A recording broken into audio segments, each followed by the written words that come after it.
Hey, what's up, guys? Welcome to Law Splaining the Interwebs. I'm your host, Nick Rekieta of Rekieta Law, small law firm in central Minnesota. We're already in it. As I believe it's appropriate. Nothing has happened. The charging instruments in this case and other evidence now that's been received during the course of this trial. Some invites out to people in just a second. We are using the accurate name. And we will. With that, I do need to. I don't agree to that, Your Honor. We're consent to that. Your lack of consent is noted. Just getting everything so fully before set up here. Go forward, I need to put a couple of things on the record. I know Mr. Brooks has filed some things, but before I get to that, as I told the parties, what's up, locals Monday, chat? I excused one of the jurors for Everybody who thought I wouldn't be here. And today, it has come to my attention that I now have a second juror with the same health concern. Here. Out of an abundance of caution, I am going to bring the jurors out to question them about their, whether any of them have any concern about continuing to serve on this jury, given the health concern. I am referring to a COVID concern. I'm not going to ask any particular juror whether they've tested positive or not, or whether they've had an exposure. Did he actually drop that? I am going to ask them questions about their I didn't hear it. Willingness to continue serving, whether it's interfering at all with their ability to pay attention.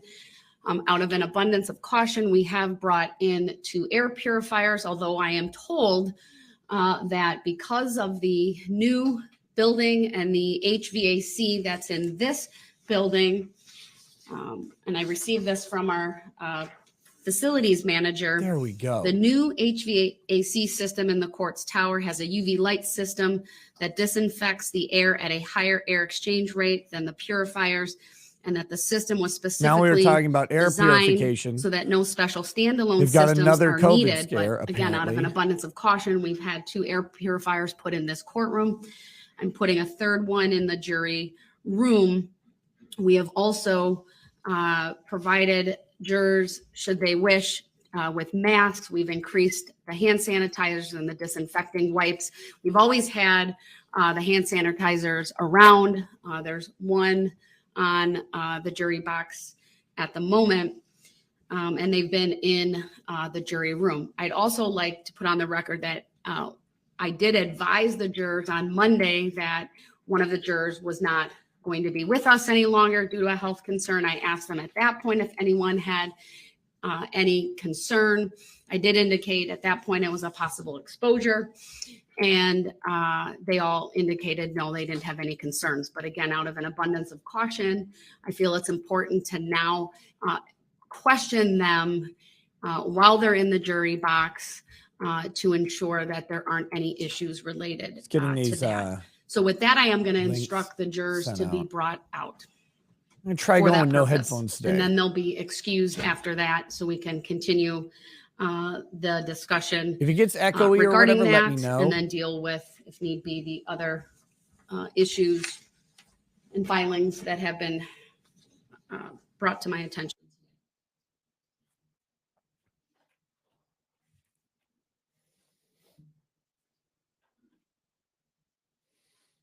Let's see who else we got here.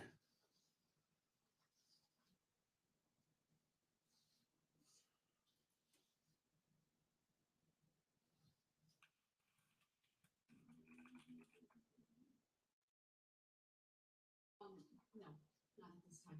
The fuck was that? Was that mumbling? Oh, there we go.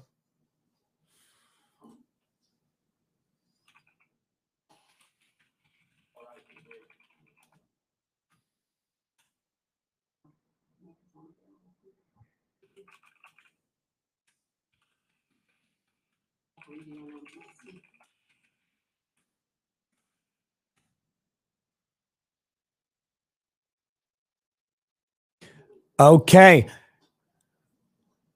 No sound. Okay, I think I can fix this. Just a second.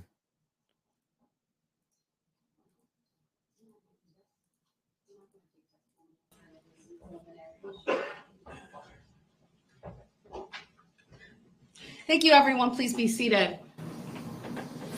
Ladies and gentlemen of the jury, I brought you out here. We are not taking testimony at the moment. I have made a record previously regarding COVID-related concerns with the jurors. I know you are all aware that one juror was excused due to a health concern. I also put on the record that on Monday, when I advised the jurors of that, I asked you. Yeah, thanks for letting me know on the sound. Anyone had a concern. When I change the settings on StreamYard, I can hear it, but had a concern. It doesn't tell me that you guys have can't. Been made aware of a second issue and potential exposure. And so I wanted to make a record in open court and to ask each one of you, if any of you have slide echo. Okay. Continuing your service. I'll switch. In this case due to exposure. I was just hoping to not have to wear headphones all day. And so I'll switch. That's fine. I'll fix the echo. Don't worry. Hopefully I can see all of your numbers from here. I'll just start from the back row and move from my left to right, front row, my left to right. And let's see. I also want to let you all know we have a very, very good HVAC system. I made a record of this while you were not here. But this is a new building. It has brand new technology. I've been told that the HVAC system in the courts tower, and this was told to me by... She's just blathering on about the HVAC system. No one fucking cares.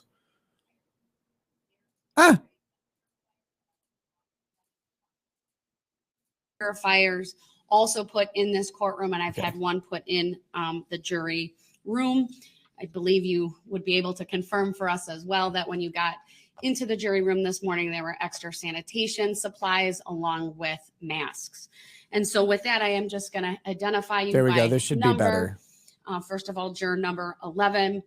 Do you have any concerns about continuing your service in this case, specifically related to COVID? No concerns. All right. Thank you. Let me actually go back to has it, would the fact that you may have been exposed in any way interfere with your ability to pay attention? My mic is still really loud. And ultimately render a verdict in this case? All right. Thank you. And then let's see. I know our bars. Okay. Juror number 48. Again, you could also answer the way StreamYard does stuff. Honest feedback helps. And then juror number 46. I'll boost the court. Thank you. Juror number 34. No. Thank you. Juror number 27. No. Also. Thank you. Juror number 30. Okay. Thank you. Juror number 1. There should be better now. And then what's your number? 6. Juror number 6. No concerns for both. Thank you. And then juror number 14. I'll just start there. I really hate the juror number 10. No concerns. Thank you. I really hate 51. The way StreamYard handles this type of stuff. Thank you, juror number 45. No concerns at all. Thank you, juror number 19. No concerns at all. Thank you, juror number 41. No concerns at all. Thank you, and juror number 3. No concerns at all. All right. Is there anything I haven't asked of the jurors or any other concerns related to that you would want to bring to my attention? If so, just raise your hand.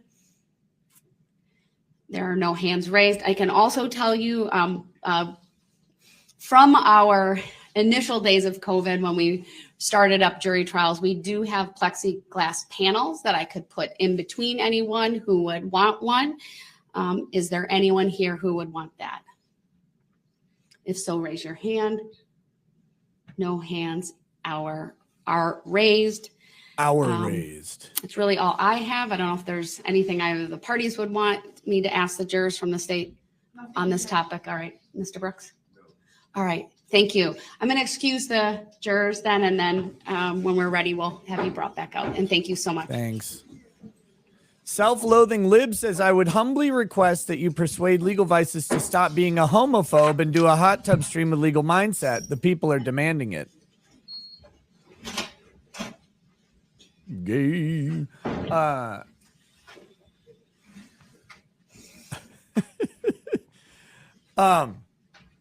Woo. Good Lord. Being up this early is something else. What was I going to say? Oh, yeah. Again, make sure you slap that Rumble button, the plus on the Rumbles right below the video in the browser. We counted 15 jurors in the courtroom. I excused one. You excused one earlier in the week too, though. No, I'm only talking about the one. The other one I didn't excuse. I see. Okay. And thank you, I'll make a record of that. On mobile, I it's did not north of excuse the, given when video, that there's a person little reported thumbs up their symptoms boxing and where glove. we're at today. So it would Make be. sure you So hit that that. person is here Yes, and willing to continue serving. yes. Okay. Thank you. Yes, sure. And I will make a further record that none of the jurors are wearing masks. I'm not going to mandate. I believe it's a personal choice. And that would also be consistent with, I believe, our Please county give- policies as Can well. we- So unless there are anything related to that, I have a couple of other issues I need to address this morning. Go ahead. The person that's, or the two people rather, that are having the COVID concerns. I know you said you wasn't going to ask them had they test positive or the results of any testing. Do you know if there has been exposure on their end to COVID exactly, or is that just a caution thing? My understanding is that I've had 2 jurors test positive throughout the course of this trial.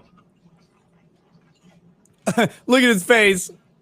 And And I make a further record that they're the only ones within 6 feet of each other, right? They, and perhaps our civilian bailiffs, and they've not been in obviously contact with anyone in the gallery.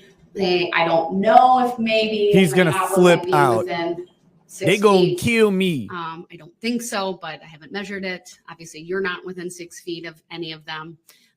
But that's a good question to ask, and I'm glad you asked that. And I wanted to make a record of that as well. yeah, that would be my question to it.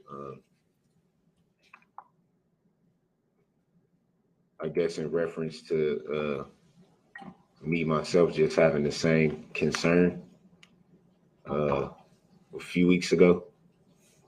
So that would be the reason why I would want to know exactly any details that could be provided. I'm providing all the details that I will. Again, for the record, you have not been exposed, from my opinion, because of the distance that you are away from them, and my understanding based upon my review of county policy. Yeah, I'm not saying me myself have been Understood. exposed. Well, that's why I asked them though too, right? I wanted to make sure they had no concerns, or if they had a concern, to see if I could accommodate it in any way. I'm satisfied that if they don't have a concern, that we can continue forward. Have they ever, the entirety of the jury though, have they been exposed in any way? I don't know the specifics because of the 6 foot, right, rule. We don't and, know if the jury was exposed. no they were one has all asked making me out. to There was a big investigate orgy, that further. but Wouldn't we it don't be know. smart though to see? I don't believe that's necessary under the circumstances. Well, if anything, just for future reference, like what if it plays a part later on?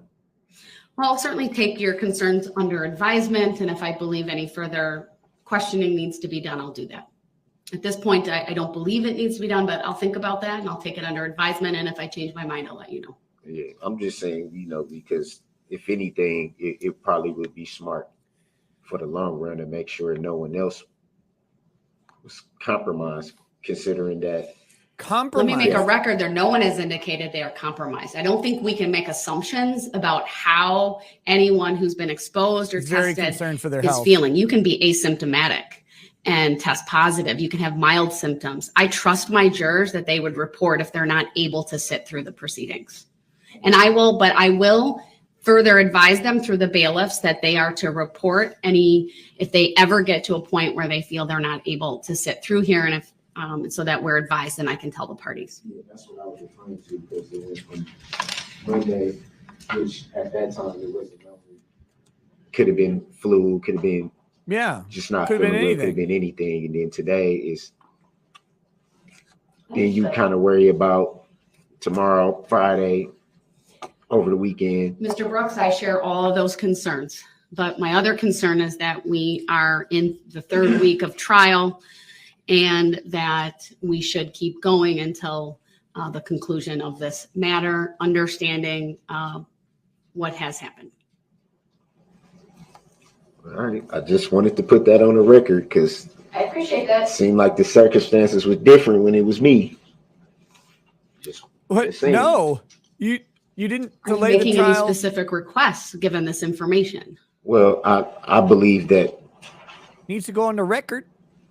the jury clearly all congregate together. I think it would be smart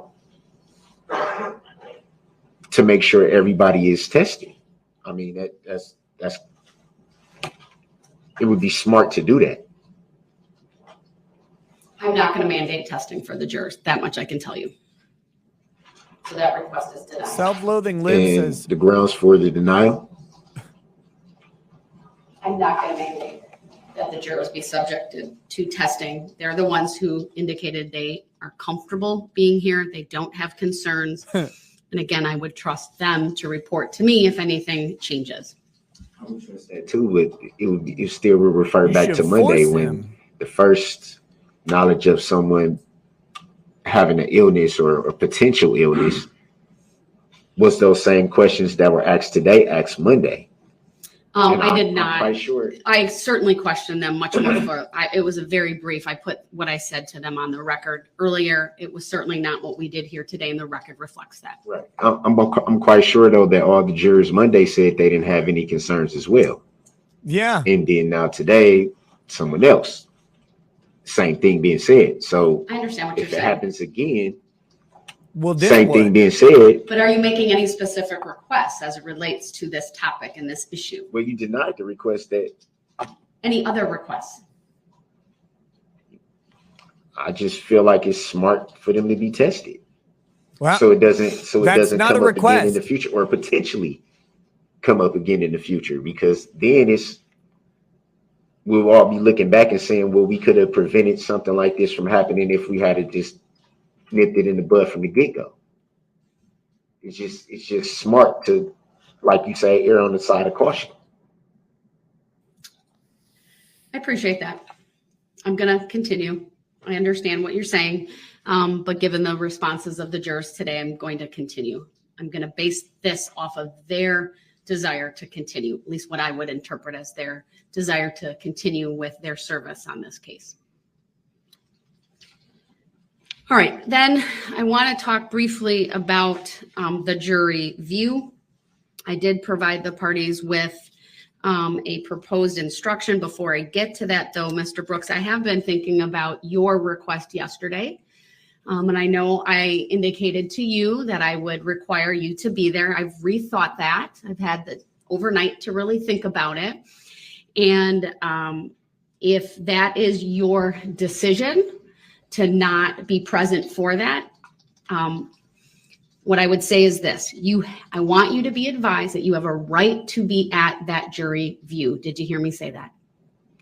Yeah, I mean, you pretty much told me yesterday about, everything that was going on. I didn't agree to or You just consent to want to it be a being- pain in the well, fucking I was ass. still confused about why did there even need to be a jury view.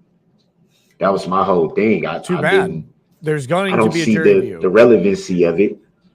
And I also didn't agree with or consent to having to be part of something that I don't see as relevant. I appreciate you making a record of that, but did you hear what I said, that you have a right to be present for it? I've ruled that let me back up.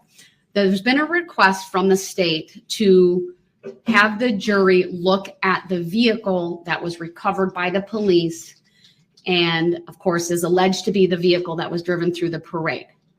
Did you hear me advise you of that? Yes, I heard. All right, so that motion was addressed previously, and I granted We the just got to request get it on the record. for that Your jury Honor. view. Just Did you got to hear me get say it that? on the record. I'm informed. All right, thank you. So with that, you have a right to be present at that jury view. Did you hear me say that? I'm informed. And I would like you to be there. I believe it is a piece of evidence. That's why I've drafted jury instruction 152 the way that I did. Did you hear me say that? I'm informed. So my question to you then this morning is, do you want to be present at the jury view of the vehicle? I don't see the reason why I would need to be present.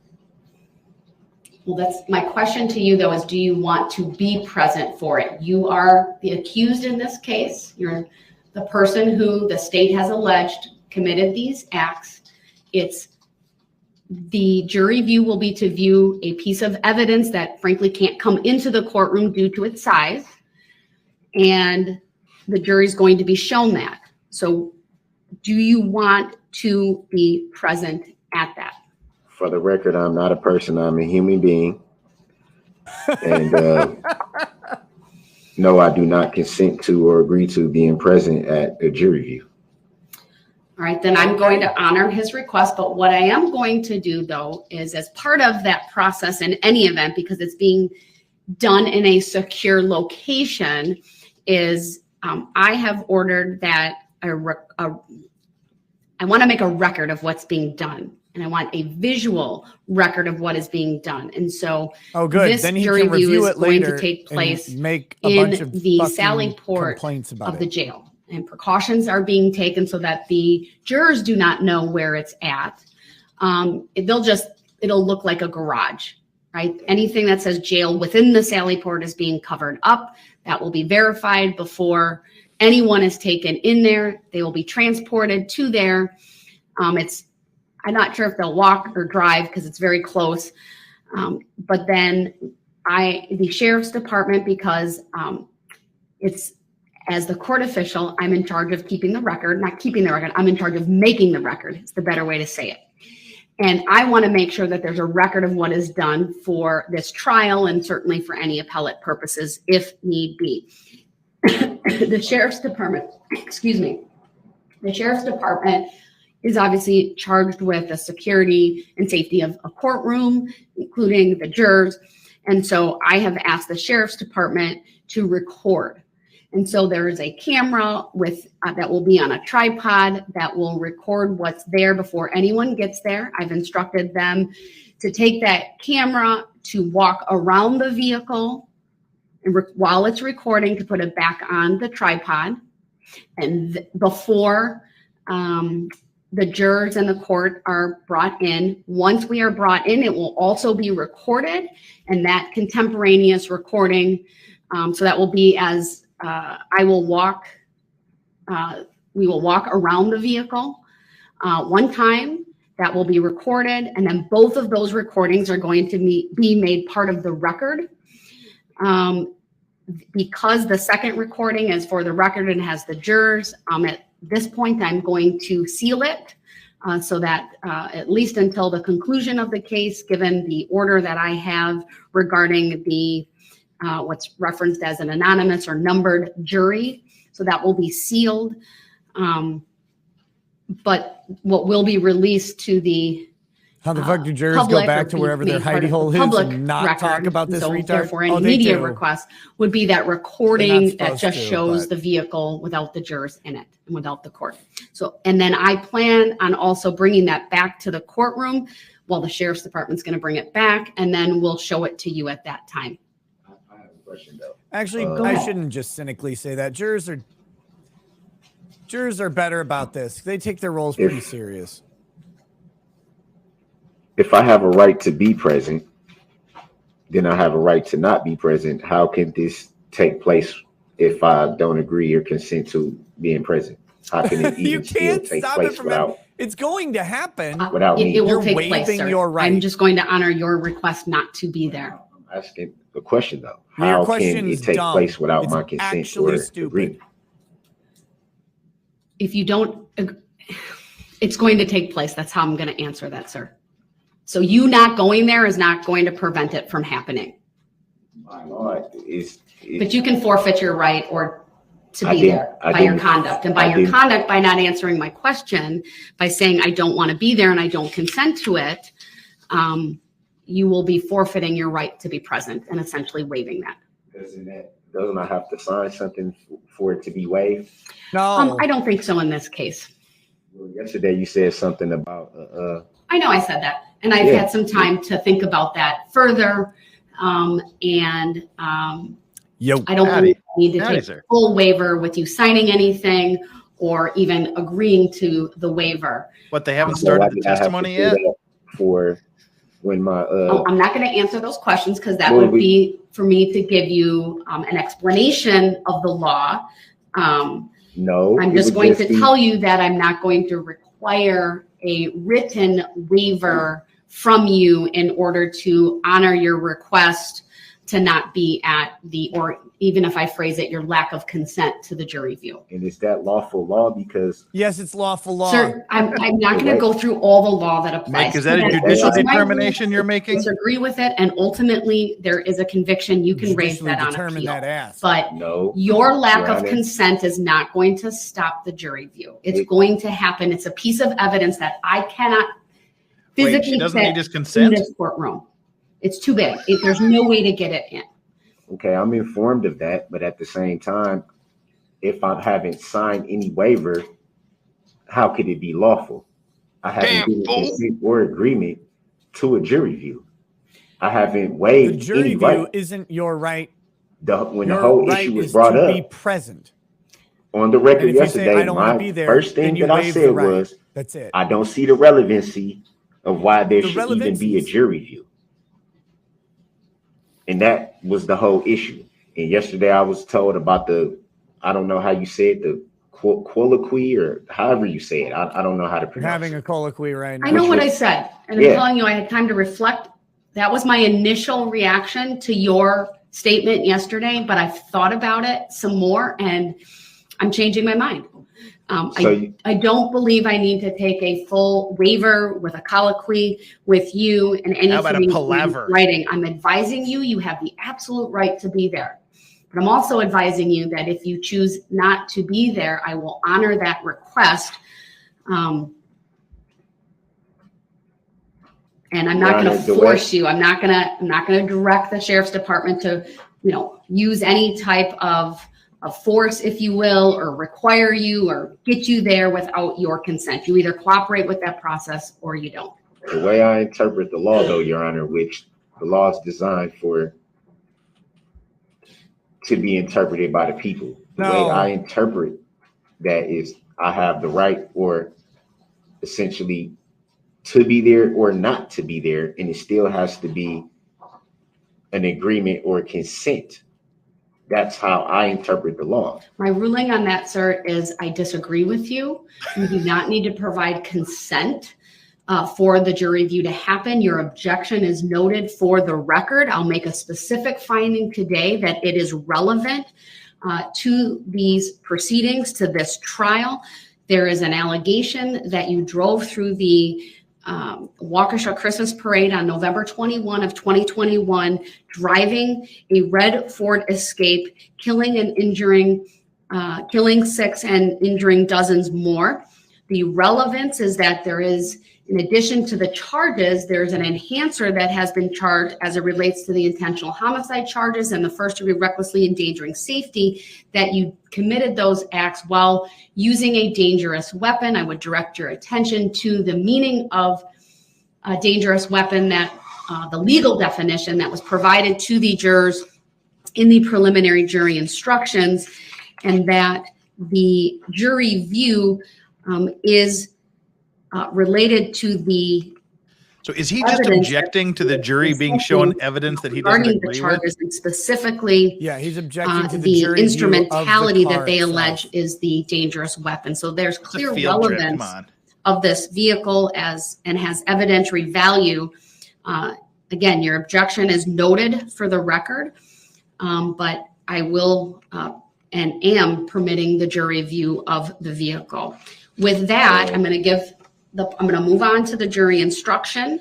I don't agree or consent to that, Your Honor. I understand Good. your I'm not- objection is well noted for the record. I need to keep going though on the pattern and I'm jury. informed that you need to pattern. keep going. I'm not trying to stop you from continuing to You go. literally are. You're literally.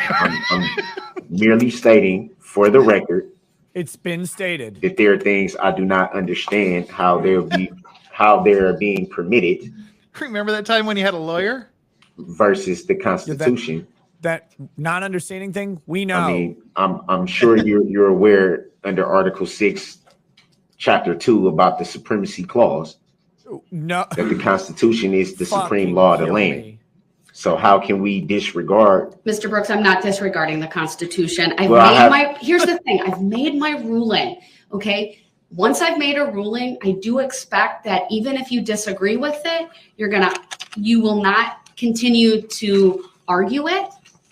It's not that arguing. we will continue on with the next topic. Understand, Your Honor. It's not an argument. Mr. Brooks, I'm not going to explain further other than what I have done. My ruling stands. Now I'm going to move on to the jury instruction. I gave the parties May I 2 respectfully documents. reject that ruling and take exception to that ruling? No. Your objection is noted. I'm For the moving record, on may to I jury. request a legal and factual basis for your Mr. ruling, Brooks, Your please Honor? don't interrupt me, okay? I give you an opportunity to raise your objections and to make your legal arguments. And then I make a ruling, and then you start in on something else. You need to give me your argument all at once. For you to interrupt me afterward is disruptive to me. It's not disruptive. And it's interrupting and it's disruptive. It is definitely not disruptive. Well, if that's my view of things, sir, and what I'm putting on the record is that it does disrupt what I'm doing and the flow of what I'm doing and needing to move on, having to interrupt what I'm doing so that I can address that once again. Please, please. I know you may not always agree with my rulings, but I'd ask that you show the courtesy and decorum that is expected of everyone. And once I make a ruling, we're going to move on. You don't need to keep objecting because your objection's already been noted for the record. I'm going to continue. We're going to look at jury instruction 152. I gave the parties 2 documents yesterday. One was the pattern instruction, which I've modified, and then one is the draft of, and Mr. Brooks, please stop. You're continuing to talk over me because you're interrupting. You said I have the right to object, and you didn't let me even get to the objection. I did, sir. No, you didn't. I was right your in the middle of objection it. comes before the ruling. This not isn't funny, but once it's I make a ruling, laughable. You made a ruling before we even finished the conversation, Your Honor. It's not a conversation. With all due respect, Brooks, before we even finished, that's not true. Okay, you said I'm going to make a ruling. As soon as you even started in about Mr. Brooks, I'm not going to spend hours on end making a ruling about a jury view on something I've already decided. All right. So please, I'm asking you to stop. Stop interrupting me. You can't just disregard the United States Constitution. I absolutely am not disregarding the United States Constitution or the Constitution of the state of Wisconsin. Are you not a public servant? Okay, Mr. Brooks, you're starting to cross the line. You've already crossed it, but I want to keep going. I want you in this courtroom. But if you keep interrupting me and putting you on notice. What frustrates me is you and I would be in the freaking Gray Bar Hotel long before this. Forfeiting your right to be present in this courtroom and continuing in the next courtroom so that I can effectively and without interruption continue with the proceedings this morning. So again, you're holding me in contempt. All right. That's not jury in instruction contempt. 152 as the state had an opportunity to review it. Is that a judicial determination that I'm being held in contempt? And I agree generally with the court's proposed instruction. I did submit kind of a counter proposed instruction following much of the language that you had in your version, Your Honor. I just think it's maybe better to refer to this area as a garage instead of a sally port. I don't know that anybody knows what a sally port is unless they work in this industry. And instead of referring it as being in the Waukesha County Jail, I just suggested a garage attached to the Waukesha County Courthouse. I think that is factually accurate and would dispel any concerns about anybody being in custody or reference to a jail setting. I did email my proposed instruction to your clerk and I e-filed it, but I admittedly just did that a few minutes ago. So that's why I emailed it to the clerk because it's probably not in your queue yet. All right, why don't we print that off so that Mr. Brooks can review that as well. I seem to be called that name, but what do I need to be reviewing? The state has submitted an alternate proposal for instruction 152. Your Honor. And that's referring to this I just want to quote say unquote jury view. Yes. On the record, I do not consent to being charged with this crime. Would you stop? I'm trying to take a drink here. I accept for value in return for value this document. What fucking value did you give to get that document? I still haven't received my original copies of my filings here this morning. You do not need original copies of your filings. With the timestamp. What is he doing? I have no idea. Hey, what's up, chat? Welcome to Legal Vices. Hey. We're here. Thanks for being here, man. Thanks for picking up the slack while I've been sleeping too much. Sorry, I was late. I was doing my own stream with that Star Wars girl Anna, and I was distracted by one or two things, and it took me a while to get here. I just stated for the record, I accept for value in return for value document. Excellent points that were being made. Do you have any position on the state's proposal? Absolutely. I'm still trying to understand the whole Keeping it real. Mr. Brooks, my question to you is, do you have any position on the state's proposed jury instruction? Otherwise, I'm going to rule on their request. You're going to rule on the request anyway. I got a lot of questions that don't get answered. It's not about questions at this point, buddy. Sir. It's been a proposal filed with the court. You haven't ruled on subject matter jurisdiction yet. Yes, I have. Yes. Oh, in any event, do you have a position on the jury? She literally sir? filed a ruling. Subject matter jurisdiction. One last time, Mr. Brooks, do you have a position on Can the I state's go over the proposed- document, please? Can I do that, Your Honor? I'm Respectfully sorry? for the record, may I do that? Well, if you weren't being an absolute fucking cunt, maybe she would know you were reading the document. You seem like the same thing that was there yesterday. It's not. There are some changes. What changes? It's the same document. That was accepted for value and returned for value yesterday. The same document. It's not the same. The changes were put on the record verbally by the state. It's taking out reference to Sallyport of the Waukesha County Jail, referring to it simply as a garage attached to the Waukesha County Courthouse. Those would be in the first two paragraphs. I believe the rest is the same. So it was a couple words changed.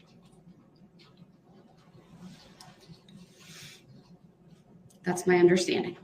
So it's the same document. Let me know when you're finished reviewing it, and I don't have to review the same document that was reviewed yesterday, accepted for value and returned for value yesterday. All right, then let me ask you this, sir. Do you have a position on the proposed instruction from the state? To the locals, it's essentially the same document. What was the significance of the change? What's the significance? Garage, Sallyport. What is the relevancy of what it's called? State want to put on the record again the basis for the changes you made. Your Honor, to my way of thinking, it is beneficial to the defendant. It removes any reference to Sallyport, which some may recognize as being part of the Waukesha County Jail. It removes reference to the jail itself. And then in the second sentence, the pattern instruction was worded and the court followed it. You will be taken to the Sallyport in the custody of the jury bailiffs. I just thought it was better to change that. You will be taken to the garage by the jury bailiffs. Again, removing the use of the word custody is it's factually true, but it's really irrelevant. And just to be cautious, Your Honor. With that, sir, do you have any? I don't fundamentally understand that. I think everyone's well aware that I'm in custody. So how does the wording change what's already known? Everybody knows that I'm housed in the Waukesha County Jail.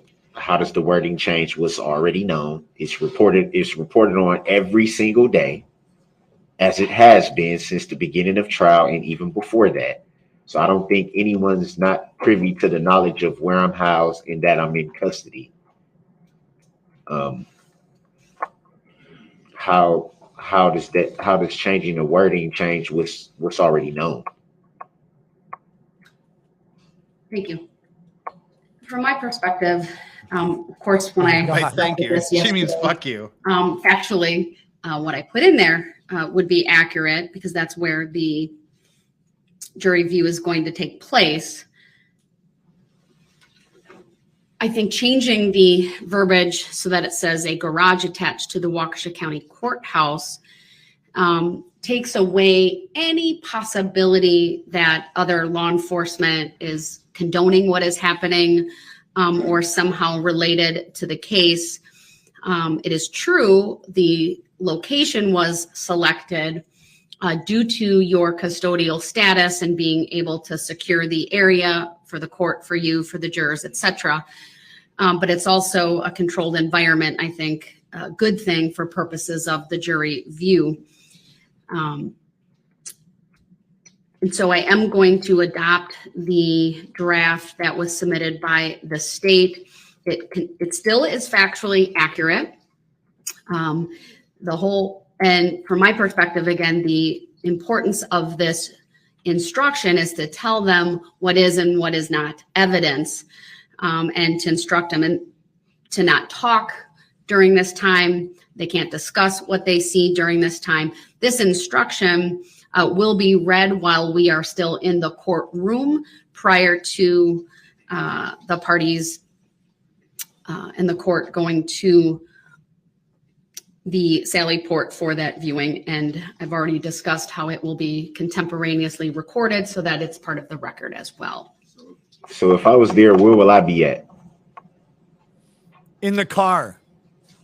My understanding, if you choose to be there, is you will be escorted like you are in court here now. The bailiffs would be with you. You'd be in your suit.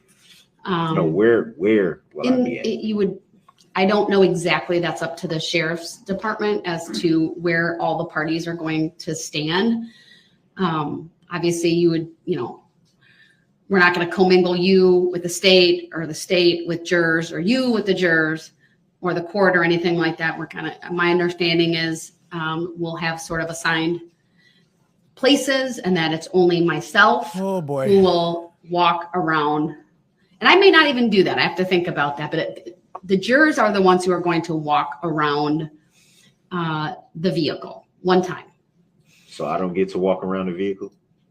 You were driving. I can have you do that before the jurors come in. I certainly can have you do that if you would like.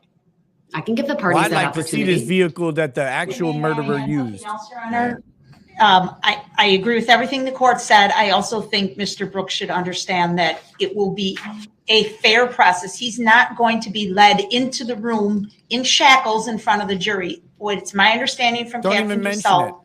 Just don't even mention it. The attorneys for the state, the prosecution team. Exactly. They don't need to know he's there. Folks will be in the room. We will be in our assigned location. It will be fair. It will match. There will be basically no distinction between how Mr. Brooks appears to the jury versus how we appear to the jury. We will be in there first. If the court's willing to allow him to walk around the car one time to look at it, we have no objection to that. And then the jurors will come in. No one will speak. They will do one lap around the car. They will leave the room, and then the parties will leave the room. That's my understanding, Your Honor. And I will add to that, because it's been a while since I had some preliminary discussions with the sheriff's department on this, that if however many bailiffs, sheriff's deputies are with you, I want the same number with the state, right? And that's what we mean by it will look no different. So each party will be accompanied by deputies. 8 guys for him and 8 guys for the rest of the people. Kind of seems like a little disparity. How come none of that knowledge of how it would be conducted was discussed with me? I didn't know anything about how the bailiffs would actually do things, how certain things would go. It's being discussed now. This is my first time hearing this. Well, we have preliminary. I don't understand it. We have preliminary discussions at the time of the request back in August when you still were represented by counsel. And then I had some additional preliminary discussions, if you will, internally with court staff, which included Captain Dussault and someone from the jail to talk about it and the logistics of it. And then, of course, we're having the discussion now, which is again, why there's no jury here now. I wanted to wait until the appropriate time and then make a record of everything. But don't you At no think- time did I No. have conversations independently with the state. Don't They you- had filed a letter at one point because they themselves had, again, my understanding, and Attorney Opera can correct me if I'm wrong, had some discussions with, to see if it was feasible. They had some discussions with Captain Dussault. And Captain Dussault is with the Waukesha County Sheriff's Department. Of course, the Waukesha County Sheriff's Department and the sheriff is statutorily responsible for the security of the campus, security of the courtroom. And so that would be the proper person for any party to have discussions about a piece of evidence such as this. But I did not have any discussions with the state myself. That only happened in the setting of a courtroom or when a letter was received and I reviewed it. I haven't reviewed that letter or seen it. Don't you think that? It was specifically addressed at the jury status hearing, at which time he was represented by Attorney Perry and Attorney Keys. It is on file and It's in his box. it was addressed by this court, many of these details, Your Honor. All right. Many of the same So- details that's being discussed right now at this moment. All right, Mr. Brooks, do you have a request as it relates to any of that? Well, yeah, I'm still trying to understand the whole how this is all working, and then it was a reference to how the shackles would look, or how being shackled or not being shackled. I'm guessing that I can't just walk around freely with bailiffs. I'm sure there'll be some type of shackles. Actually, probably not. I will tell them you are not to be shackled visibly for the jury to see. And what do you mean by visibly, Your Honor? So obviously when you sit in court, you're shackled to a table. They can't see that. I'm not going to have you in belly chains or in leg shackles. You're just going to be escorted. And it will be up to them how they determine. Oh, this is his chance to make his great escape. Well, he may be in leg shackles, Your Honor, if there's a table or some way that they can keep that out of the view of the jury. Just like he is in court. He's shackled in court. He has been for 3 weeks. Actually, these are The security has to be Just left to the let him discretion of run. the Sheriff's Department. actually these Yeah, are leg Stop. shock We can't. devices, You're not shackles. dangerous. Sir, the security is up to the sheriff's department. I should be careful not to overstep my bounds on that. And, you know, whatever is done, it should not be viewable or visible to the jury. And why is that, Your Honor? I don't understand that part. Why is the jury not privileged to see That is to your benefit. shackles? I'm not going to explain that any further. I don't understand. I'm just seeking to She understand. told you on day I'll need to one, be you honest. idiot. So unless there's a specific request, other than a statement that Yeah. you're making about your lack of understanding, I need to move on with the other topics. There is I a need to specific cover. request. Why do I have to have ankle shocks on my ankles to appear at this jury view thing? I guess I'm not aware of what you're talking about. So were you advised by the sheriff's department that that would be the case? Well, the DA just said that I would have the ankle shocks on. No, shackles, she said. No, these are not shackles. They're a shock device. Judge, I think perhaps we can move on. I think maybe because this is going to have to occur on a break, the bailiffs can take him down there if Captain Dussault is willing, show him what it's going to be like, show him how he's going to get there, and he can decide at that point if he wants to be there or not when the jury comes in the room. We're spending a lot of time talking about State, just security tell him. and things that are We don't want frankly to beyond prejudice you.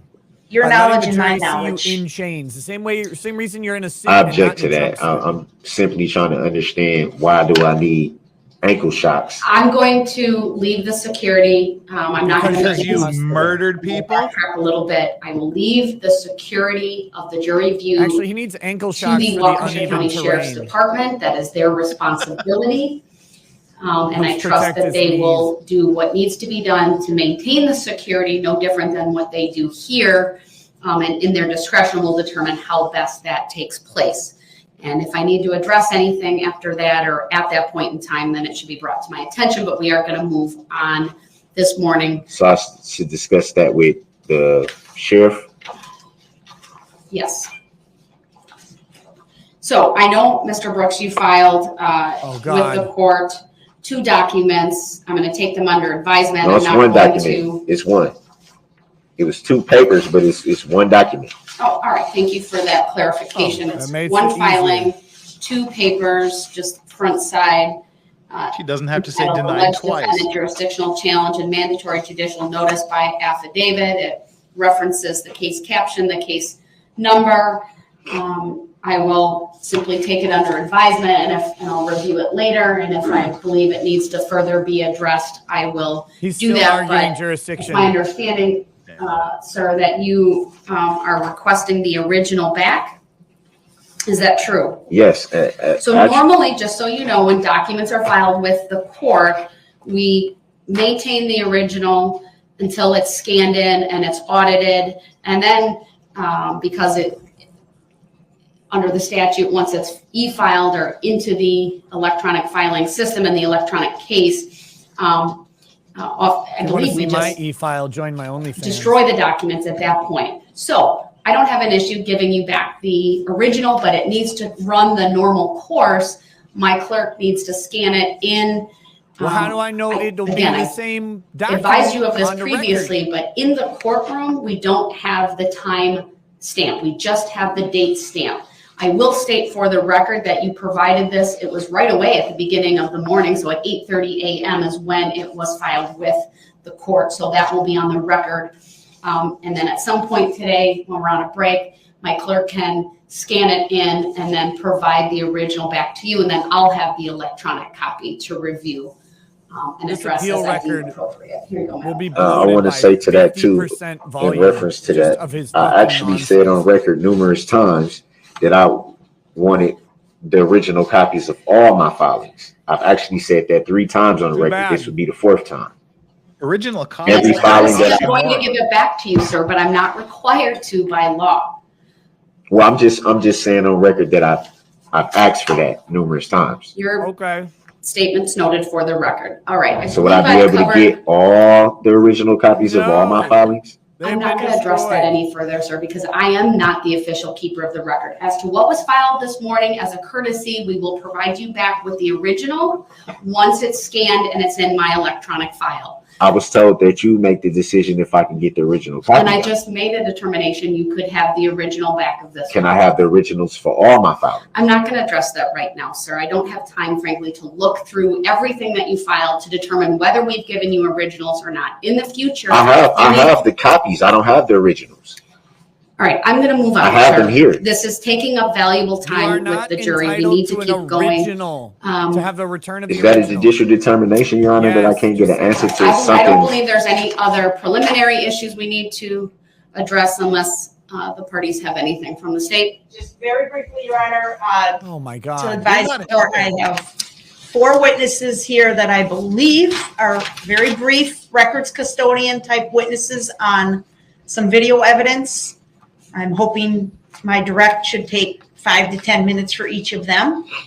And then I have 2 police officers who will be testifying. There will be some physical evidence involved when those officers testify. And Detective Casey went to retrieve it and he will bring it to the courtroom. Let's get physical. When that moment comes, do you want me to have Detective Regland take the exhibits to the witness stand, or what is the court's direction on that? I would like you to provide it to the Sheriff's Department bailiff who's in the courtroom. My bailiff who will then take it to the witness. Okay, Deputy Bordeaux and yes, okay, I understand. Thank you. All right, thank you for the roadmap for today, if you will. Anything preliminary other than the filing, sir, and other than the topics we've discussed this morning? Yeah, I'm still wondering when I will get the copies back for the ICS that I filed. I can't answer that. I don't have those, sir. You'll have to reach out to Clerk of Court Monica Paz. Well, what happened to them? You'll have to reach out to the Clerk of Court. So you'll have to take that up with her and make communication form and ask her for those. But I'm not going to address that any further on the record. All right, let's bring the jury up. Oh, it's kind of funny that they disappeared. Kind of funny. Like, No, I ICF assume disappeared the fact before. that- clown funny? Like how They funny? haven't disappeared before. I've always got copies. What's the difference now? Well, at least we got through an hour of not hearing objection, hearsay, substained, or anything So I like have to that. readdress her the same thing in order to get copies that I've always been getting since the beginning of you telling me to file ICF. So as a courtesy, if you want to make a list of whatever documents you believe you have not been provided copies with, I will, as a courtesy, instruct my clerk, Teresa. They're not going to be dated or timestamped other than what's in the file. They'll be from the electronic file, but you need to provide her with a list, and then I will do that as a courtesy to you. But I'm not required to do that. But as Those two people just want nothing more in life than just to beat him down right now. To me, then you will have to follow up with Clerk of Court Monica Paz. I don't have them. They're not part of the file. Then why were you getting them before? You'll have to ask her that. I have to ask her why you were getting them before? Yes. She's the clerk My of court, understanding is they were keeper of the forwarded to me, record. sir, but well, So what happened to this one being forwarded to you? sir, I can't answer that. I can't answer what I don't know. So It the seems jury's like coming you're trying in. to We're avoid going it. to keep. That's We're what going it to seems continue like. with the trial. So thank Just you. like you've avoided subject matter jurisdiction. You haven't proven that on the record. John Mo says this trial needs to end. I need to drink too much to avoid swearing repeatedly at the screen. I hear you, brother. I have known alcohol consumption has gone up exponentially in the past week or so.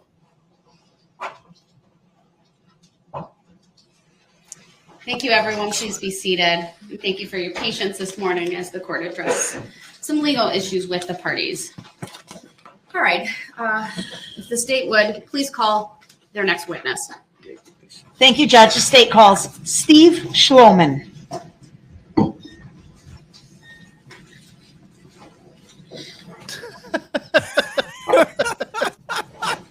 Now there goes all my TikTok viewing. I can't do it anymore. Thanks for ruining my only pleasure in life. I'm so conflicted. I was already very attracted to me. Now I'm even more so.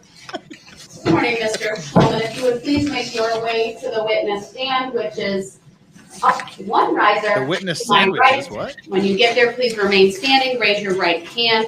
My clerk, Teresa, who's on my left. will- D. Hirsch says, I know you hate this trial, but you love the grift. Come on, brother. Grift on, brother. Grift on. I do. Can't argue with that. I do. Thank And you, as sir. the trial Please have a stream goes seat. on, I appreciate every single rumble rant that comes through. And I T-Cool appreciate the says- times you weren't here. Cool says, I want nothing more than for Brooks to make a run for it at the viewing. Please give us All right, the go ahead. fugitive If you would arc. Please state your first and If he last gets name in the for vehicle record and drives then it out spell of the each. building, that'd be the top. Stephen Schloman, Steven Schlomann. The Sausage King of Chicago? Thank you. Go ahead, your record. So what is your job title? I'm the IT director at Waukesha School District. No. And are you aware as to whether or not the school district maintains security cameras at the buildings on the school district property? Yes, we do. Overruled. It's foundational. The witness may answer.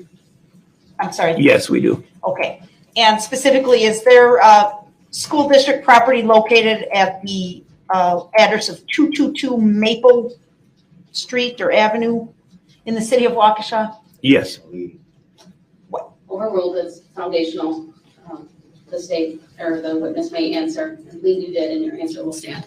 If there is an objection, sir, wait until I rule on it before you answer it. Thank you. Go ahead.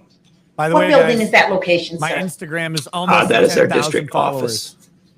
And is there more than one security camera on that building? If you need my nose in glorious 4K, there it is. Overruled. The witness may answer. Yes.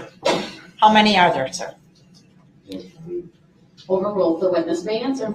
I'm not exactly sure, but I believe there's about 8. Okay. Whoa. Get this man some water. Directing your attention to the days following November 21 of 2021, were you contacted by the Waukesha Police Department for any reason? Yes, I was. For what reason? They asked me to look at my external security camera footage to see if I saw anything unusual on it. And that will be specific to the building at 222 Maple Avenue? That's correct. Overruled, the answer may stand. I'm gonna show you an item that's been marked as, well, let me ask you one other foundational question. Do your security cameras record the activity? Yes, they are recorded on a digital video recording system. And can be viewed later? That's correct. Okay. So when the police came to you in the days following November 21 of 21, did they ask you to check a certain day and time on the video recording for the building at 222 Maple? Objection. Overruled, the witness may answer. Yes, they asked me to look at Sunday. Well, this was Monday. When they contacted me, and they asked me to look at Sunday at approximately 4:30 p.m. in that range. Okay. And did you do that, sir? Yes, I did. And did you view any video that you thought may be helpful to the police? Yes. Did you turn those recordings over to the police? Yes, I did. Had you changed or altered the content of the recording in any way? Objection, leading. Overruled, the witness may answer. No, I have not edited it or changed it in any way. Okay. Now I'm going to show you first an item that's been marked as Exhibit 157. And for the record, Your Honor, I'm just laying the foundation with these videos with this witness. I do not intend to display them at this time. Will there be more than one? Objection, Your This Honor. witness has two, And that will be Exhibit 157 and 158. I need to be returned an original copy So, of the vehicle. Is there an image on the screen in front of you, sir? Yes. Okay. Do you recognize what we're seeing there, sir? Yes. Could you please tell us what is shown on the front screen of Exhibit 157? Objection, leading. the witness may answer. This is the side of our Lindholm Administration Building at 222 Maple. Okay. Do you need to see the like 5 or 10 seconds played, or are you confident that's what we're looking at here? I'm confident that's what we're looking at. All right. Do you believe the video contained in Exhibit 157 will be a true and accurate depiction of the events from this location on November 21 of 21? Well, Objection. Speculative. Do you want him to see the video first? Why don't you show him the video first? Well, This the video is man 20 talks- minutes long, Your Honor. Oh, all this right. man talks through Or, I'm the sorry, 11 stoma he'll minutes. have in the future. But I think he's made the adequate foundation, Your Honor, that he's confident. Oh, foundational witnesses, the most exciting part of the All right, trial. with that, the objection's overruled, and I'll receive Exhibit 157. Thank you. Now I'm going to display for the witness only Exhibit 158. Do you recognize what is shown in Exhibit 158? Yes. Please describe it. This is Objection, leading. Overruled, the witness may answer. This is our rear parking lot at the Lindholm Administration Building. At that same address? 222 Maple, yes, that's Okay. correct. Is this a second camera? Objection, leading. Correct. Overruled, the witness may answer. Correct. This is a second camera. And does this appear to be one of the video clips that you also provided to the Waukesha Police upon their request? These are leading Yes. questions, but they're also foundational And for questions. the record, again, Your Honor, this entire video is 11 minutes in duration. Based on the testimony of the witness, I do not 11 intend to minutes? play any of it at this time, but I would move to admit 158. The people are asking when you Objection. and Mindset are going to be in a Korean hot I tub together. continued to play. What's the Yeah. relevancy? Thanks to Anna for that. The objection is noted, it's overruled, and Exhibit 158 is received. Thank you. I don't have any other questions, sir. All right, thank you. Go ahead, sir. Do you have any questions for this witness? Why not, she asks. Brief. What have you got to lose, she asks. Before today, sir, well, first of all, good morning. Good morning. Before today, had Oh, you was that thing going to seen be today on these? the exhibits or videos rather? Maybe today was going to be the jury 157 view. and 158. I don't think we'll be present at the jury view I've for seen the this car. video when I collected it off our system. And do you recall seeing the first one? Yes, I do.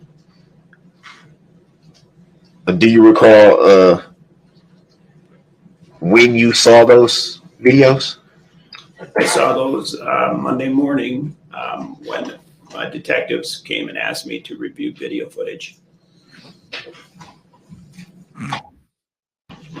And do you recall the name of the detective that you reviewed the footage with? Oops. I do not recall the name of the detective, no. Did you not realize you had that on still? I may or may not have accidentally touched a button while I was rearranging my desktop. Apologies for that. Boomer.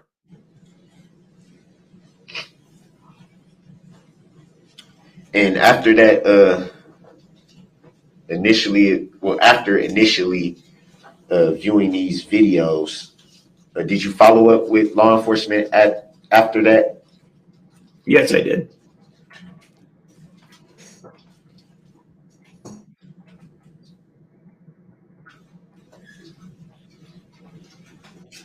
And it would be fair to assume that that was strictly about the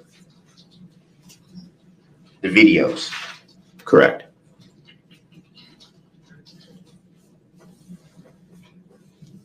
And had you obtained any knowledge outside of what was shown in the videos? I'm not sure I understand the question. Had you obtained any knowledge to why you were asked to provide those videos at that time? No, I was just asked to look at my videos and see if I saw anything unusual, any unusual activity in the parking lot.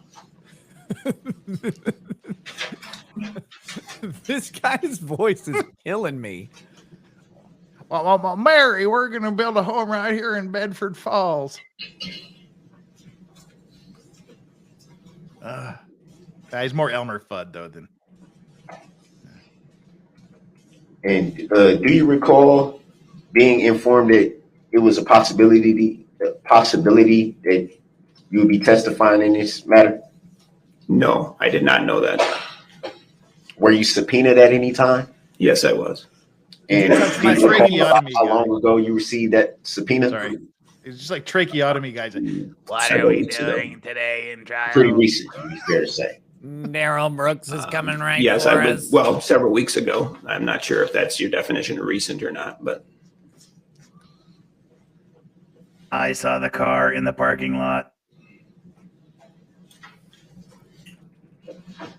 Do you recall who served you the subpoena? Objection relevant. Grounds. Overruled. The witness may answer. the district attorney's office from Waukesha. Do you recall if it was a specific district attorney? I do not recall.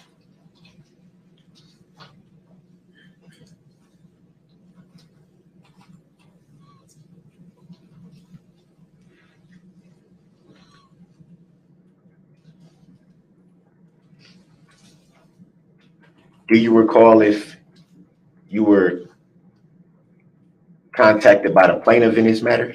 Objection. Grounds. Right. Sustain this to the form of the question.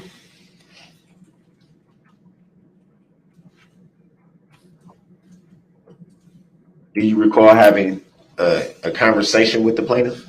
Objection. Grounds. Misleading, legally inaccurate statement. Grounds. Sustain this to the form of the question. Self-loathing lib says, if I don't put this on a slight delay, Rumble streams become very choppy. I'm on a computer and it's not my internet. Can you use your big nose? Do you recall having a phone conversation with the plaintiff in this? I can try. Same objection. Grounds. You may actually sustain this to the have form it of on the like question. 1.1 speed or something. If that's happening. Do you yourself recall? That happened to me. That it was doing that on my phone, and I found out it was like on 1.5 or something by default. And it would just Do you buffer until it could yourself do that. recall So, yeah. reaching out to the plaintiff in this matter? I'm not sure who the plaintiff is. Can you define that for me? Oh, nice. Plaintiff would be who's bringing the claim. Who is that? And I object. well, I realize there's no question at this point, but if he's going to ask the witness to answer his prior question, now that he's clarified, this is irrelevant questioning. Let's see what his question is first. Yeah, if the speed is set higher, it doesn't automatically reset when you catch up. That could be the issue. I don't know. Have you yourself ever reached out to the plaintiff in this manner? And my objection is it's vague. And it's just let him say legally no. Inaccurate. I haven't reached out to the plaintiff.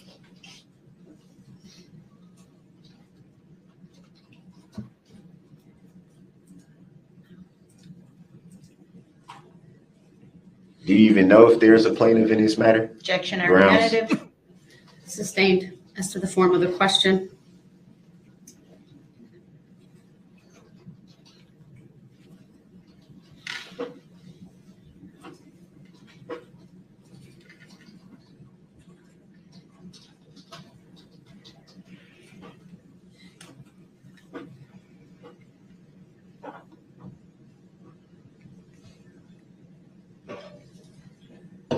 Have you yourself filed any complaint in this matter? Objection, irrelevant.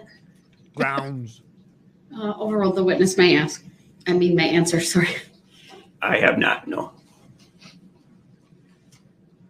I have not. I can't get that. Do you know I can't of talk anyone who fast filed a with claim in the this slow matter? rumble that he's Objection, irrelevant. Overruled. The witness may answer. I do not.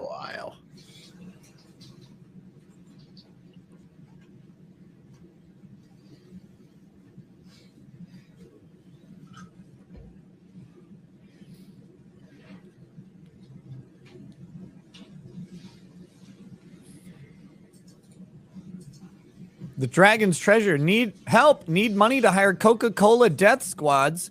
Use code DINDONOTHIN at thedragonstreasure.com to help fund this. Together we can end the groomer problem. Also, Nick benefits or something. I don't know. A noble endeavor if I've ever heard one. Get your tea on and get those low T groomers. And do you recall when you submitted the videos to law enforcement? I will say I placed my first order today. I them on Monday afternoon. And do you recall what method you submitted it in? The detectives came to my office and they viewed the video on my system directly, and then they asked me to put it on a flash drive. So I downloaded it on a flash drive, exported it to a flash drive, and then they took it.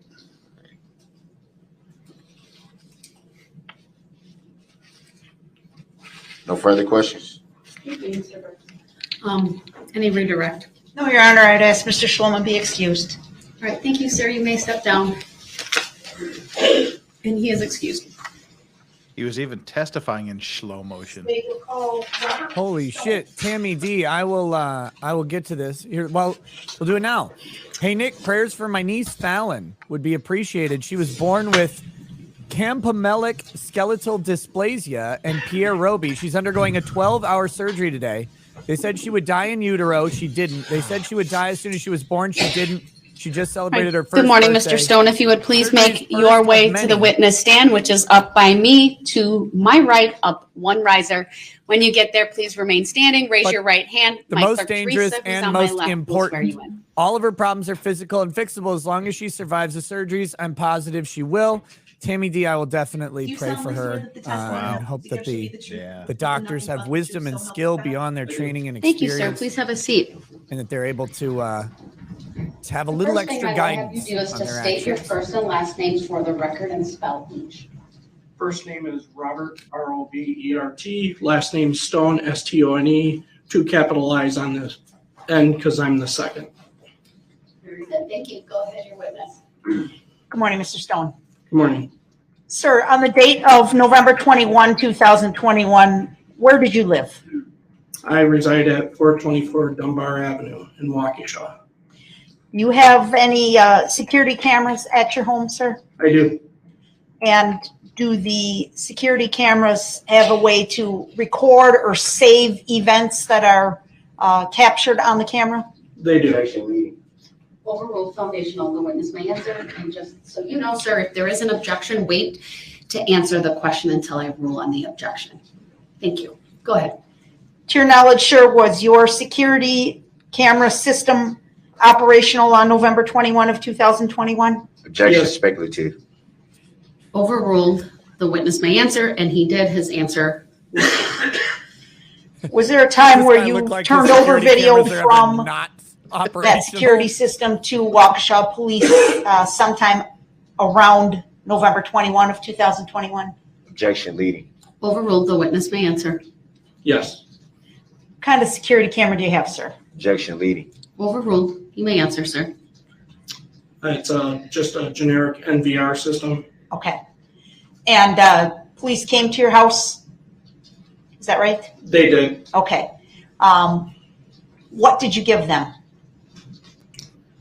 They came to my house and my mother-in-law had answered and they had asked about the security cameras and she told them that it was her son-in-law's. And then I retrieved the footage and turned it into the police department. Before you turned it into the officers, did you alter the content of the video in any way, sir? Objection Absolutely not. speculative. Overruled, please It's wait, not sir. speculative. if he Overruled, altered the witness may content. answer. Absolutely not.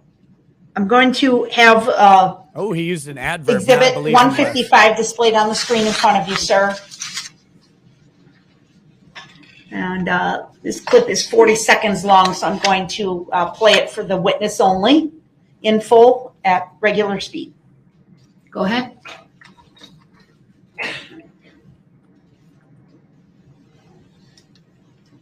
Is this guy actually the state of Wisconsin? This is the plaintiff, as it turns out. They finally found him. He's here. That's not regular. And he's wearing a flannel shirt. Please wait for cross. We'll have the state question the witness about that, though.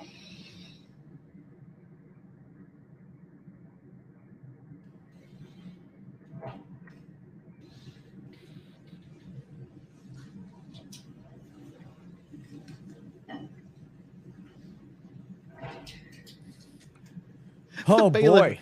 has never had an expression on his face in 2 weeks. At the 00, again, just put up that. Sir, did you see that 40-second clip that was just displayed? I did. Do you believe that's a true and accurate capture of the events at your residence on November 21 of 21? Objection speculative. Overruled, you may answer. It is. I noticed in the upper right-hand corner of the video, there appears to be a date and time stamp. Do you see that? Yes. Objection relevancy. Do you believe, Well, hold on. Overruled, the witness may answer. Yes. do you believe that date and time stamp was accurate? It is, but it's off by the daylight savings time. Okay. So So it reads, what does it read it's currently reading 4:59. for the time of day? Correct. AM or PM? PM. Okay. What do you recall the real day and time to be? Objection leading. Overruled, the witness may answer. Would have been an hour earlier. Okay. And do you recognize the scene that's shown here, sir? Yes. What are we seeing here? My garage and my vehicles and my backyard. All right. Move to admit 155, Your Honor. Objection relevancy. Overruled, the objection is noted, but Exhibit 155 is received. And I'm No. sorry, did you ask to publish? No, Okay, thank no you. further questions at this time, Your Honor. All right, very well. Sir, if you do have any questions for this witness, Yes. go ahead. Good morning, Mr. Stone.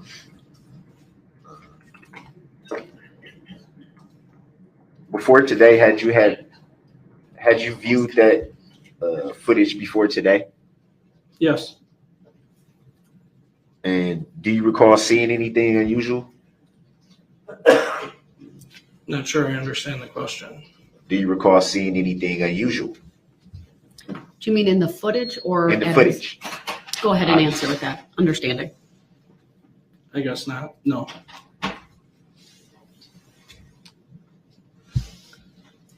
So if you don't recall seeing anything unusual in the footage, what would be the purpose to turn it into law enforcement? Objection. Grounds. Argumentative and a misstatement, Your Grounds. Honor. The way it's phrased, I believe it calls for speculation on the part of the witness, as well as the other reasons indicated by the state. So I'll sustain it as to the form of the question. Why did you turn the video footage into law enforcement? I was asked to go through my camera footage. Even though you hadn't saw anything unusual?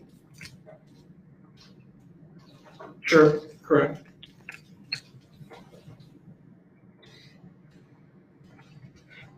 See, they're all trying to outthink him like he's asking some sort of masterful question. Just And answer you the stated question. that the time was off because of daylight savings time? Correct. And so it would have been an hour earlier than what was being shown? I believe so, yes, correct.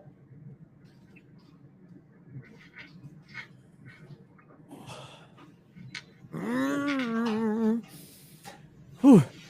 Just 7 hours to go. For you, bitch. It's okay. I'll take it. I'll take it all day. By the way, if you want to see me take it all day, you got to join rekietalaw.locals.com where we have a 24/7 live chat. On your residence. I'm in it way too much. Kind of addicted. It's on the back of my home facing my garage.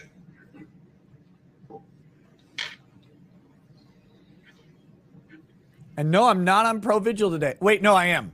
Yes. I just realized I am. That means you can morning drink. I took it right before bed. I take it on short nights. I'll take it right before I fall asleep, and I'll fall asleep fast before it kicks in. Do you recall what law enforcement agency you turned that footage in to? Yay, day drinking. Waukesha Police Department. What up, Kurt? Do you recall Hey, Kurt. what officer you spoke with when you turned in the video footage? I do not.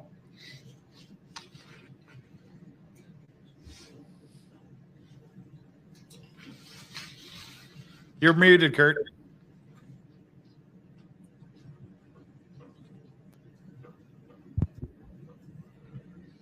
Yes. Hi. You stated that you saw the footage before today.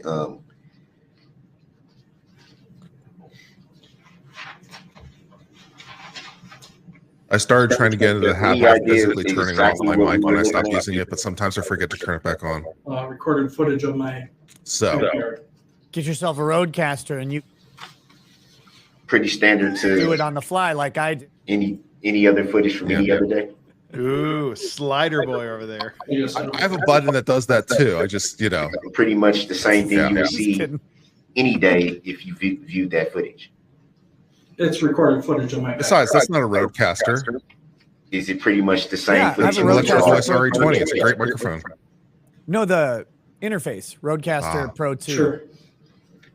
I got one a couple months ago. I like it a lot.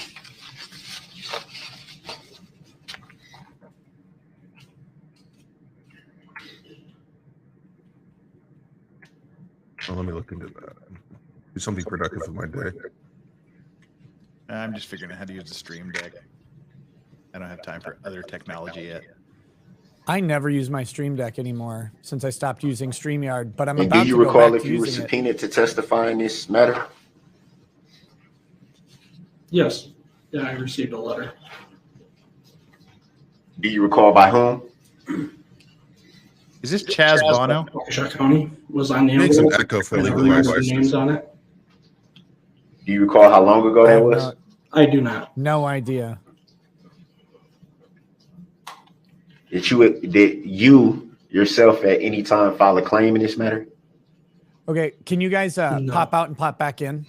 Yep. Do you know The echo, huh? of anyone who has filed a claim in this matter? Hang on. No. Have you ever talked to the plaintiff in this matter? Objection. Grounds. Sustained as to the form of the question. Hi. Have Oh, you yourself hopefully that ever fixes it. Better? reached out to the plaintiff in this matter? Objection. Grounds. Ground. Sustained as to the form of the question.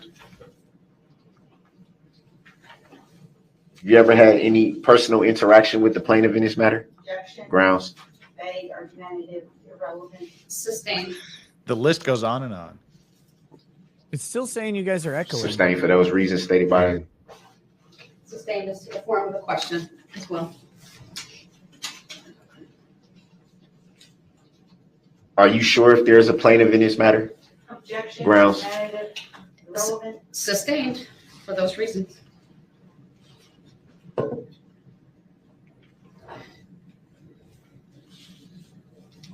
Oh, it's fixed now? Okay. It's fixed. It's fixed. It's fixed. Okay. I have to restore order. It's a Jeff sandwich. By the way, Were you guys, at any time make sure you informed that check out there's a legal plaintiff in this vices matter? and uncivil law Grounds. on YouTube. If you are not already aware of their For the reasons content, stated by the. they do legal commentary and analysis. Yes. Sometimes For the other reasons stuff. stated by the. Tonight, uncivil actually, law. I'm going to be doing something somewhat related to this case. When the judge excluded Brooks, she cited that case of Illinois versus Allen, and so tonight I'm going to actually be reviewing that case. So tonight on my channel, we'll be talking about that case and why the judge can throw the defendant out of the courtroom when Have he's you an at any ass. time seen anywhere or read Yes, anywhere Steven. that there's a plaintiff in this matter? Objection, Your Grounds. Honor. Irrelevant. Grounds. Sustained also as to the form of the question. Grounds in my coffee. Grounds in my coffee. And I'm also pimping my Instagram, which is closing in on No further questions. 10,000. Hey, redirect. No, Your Honor, I'd ask 10,000 Mr. Stone be followers, excused. So, Thank you, if sir. you guys want You to may follow step there, down. maybe Yes, someday I'll excused. post a bikini picture. Who knows? You never know. That's how Instagrams go. You follow Thank someone, you. you're like, oh, this person's nice. And then all of a sudden it's like, oh, there's tits on the May I screen. call your next witness? State calls Andrew Emerson. That's what happened when I followed Steve's. What? No, don't worry about it. What was the name again? Andrew Steve Emerson. has a side hustle Thank you. as a bikini photographer. Why you gotta shame the man? Really? Boy, I don't know. Hey, who's going to do the thing on the case Brooks case? Who's going to do that? I will. I'm gonna do it tonight. Uncivil law? Yeah. What Good time? morning, Yeah. Mr. Emerson. If you would please make Um, my witness stand. I which is think to my about 8:15. I'll Central. recognize her when you get there. Please remain standing, raise your right hand. And for everybody and saying that please Instagram is follow for the women and little girls or whatever, look, when you get thrown off of Twitter, you got to go somewhere. The testimony you're about to give shall be the truth, the whole truth, and nothing but the truth, so help you God. Yes. Thank you, sir. Please have a seat. Have I missed it? Yeah, it'll be immediately following the Law and Lumber stream. First and last name for the record, and then spell each. Andrew Emerson, capital ANDREW, capital AMERSON. O-N. Go ahead, your witness. Thank you. Good morning, Mr. Emerson. Morning. Sir, on November 21 of 2021, where did you live? 435 Dunbar? Is that here in the city of Waukesha? Yes. And is that your home? Yes. Overruled is foundational. The witness may answer. If there is an objection, sir, I will need to rule on it first before you answer, so just wait until I do that. Thank you. Okay. Do you have any security cameras at your home, sir? Yes, I do. And did you back then in November of 21? Objection leading. Overruled. The witness may answer. It's foundational. Yes. To your knowledge, were they in working order on November 21 of 21? Objection speculation. Speculative. Overruled. The witness may answer. To your knowledge, kind Yes. of eliminates the speculation part Does of that. your He's getting better. have He's getting better. ability? Objection leading. Overruled. The witness may answer. Ooh, I'm Yes. 40 followers And away can from the 10,000. recordings be So viewed at a giddy. later time? Yes. At some point close to November 21 of 2021, maybe a day or two later, were you contacted by the Waukesha Police Department? Objection leading. Overruled. I was contacted on Monday and on Wednesday. Okay. Why were the officers at your house, sir? My cameras are evident from the street, so they were curious if they were in working order and if they could look at them. Uncle Did you- Jesse looking out for them Duke boys again. And did they specifically obtain recordings related to the date of November 21 of 21? Objection leading. Overruled. The witness may answer. It's foundational. You know Cooter? Yes. Did you ultimately provide a copy of those recordings to the officers? Yes, on Wednesday. How did you do that, sir? Do I know Cooter? The operating system, after acquainting them with the monitor and how it all worked. Okay. And they were focused on a certain area to the west. Okay. And I showed them how to get a good view on that and welcome them to have it if they needed it. Did they take it? Yes. Before you turned it over to them, sir, did you change the content of the recording in any way? Objection leading. And speculative. Overruled as to both objections. The witness may answer. Nothing was changed. Okay. I'm going to ask you to look at the screen next to you. I'm going to put up Exhibit 156. This is a 9-second clip. Can you see that, sir? We broke 10K. All right, I'm going to play that for you at regular speed in its entirety. Time for now you got to post. pictures. Yeah, now you got to post more than once every 6 months. Make sure it's playing at regular speed. I've been posting more. You have? Yeah, it's kind of weird to use since you have to have a picture or a video. Mm-hmm. It also makes your posts like require effort, which is probably good. Did you see that clip, sir? Yes, I did. Is that a portion of the recording that you turned over to the Waukesha Police Department? Yeah, that's the camera that faces west. Okay. Do you believe that exhibit, what we just showed you, that video is a true and accurate representation of the events that evening near your home? Yes. And if you look on the screen, sir, do you see a date and time stamp for the video? Yes. Objection leading. Overruled. The witness may answer. What was the date and time stamp that the video was recorded, please? November 21, 2021 at 4:46:41 p.m. Thank you, sir. I move for admission of 156, Your Honor. Objection. Relevancy. Oh, just relevance. The exhibit 156 is received. Just so everybody knows that what they're doing here with these witnesses, these are authentication witnesses. So they want the video in. They're going very methodically through the authentication questions. Morning, Mr. Emerson. And it sets in. Dog. Would it be fair to say that you saw the video footage before today? I saw it on the day of and the days following.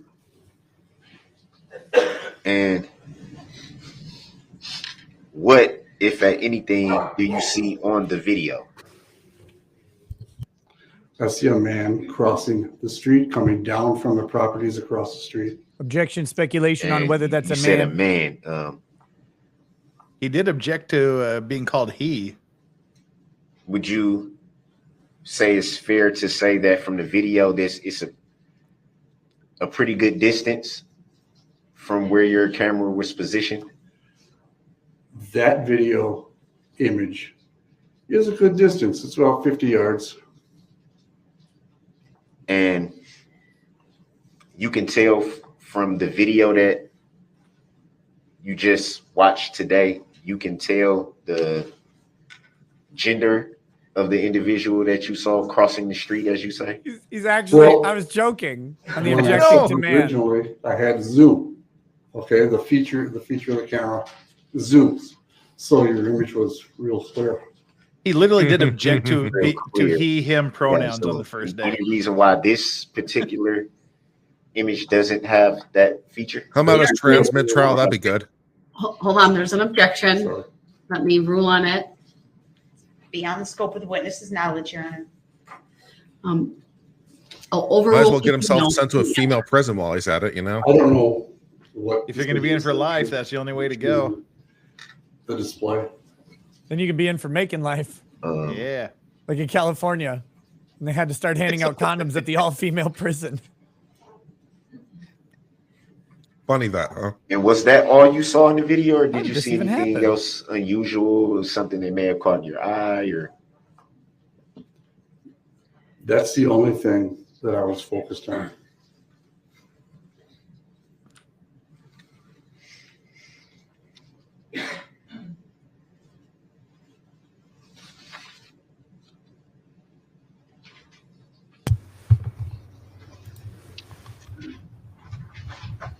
And do you recall what agency you was contacted by about the video footage?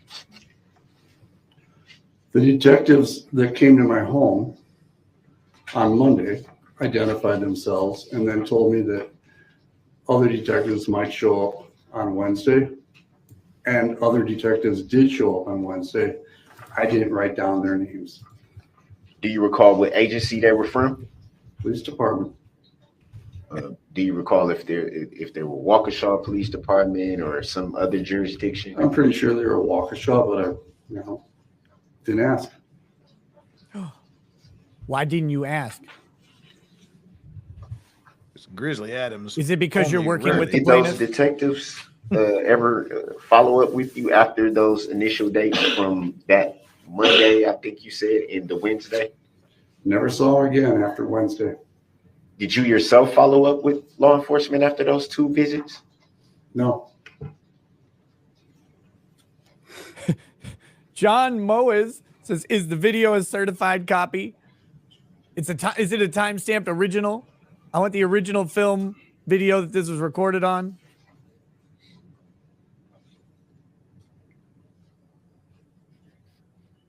I like his blue tie.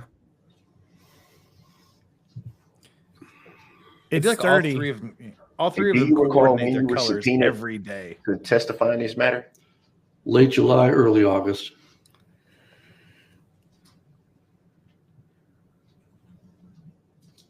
Do you recall by whom? Waukesha County District Attorney's Office.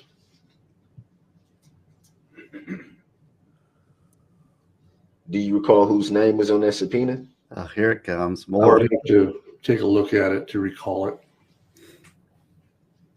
Was it the plaintiff? And once you received the subpoena, did you call the Waukesha District Attorney's Office to gather any information about the subpoena? On a few days, getting close to October 3rd, I made a phone call to ask if I was going to be somebody that they needed on October 3rd, because I hadn't heard anything from them. Do you recall who you spoke with at that time?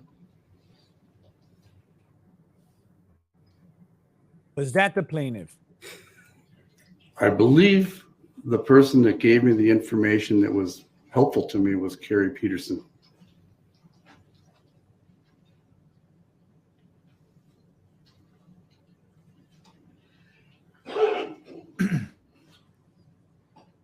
Guys, I didn't actually change my shirt today. It's just really got It'd dirty. be fair to say at that time you were notified that you possibly were needed to testify.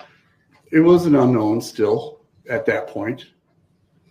Later, I received a text saying that I was on call as a witness. Did you receive that text the same day that you called the district attorney's office or sometime after? It might have been the same day. It might have been the next day.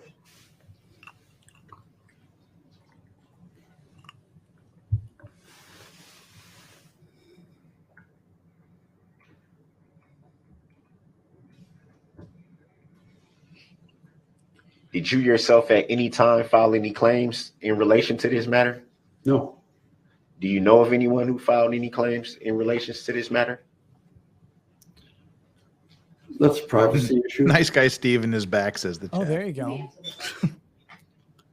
I know that my grandchildren received counseling, and I think that a Waukesha Community Fund might have helped cover some of that.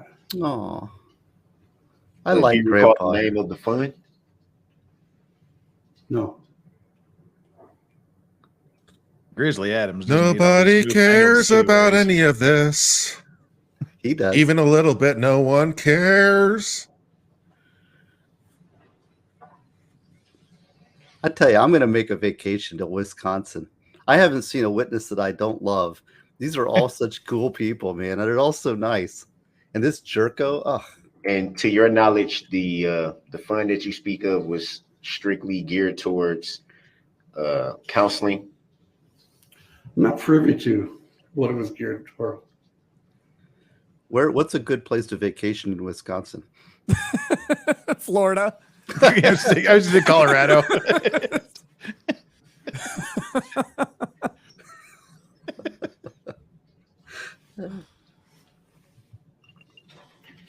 I mean, if you got the kiddos, you can go to Wisconsin Dells, see the world's So would it be fattest fair populace. to say that there was a financial It's like a mecca of interest water attached parks to this incident? Absolutely You've not. clearly never been to Utah. Land whales. Utah, you say? Great. Well, I do have some texts I Kind could of be mental reading. health interest. Please no. Hail to Skin says, I miss your grift, dude. Glad to have realized you're just here. Yeah, well, once my YouTube channel comes back active in 2.5 days, I can actually make community posts and let even more people know where I am. You say 2.5 days, but last time 7 days was 10, so who knows? It's true. It's true. My studio currently says specifically 3 days left, but it said 3 days last night also. Hmm. So we'll see. And how's everybody doing now? Are they okay? How's your family doing? Like, how is For relevance? Yes. They're not great. God. How's the wife and kids? Can I come visit? Got a In sandwich you can make me? my red SUV. what the fuck is going on in the in the locals chat? I am so confused by this image. Have at any time you yourself had any personal interactions with the plaintiff in this matter? Grounds. Not sure what this is supposed to be. Question. Describing. Taylor Ship business dog. Grounds. Ah, Sustained. that makes sense. Where they get these little handcuffs? With a head in the Not refrigerator. relevant. That's the best thing ever. Do you recall if the plaintiff in this matter reached out to you in any way? Objection. Grounds. Irrelevant, asked and answered. Grounds. Sustained for those reasons. Also as to the form of the question. Just say Just grounds for the record, again. it wasn't asked and answered, just for the record. Next question, please. I'm just saying for the record, it wasn't asked and answered. Verified proof, Your Honor. Do you yourself know if there Verified even proof. is a plaintiff in this matter? Objection argumentative. Sustained as to the form of the question.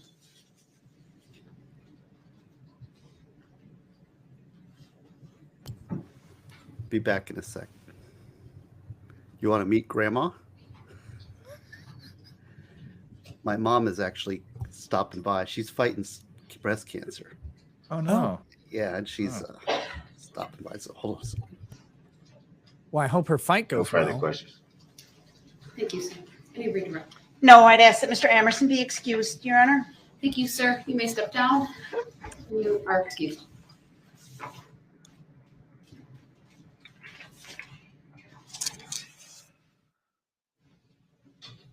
Okay. Go ahead. Mr. Brooks doesn't even have his top buttoned, man. He does Floppy. he doesn't do that. I mean, he might not wear suits often. But it's also a public defender, or I think it's a public defender's office suit. So I mean, this thing isn't tailored for him.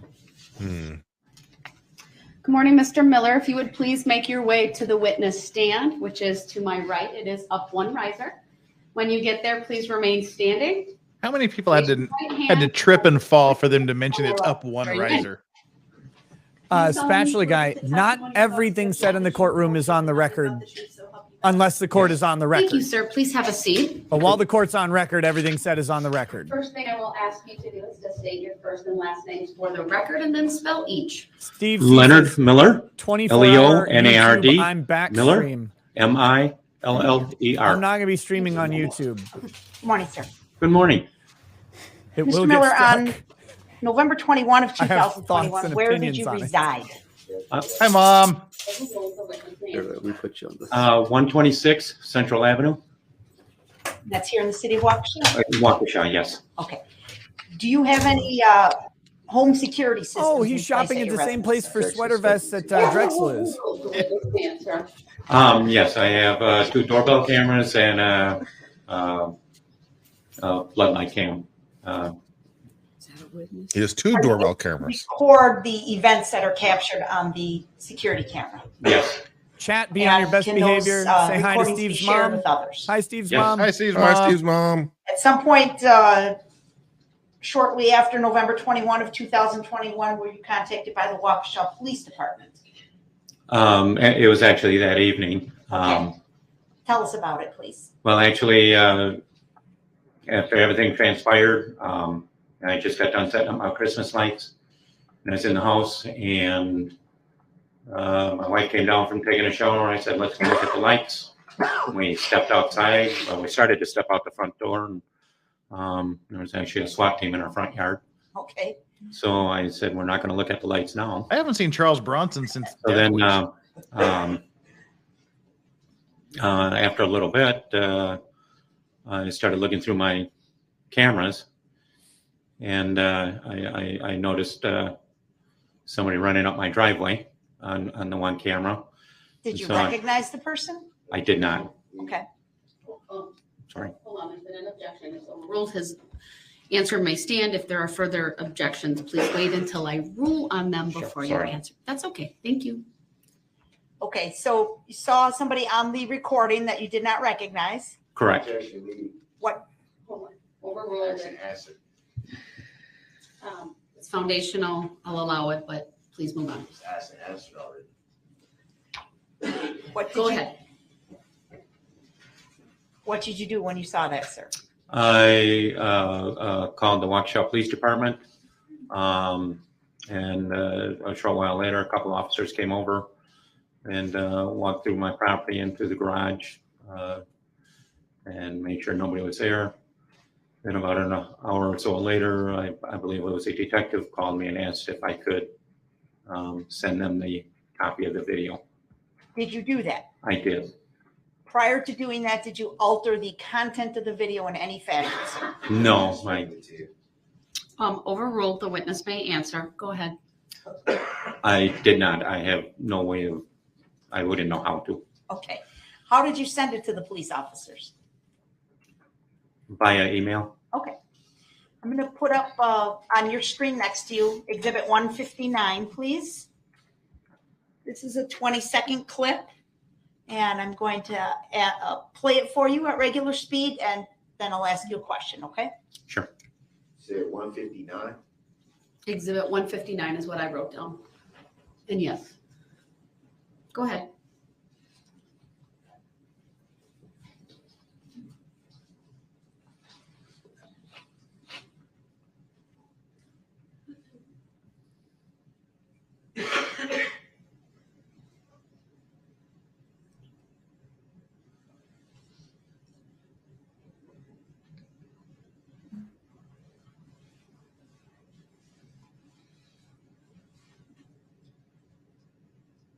Can we dress up as Darrell Brooks for Halloween? Is that acceptable? You have Mr. to find Miller, an is that the ill-fitting suit recording in you Korea. provided to the Waukesha Police Department? That's pretty easy, but they're usually on the tight side. Do you believe this is a true This and isn't on accurate the tight depiction of the side. events at your home on November 21 of 2021? Objection, relevancy. Overruled. You may answer. Yes. In the upper right-hand corner of the recording, I noticed there's a date and time stamp. Do you see that? Objection, leading. Do you believe that was Hold on. accurate? Overruled. Reflective? I'm sorry. There's the witness's answer may stand. Go ahead. Next question. Do you believe the date and time stamp on the recording are accurate, sir? Yes. And what, if you could read, please, the date and time stamp on Exhibit 1. No, I'm going to go as Drexel for Halloween, I think. November 21st. Worked out well 2021, last time. Yeah. 04/48/16 p.m. Is it worth wearing an Argyle sweater? Exhibit 159, Your Honor. Objection, relevancy. Overruled. Exhibit 159 is received. I don't have any other questions. Thank you. Thank you. Any cross, sir? Yes, briefly. Go ahead when you're ready. This is a Okay. Good morning, Mr. Miller. Good Hey, morning. what up? What up, Darrell? How you doing? Before today, it would be fair to assume that you saw that footage before today. Yes. Yep. This is Mom's first time seeing him, I think, here. Oh, Darrell Brooks? Yeah. Yeah, he's a lovely individual. Very compassionate. He was worried about the jurors' health earlier. A little bit earlier that that's why he's wearing stepping out to literally the only one wearing a mask. Christmas lights, you noticed the SWAT team in your yard? Correct. That's a juror. What do you mean by SWAT team? That's nice. Fully armed. I should borrow Drex's sweater vest. Rifles in hand, helmets on, officers in my front yard. Well, what do you mean by SWAT team? Well, what I mean is SWAT team. Straight in my front yard. Did you notice any vehicle that they may have been in at that time? Look, Kurt, in some places, the SWAT team is a little bit different and more fun. Did you notice at the time that you observed the SWAT team in your yard, did you notice any vehicle that they may have been in at that time? Yeah, a big black van that said SWAT on the side of it. Down the street. Whether it was theirs or not, I cannot say for sure. These guys make watching this trial watchable. I know, it's fun. I like it. You're like the do you recall what police agency you turned the video footage over to? Yeah, it was Waukesha Police Department. Do you remember the name of the officer that you turned the video footage over to? I am sorry, I do not. Don't apologize. Do you recall filing a report at that time? No report was made. So it'd be fair to say the extent of your interaction with law enforcement was strictly about the video footage. Correct.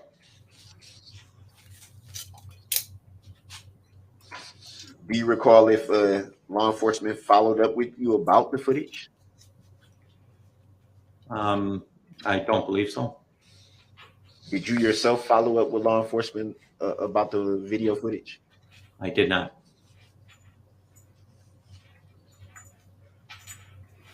See, he's so confused. Like, what is he asking? What is he doing? Chat is killing me. Sorry. Let's see. And do you recall when you were subpoenaed to testify in this matter? I'm sorry, I didn't hear Steve's the mom. first part of your question. This is my friend Drexel. I have a bit. There's a picture of him with a really embarrassing sweater. Do that you looks recall like this. when you were subpoenaed to testify in this matter? I can't remember the exact date, but it was a few weeks ago.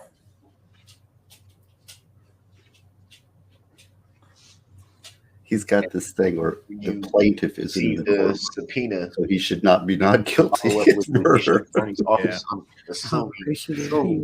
He wants the state of Wisconsin to be there. The actual state. Whom you spoke with? The state of Wisconsin is everywhere. It's all around us. It's in this very room. In this very room. That's his. It's sovereign. Like the spirit of Christmas.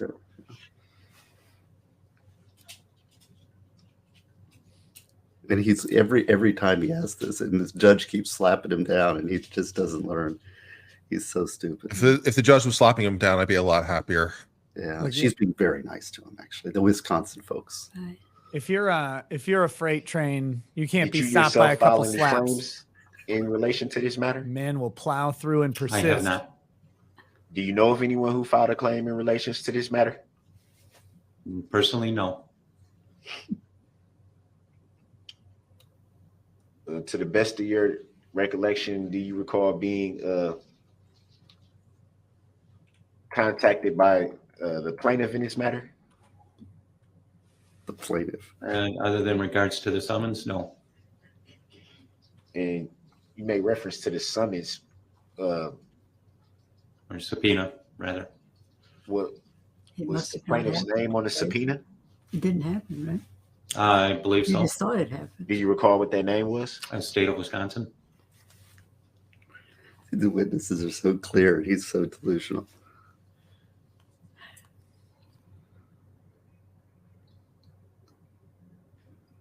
As I'm sending every one of these memes to Drexel as they come in, just letting you know. These guys are all in their good behavior because you showed up. You don't have to do that. All right, I'll get the dirty jokes back out.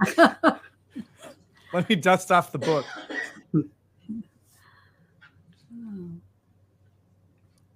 Have you ever had any? I made a critical with the mistake. State of Wisconsin. A little bit ago, I shifted to sit Grounds. cross-legged in my chair like I've seen other people do, and now I'm stuck. And my knees hurt. For those reasons, Your Honor, or But I'm going to just keep this embarrassment going until a break. being that you identified the state of Wisconsin as the plaintiff, You look like you're have they ever reached out to you in any way? Grounds. Grounds. Have you ever had any personal interaction with the state of Wisconsin? Grounds. Only when I go to the DMV. Grounds. For those reasons stated by.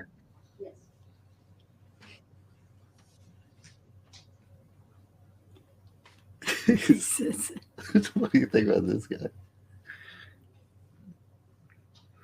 Does Steve Mom have plans today? Don't read the chats. Never read the chat.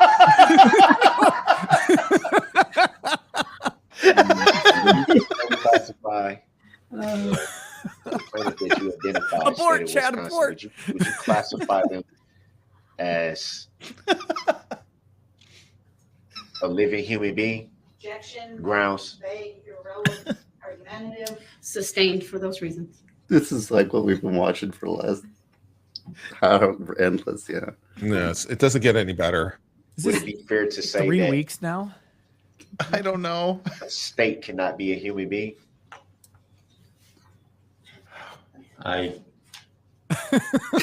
Last time the state was a human being, we had a king. I guess yes.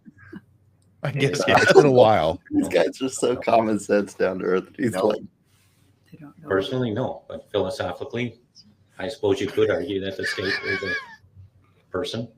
The state, one state. The state. It's your question. You're making it longer, dude. Just say no. How did you come to that determination? Don't you want to settle into your new prison room? Sustained is to the form of the question. It's also not relevant. If you drop all your claims right now, Darrell, I'll paint your prison room, paint brand new.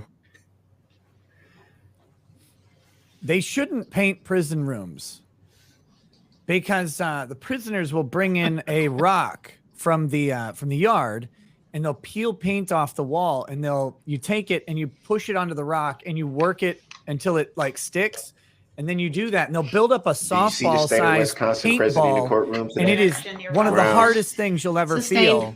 And they'll use it to clobber someone. What was the last part? As opposed to the rock they started with? Well, they bring in a small rock and they layer it with the paint and make it bigger, like a snowball. They're horrifying. Have you ever seen the state of Wisconsin at any time? Objection. Grounds. Argumentative, Grounds. irrelevant. Sustained for those reasons. What reasons are My father-in-law was a prison guard, so I got to see all the fun prison weapons. Objection. like, have you seen the state of Wasn't Wisconsin? asked previously, for the record. This is the kind of person that runs down 7 people and kills 60 people. He hit on a parade. He only killed 6. Only killed. Why are you 6. trying to prejudice the state against him? Oh no!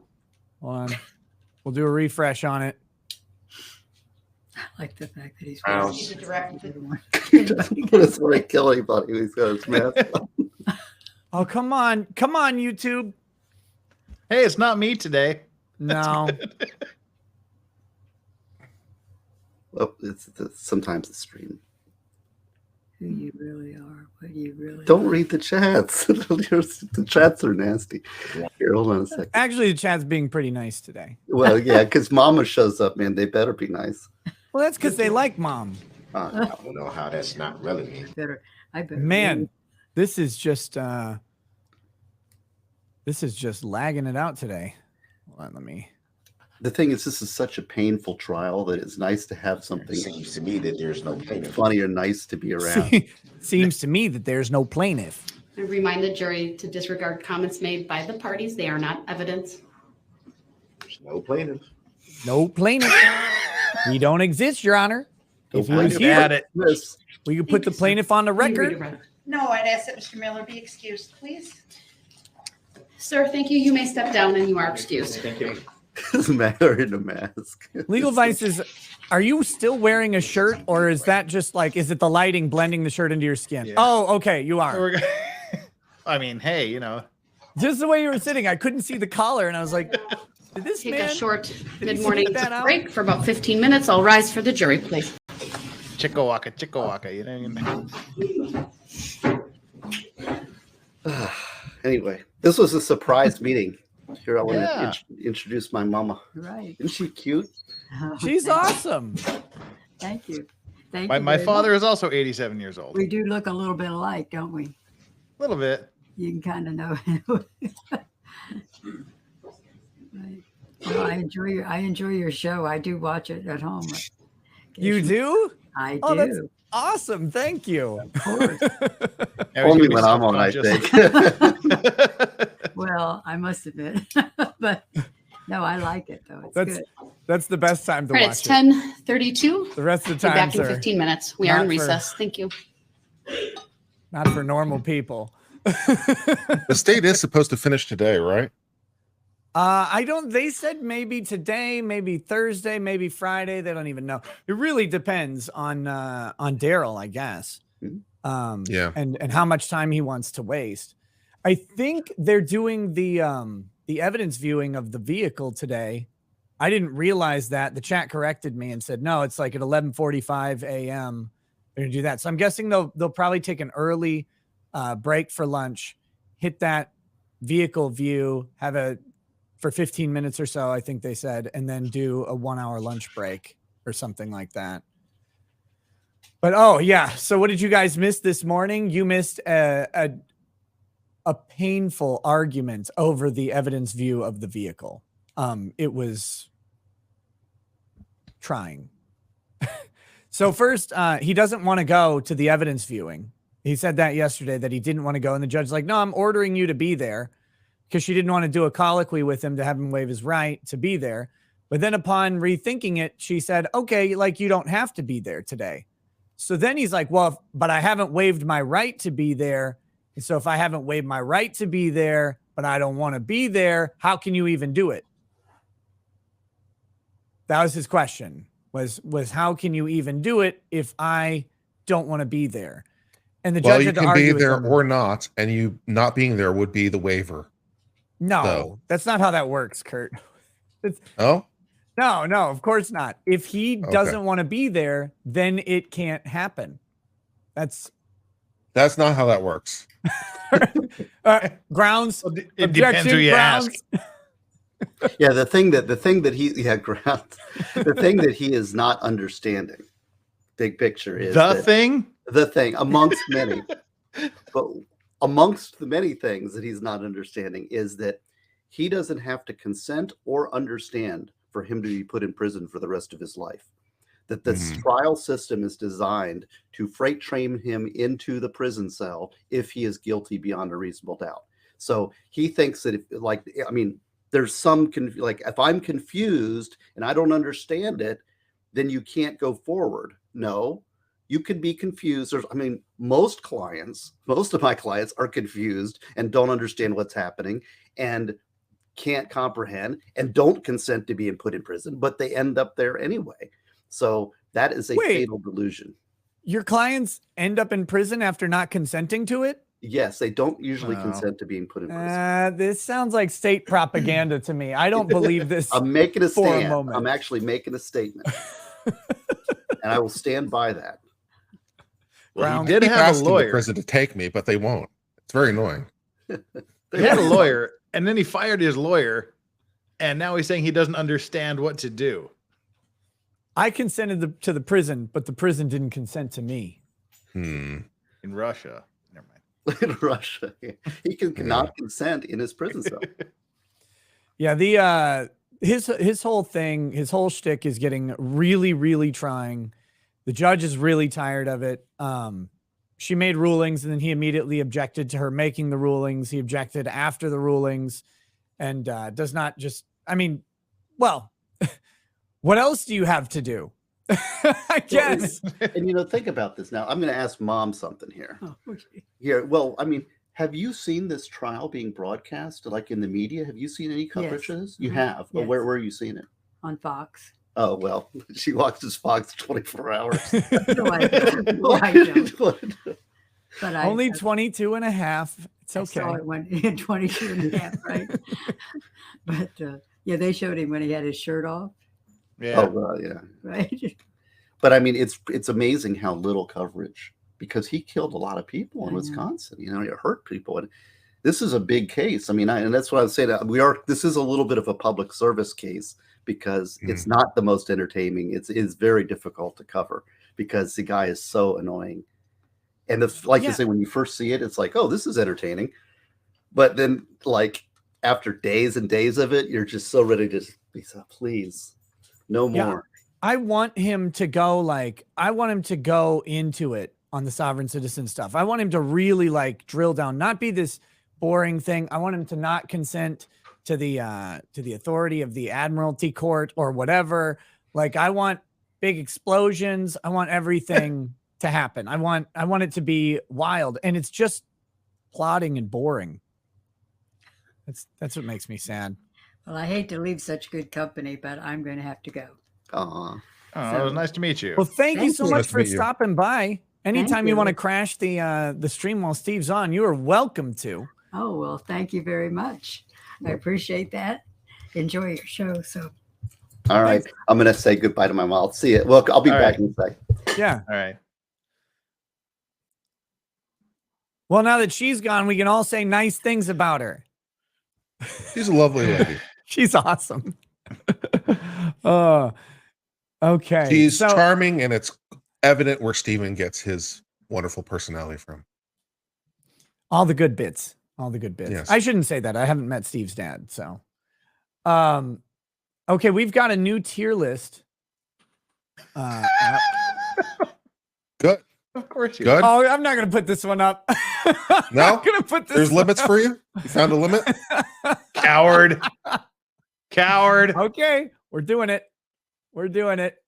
You can only call me a coward so many times, like Marty McFly. That's right, chicken. So here we go. Here's the tier list. Oh, I've been bumped from my position at S. Well, no, you're not on this one. This is a different tier list. This is the chat's tier list. Yeah, okay. So S tier, we've got Earl Grey, we've got Judge Borowski, we've got Steve's mom. That was quick. Then A, we've got Owen Schroyer, and whoever this guy is. I don't remember who this guy is. B, we got the defense or the prosecuting attorney, of course. Women be simping. So is Legal Vices. And the priest. This priest looked like a comic book rendition of a priest who's a serial killer. And of course, all the women are like, oh, his eyes. And I'm like, they're peeling your skin off as we speak. That's what that's what his eyes are doing. You're being exposed to your bare anatomy at this point. But okay, you guys can do that. C, I don't know who this guy is. D, we got Sharafacy here. E, Matthew He's Harris. better than D tier. I cannot believe the Matt Harris is down at E tier. I cannot believe that. Oh, is this Richie McGinnis? Yeah, I think so. And then we've got Mark Richards. I'm gonna have to object to the chat on this one. I think it's much more deserving of a higher tier than E. And I'm offended. I don't know who this F tier guy is. Who's this? I've seen that face. And then of course we've got Krause and Binger and Rosenbaum bringing in the off the charts. Yeah. Oh, Drew. This is Drew Hernandez. Okay, Drew Hernandez. That's right. He was the Drew was one of the videographers from the Kyle Rittenhouse, the night of the Kyle Rittenhouse stuff. Nick is really bad at remembering the Rittenhouse eyewitness reporters. Yes. There were a lot of people, man. There's a lot of people in a lot of these cases. I also don't remember names as a rule. My dad described the symptom the same way I've adopted his description. He says, when I'm introduced to people, I hear my own name. And that's true to me too. I'm just really bad with names.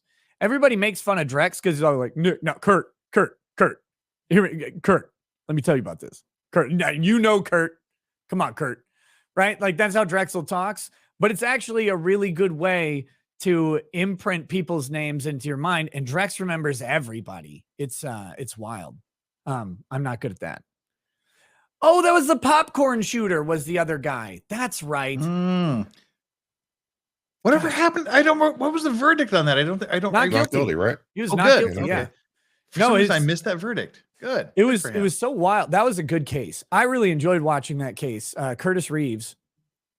I liked watching that case because I went into it thinking this guy's got to be guilty, and then I watched a very competent defense by his defense counsel, and you watch the evidence. And you're like, no, actually. You know what? I think that was actually fully justified. I really do. This guy's this old guy sitting in a chair, this towering monsters over him, screaming at him, clearly reaches in, seems to strike him, goes in for another reach. That's when he grabs the popcorn. That's when he gets plugged. There's no way that guy could stand up and like fight back or do something else. So that was a good one to watch. I don't know how I missed that verdict. For some reason, I just stopped watching it one day and I forgot completely about it until right this minute. Wow. Ouch, Jeff. Tank Imperator says, good morning, Nick. I skipped muster to watch this. Wait, isn't that bad? I don't know what is more painful, standing at attention while being reviewed by some ponce of an officer for 20 minutes or listening to Brooks. I think Brooks is really bad. And hey, it's MD says 14.7 thousand watching, only 3,400 rumbles. Show Nick and Mama Ghazni some love by getting this stream to #1 on Rumble. That's right. Hit that plus button.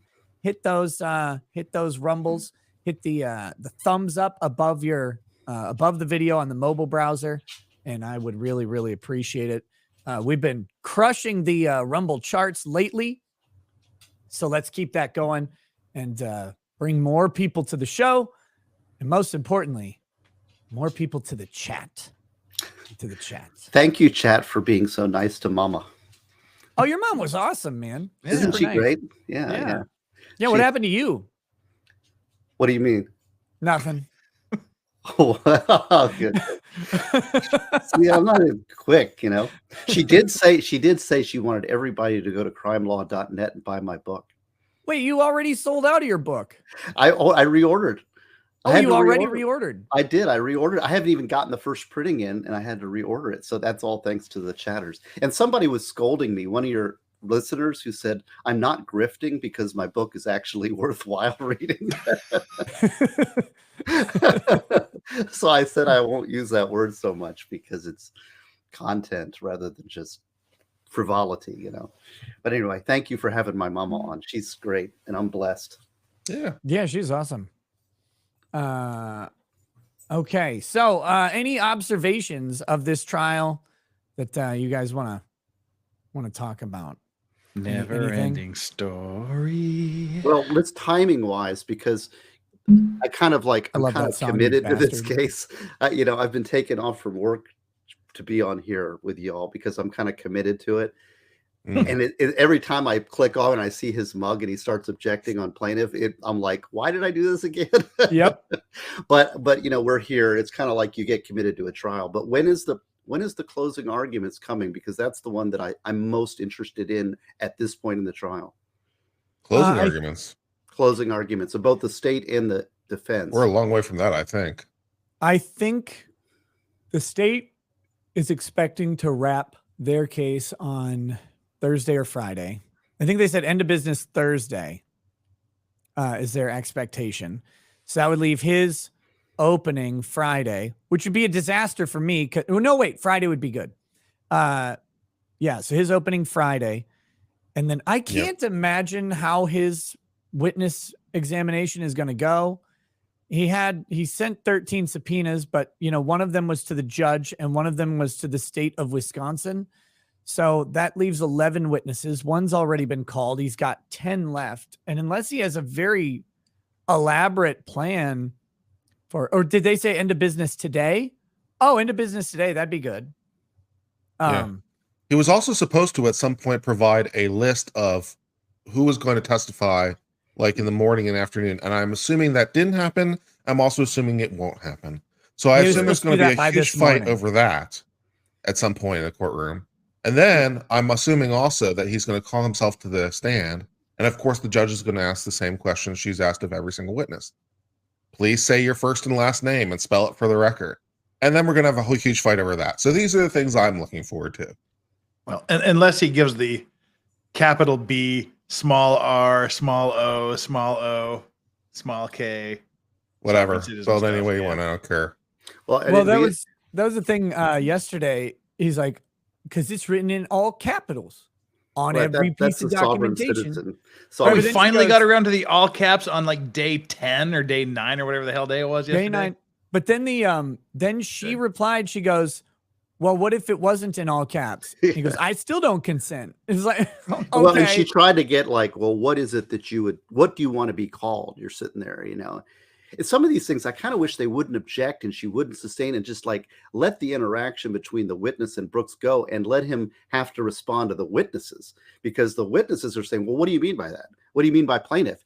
I mean, if I was the state, that's the time I wouldn't object, because it makes no difference. And then you're getting the witness nailing him from the witness stand, and that's not the court's ruling. So I'd kind of let those witnesses go on that. I mean, just that's, the strategy for state as a prosecutor, knowing when not to object, because they're kind of playing his game by objecting, right? Oh, they're preventing me from having that. Well, when the witness is doing the questioning, hey, and these witnesses are like, what do you mean plaintiff? Who's that? What are you talking about? Be specific, right? Who are you?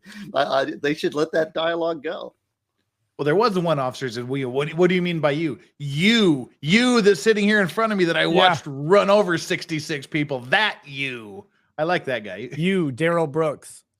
I shot at you. Has there been any witness by the state that has not acquitted themselves very well? No, the state's been, as far as I've seen, I haven't watched all of it. Yeah. Obviously, I missed a couple days, but it seems to be just solid witness selection, solid solid examination. The state seems to have a very good plan that they've put together. They don't seem to be wasting too much time. I thought they went a little overboard with the detective interview, or the detective that did the interview with Darrell Brooks and playing that, because it looked like they were playing long segments of the interview to show his deceptiveness and lack of, that he was just basically lying to detectives. It's like, I don't know that we need this at this point. Like, I don't think his credibility is all that good in the first place. And that seemed like a workaround tactic to attack his credibility with some evidence, which would be fine in a lot of trials. But this one, I just didn't feel it was necessary. I thought it took a little bit too much time, but this is a nitpicky argument. Do you think that he's going to testify? State have another witness to call this morning? Yes. All right, then let's have the jury brought out. Sorry about my dumb dog. Barks. Your objection to that is noted. I'm declining to revisit that issue, sir. Is that a judicial determination? It is. It is. As a matter of fact. She needs to just start saying yes. It's a ruling on the record.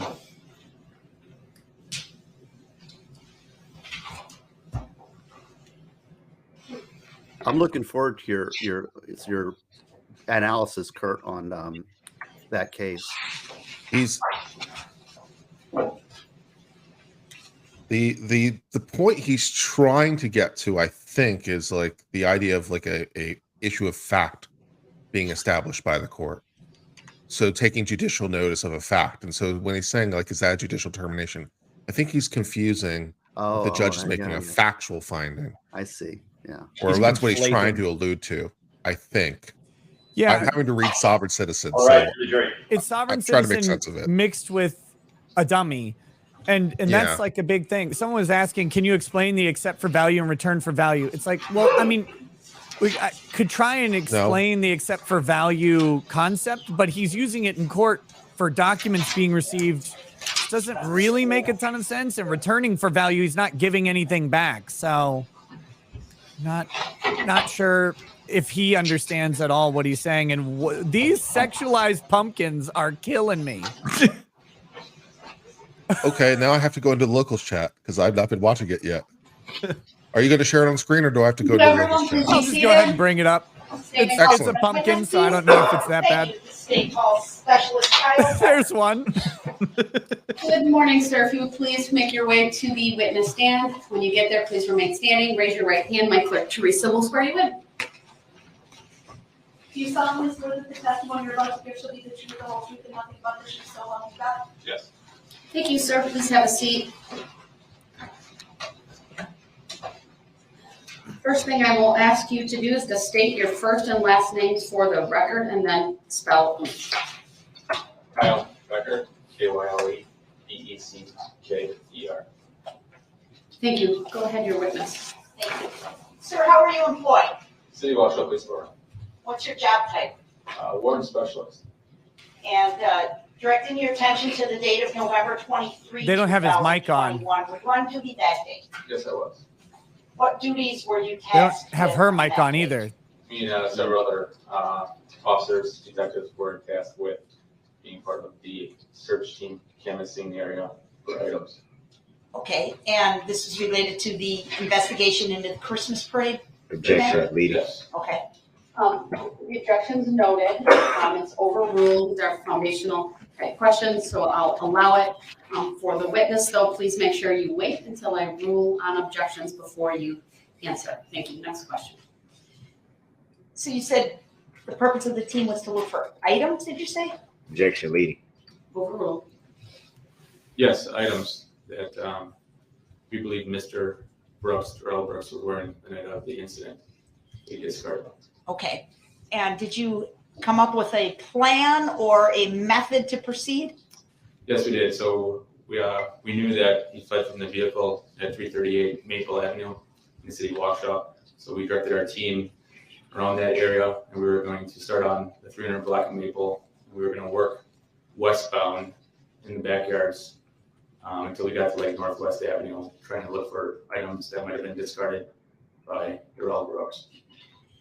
And what day was this that you set out to do this? November 23rd, 2021. Was there an objection or not? Yes. Overruled. The witness may answer. It was November 23rd, 2021. What time of day were you performing this search?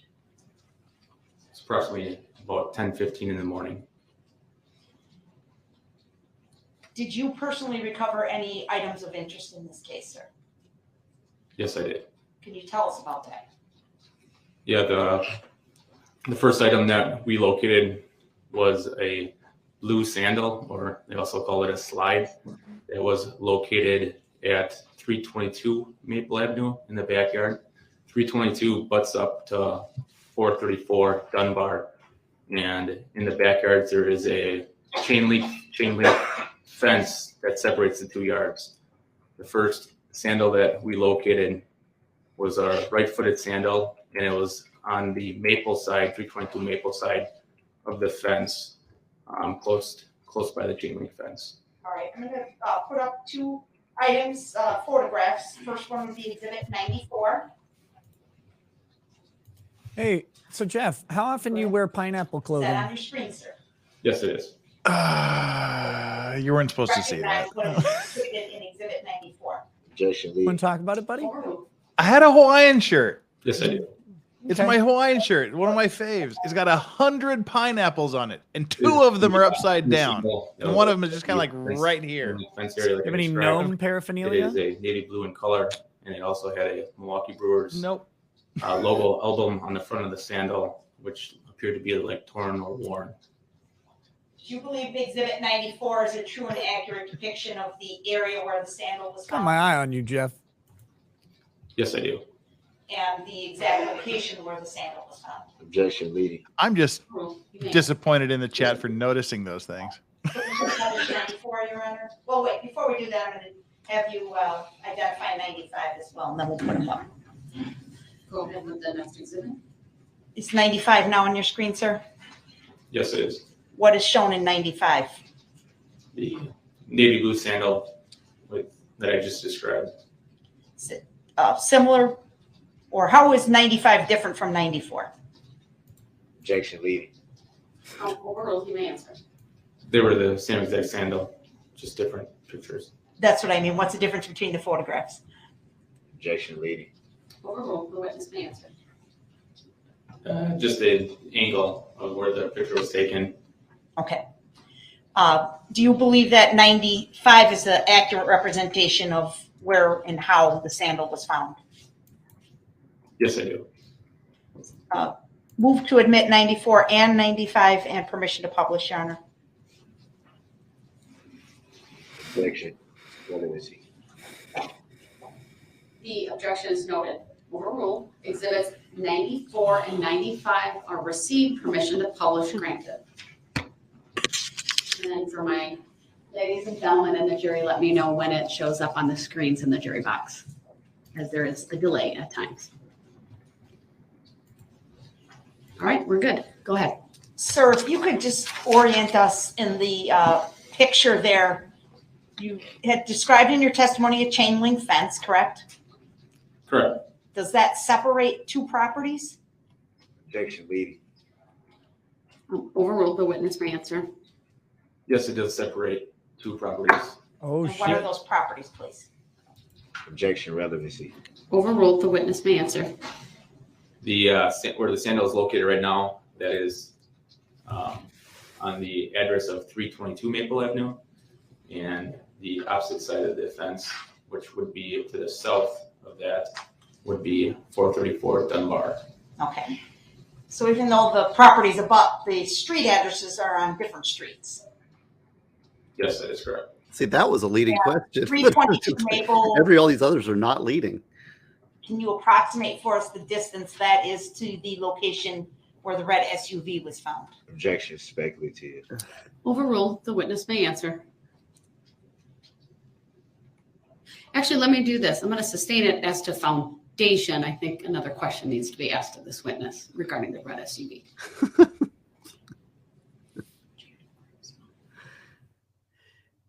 This is a good example of Sir, even if there's an objection, you don't want to object you, everything. Set out to search the area around 338 Maple, correct? Yes, that is correct. And what was the significance of that address, please? That was to the chat, two things. Pineapple on pizza is degenerate. Pineapples themselves are a completely different type of degeneracy. Please approximate for us the distance between the residence where the vehicle was found and the residence where this sandal was found. Objection relevancy. Overruled. The witness may answer. This is an approximate guess. I guess around 200 yards. Okay. The device in front of you is a touch screen. Can you please circle the sandal? Oh, Jeff, I've been waiting for you to get back. I'm sure you have. There was just so much Wisconsin. I felt compelled to get some cheese. And then if we could please display 95. I see the chat's been having fun. Before you do that, any capture of this being requested before? No, because I think 95 will do that for us. Why have you been waiting for me to? Nice. Next exhibit. This is why. Right here. All right, now 95 is up as well. Same thing. Circle. Sure. Objection leading. Yes. Please circle.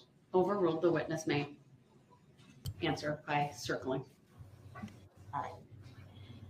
Now, I'd like to show you a piece of physical evidence that's been marked as state. Wait, he testified he was wearing Green Bay Packers flip-flops. Deputy, Liar. please. Could you please present that to the witness for me?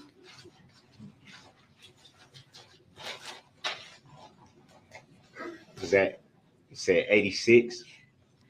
I was going to ask the same thing because I missed that too. Can I have the number again? Yes, 86, Your Honor. All right, thank you. Exhibit 86. Not yet. Sir, have you seen Exhibit 86 before? Yes. What is 86? 86 is the sandal that I located outside of 322 Maple Avenue. One we are just seeing in the photographs 94 and 95? Yes. Let's go get some pineapple. Move to admit 86, Your Honor. Objection, relevancy. Overruled. Exhibit 86 is received.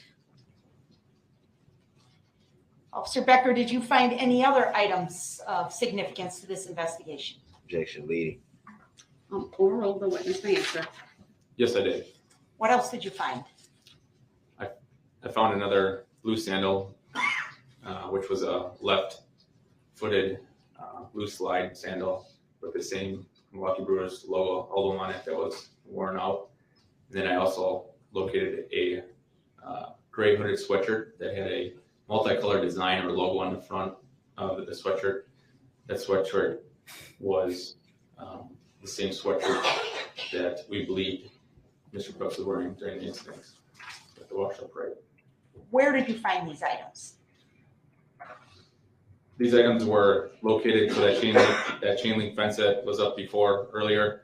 It was on the opposite side south of that chain link fence, which would have been the address of 434 Dunbar Avenue. I was directed towards that area because due to the fact that I thought Mr. Brooks tried jumping the fence, and that's how he lost the first sandal. So I was directed towards that area due to the fact in that vicinity there. So I was searching in the backyard of that area, and I located a children's playhouse. This children's playhouse was made of wood, and it had about 4 or 5 steps up till you got to the platform of the children's playhouse. There also was a slide connected to it that would lead down to the grass. I located in that platform area, I located the gray hooded sweatshirt that had a multicolored design. It's the same sweatshirt that we believe Mr. Brooks was wearing during that parade incident. And then in the close proximity to that sweatshirt was the other sandal, which was the left-footed sandal, which was a blue slide with the Milwaukee Brewers logo album that was somewhat worn. Matched the description of the one that we also found by 322 Maple. All right, sir, I'm going to display on your monitor Exhibit 96. Go ahead. Do you see Exhibit 96? Not yet. Okay. There we go. All right, do you recognize what is portrayed in Exhibit 96? Yes. What is that? Objection, leading. Overruled. The witness may answer. That is the children's playhouse where I found the gray hooded sweatshirt and the left-footed blue sandal. All right.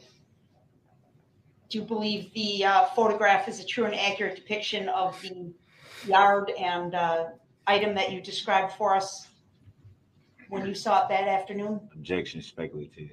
Overruled. The witness may answer. Yes, it was. All right, we're going to go on to 97. What do we see in 97, sir? That is the gray hooded sweatshirt with a multicolored design or logo that I located. In the playhouse. Correct, in the playhouse. Okay. Do you believe this is a true and accurate depiction as you observed the events on November 23 of 21? Objection, speculative. Overruled. The witness may answer. Yes, it is. All right, and then 98, please. Please describe. This picture is obviously the gray hooded sweatshirt that I just talked about, and then also the other left-footed blue sandal with the Milwaukee Brewers logo album that was worn. Is this the position of these items as you found them, sir? Yes, it was. And do you believe this photograph is true and accurate as it's presented here today? Objection, leading. Overruled. The witness may answer. Yes. Move to admit 96, 97, and 98 and permission to publish, Your Honor. Exhibits 96, 97, and 98 are all received, and permission to publish is granted as to each. And if the jury would please let me know when the monitors and the jury box also display what's on the large screen. Oh, man. Oh, I feel like I need to do yoga or something during these fucking trial streams. All right, Officer Becker, could you please circle for the jury the children's playhouse that you've been describing? That would be hot. You could heat up your studio, do some hot yoga in the background. Hot yoga. Flex that ass. Thank you. I'm not. What we all want to see. Bitch, and let me see what you got. Just shake that ass. Bitch, and let me see what you... Where did Richard Humpty Vision go? Okay. Damn it, I'm too old. Where's the, this is a Doing close-up the of that Humpty same Hump. playhouse Yes. He died, I think. sweatshirt in this image, sir? Richard Humpty Vision? I think so. Overruled, you may answer. Yes, I do. Please, sir. Chicago lost one of the good ones. Are you able to see the sandal in this photograph? Nope, he's still alive. Never mind. Okay. Oh, he's still alive? We'll move on to That's good. 98, please.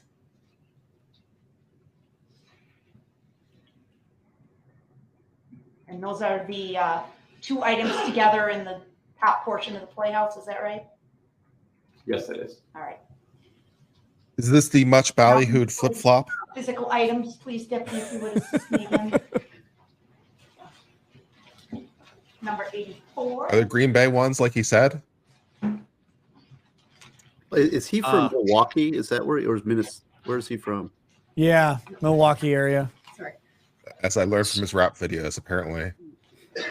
Sorry, I got my Humpties mixed up. The Humpty Hump Singer Shock G was the one that died last year. What is that? Okay. I was conflating my Humpties. 84. Common mistake. Go ahead, you may answer, sir. Is that the Humpty Hump guy? Yeah. Okay, yeah, all right. Richard Humpty Vision, a pioneer of Booty House. And 85. Thank you.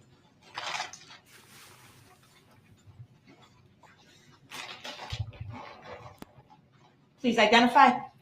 This is the other sandal, which was a left-footed blue sandal slide. If the sandal does not fit, you must acquit. Also located in the children's playhouse.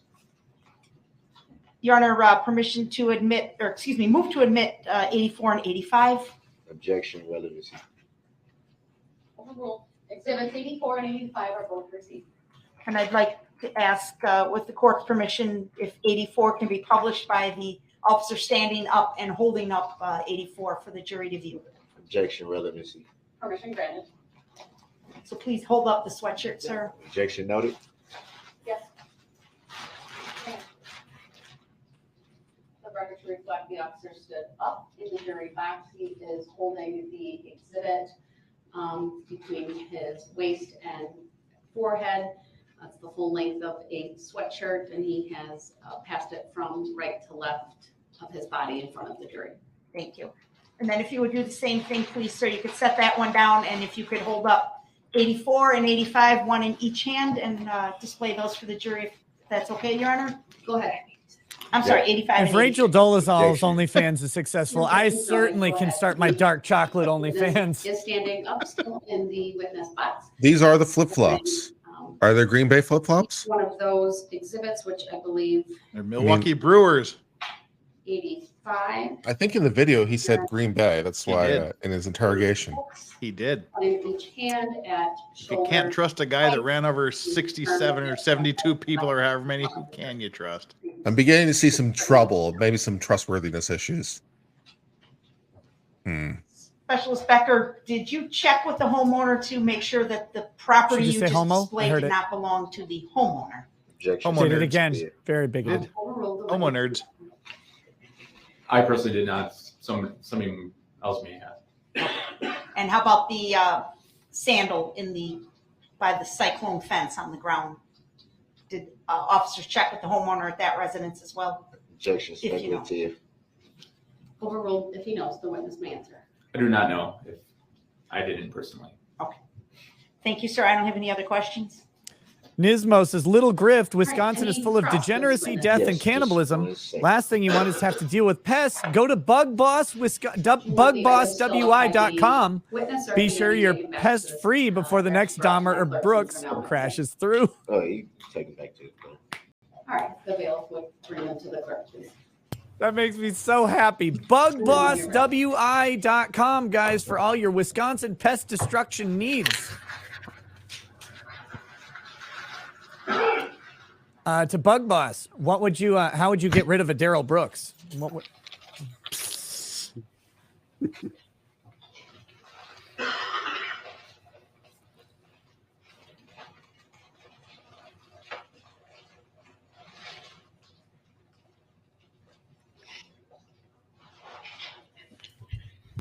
Farmhand Tom says, You "I'm testified earlier in I'll get this in just a second.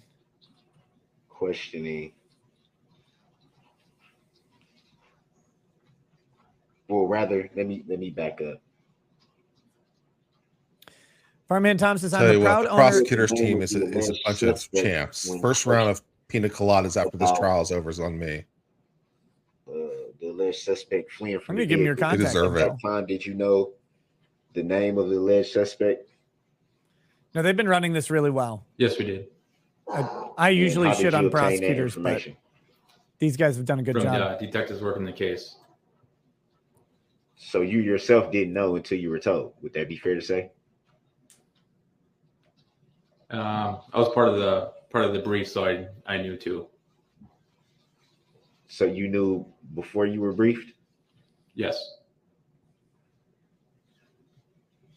So you knew before you were briefed, then why did you have to be briefed about that information? Shut up.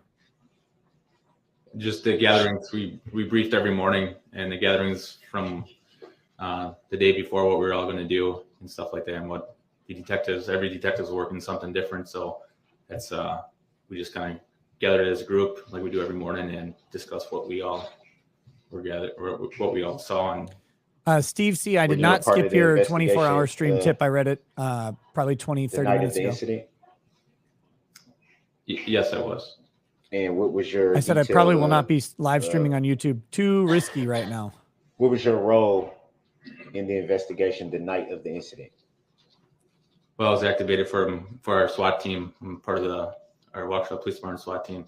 So we were activated at that time. So I was assisting in that matter for, at the time being, about the parade incident due to the fact of all the injuries and victims and unknown suspects at the time we got activated for our SWAT team.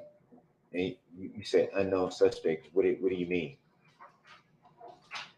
At the time of the incident, we didn't know exactly unknown. who the suspects were. There was one or two at the time. So this was all really fresh information that we received that night. So we got activated right away. So is it possible that you didn't receive information of the alleged defendant until that evening? I do not recall when exactly we found out who our main suspect was.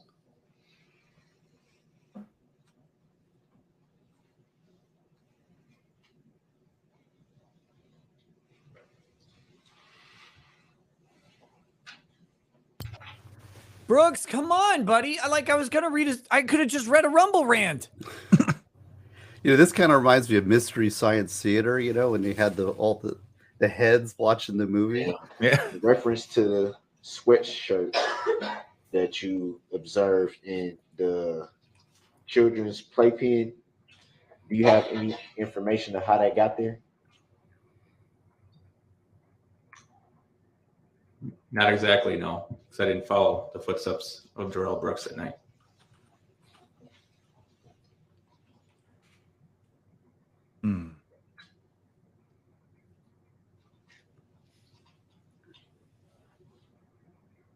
And seeing as how that you were actively investigating that portion of the investigation, why did you not ask the homeowners if the items belong to them? I did not ask them. I located it, and then it was turned over to more of the detectives that were handling the case. The question was, why didn't you ask the homeowners? He just answered. I don't know. I just didn't. So it'd be fair to say you didn't know who the items belonged to at that point. Fair enough. Yeah.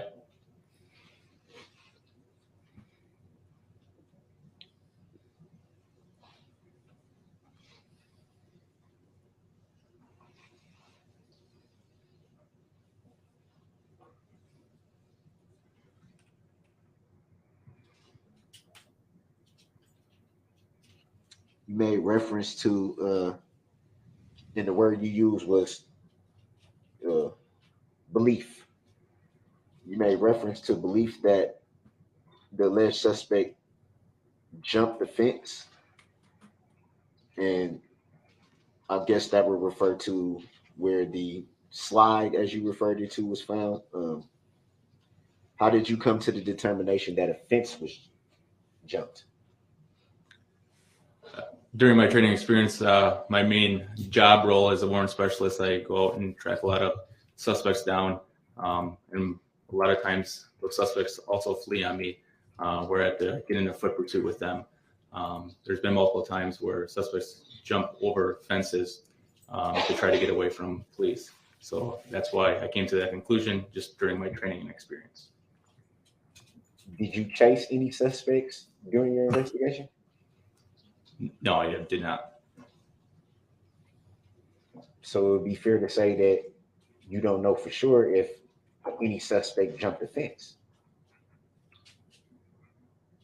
That is fair enough, but just during my training experience, that's what I believe may have happened. So it'd be fair to say you weren't sure exactly. I think that's what he just Yeah, said. you say I wasn't 100% sure.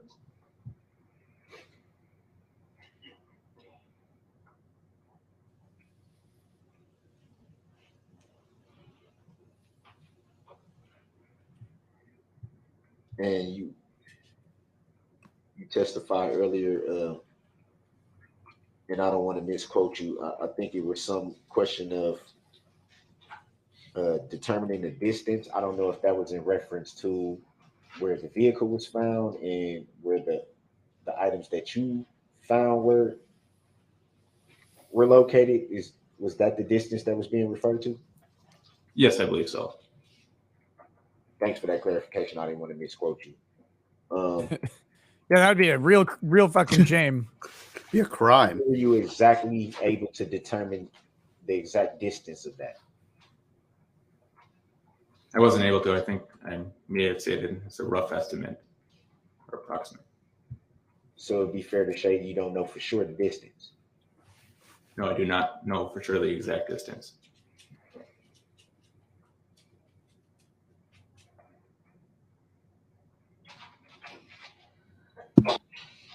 Did you at any time see anyone? I guess I will refer to alleged suspects. Did you at any time see any alleged suspects drop any items? No, I didn't. Did you see any alleged suspects remove any items? No, I did not.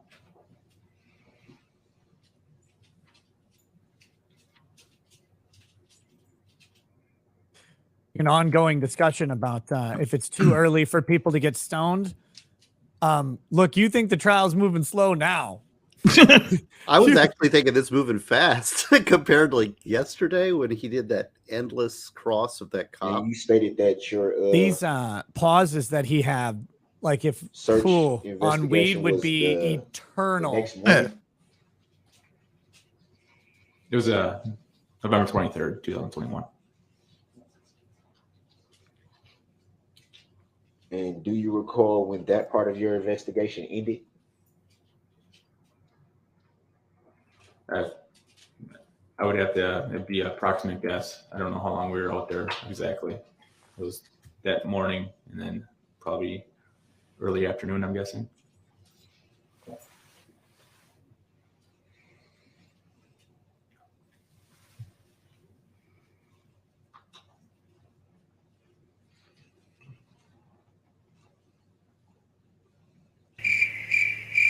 No, I hate you. And was that the extent of your part in the investigation?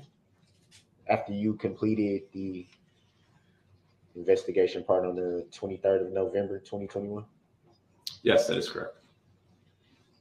At any time after that, did you follow up with your part of the investigation where it was positioned in the investigation in full? No, everything was turned over that day that I found the items to our forensics unit at the Marshall Police Department, where they handled the custody of the evidence.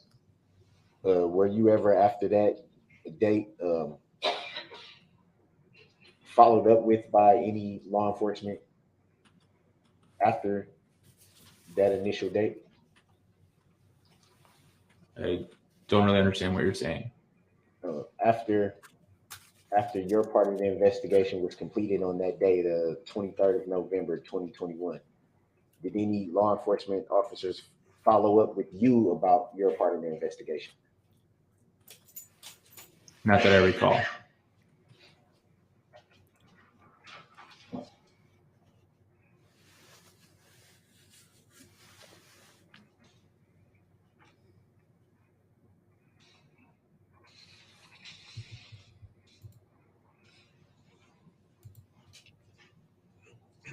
Do you think the state warned any witnesses not to blow up on the stand? I feel like I couldn't handle this. Yes, I think that was a big part of their selection criteria for their witnesses, that Steve's kind of been talking about how well the witnesses have kind of behaved and interacted. I think they probably interviewed several people that they thought could not handle dealing with Darrell Brooks's bullshit, and have selected carefully. Since they had so many witnesses to choose from, they're able to get the facts on the record without having to resort to people who are too emotionally unstable. They only had to have a couple people who've really broken down because they really needed the facts of which of the dancers were specifically injured. They brought the 2 dance coaches on, but that's probably the only reason they had anybody cry on the stand at all. The state's been very careful about that. They also don't want to subject people to further trauma. No, it was a criminal evidence and forensics unit of the Waukesha Police Department, specifically Specialist Schmidt. And from that point, do you know what happened to the items? No, I did not.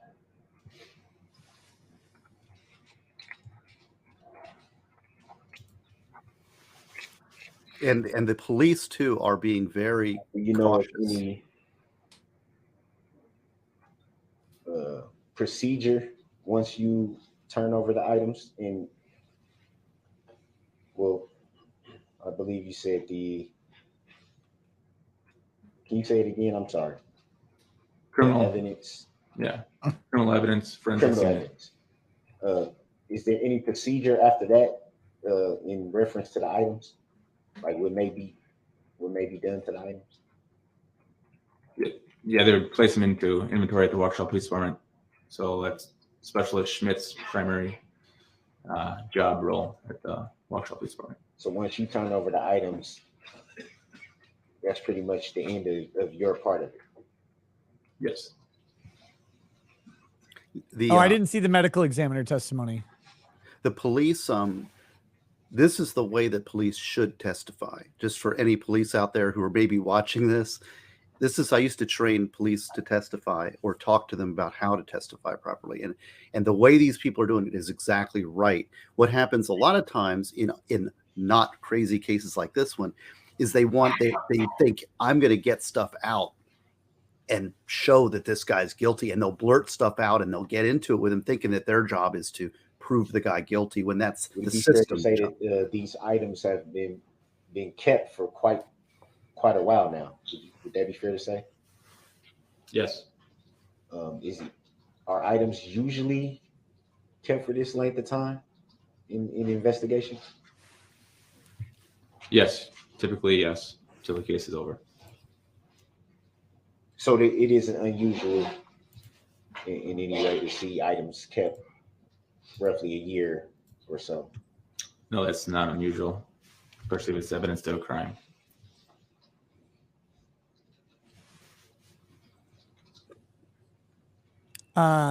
Steve G, if you want to visit Wisconsin, check out White Lake, Wisconsin. It's where my wife is from and where Chandler Halderson's family cabin is located. After the investigation is complete. The cabin's probably available. You'd have to ask it's vacant now. Criminal Investigations Division, the Specialist Schmidt that handles those types of cases. I don't know how they release those items.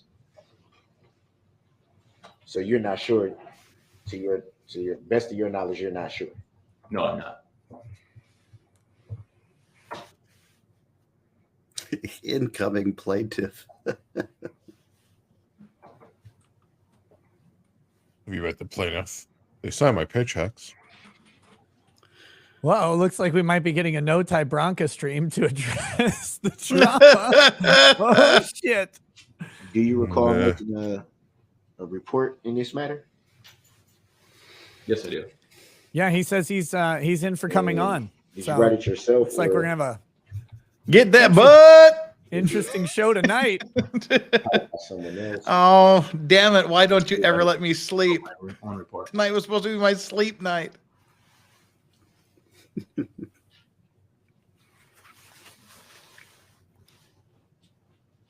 Aren't they going to lunch in like 15 minutes? I hope so. I think they're going to do that evidence view. Oh, yeah. Well, the actual gist of my question was, aren't they going to let Branca come on in 15 minutes? No, I think it's going to be a nighttime. I don't want to do that in a trial stream.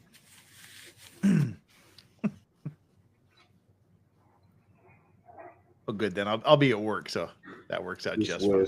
Would Multitasking. be called a canvas search team? Yes, that's correct. And you stated or made reference to it being like a SWAT team? No, I recall that you asked what I did the prior day of the parade incident. Now, just advise you that I was activated for our SWAT team that day of the parade incident, the actual day. The items that I located on the canvas search team was on November 23rd.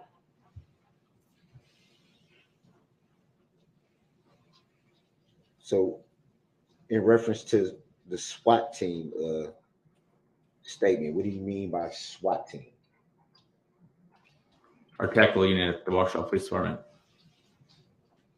And what do you mean by canvas search team? Can you explain what exactly is a canvas search team? That is the group of individuals that we had in our criminal investigations divisions. It was a detective specialist. There might have been some officers too. Gathered as a group. I think it was about 10 of us, and we searched the area to try looking for items. And do you wear regular law enforcement gear, or is there any change in the gear? Yeah, regular law enforcement gear. So that wear day to day, every day.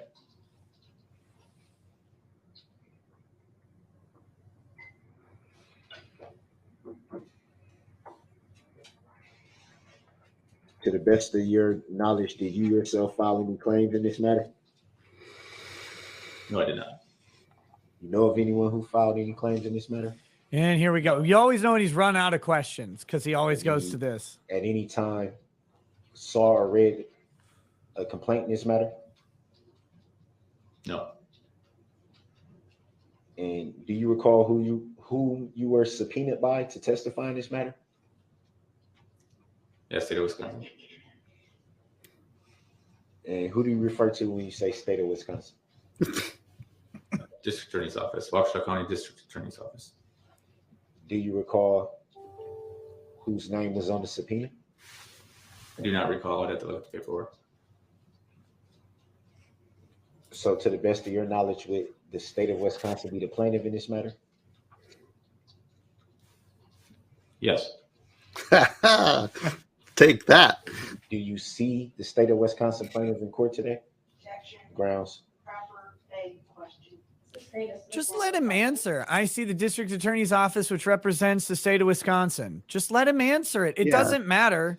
It's not like the jury's going to go, oh. Is the plaintiff present in court today, to your knowledge? Objection. Grounds. Relevant, legally inaccurate statement, Your Honor. Sustained for both reasons. Yeah, they could just let him answer that. I mean, that he can write it on his appeal and they can get ignored on appeal. Do you recall having any personal interactions with the plaintiff in this matter? Objection. Grounds. Sustained to the form of the question. Have you ever been contacted by the plaintiff in this matter? Objection. Grounds. Sustained to the form of the question.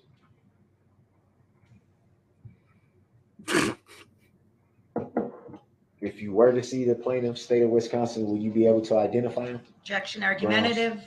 Sustained to the form of the Argument stupid.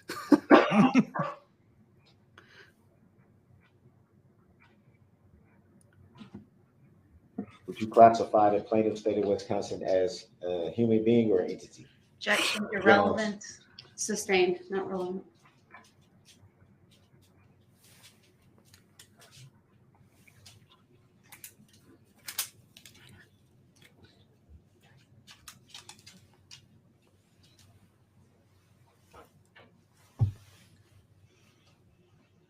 If only there was an attorney that could organize this stuff beforehand.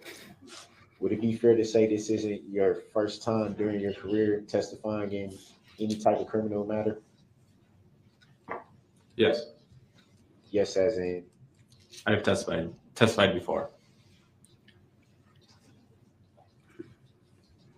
So it would be fair to assume that you understand plaintiffs and defendants, correct? Objection, irrelevant. Sustained, not relevant.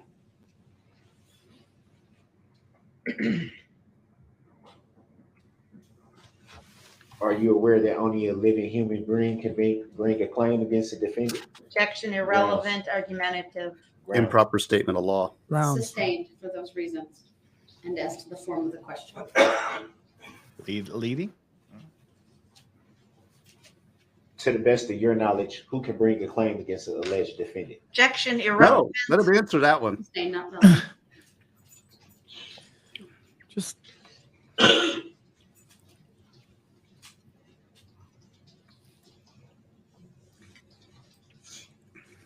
No further questions. Oh, thank sir. God. You redirect. I left my favorite No word for him. redirect this officer, Your Honor. All right, thank you. Sir, you may step down.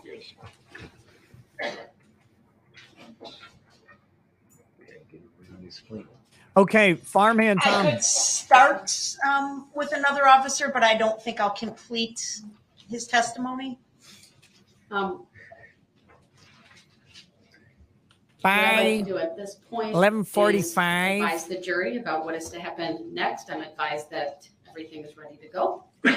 So, ladies and gentlemen of the jury, you will now be taken to a garage attached to the Waukesha County Courthouse to view the vehicle recovered by the Waukesha Police Department. You will be taken to the garage by the jury bailiffs. During your trip to and from the garage, or while there, you are not to discuss this case with anyone. While at the garage, you are not to talk, and no one is to talk to you about the case except the judge. You are to remain with the other jurors. You are not to conduct an independent investigation now or at any time during the trial.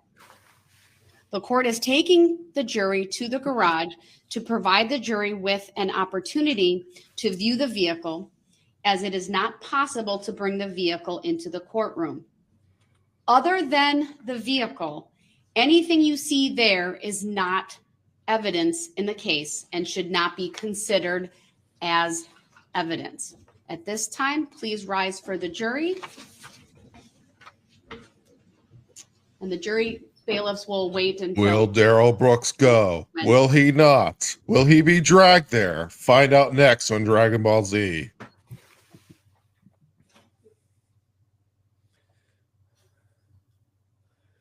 Question was asked about whether they could bring notebooks, and I instructed that they should not.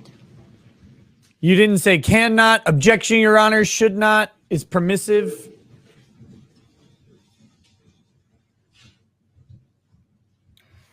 So it's interesting. His little sovereign citizen theory is that only a living person can bring suit against another person, but who represents the dead people? Well, if they're dead, they can't bring suit. Checkmate, bigot. Be seated. We will be in recess while the court and the parties participate, or at least observe the jury view. And given that it's 11:35, unless something unanticipated happens that I would need to put on the record right away, then we also will be taking the lunch break after the jury view. When will you be back? When will you I be back? believe we'll be over there for, I don't think, let me put it this way. I don't think the process is going to take more than a half hour. I think it will take much less than that. I think what might take more is just getting all of us there and situated. But let's say it takes us to noon, we'll take an hour for lunch. So I would expect the parties to be back here at 1. All right. Thank you, everyone. Thank you. All right, 1 o'clock. 1 o'clock. Let's see. Get back to here. Pull this out. Expert at that. Okay, Farmhand Tom. I've been trying to read this one for a while. It says, I am the proud owner of the domain name copyrightcucks.com. Please share any ideas for the most hilarious use of this highly coveted domain name. Well, I don't know. I mean, you could just have it linked to a certain YouTube channel. Not sure. That'd be interesting. You could keep a running list of links to various places who, like the Associated Press, for example, who is copyright claiming my Amber Heard Johnny Depp trial streams and segments at the moment. So I sent them a nasty counter notification last night. Kurt, you could actually do us all a solid by giving us examples of these nasty counter notifications. They could be useful to us all. I broadcast it live last night, so excellent. It does. I gave a tutorial on how to respond appropriately. Excellent. I'll have to check that out. Yeah, it's good. If I say that I hope the claimant sues me so I can bend them over a table and fuck them harder than Sargon fucked Tequila Hughes, is that an acceptable response? As my resident IP expert, how do you rate it? Sure. This is definitely something I'm putting in a formalized notice. That's definitely, yeah. Yep. You got to do it. You got to do it. I do want to explain it to a judge at some point in my life. Like, why would you respond like this? Because fuck them, judge. Respectfully. Also, can you identify the plaintiff? Yeah, that's them. That's the plaintiff. But can you identify? Have you ever met the plaintiff? She's got huge tracts of land. Oh, I love it. Monty Python reference. Go Vices. So, yeah, one of the things that just mystery illegally, lady rackets in the corner. That was great. The thing show us feet amongst the many things that he does not understand is that the state only has to prove elements of a crime, so that a death occurred, that he was the one that was driving the vehicle, right? So that is the burden of proof beyond a reasonable doubt. Reasonable doubt does not occur on items that have no bearing on the elements. So you can have reasonable doubts on other things, but when it goes to the elements, there's questions of identity, there's questions of death, there's questions of, mechanisms of death and all this, but the things like about, well, you didn't see me drop the shoe, these are all circumstantial evidence that go to identity, but the state just has to prove identity. So when he's challenging all these nitpicky things, it all adds up to beyond a reasonable doubt. It doesn't, these are not reasonable doubts as to the elements, which are much broader and much more general. Does that make sense? Yep. Yeah. Yeah. Yeah, I mean, I mean, it's just sort of basic, but I mean, we kind of got to do basics here, Maybe there's a sovereign citizen guy out there taking notes saying, I'm going to do this on my trial, and I want to confuse them of that idea and Please say, don't. Yeah, please don't. Right. Just don't do it. Hold on. Let's see. Yeah, so the basic elements of this this is the frustrating part of this trial and trials like this. There is no doubt at all about who ran anybody over here. Like Darrell Brooks is the guy. The doubt is basically dispelled very quickly as to that fact. Now there is a question of fact about whether or not he had the requisite intent to get the enhancer for an intentional homicide, which would put him in life in prison without parole. To me, that's the most important question. That's the most important question of the entire case. And because determining that determines whether he gets out or not ever. So they do have to establish that. But I mean, the procedural aspect, and I think this is what you were talking about, Steve, is that they have to lay out on the record all of the facts. And even though it's like a foregone conclusion that all of these things happen, they have to get all of them. And since there's 60 plus victims, you do have to have a pretty voluminous record to actually sustain all of that, including, like I mentioned, the testimony of the dance coaches, which would normally not really be required, like to have them specifically, but they needed to testify to this particular person being injured and that particular child being injured. And that just has to be on the record, because if it's not, that becomes an appellate point. Well, they found him guilty, but the facts don't actually support the conviction. If you can go through the record and show there is no evidence of this injury for this crime, then you can get that one removed in theory. I mean, but yeah, I'm not sure it really matters too much in the end, because you're going to be, you can nibble around the edges maybe, but you're going to, there's no way an appellate court reverses on the top count. So how much do you care on some level? So sure, maybe we can attack 10 of them. We can attack 20 of them, but this doesn't matter. Nothing matters. It's all dumb. And another thing is, like, even if you get, let's assume you get second degree murder on all 7, the judge is going to go consecutive on a max anyway. So it's also going to be life. So there's really, this is one that's just him. No, that was the plea deal. Yeah, you want life with the possibility of parole? No problem. I'll give you 6 of those back to back. Okay, you want 20 years for each of them? No problem. I'll give you 6 of those back to back. What do I care?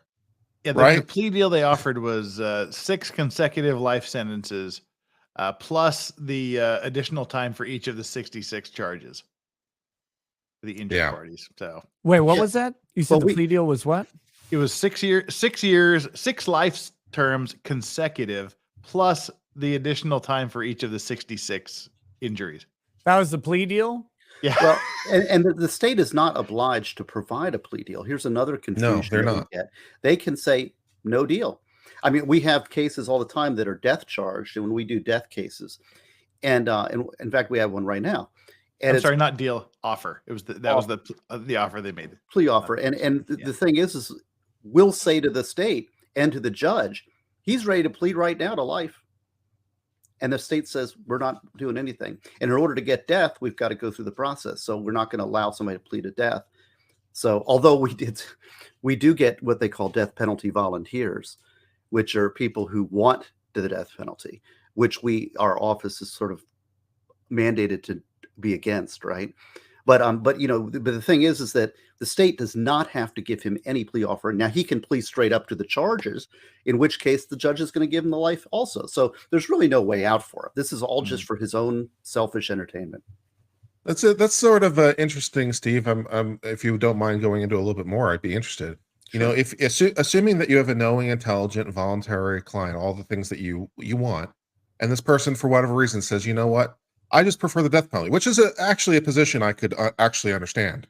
Mm-hmm. You know, I actually prefer the death penalty to life imprisonment. You know, life imprisonment is, a life with absolutely no hope, staring at the wall forever. And I did it. I did the thing. And so if my options are life imprisonment versus death, you know what?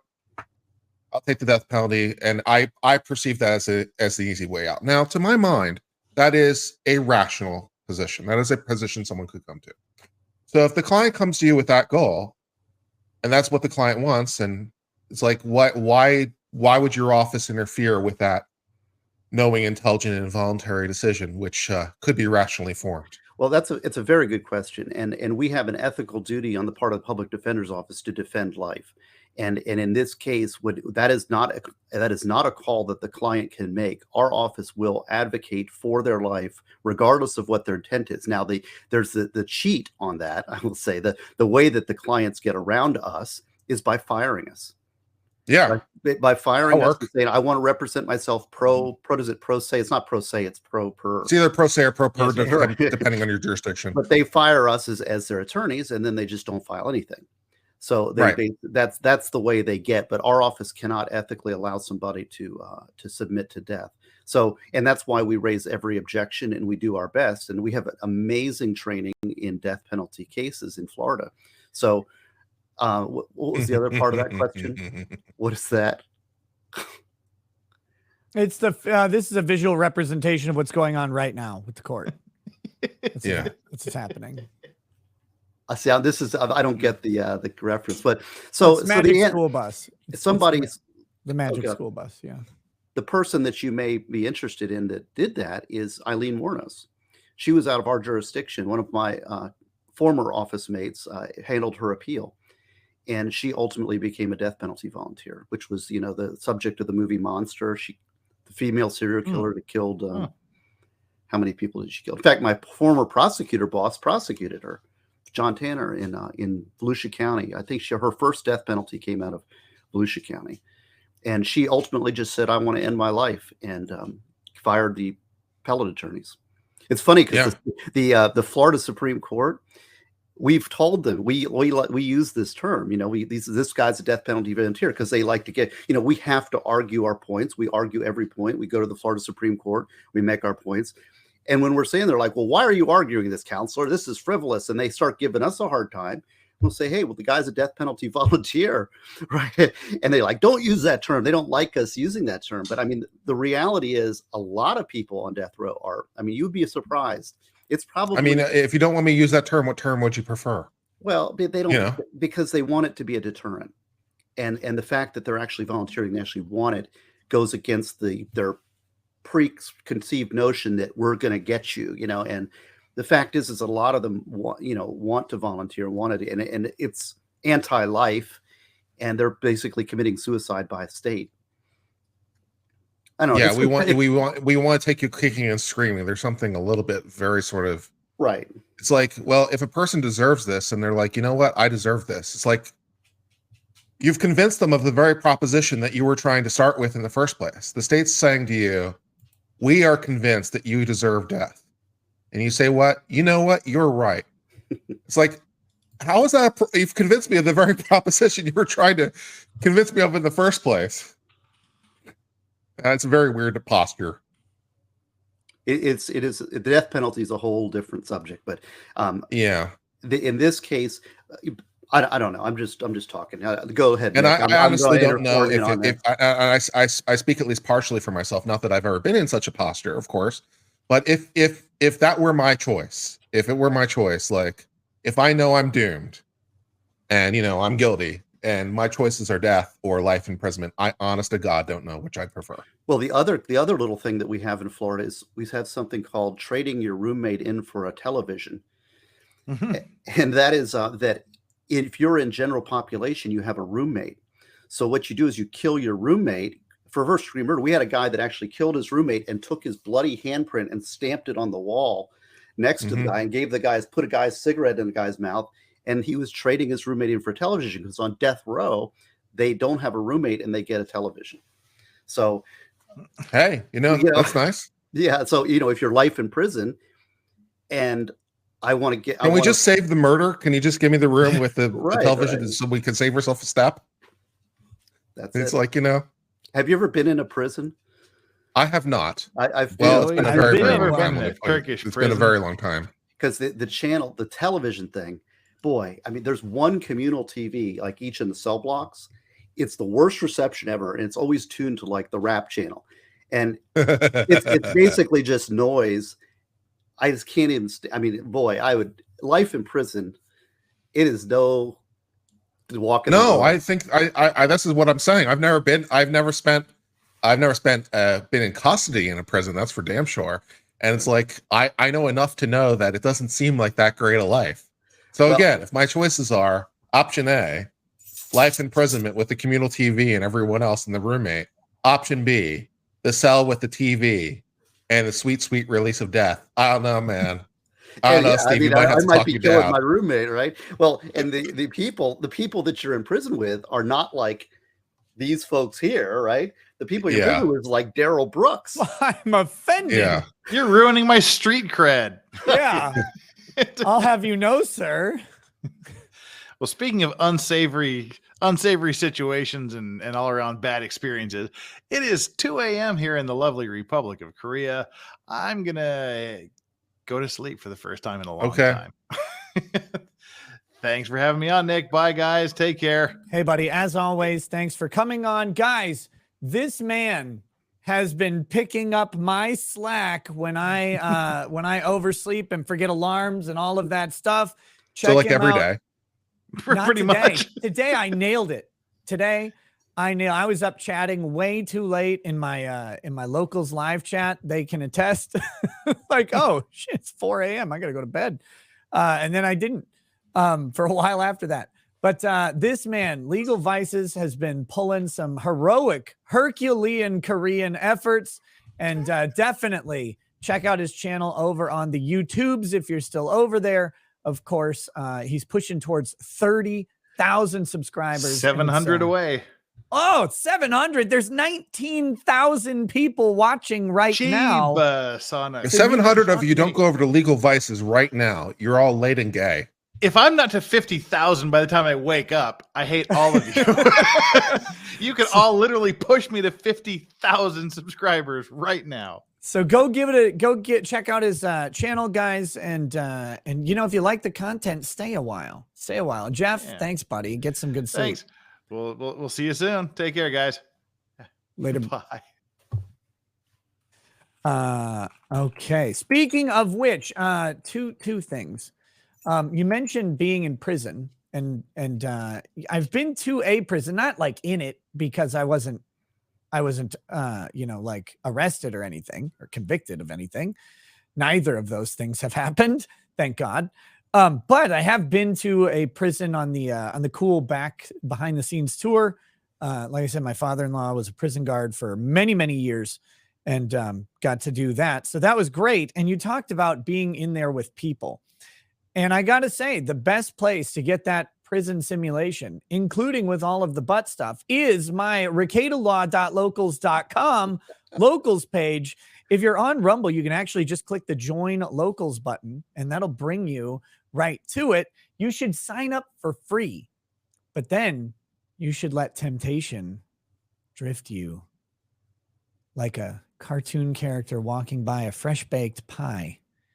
Pick you up and drag your wallet out for $5. The scent literally comes and literally physically draws you towards the pie. And join the most degenerate place on the internet, which is my locals live chat. The live chat is going all day long, every day now. That's the new thing. And the live chat is this great place where hilarious conversations and memeing occurs, and is a place of freedom. That's actually an interesting idea. I could maybe do like a live chat on locals, and then I could disable the live chat on YouTube, and I could create a capture of the live chat from the locals and broadcast that. That could be fun and exciting. Yeah, there's all sorts of stuff, and I've sent a couple requests over to locals because I really I have personally become addicted to the live chat. I spend way too much time there. But I want to increase the functionality, and they've been really, really receptive to ideas. So trying to get that, to be even more functional and fun, and have, people find more ways to use it. That's my goal there. So please do that. But while we're on this subject, I mean, I would be remiss if I did not mention birchgold.com/knows. That's right. This show is brought to you, specifically anything racist said on this stream is brought to you by birchgold.com/knows, the Birch Gold Group. What they're after is to get you information on how to protect your IRA and 401k. And the way they do that is with what they're calling a loophole in IRS code. That is not precise at all. That's a fun buzzword. It's just a function of the IRS code that you can actually hold gold and silver as physical assets within your retirement accounts. Not everybody can just go buy gold. If you can and you want to, Birch Gold does sell that. You can just buy stuff, they'll mail it to you. You can do that. Or what many people don't have is a bunch of cash on hand, but a lot of people do have retirement accounts that will sit with a set of money available for years and years and years. And you can actually take a portion of that, invest it in gold or silver as a hedge against market volatility and inflation. I don't know if you've been following this, but with Sleepy Joe at the wheel, Can you go visit the gold? I don't know if you can visit it. You cannot have it with you. That is true. If it's in a retirement account, you can't. That's a law because you could then just sell it and be like, oh, I lost it. I don't know what happened. That would not be acceptable. But they hold it on deposit for you. I don't know about the visiting. You got to click the button, this green button, and you can ask. Will they send me directly. pictures of my gold? And then you got to click the gold, button. The Kurt. gold having fun adventures. Will they send me pictures of my gold having a good time at the park? You got to click the button. At the zoo? I don't know the answers to these questions, but they definitely do.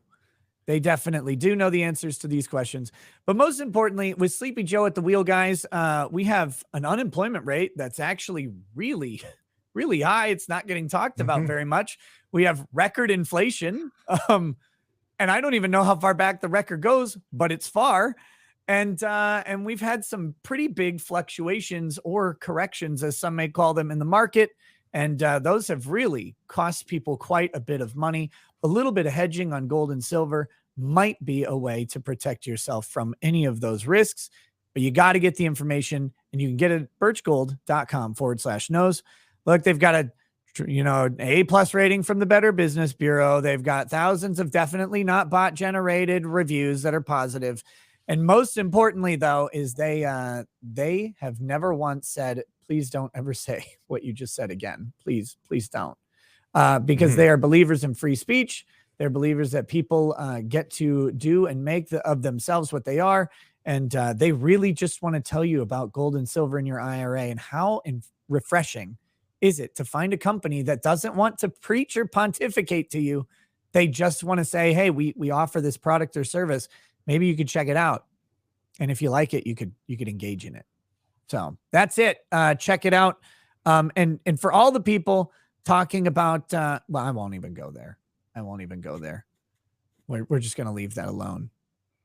But questions like Kurt asked, those could be answered if you go there and you click, and then they send you the packet and they'll have the answers, right? So, yes. So, I mean, those are questions that you're just soliciting. You're saying go on there and they'll send you information, not that you have to go there and buy the gold. After you get the information, then you make the decision, right? So the nose thing is just about getting more information from them. Yeah, look, guys, they didn't give me any sort of like sales goals or anything like that. What they did do, though, is say, hey, just please have people click the button. I don't care if you don't buy a single piece of gold or silver from them ever. That's between you and them. It's not my job to sell you any of that stuff. Like I asked and they said no. They're like, no, please just get people to request the information, because that's what matters. We'll find out if it's beneficial for people or not. That's our job. And I said, oh, thank God, because I'm not going to be able to sell gold or silver. I don't even understand what those things are. So have you guys even heard of gold or silver? They sound new. AU and AG? Yeah. Ooh, chemicals. Chemical element. If you slamming, that was this. It's uncivil law. He always scares me, because I'm always wondering, like, how much does he know that he's not letting on? He's got that look like, I know what's going on here, but and you always like, he probably knows something I don't. I don't know what that is. He's got that look, that knowing look that always intimidates you, That's a good lawyer look, by the way. Kurt has a good lawyer. I know things. I know things. I drink and I know things. You drink and you know things. My answer is, I know too much. I know too many things about too much, and none of them are healthy. Yeah. Oh my goodness. Meanwhile, I've been doing this Texas bar supplement thing. So when I did you have to do a Florida supplement thing as part of your bar exam, Steve? Well, which part are you talking about? Like, because there's so many parts of it. Tell me about it. Okay, so when I passed the Virginia bar, they made me take a 12-hour class after I got sworn. Right. It was mandatory for all new lawyers. Right. And it counts as your first CLE. Right. But it was after I got sworn in. Right. And it was a Virginia bar supplement, because of course in the bar exam it's a lot of multi-state stuff. So they were like, well, we'll give you a 12-hour class on Virginia specific. I'll be right back. In Texas, to get my bar, I have to do it beforehand. So before I get sworn in, I have to do the thing. I'm not sure whether or not it counts as my first CLE. I can only hope, because it's 12 hours and it's painful. And I've been learning all kinds of fun things that are specific to Texas. For example, I have learned that in Texas, the Fourth Amendment applies to private parties, which, you wouldn't think, but apparently it does according to state law. So if a private party, goes into someone's house and searches it or whatever, like if it's a private detective or whatever, if it would be a violation for a public official, it's a violation for the private official. So, is this under the Texas, Fourth Amendment applies to private parties. Is that Texas constitutional provision, or are they applying the federal constitution? No, it's definitely Texas state specific. I think it might be statutory instead of constitutional, but either way, it's like a specific provision. And the other one that was interesting is that if it's a custodial interrogation, there has to be a recording of it in order for it to be admissible. Oh, that's which good. I thought was interesting too. So if for some reason it's not recorded or the recording gets lost, no good. So I'm like, okay, but only custodial interrogations. So I'm like, okay, but still, that's interesting. Well, that's things you didn't know, right? Well, that's pretty good, because there's a lot of, I'll tell you, I love videos. And so, from a defense attorney, it usually hurts our client, but occasionally it does not. And the thing is, it really holds. First of all, you get to see the good police and you get to see the bad ones when they're shading the truth. And so it really helps you working with your clients. I find there's a real check on what do you call it? Confessions. When you're getting confessions and statement of defendants, that these things, they really should be. There are public policies, but they let them in anyway when the state loses them a lot of times in Florida. And it's really dangerous, because those are the ones that we're always having problems with. And, as your antenna go up in your defense attorney, you're always suspicious that the police lost this particular video, right? And I don't know. It depends where you are on the chart of whether but that's a very good provision Texas has. I wish. So in Texas, if they lose the video or whatever, no good. Got to have it. It's tough though, because when you face in a big case, big murder case, and everybody knows the guy's guilty and they want to put him away, that's when the rubber hits the road. It's like, do they really mean what they're saying? Yeah. Yeah. I don't know how that applies to I don't think it applies to any derivative use. So if as a result of the confession, which you can't admit, you find evidence, I think that's still admissible. So it doesn't have a fruit of the poisonous trees type thing. It's something. Yeah. Interesting. Well, yeah, in Florida we have, it's 2 days plus the multi-state. So it's 2 days plus another half day, or ethics. The ethics part, it's a Florida part, and multi-state, and then an ethics part, which is 2.5 day test. And then after that, it was the same in Texas. What's interesting is, I don't know if Texas is unique about this, but apparently your ethics scores are valid if they were taken anytime after 1996 or something. I'm not exactly sure what the cutoff was, but even though I took the ethics in 2006 or something, which I think I took it, I think I might have taken it a year before I took the bar exam. I think I might have taken it in 2006. And I didn't take the bar exam until 2007. But whatever it was, Texas was more than happy to accept my ethics scores from whenever it was. So I'm like, okay. Yeah, it's up to the state and jurisdiction. Like if you pass the bar, one of the things a lot of people do is they take the DC, they get certified at DC because there's no state portion.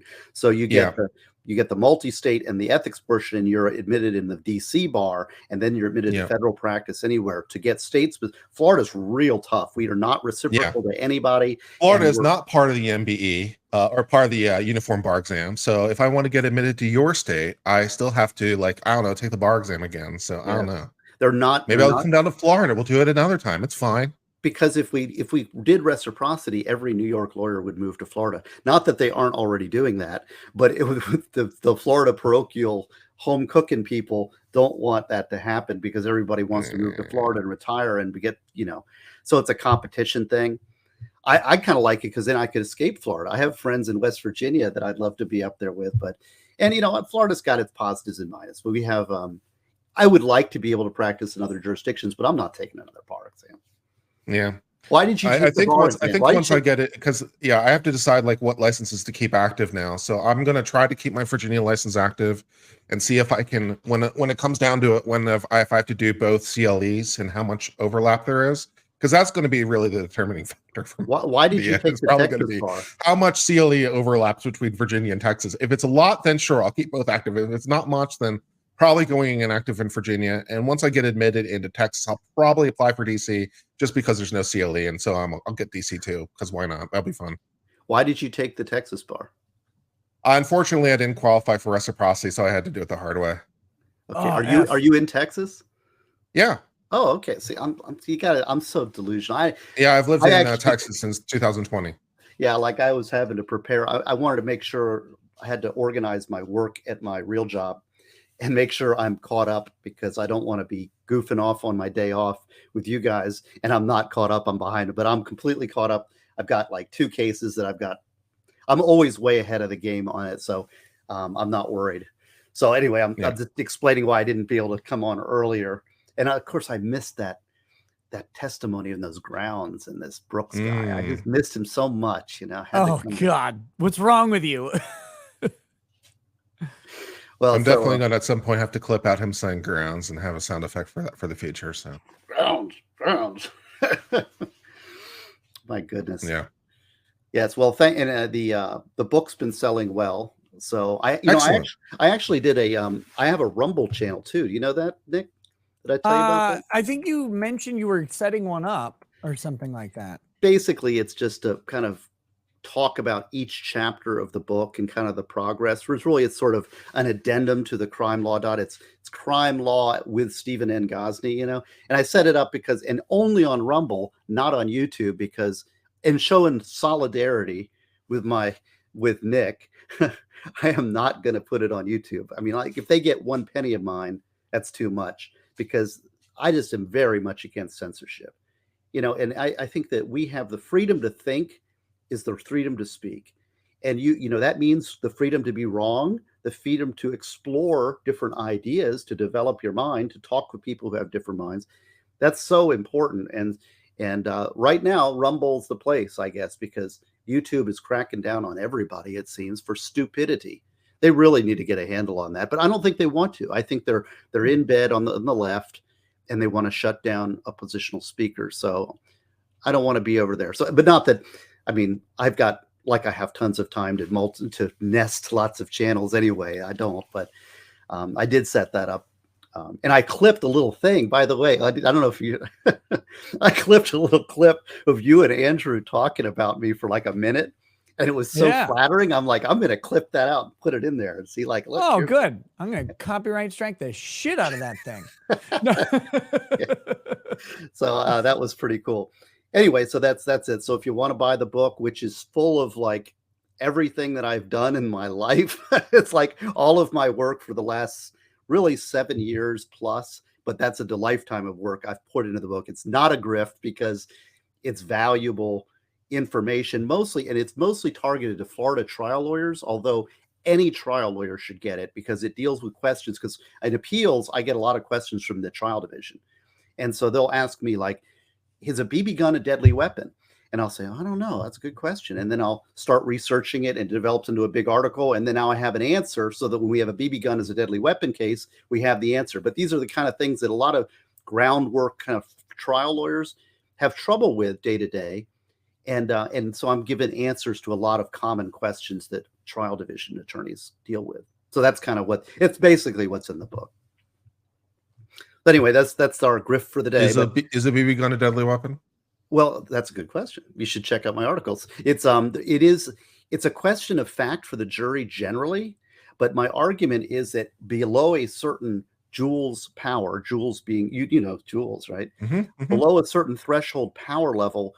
In fact, in Korea, we don't have legal vices, but in Korea, they say anything below, I want to say 9 joules. It might be 5 joules. Anything below a certain level of joules power of the projectile is, by a matter of law, not a deadly weapon. So once it goes over that threshold, it is a deadly weapon. And I think that is a rational basis. And that's what part of the argument part of the paper is, that we should have a threshold legal limit that by which below it is just considered not a deadly weapon. Because otherwise you've got these little Red Ryder pop guns and they say it's a deadly weapon. And it's a fact question for the jury. And the jury, finds them guilty of a felony when it's just a little pop gun. So that's kind of the tenement. But it goes through a very detailed law review article. You could shoot your eye out, though. That's serious bodily harm. You can do that. Yeah, Red also, Rider. I'm being asked at the chat if slapping someone with a dragon dildo is assault with a deadly weapon or not. Depends its manner of use.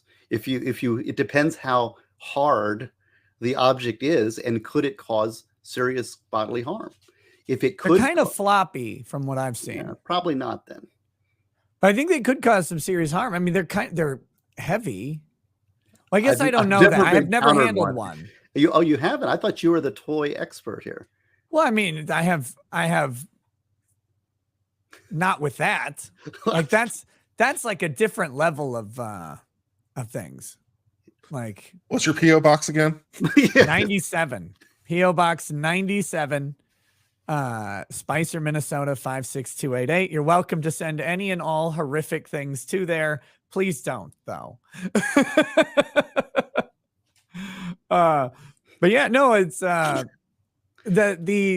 See, you should write a paper on dildos as a deadly weapon. See, that's the Nick Rekieta review article. It might go into a lot of these sexuality journals. They don't like my stuff because it's all practical. So they want to publish like gender theory, you know? So I think that one might be more appealing than mine. Well, many jokes to leave there, and I'll leave them. So Cyberpunk 2077, which is a game that was released with it was absolutely terrible upon release. However, one of the most powerful weapons in the game is a giant dildo that you find in one of the rooms. Cyberpunk 2077. So I mean, this is becoming it's weirdly like working its way into mainstream culture because of course it will. Those things will work their way into anything. But that was a dildo joke.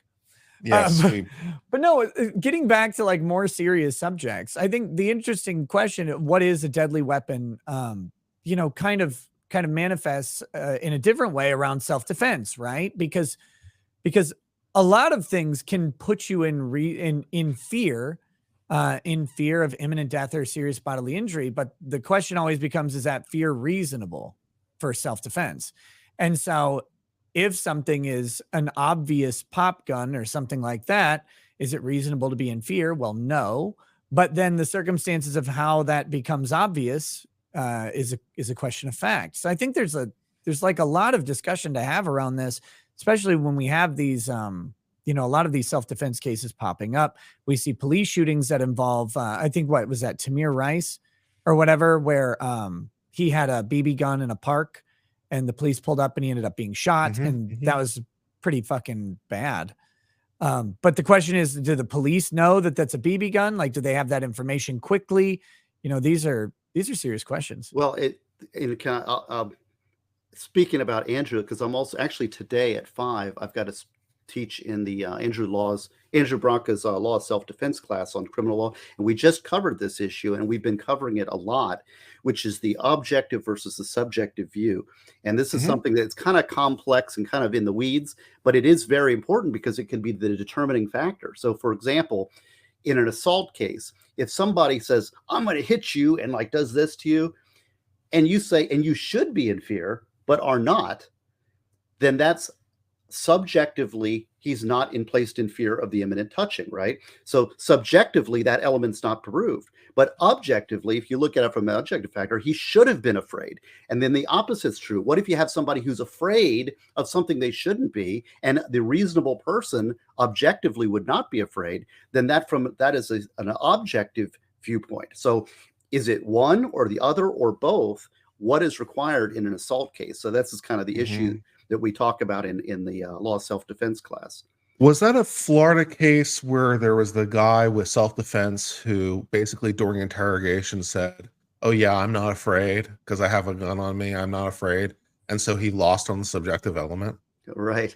Well, and it's really in the weeds. And this is one of those kind of law school question dancing on the head of a pin thing.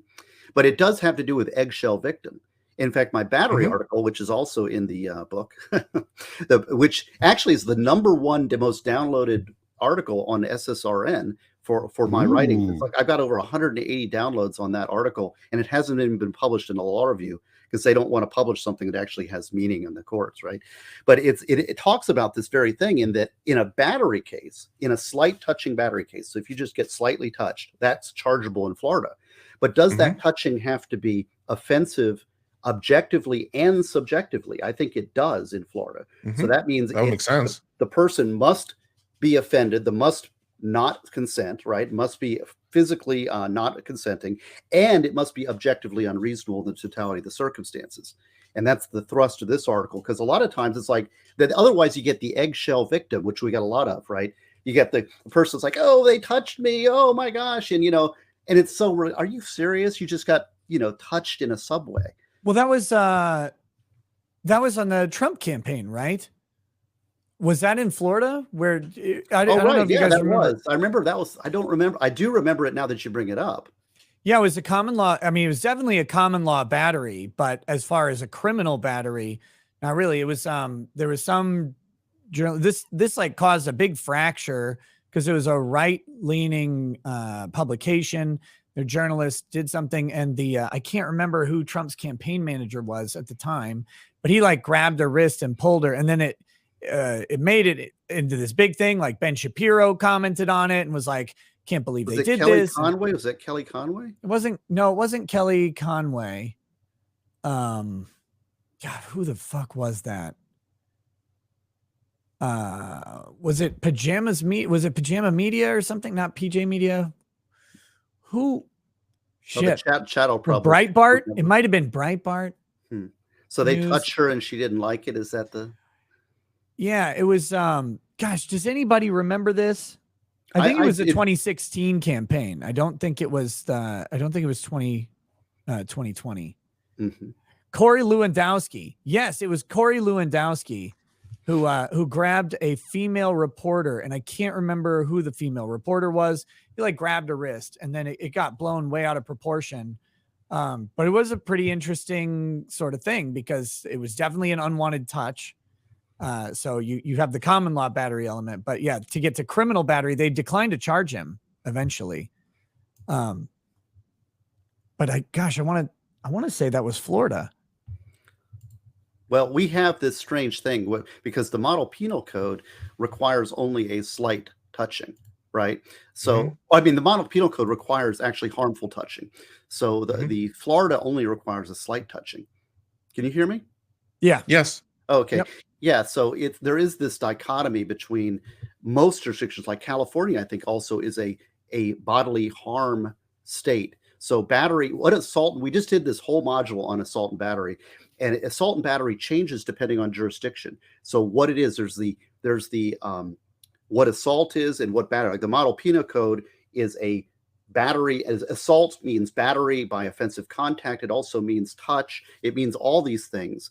Whereas in Florida, an assault is only an anticipated touching, and a battery can be a slight touching only. We get this a lot in battery and law enforcement officer cases where the officers are there, like, they're coming in like this, and the person somehow touches them, and they're like, that's a felony battery and a law enforcement officer, click, right? And it's ridiculous because the police are kind of, no, don't touch me. And meanwhile, they're leaning in and touching them. It can really be abused. I'm not a fan of the slight touching statute, but if you do have that, you must read my article on battery by slight touching. If you're a lawyer that's dealing with a slight touching case, you really have to read it because, boy, I'm having problems. Where is my stuff? Oh, there. What are you talking about? Oh, no, I don't know. I'm losing it here. You just go about your show. I'm sorry. I'm Michelle talking. Fields. No, you're doing fine. It's Michelle Fields, I think, is the chat is saying. Okay. But anyway. Anyways, I'm off in my La La Land academic world, but that's the kind of stuff that I do. That's great. I love it. Yeah, because this is the kind of stuff, because we get these cases, and I have a case where a guy was walking down this staircase, and he's like, "Am I free to leave? Am I free to leave?" And she's like, you're not in trouble. You're free to leave. And he wants to leave, and so she's blocking him in this stairway, right? And so he tries to get past her, and he touches the female police officer as he's moving by, and she's like, "Battery on a law enforcement officer," and she's blocking him. And yet he's free to leave. So she's trapped him in this stairwell, and now they've charged him with felony battery. And so we have to deal with these things all the time. And so when I'm dealing with these slight touching cases, that seems wrong on a lot of levels. Oh, it was It was, and it was really, but it hurts. This is the average Joe case where our guy's just a simple guy, and law enforcement is looking for a way to arrest him. And so this slight touching can really be abused by. Well, think about it. Look at the January 6th thing. Cop could just stand there, and everybody that comes by and touches him, I don't consent. I don't consent. I don't consent. And then everybody's under arrest for battery and a law enforcement officer, a felony. And they put that cop on the stand, and he says, I did not consent to being touched, and they slightly touched me. I mean, just on a purely practical matter, like if you're just in a environment where there's a crowd of people, which is not exactly unheard of in Florida. I'm in a club, or I'm at Disney World, or I'm anywhere where there's a lot of people. The idea that I might brush by somebody is not exactly unheard of. So right. Actually, batteries are happening all the time, constantly. I went to the Meshuggah concert in Orlando last Saturday. Boy, talk about battery. Gosh, that was a violent assault on the senses. Meshuggah. How do mosh pits work with this? Well, is that just massive batteries all the time? Well, it's actually addressed in the paper. I actually reference mosh pits in the papers because I'm a metalhead. What can I say? And, nice. And I think that's why is the touching reasonable in the totality of the circumstances? That must be an element within the statute, because if it's not, you could arrest everybody in the mosh pit. But because you are participating in a mosh pit, you are consenting in the totality of the circumstances. Those types of touches are reasonable. Similarly, right. in a football games and other analogies. So somebody's running for the goal line and they got a football under their hand, right? And they're running for the ball. They don't want to get tackled. They don't want to get touched. They want to make the touchdown. Yet they get tackled. Well, is that a battery? Why not? Yes. Yeah, I think football is a cleaner case because you have a more explicit agreement by the nature of the contract of the agreement. So you have a more explicit understanding of consent going into the thing. I want to stiff arm people, but leave a cease and desist attached to them. I do not consent to this battery. Do not consent. This is a defensive stiff arm. Oh my gosh. The thing that always struck me as weird is that the Florida doesn't have a dram shop law, so you can just overserve the shit out of people and it doesn't matter. A dram shop? What's dram shop? I'm sorry. I believe that's a colloquial name, and you can correct me if I'm wrong, but I believe it's called dram law or dram shop law when you have a bartender that overserves you. Oh, okay, yeah. And in Florida, you can't sue the bartender or the establishment if they overserve the customer, and the customer then leaves and gets in a wreck or something, right? You can't sue civilly the bar. I don't deal with it. Yeah, exactly right. Yeah, civilly. Yeah. Sorry. If it's civil, I don't care. You're uncivil. Okay. You see, this is your jurisdiction. I want to know all the laws everywhere, or at least the ones that strike me as odd. Is that odd? I don't know. It strikes me as odd. Yes. Most places you can sue the liquor establishment for overserving the customer. If the customer then gets into a wreck along the way, you can sue the bartender. You can sue the restaurant. But not in Florida. It's specifically in statute you can't sue, which I thought was we are the home choice. Spring break and drunk. Yeah, I mean, there's a lot of reasons why there'd be a lot of exposure, but that they created a special statutory exemption, I thought was weird. Struck me as odd. Yeah, I don't know. Not my area. What do you think, Nick? Okay.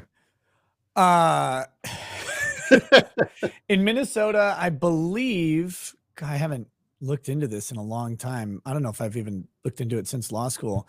I believe if they overserve you in Minnesota, you can sue the establishment. If they knowingly serve an intoxicated person, then the establishment bears liability at that point, or some level of liability. They can be brought to the suit.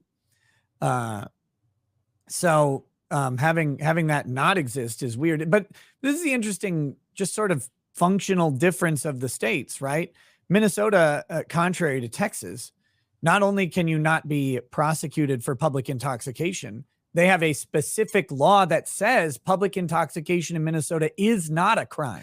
You cannot, there's a statute that says you cannot do it. So to me, excellent. It's this. I have no objection to this. No, me either. I think public intoxication is a very, very abusable, criminal charge. Well, our first appearances would be like half the time. I mean, half the people that come to first appearances are disorderly conduct based on alcohol. I mean, we had, in our little county, which is Volusia County, I went on what was I assigned? I think it was Tuesday or Thursday of last week. I had to do first appearances. We had 60 people on a Thursday, or I think it was Tuesday, because I was going there. I thought it was going to be slow, and it was packed. People don't know the throughput of the criminal justice system, right? I mean, how many people every day are arrested? It's unbelievable. And so the volume, that's why the happiest person in the Brooks trial is the public defender's office. They are so happy not to have to deal with this guy. And then the prosecutors have to deal with him. The judge has to deal with him. And the public defenders are going back and dealing with their other cases, and they're happy. So, I don't know, just an observation relating it back to where we are today. I got a couple chats here. John Mois with another dude. You are dropping some huge chats today. Thank you. It's very, very much appreciated. By the way, I love the grift here on Rumble. He says, "Have you ever tried any good cognac / brandy? I mean, the ones where you consider them viable alternatives to whiskey. That's $300 today for options for potential exploration." Yes, it is. It is. Thank you so much. I liked, I've not had very many good cognac brandies, good ones, expensive ones, but Hennessy White was really good. I liked that a lot. I would drink Hennessy White like crazy. A friend of mine donated about 3/4 of a bottle after the one thing I miss about having my office was we did Scotch Fridays in my office, where a couple of my other fellow business owners around the Wilmer area that I got along with, I would open up my office. I would bring in 3 or 4 bottles of Scotch, just different samples. And we would sit around and we'd just take the lunch break, drinking whiskey and having like fun conversation like this. It was before live streaming, but it was a panel discussion that happened in my office every Friday. And man, do I miss that. But yeah, my friend Q, who was on the show a while back, years ago now, God, it's been a long time. But my friend Q was, he brought some Hennessy White to Scotch Friday, and then we drank some of that. And then I took the rest, or he let me take the rest of the bottle home. I did not steal it from him, but that was good stuff. But that's probably the best. I think that's a cognac. Yes, it is. Yeah. And if you like cognac, though, I've found, at least in my experience, Armagnacs to be a little bit preferable. Those are good. Yeah. Yep. I've had. So if you like cognacs, give Armagnacs a try. I would second that. And if you like either of those, what you need to find is this, Kurt. Joseph Magnus Cigar Blend Bourbon. So this is bourbon that's finished in Armagnac, sherry, and cognac casks. Ooh, sounds promising. This is very good. It's empty, but it's very good. Well, Nick, I also have a PO box, so if you want to send someone my way, let me know. I'll see what I can do about that. My gosh. So we've got this very interesting conversation here going about like legality and dram shops and unwanted touchings. And then the locals chat is just on a tear about something completely different. And it's like, going back and forth between them is very confusing. And I don't know which of these two things I should fap to. So I'm going to try both. Both are going to happen. You're in the wheelhouse. God, steer us in the right direction. So King Casey 44 says, "Do you think that there's a difference between voluntary death penalty versus voluntary euthanasia? I for one am against voluntary euthanasia." And I'm against the death penalty. So, it's sort of I'm against both. I think we need to have life in our culture, beginning, middle, and end. There's too much easy solving the world's problems with a death answer. And it's a culture of death. I think Pope John Paul II talked about that, and how we as Catholics need to affirm life throughout it and in the value of life. And he showed that by his example at the end of his life, by fighting for every minute, even when he was old and in pain.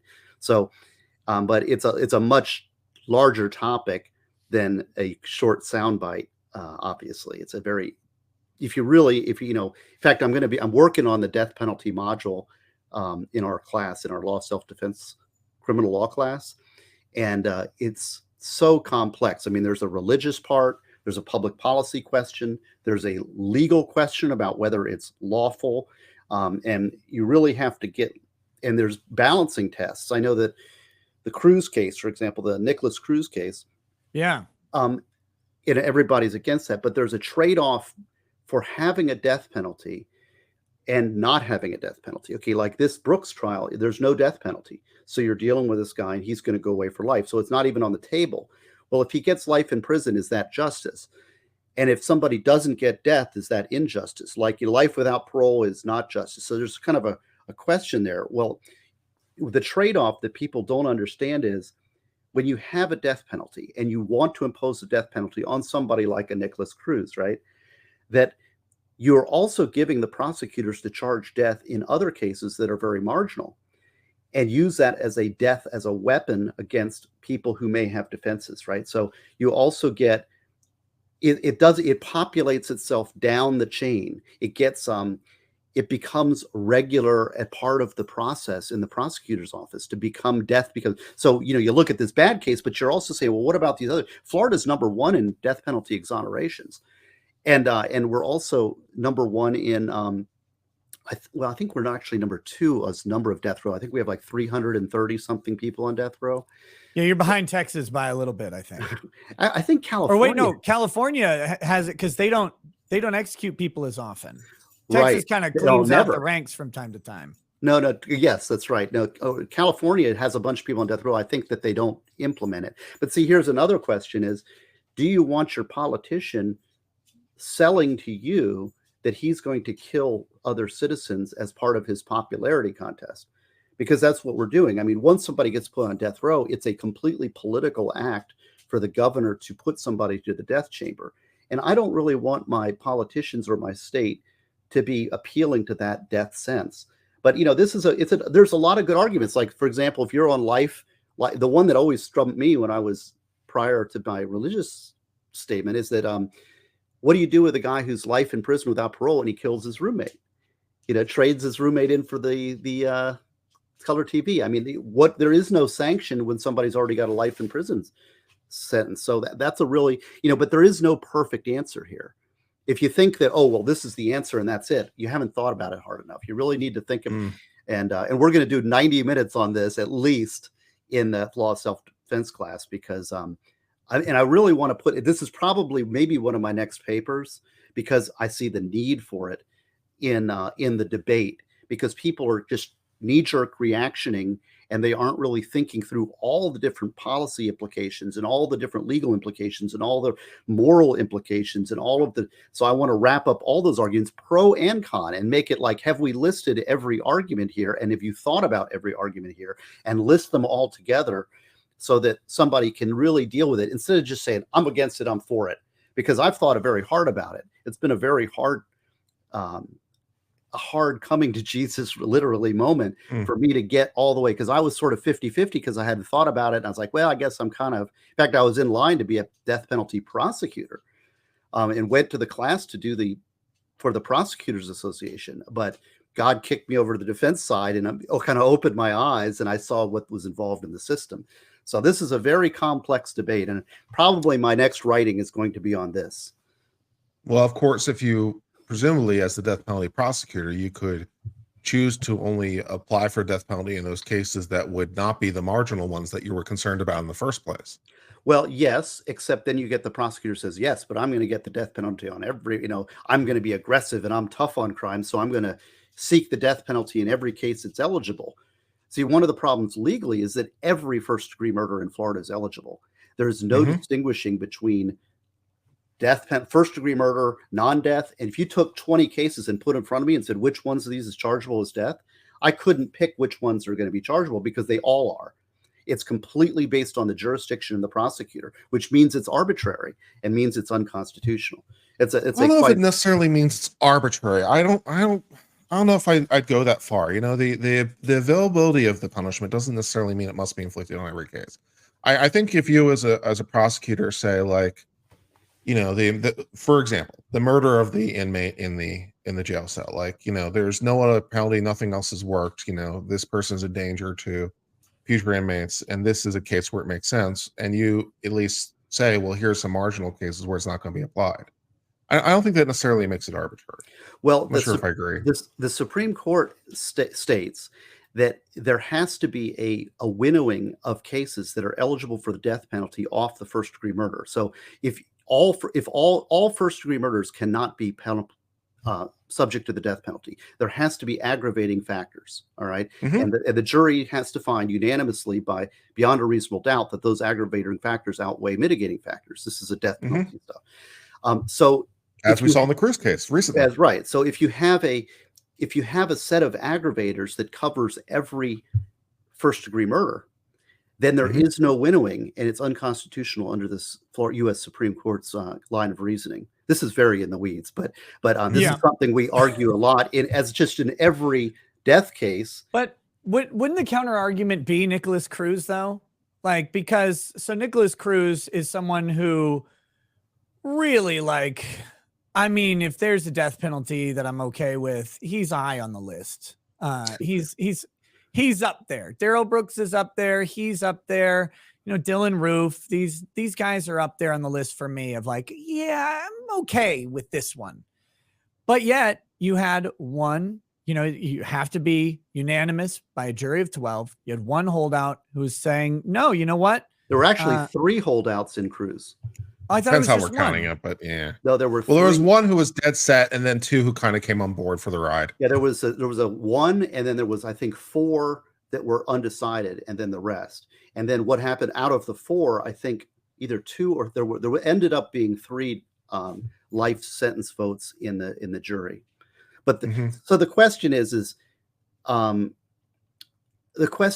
well, see, here's the thing. I have a friend who does jury investigations, and had a family member who was convicted, and she was on a death penalty, or she was on a felony jury trial and voted to convict.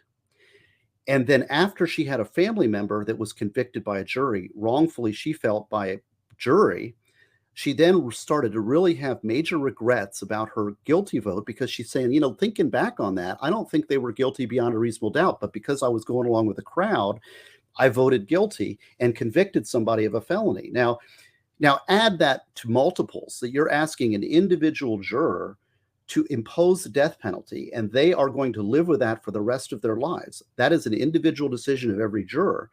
So, you know, am I going to bully, like, let's say I'm a big death penalty advocate, and civil law wants, you know, it says I don't want the death penalty. Well, is it up to me to bully you into voting for death when you would hold that in your heart that you voted for death when you were against it, and it would bother you and take that to your grave? I mean, I don't think that it is an individualized moral decision. And that's what you have. You have to have a jury of 12 people unanimously agreeing that death is the appropriate sentence. And if you have somebody, you don't bully them and say, well, you're wrong and you should vote for death, because that's a permanent decision. They can never take that back, and they'll go to their grave knowing they voted that way. So it's a personalized decision on every juror, and that's the way the system is. So yeah, I'm just talking. Well, about I don't know if I don't know that I necessarily agree with that either, because first of all, there's a difference between persuasion and bullying, and at least every juror swore that they were death penalty eligible in order to be on that jury, right? So every juror has already said, I believe in the death penalty, at least in some case. Right. That's you to be death penalty qualified. Like, so you're saying you believe in the death penalty. That's your starting presumption. You swore to that. Well, and so if I'm saying, okay, you're not voting for the death penalty here, I'm like, okay, but why not? And if I'm trying to persuade you this is the right case, I don't see that as bullying, because I'm not trying to change a fundamental moral presupposition, because you've already told me your fundamental moral presupposition is death penalty is okay in some cases. So I don't see this bullying. Well, that is true. But the other side is also true. And this is what it sounds to me like you're pro death penalty. So let me give you the other side of that. In order for somebody to be death penalty eligible as a juror, they also have to be able to reasonably consider death penalty mitigation. So Sure. what you get a lot of times is you get jurors that come in predisposed to inflict death on every case. And those people are also not eligible. So your panel of jurors needs to be people who are willing to consider mitigating and aggravating circumstances in every case and apply them individually. So the way that I understand it from the I heard one of the jurors talk in the Cruz case who was the life giver. I think she was one of the life givers. And she says that the people came in with a predisposition to death in that thing, and that she was trying to explain herself and they were, yelling and bullying, when it's ultimately her personalized moral decision. It's not up to them. She doesn't really even need to explain herself. It's like, why did you marry your wife? Well, I don't need to explain that to you. I mean, that is my personal moral decision, and it doesn't even have to be rational, but it is because of my myself. It's my choice, and that is what every juror has to do, is weigh for themselves whether or not they wish to impose the death penalty as an individual moral decision and a rational decision. But they have to be open to both life and death in order to serve. I'm just giving you. I have no objection to that part. Of course they should. Of course they should. They should absolutely be open to every possibility, because there is a possibility that death is not warranted in some cases. I have no problem with this. And if you believe that this is a case where it's not warranted, and I do, fine. That's what the deliberative process is for. If we're engaging in a deliberative process and I'm like, okay, you say no and I say yes, let us reason together.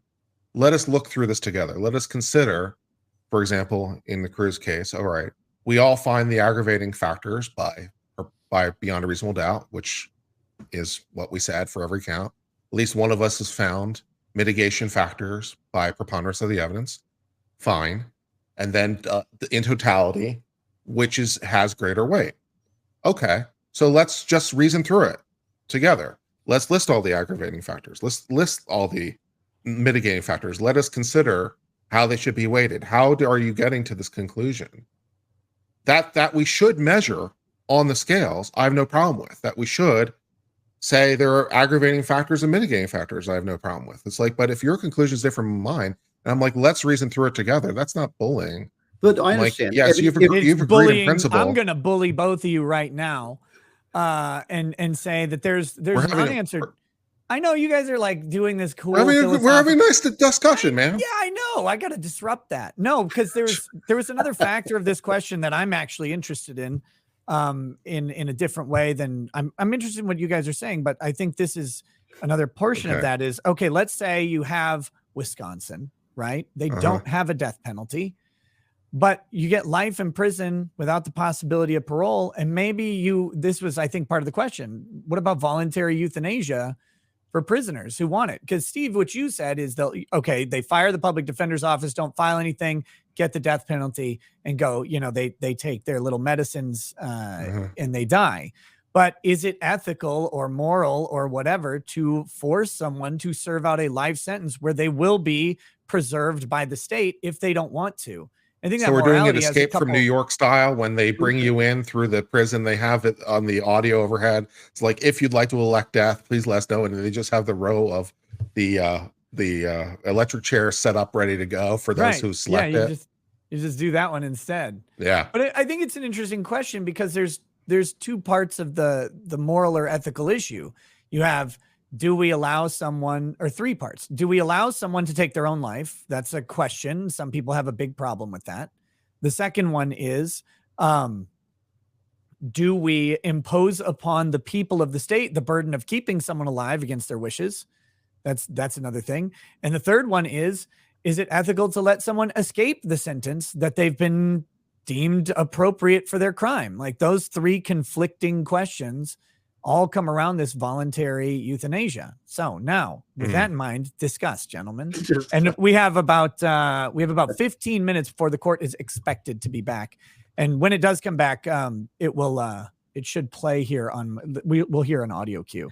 Well, and this is kind of where I was going with the culture of death, because it's always easy to answer the question with death. I don't think our society needs to promote death. It needs to promote life. And so assisting somebody in suicide, even at the end of life, I think is not something that we need to be doing. And that goes on all throughout the beginning to the end. We need to not, because because the Nazis, you know, and it's like the first one with the Nazi analogy, right? So I've already lost the argument.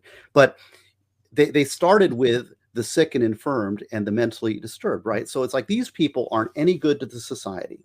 So let's just kill them off. So the solution to the problem was death.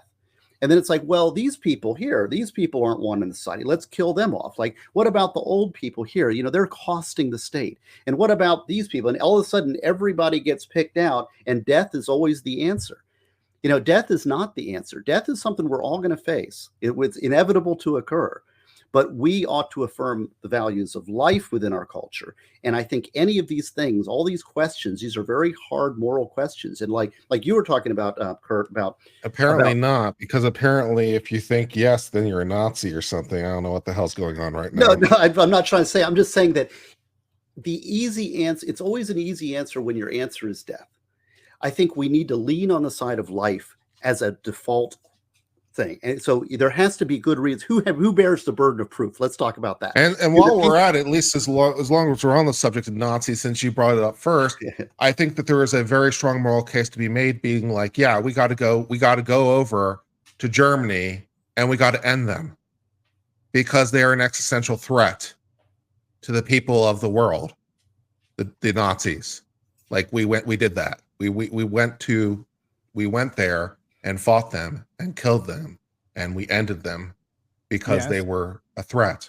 This also reminds me a little bit of there's a nice little quote from The West Wing that I like a lot about this kind of subject.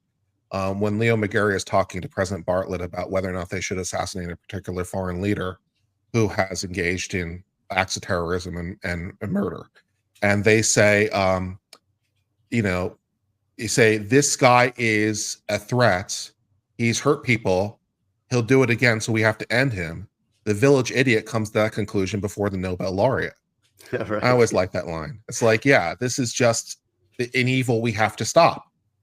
And you are overcomplicating this with a, well, I mean, that's where the idea, at least, overcomplicating with this with a morality where it's like, no, this is a person, he's broken into my house and I just have to end him because it's a threat.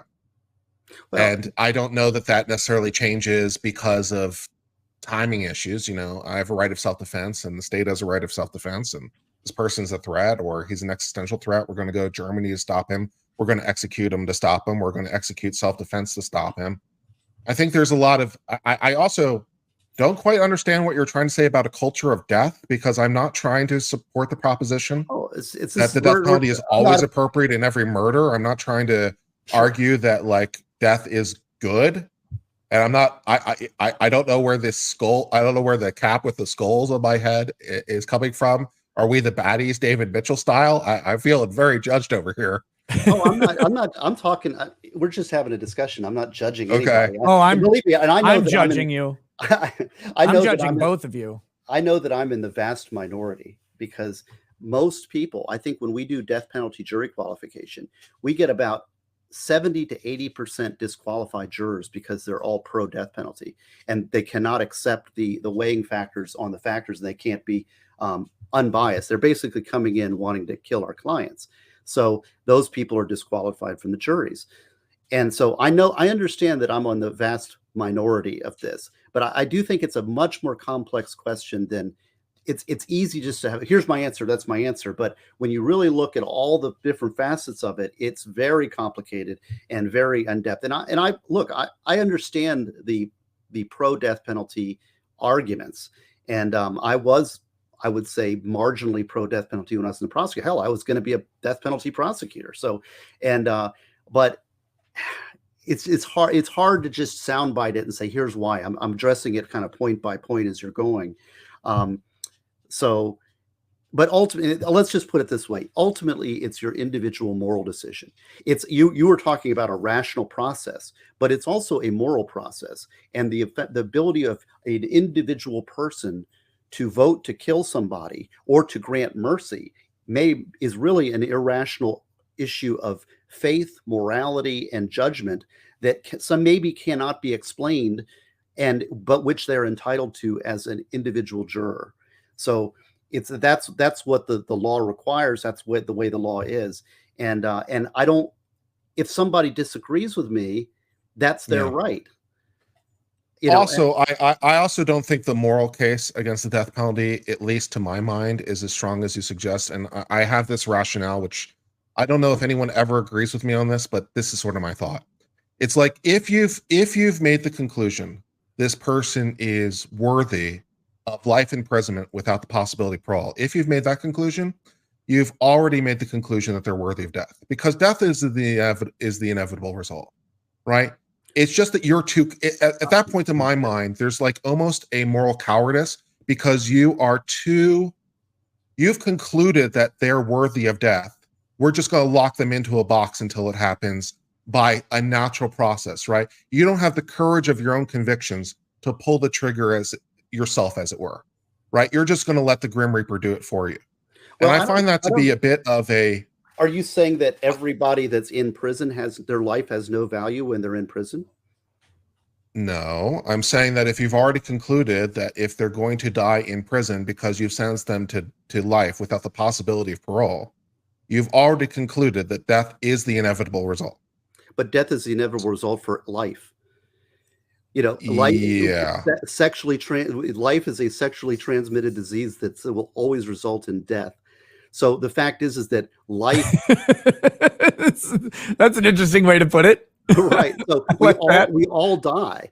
If you die in prison versus dying outside, you're saying the person, if they die in prison, their value has no life. I don't agree with that. I think that people that live in prison, there are people in prison who do good works. For example, in the Tomoka Correctional Institution, they have a blind book reading program wherein they read textbooks to the blind and send them out of the prison. So, finding meaning in your life when you're in prison is different. I mean, what it does is it segregates the violent people who can't exist in our society, like the Darrell Brookses of the world, from the good people of the world. But it doesn't mean their life doesn't have the potential for rehabilitation and hope in the future. So, again, with the life imprisonment without the possibility of parole, you've kind of concluded that rehabilitation's off the table. Maybe, but that doesn't mean that their life will never have any value and they can't be redeemed.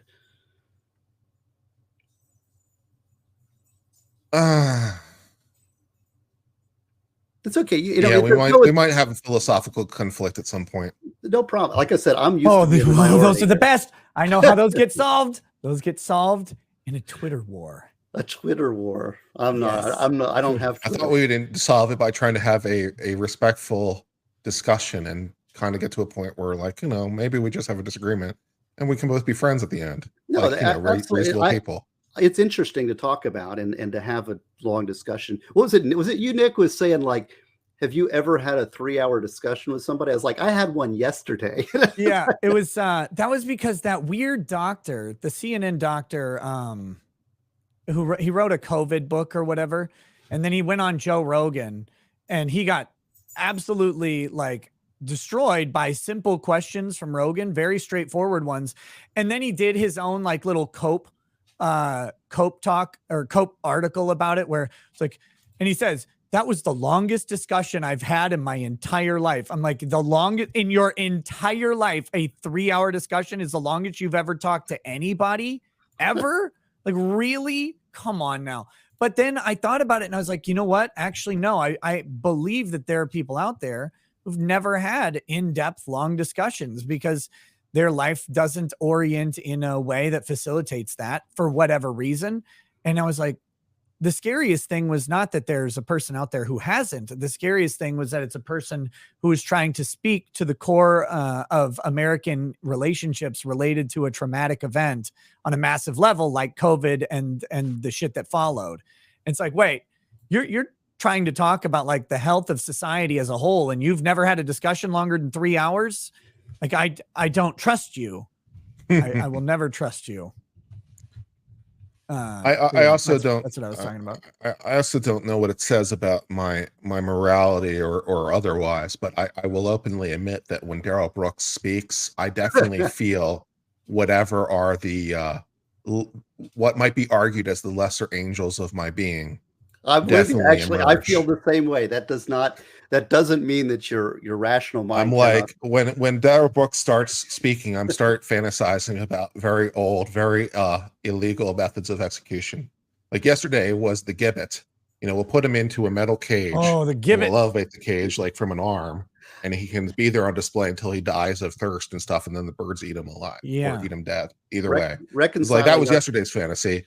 And so it's like, well, I spend a lot of time and energy thinking about the highest levels of legal philosophy, and then Darrell Brooks brings my baser instincts to the forefront. Well, and that's so. If you want to judge me morally on that, you can feel free. I relate 100%. I understand it. I feel it also, and actually owning our own shadows is part of it.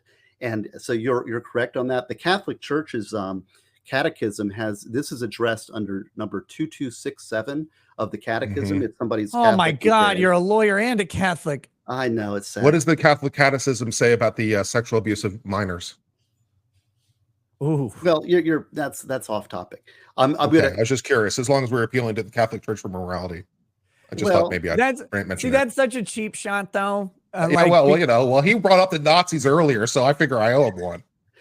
Okay. Right, but it's that's an interesting one, because when you get into like organizational numbers, you find that the level of horror that happened in the Catholic Church is comparable or comparably less than other similarly large organizations, including schools. Public schools being probably the worst. The fact is that sin touches everybody and everything, including the church and its laity. So I don't think that they're necessarily target number one, as opposed it's the media likes to target the Catholic Church because obviously it's a entity for morality. But I think that sex offenses occur and sex offenders populate every organization in every part of society. But I think there was another point I wanted to get back to on I put the Catholic Church catechism. There's something else I want to talk about. Oh, you're talking about there's number 270 something death. That was the catechism addresses the death penalty. Oh, I know, self-defense, because you had said self-defense. Well, I'm not against self-defense, and the Ten Commandments does not say thou shalt not kill. That's the final. It says thou shalt not murder.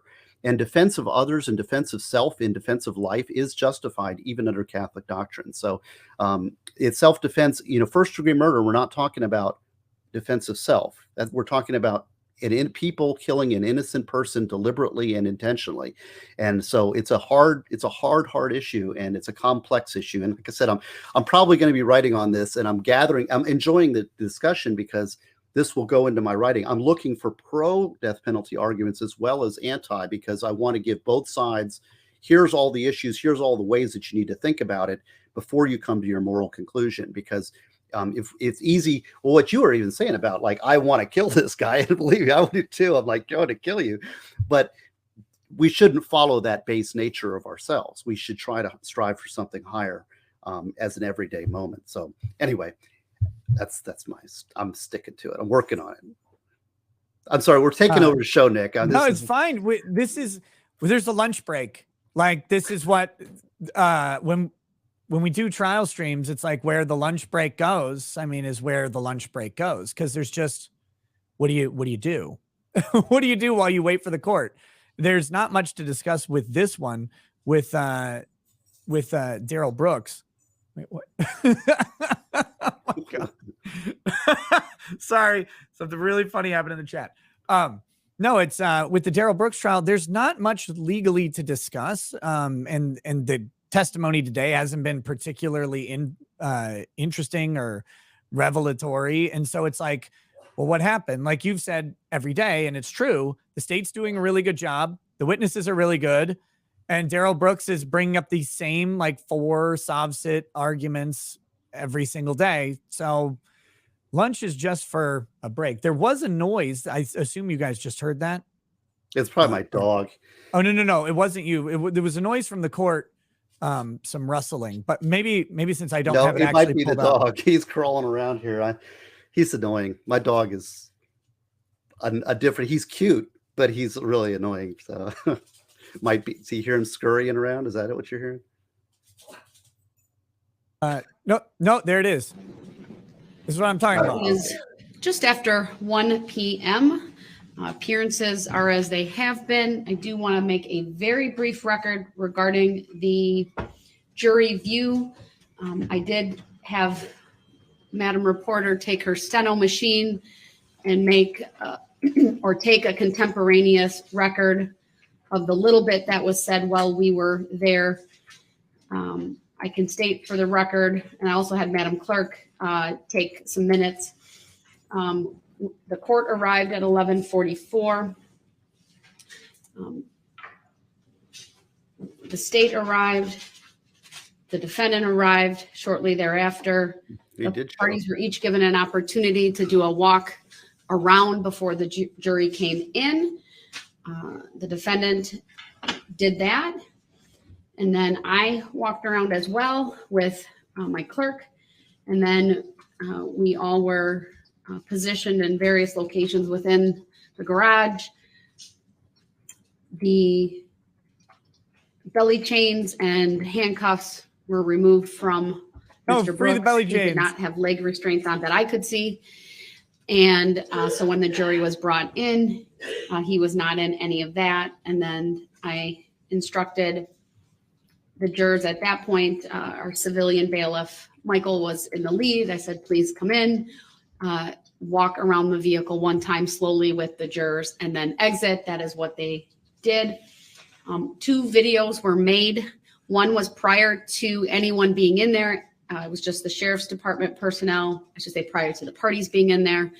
And they took a video of the garage and then a walk around the vehicle that was provided to me at the conclusion. It was on a large type drive. And then I provided that to Mike Nyman and Zach Tremaine, who then provided that to the media. And then the second part where we all were in there and the jury came through, that was also captured on video. All of that was put on a flash drive and will be marked as Court's Exhibit 1, along with the docket entries Madam Clerk will make. And then, of course, if need be, if a transcript is ever needed, I did document a few things as we went through that process, so that there's that contemporaneous record as well. Any party feel the need to add to the record I've just made from the state? No, Your Honor, thank you. Torin, not to that, no. Torin 90 says, hey, Nick, can you please signal boost to YouTube that the almighty Lolly got Right. hacked by Then I crypto know the scammers jury and his is entire ready channel got to be nuked? brought back out. Yeah. I believe the state has Well, additional there you witnesses. go. Guys, We do, Your Honor, and I have. I know the name is another Almighty Lolly, but I don't think they large, actually talk poster about board Lolly. that I'd like to show with the next witness. So I don't know if you'd like us to put it up on the witness stand now before they come out, or. Do we need the easel for that? Yeah, we'll need the easel too. All right, since there's no jury out, you can put that on the witness stand now. Thank you. Maybe put it facing backwards, and then that will be there for the next witness. Sure. All right, and then anything from you, sir? In regards to this, Also, Cool Frog has been removed from any other YouTube as preliminary well. matters that So, you guys, are the asking only the way to court to fight this address? stuff is to signal boost this shit on Twitter.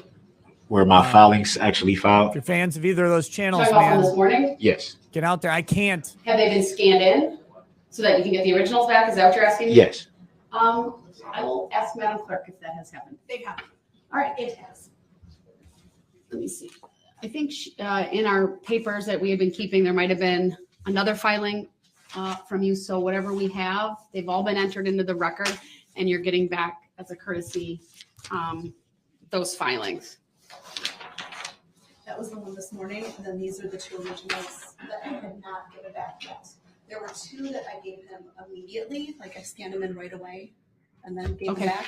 These are the 2 I was still holding. There was 2 other ones. So I have one from October 5, one from October 13, and then one from October 19. These, just so we're clear, sir, I'm providing these as a courtesy back to you because the clerk's office policy is once they're scanned in, they are destroyed, because then what's in the electronic file is what's kept. They do not have the docket entries, though, because you requested the originals back. So I'll provide those to you.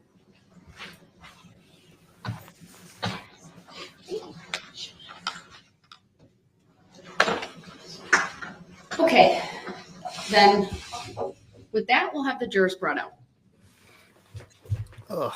How much longer can this go on? How many extra witnesses do you think they have here? The court's declining to address that further. I stand by my written decision that was entered last week. So he just got done watching. We won't be proving it for the record. I stand by my written decision that was entered last week, sir. See the determination? It is a judicial determination. So she's starting to just give up on that. I don't know why she resisted the judicial determination. If she has a ruling, yes, it's a judicial determination. Just fucking lead it. Yeah, I think somebody had taught, I don't know if it was in the chat or somebody was saying that he's thinking that the judge is making a fact determination as opposed to a law determination. All rise for the jury.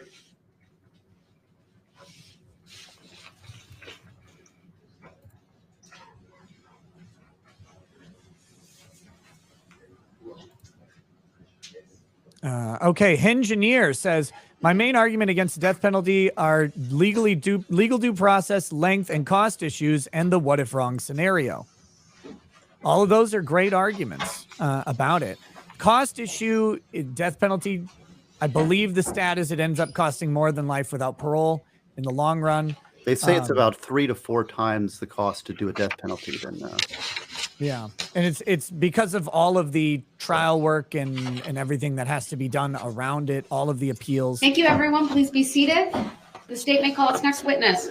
I'm not about the morality of having someone kill another one. I mean, that someone has to Good be the afternoon, sir. Can you executioner. please It's always make been your way to an the witness interesting stand, lot. which is to my throughout right. history. When you get there, please remain standing. Raise your right hand. My clerk, Teresa, who's on my left, will swear you in. Do you solemnly swear that the testimony you're about to give shall be the truth, the whole truth, and nothing but the truth, so help you God? Yes. Thank you, sir. Please have a seat. First thing I will ask you to do is to state your first and last names for the record and then spell each. Justin, Justin, Rowe, ROWE. Go ahead, your witness. Thank you. Detective, how are you currently employed? City of Waukesha Police Department. Can you briefly describe for the jury your experience in law enforcement? From 2003 to 2009, I was a security police officer with the United States Air Force. And then from 2009 to present, I've been a member of the Waukesha Police Department. And your current rank is that of detective? That's correct. I'd like to direct your attention to the date of November 23, 2021. Were you on duty that day, sir? Yes, I was. Do you recall what your assignment was that day? I was tasked with going to the Maple Avenue and Northwest Avenue area neighborhoods to search for items that may have been discarded by Darrell Brooks. And were you alone in that task? No, I was accompanied by a whole team of other detectives and investigators. Before you traveled to the neighborhood, did you have a plan of action? We did. We planned to begin at 338 Maple Avenue, which is where the vehicle was left prior to Darrell Brooks fleeing the scene south. So we had begun at that location and began to canvass our way south and west. Were you present when any items were discovered that were relevant? Yes, I was. And just very briefly describe what those items were, sir. Objection leading. Overruled, the witness may answer.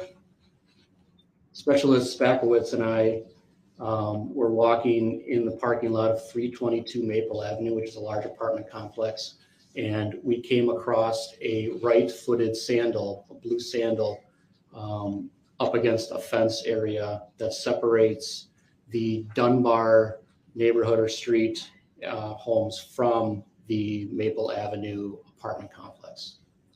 Are you aware of any other items that were recovered during this effort on that same day of November 23, 2021? Yes, a short distance from that sandal, some other investigators did locate a sweatshirt and a left-footed blue sandal.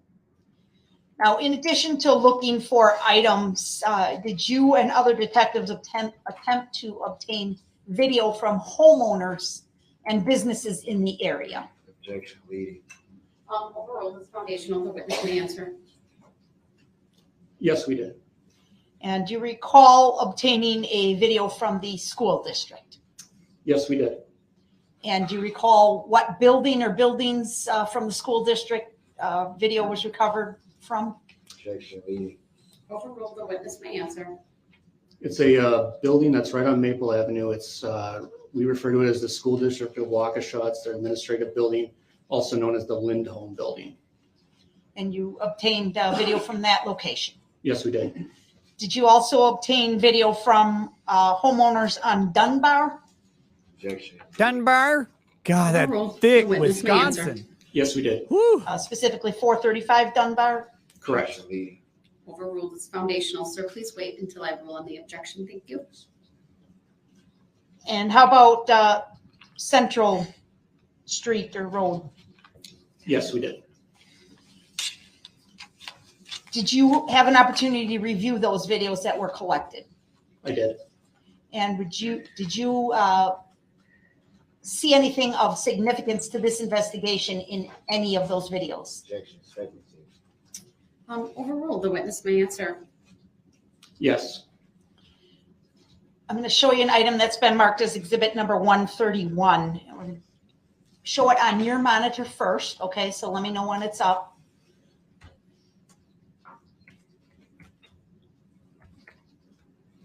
It's up. All right, and we're going to just take it out of presentation. There we go. Okay. What exhibit is it? This is 131, Mr. Brooks. What do you know Exhibit 131 to contain, Detective Rowe? This is a video that is taken from 425 Dunbar Avenue, which is the south side of Dunbar Avenue. And if you see on the near the upper left-hand corner, the northern intersection area, there is a red sort of blur near the bottom of a driveway right before the intersection. And that is going to be Darrell Brooks on that sidewalk, and he's going to cross the street. Okay. Hold on 1 minute. I'm just going to remind the jury, it's up for the jury to determine what the facts are, not what any witness's opinion may be. You will ultimately need to decide who is in that video. Go ahead. And I should ask a broader question. The exhibit itself, the whole exhibit, does it contain, do you know what's in Exhibit 131? Yes, I do. Does it contain more than one video, sir? Objection, lead. Overruled. I'll allow it. The witness may answer. I believe this is one video of it itself. Sure, but the exhibit contains multiple videos and Correct. still shots? Yes. Okay. Objection noted. I'll overrule it. It's foundational. Go ahead. What are you looking at right now, sir? I'm looking at the beginning of the video of Dunbar Avenue. Okay. Do you believe, well, strike that. I'm going to ask the assistant to play this video for you at your monitor, and then I'll ask you a question, okay? Goodness gracious. Whew. Somebody just said, I forgot, Les Paul himself is from Waukesha, right? Record how long? I have no idea. Yeah. Just looking for that because we're now in a PowerPoint, Your Honor. I don't know that I can tell you exactly until we get to the end. Looks like 9 minutes or something. 9 seconds and Oh. 9.56 seconds, Your Honor. All right. Thank you. Go ahead. All right. So we're playing this for you, Detective Rowe.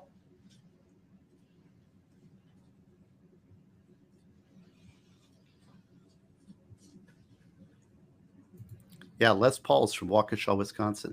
Forgot about that. All right. Were you able to observe the video? Yes. And were you able to observe anything of significance to this investigation in the video? Objection, secretary. Overruled. The witness may answer. What's worse, New England Yes, or it appears the almost defendant is Canadian? crossing the street. That's tough. This exhibit, I'm sorry. Are you aware of the This other lady almost sounds like Peter videos Griffin. It's and like they're pictures very contained in similar. Exhibit 131? Look at the guy's look behind her. What's that like? Once again, please wait till I rule on the objections.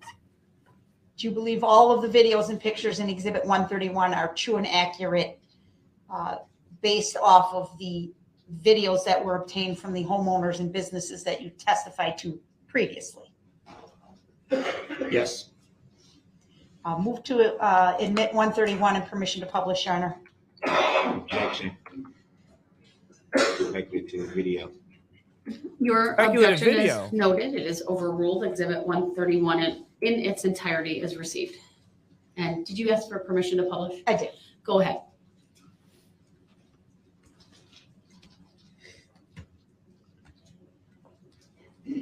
And for the record, Your Honor, this is a PowerPoint. What's being displayed at the moment is slide number 1. Thank you. Go ahead. Is it on the jury box? Okay. All right. Please play the video in slide 1.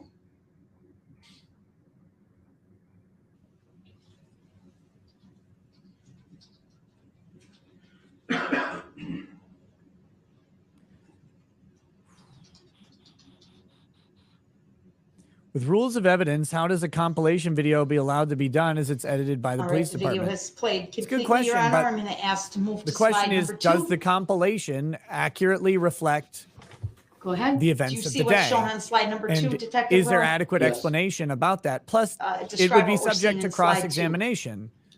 Upper So left-hand what corner, was left you're gonna out? see You can also another demand, I believe, under the still rule of image completeness the to original have video, all of the and then video below that, shown you're going to see a zoomed in if you object to cropped it. image of the figure that would be crossing the street. Okay.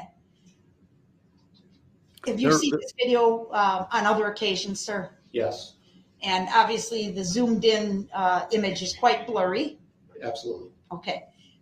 When we played slide 1, were you able to make out any details about the person in slide 1 that was crossing the street? Yes, it appeared the person had a red shirt. That's an improper question. Go to slide But number 3, please. there are rules in law about And you summaries. testified about receiving video from the school building at 222 Maple Avenue, is that right? Objection leading. Sustained as to the form of the question. Please rephrase. You nailed that one. What is shown on slide 3? Slide 3 is a view towards the rear parking lot of the Lindholm building, or also known as the School District of Waukesha Administration Building. And I'm going to request that we play the video in slide number 3, Your Honor, in its entirety. Do you happen to know how many seconds? 5.97. Thank you. Go ahead. Objection relevancy. Overruled. You may play.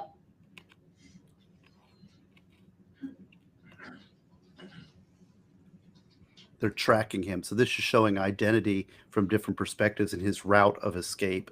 So this goes to I'm sorry, I identity. missed it. Okay, we'll go to slide, next slide. Lost track. We're on 4 or 5. Slide number. Going to slide number 4. All right, so again, the camera, or strike that. What are we seeing on slide 4? So again, we're seeing a still shot of the previous video we just viewed. And then there's a zoom in function below that where it shows a cropped out photograph of a figure. Okay.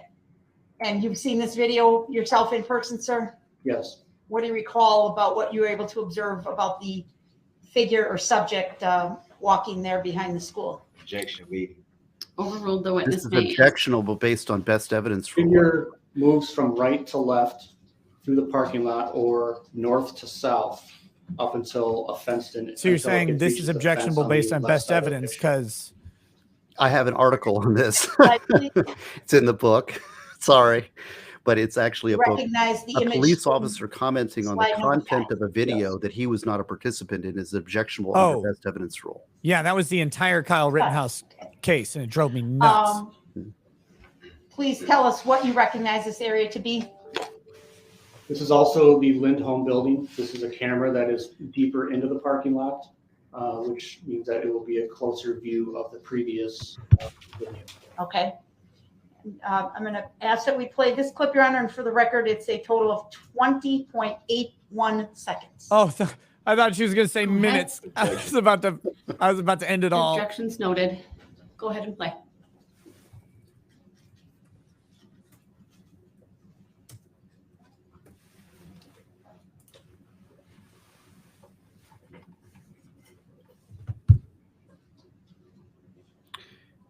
Yeah, these kind of composite exhibits are great and he can testify as to the Thank you. location and Please what turn the to substance the is. next But slide. when he talks about what do you see here, what is your What do we see in interpretation of what's slide in number this 6? video, that's The right-hand improper. corner is a still shot of the video, and below that is a screen capture of a figure in that photo. See, that's proper. Next slide, slide 7. But for him to interpret that, because the jury is in the same position as he is to interpret that photo. Right. So He that's is the- not a fact Currently, finder. we're The looking jury at is a supposed to black determine screen, facts. correct? Right. Yes. Do you know what this video is going to show, sir? Objection speculative. He's black. Overruled. The witness may answer if he's able. Yes, it's another home security camera at 126 Central Avenue. All right. It's a total of 20 seconds, 20.09 seconds. And we will play in its entirety, Your Honor. And with sound on this one, yes, thank you.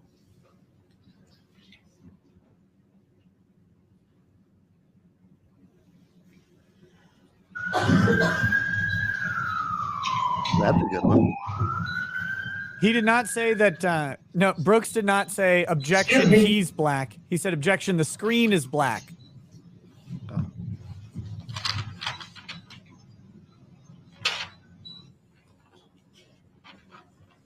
All right, next slide, please. What do we see on this final slide, sir? Upper left-hand corner is a still shot from the video, and the screen that's been cropped at the bottom is a image of the defendant. All right. See, that ID from a video is an issue, but 130. pointless, but I'm just commentating. Detective Rowe, based on these video clips that you obtained and the canvas that you and your team did in the neighborhood, were you able to put together a map basically tracking the travels of Darrell Brooks through the neighborhood that afternoon? Objection. I don't consider being called that name. I just want The the objections prosecutor to are go, noted. what fucking Overruled. The name witness may then? answer. Which one? Yes. What do you want me to And I say? should include, do you know the location where Darrell Brooks was arrested? Objection. I don't consider being called that name. Speculative. Overruled. The witness may answer. Yes, I'm aware he was arrested on Elizabeth Street. Okay. And are you aware of reports to other officers as far as citizens that had contact with Mr. Brooks in the area of Elizabeth Street? Objection. I don't consider being called that name. Noted. The witness may answer. Yes, I'm aware. All right. Behind you, sir, is a large poster board that's facing backwards. I'm going to ask you to please assist me by putting that face forward on the easel behind you. I do not consent. This is good police work, by the way, but happens in a That's serious correct. case. They'll go in canvas and pull all these And we're also videos. going to put up the digital copy, Your Honor. I just wanted to. Oh, okay. Then that's fine then. Thank you. I'll have him work off the digital copy, but Police are trained to do before you this sit down, in serious Detective Rowe, cases. in the bottom right-hand corner of that poster board, there is a sticker. Do you see that? Yes, objection leading. Could you help us by telling us the exhibit number? I'm sorry. That's okay. It's foundational. I'll allow the question to be asked. Go ahead and finish your question and answer. What's the exhibit number, Detective Rowe? 130. Okay. Thank you. Detective Rowe, do you believe that exhibit 130 is an accurate summary of the travels and the contacts by Mr. Brooks on the evening of November 21, 2021? Objection. I don't consider being called that name. Overruled. The witness may answer. Yes. Move to admit 130 and permission to publish, Your Honor. Objection. I'm sorry. I cut you off. What's the basis if you have? Relevancy. All right. You're Grounds. noted. It is overruled. They're just asking grounds You've now. Received permission to publish. An electronic copy is granted. Thank you. Look at the face of the guy behind her. He's got a sour look on his face. Yeah. Angry guy with the faux hawk is a All weird, right. he's a weird artifact of this trial. I Detective don't understand. Rowe, I know we're back out so we can see the whole map at this point. We will zoom in a moment, but the northern most event that's reflected on the map reads what? Officer Skolton shoots at SUV at 4:39 p.m. Okay. Do you know that to be accurate based on your knowledge of this investigation? Objection, leading.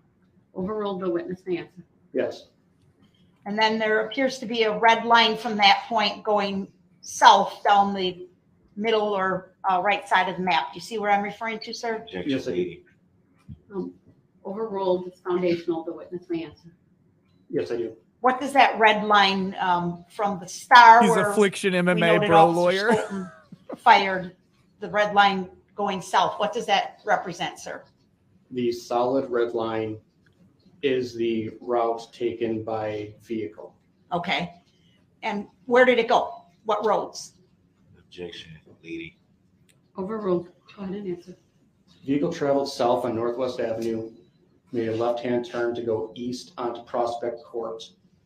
Vehicle then drove behind some residences on Maple Avenue before coming to a rest in the driveway of 338 Maple. Okay, I'm going to ask Ms. Gussie to please zoom in on that upper right-hand quadrant of the exhibit, please.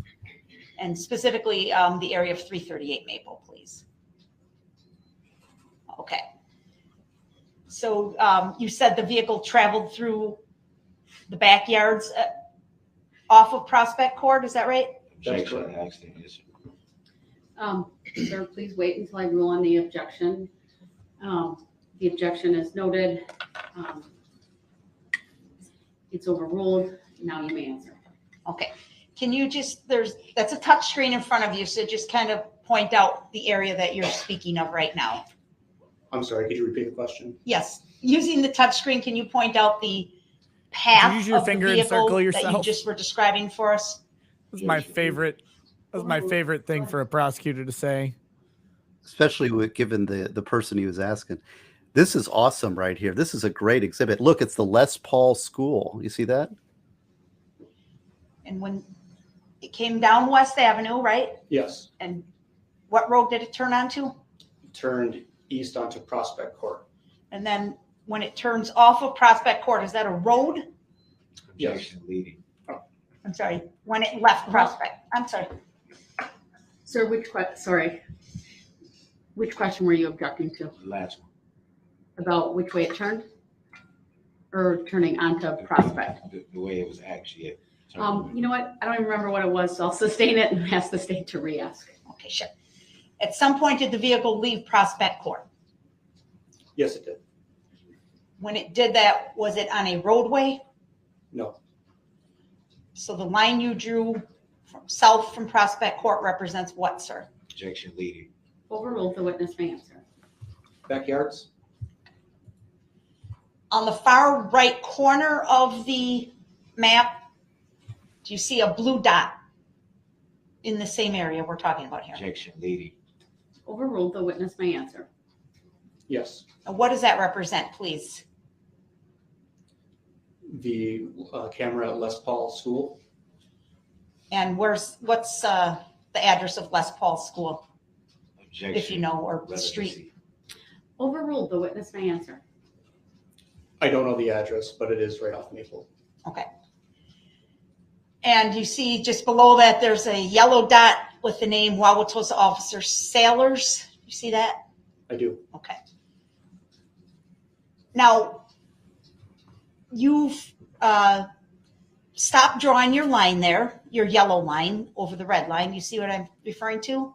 Yes. And in that area, I noticed the line becomes dashed. Do you see that? Yes. Objection, leading. Overruled, the witness may answer. Again, please wait until I rule on the objection. Yes. Thank you. What's the difference between the red solid line and the dashed line, sir? The dashed line is the path that the defendant took on foot. Okay. And do you see then Moving back to the left on the map, the two boxes in white depicting where the sandals were recovered. Objection, lady. Overruled. The witness may answer. Yes. Is that consistent with your recollection, sir? Yes. The dashed line then moves, so there's two green X's, correct? You see where I'm referring to, sir? Objection, lady. Overruled. The witness may answer. Yes. And then the red dashed line moves to the left or west from the second green X, correct?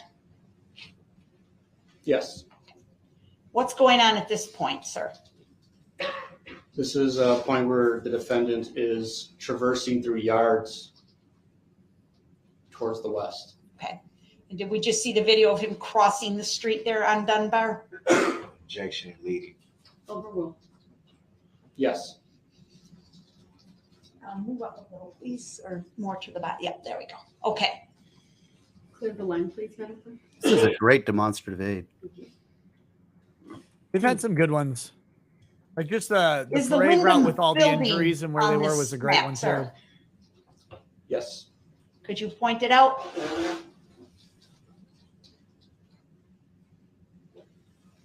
Did we just see the two videos from those two cameras at the Wyndham building in the last exhibit, 131? Objection, lady. Overruled. The witness may answer. Yes. Okay. Keep going south on the map. What's the next event that's noted, sir? Do you want, can we clear? Yeah, yes, clear. I'm sorry. Thank And you. maybe we can move further south on the map. Thank you. So the first thing that I see is makes phone call at 4:47 p.m. Dominic Capone at 417 Central Avenue. Okay. Is that the location of Central Avenue, sir?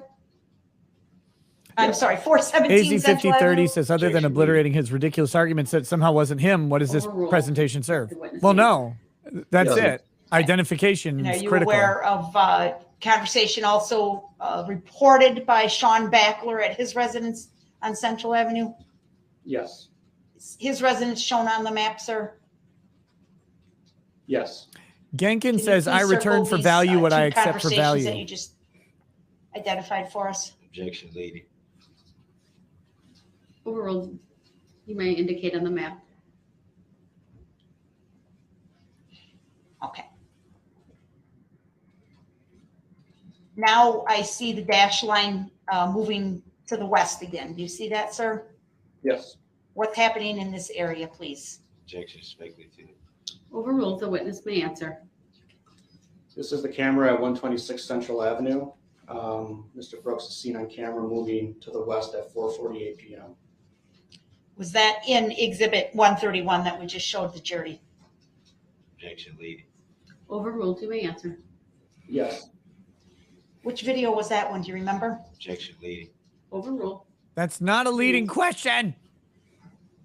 It was the, I believe it was the last video that we had watched prior to showing the map. Okay. Now at this point, the dash line ends. Is that right? That's correct. Why is that? Objection, speculative. I'll allow the witness to give his opinion. Because we don't have any indication as to where or when Mr. Brooks crossed West Avenue to get to Elizabeth Street. Are you aware that there was a reported contact between Mr. Brooks and a witness identified as Aaron Cordes? Objection, lady. Overruled. The witness may answer. Yes, I'm aware. And is that area where that meeting occurred depicted on this map? Yes, it is. Where did that meeting occur? It happened just west of Northwest Avenue on Elizabeth Street. And is Aries Industries shown on this map, sir? Yes, it is. Could you identify Aries Industries?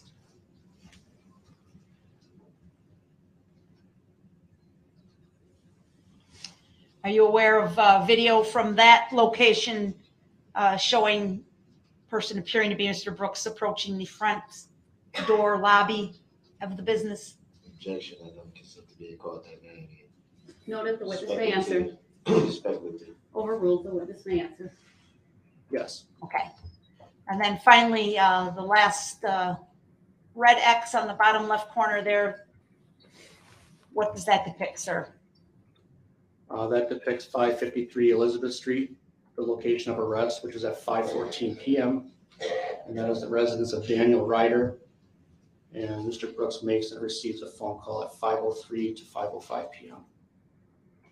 Do you believe this map is an accurate documentation of the investigation, again, as to the travel of Darrell Brooks this evening, on the evening of November 21? Objection speculative, and I don't consent to being called that name.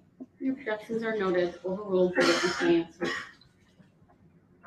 I'm sorry, can you repeat the question? Sure. Do you believe this map is an accurate summary of the travel and whereabouts of Darrell Brooks at various points on the evening of November 21? Objection speculative, and I don't consent to being called that name. Your objections are noted. They are overruled. The witness may answer. Yes. All right. Thank you, Detective. I don't have any other questions. Perfect. That was excellent. I love that demonstrative aid. All right. Thank you. Begin when you're ready.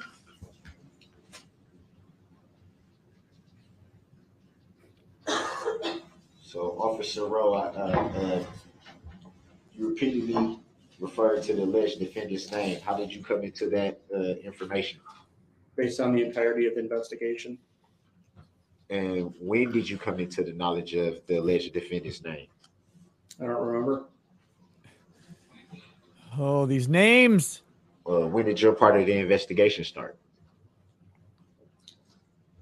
After he drove the SUV through the parade, I was called at home to come in and help the departments with the investigation. And just so we clear for the record, is the jury asking you questions or me? What? Sorry, I did not. Oh, he's gonna. Why are you looking at the jury? Cops are taught to do that to help, because you're speaking to the jury, because that's your audience. Well, I was referring to when I ask a question, he turns towards the jury as if they're the ones asking the question. They're the ones receiving the answer. It is a question. We did ask a question about that. Yes. I think you're asking why does he do that? To that extent, the witness may answer. I'm here to present the case to the jury. So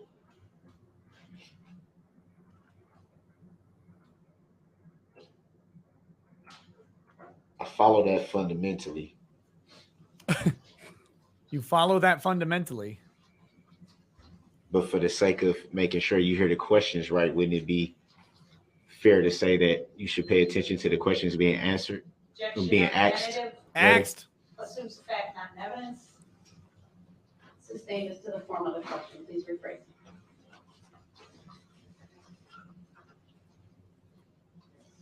Wouldn't it make sense to focus on the questions so you can hear them clearly? Objection argumentative still assumes fact, not evidence. Sustained.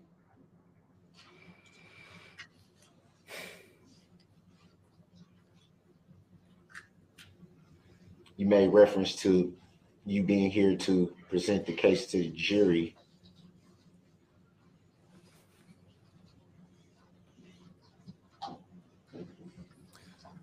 Oh, so is that God. the reason why you Objection, relevance. decided to testify? Objection to the relevance. Grounds. Overruled. The witness may answer. I don't understand your question.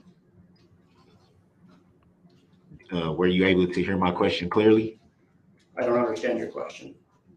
Were you able to hear my question clearly? Objection argumentative, Your Honor. Sustained. Next question, please. Or rephrase the previous question to the one that was asked just now. What was not understood about the question that you were asked? Objection argumentative. Grounds. Sustained as to the form of the question. Please rephrase. What wasn't clear about what I was asking? Same objection, Your Honor. Grounds. It's the objection is sustained. Let's go back and ask the question that he says he didn't understand and rephrase it, please, or move on. Your choice. Was your sole reason for testifying here today? Objection, relevance. Let's let Mr. Brooks. The volunteer death penalty thing is sounding better and better with every passing moment. You got me on a weak moment. Are you testifying today strictly to prove your case to the jury? Objection, misstatement of his testimony. Grounds that that's what he said. No, he said present Sustained the case as to the form of jury. The question misstates the prior testimony. That's what he said. So why did you decide to testify here today? Objection, that's a legally inaccurate question. He was subpoenaed, required to. It's under the jurisdiction of the state of Wisconsin. Sustaining. Is that the plaintiff? That's the form of the question. We're going to be able to do this in our sleep, you know. Objection, Mm-hmm. ground, plaintiff. I don't know how I'm supposed to rephrase that. No one else What the does either, business has homie. been living in my head rent free for 2 days now. Without with the business. What the business? Yeah, it's been living in my head rent free. I heard it was fire, man. It's getting annoying. I'll rule if there's an objection, but ask a question, please.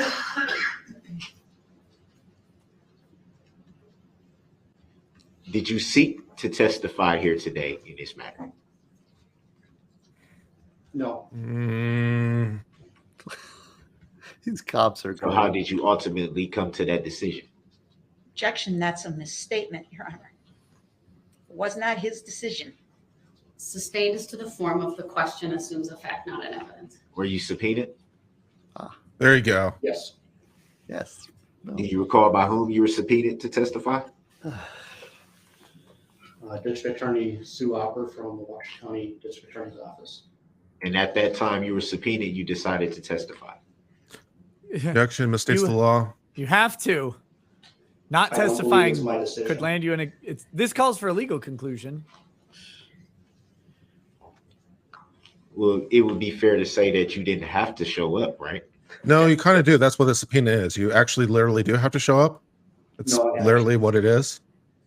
But would it be fair to say that you could have chosen not to? No, it would not be fair to say that.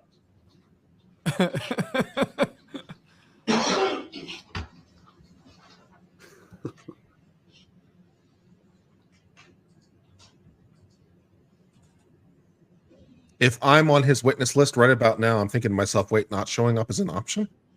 Yeah. Because that's his premise, right? But his first witness was a victim. Exhibit 131 that was shown to you. Yeah. Have you seen that video footage before today? Yes, I have. Do you recall who showed it to you? I'm getting for today. I'm a witness on his list of getting an attorney. He filed a motion to intervene. Motion to quash. He obviously doesn't. He says I have the option not to show up, and I don't want to. Be fair to say you throw the file out as a motion to quash. See how that goes over. Yes, I've seen Go it great. And do you What's the recall basis when of you your were motion, first Mr. shown Brooks? that video? He had the option. Yeah. On the record, off the top of my is it head. verified proof, Your Honor? Was Grounds. it the same day of the incident, the days following, sometime after? I don't recall when I saw the video the first time.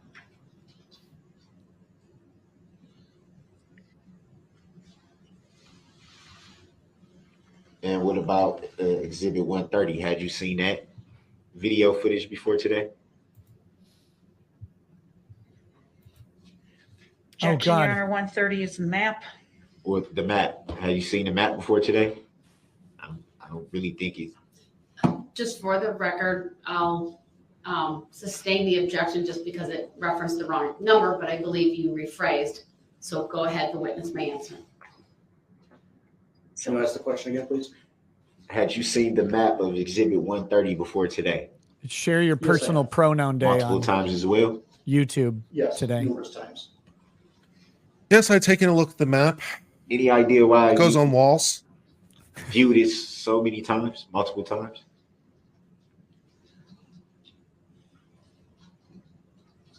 move the court to put it under the law.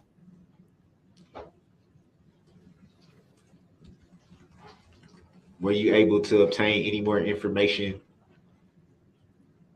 upon seeing the map numerous times that you didn't obtain when first seeing the map? No.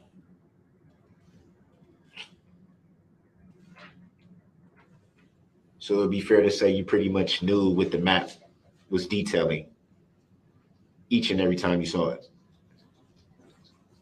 Yes.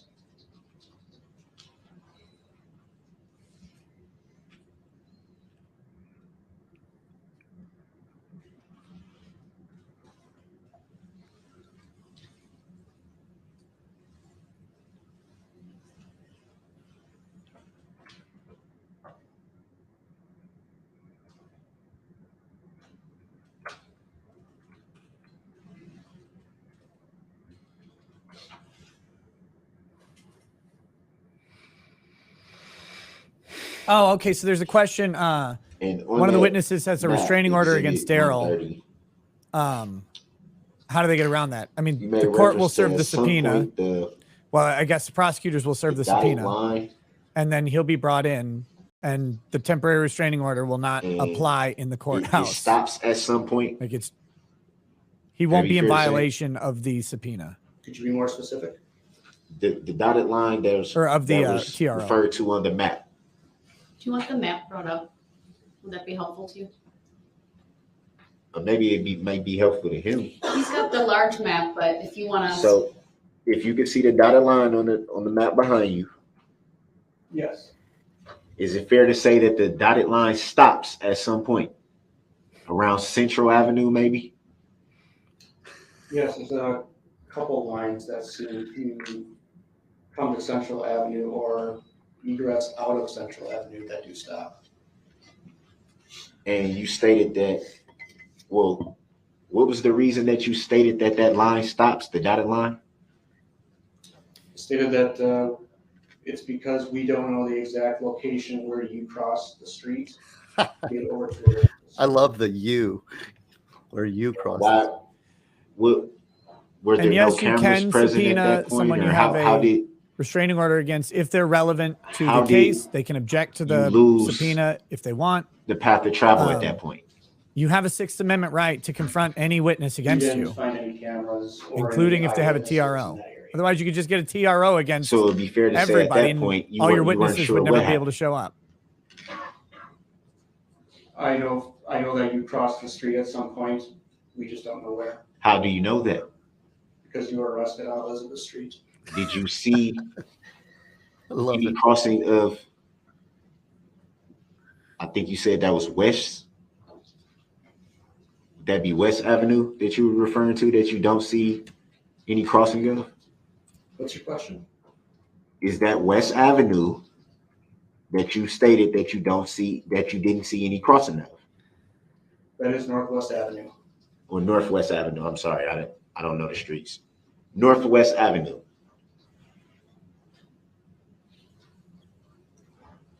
And you don't have any visual footage or any eyewitnesses, as you said, to say for sure if Northwest Avenue is crossed.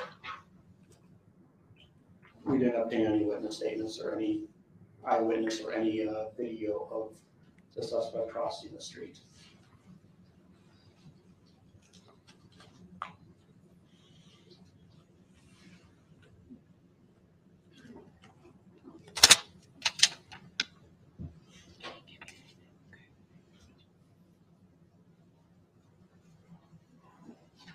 I love the time stamping too on it. You notice it's like the sequence time, 1 minute, 2 minutes later, 5 minutes later. So it traces.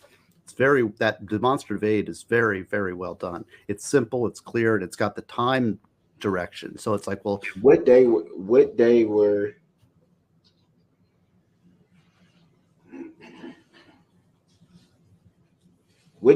you doing your part of the investigation? Was that the same evening or the next few days after the incident, or can you clarify which investigation you're talking about? the one that you took part in, your part of the investigation?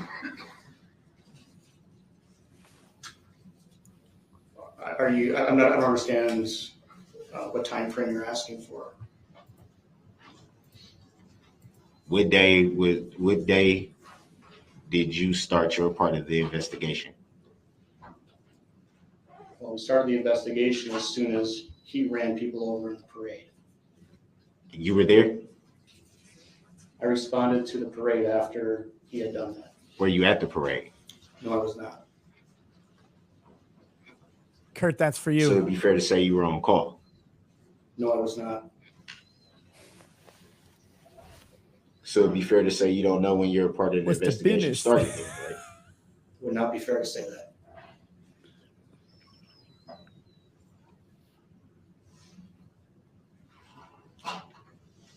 You don't recall what time it was when you started your part of the investigation? As soon as I responded. And you don't recall when you were dispatched to respond? It's in my report. I don't remember the time exactly, but it's in my report. And at that time, did you know the identity or name of any alleged suspects at that time that you were dispatched? The time that I was sent to the city of Waukesha, I did not know the identity of the suspect.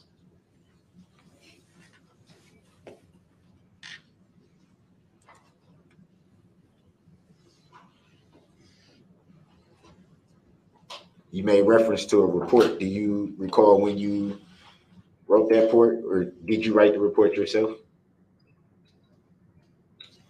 Yes, I typically type my own reports.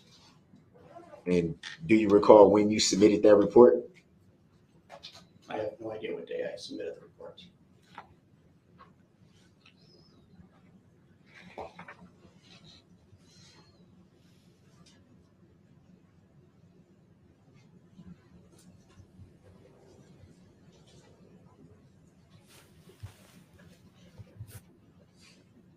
So when you were first dispatched, what did you do?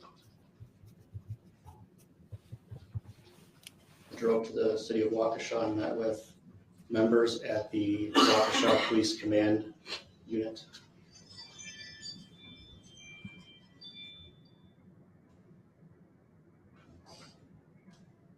And were you dispatched to any location from that point? I was not dispatched. Were you sent to any location from that point?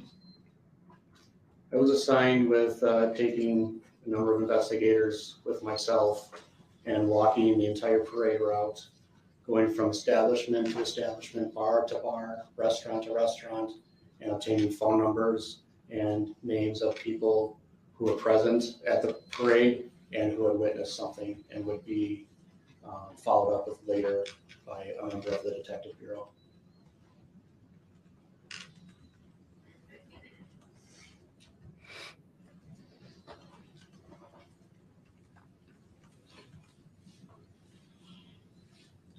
So it'd be fair to say you did some interviews at that time? Yes. Do you recall how many? No.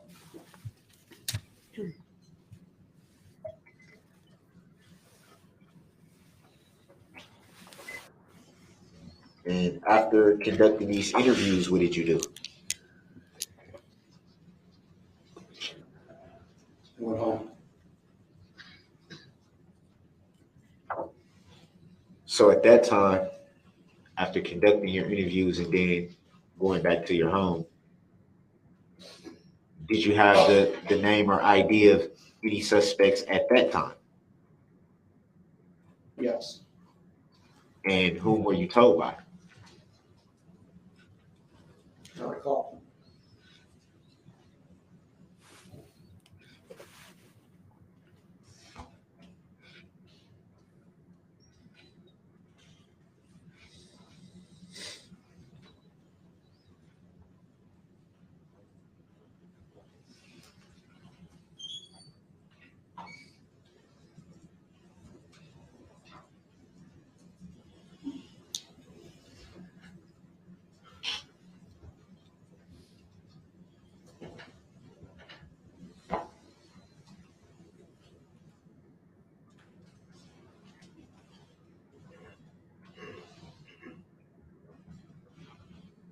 Do you recall who you submitted your typed report to?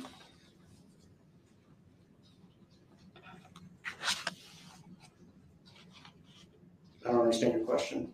Do you recall who you submitted your typed police report to? No. I'm assuming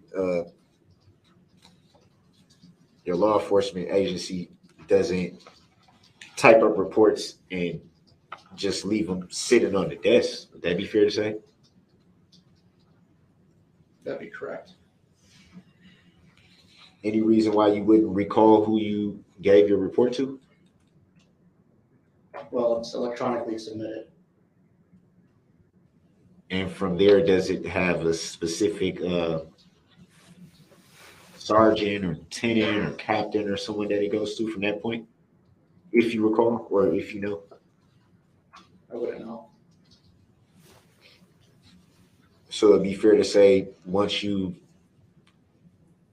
type a report and submit it, you're not sure who sees it. Correct. Would you say it's fair that because of you not knowing who your report is submitted to, that your report can be altered in some kind of way? Especially being that you don't know who sees it? The reports are done via PDF style reporting. It's protected by my username and my password. And when it's submitted, it's usually not altered unless I request it to be altered.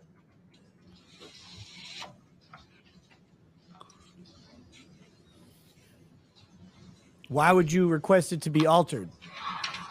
But it is fair to say that there's a possibility that it could be tampered with because you don't know for sure who all sees it. Jeez.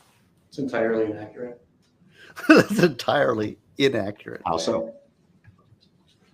My report is accurate. My report is the way that it was written, the way that I wrote it myself. So you've had a chance to read your submitted report after you submitted it? Yes. And to the best of your knowledge, is exactly word for word as you remember typing it? It is my report. It is what I typed, and it is accurate. Word for word? Yes.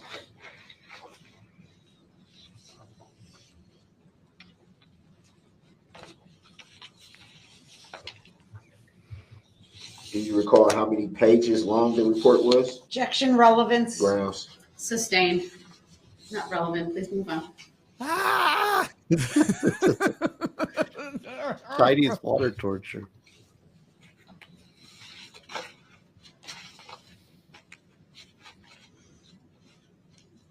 It's like nails on chalkboard, isn't it? Do you recall if the report was terrible. Lengthy? Objection, relevance. Grounds. Sustained. It goes objection, relevance. Grounds for the sustain. Grounds for the substain.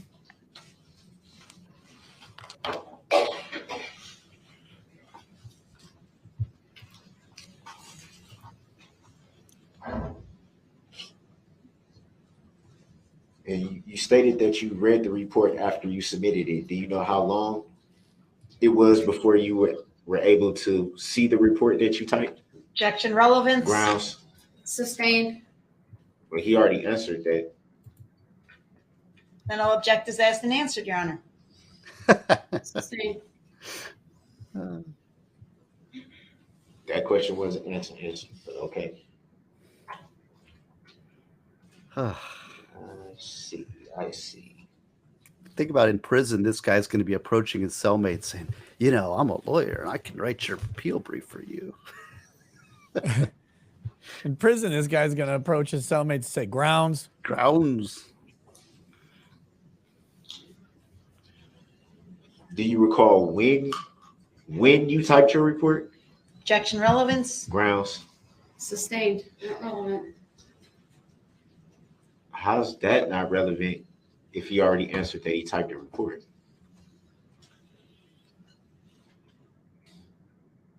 Please continue, sir. Grounds for the sustain. He answered that he typed a report. So how's it not relevant if he recalls when he typed it? Please continue, sir. Can I take the other side on the death penalty debate now? Yeah. Yeah, but for me. just end me immediately.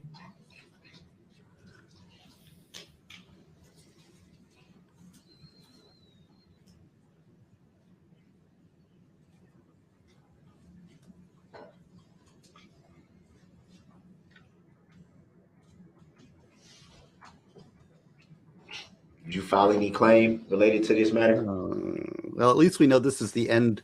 We're You know getting the if anyone glide did? path. Did what? Do you know of anyone who filed a claim in relation to this incident? No. Do you know who the plaintiff is in this incident? Objection, Grounds. relevance. Man, he had grounds out before she got to J in objection. Do you know who the plaintiff is in this incident? Well, plaintiff would be the state of Wisconsin.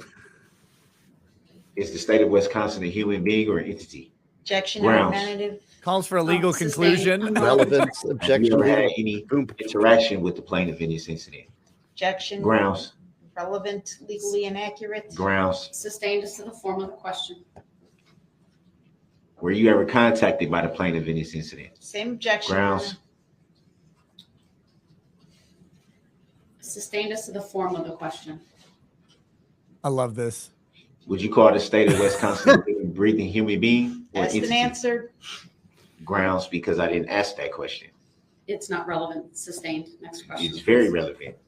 It's literally not. Seems that there's no plaintiff. Seems that there's no Jury plaintiff. will disregard statements made by the attorneys come on, man. and the Don't try to parties. be They are slick. not evidence. Please Stop ask trying to the be question. Stop trying to be slick.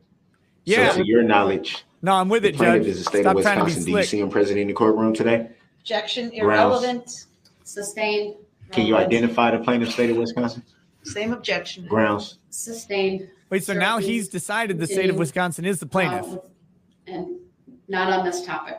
Next question, please. To the best of your knowledge, you're not even sure if you've ever even had any interaction with the plaintiff state of Wisconsin. He's correct? employed Objection, by the state of argumentative, Wisconsin. and He's compound. interacted with it. Sustained. He's a state Definitely wasn't employee. compound. Who represents the murdered victims here?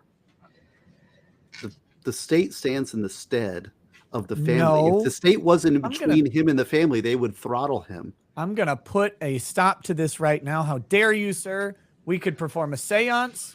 There are Ouija boards. There are all sorts. We have mediums. We could bring into Would you court. consider yourself channel. an injured party in this How incident? dare you? Objection, Grounds. argumentative. The witness may answer. No.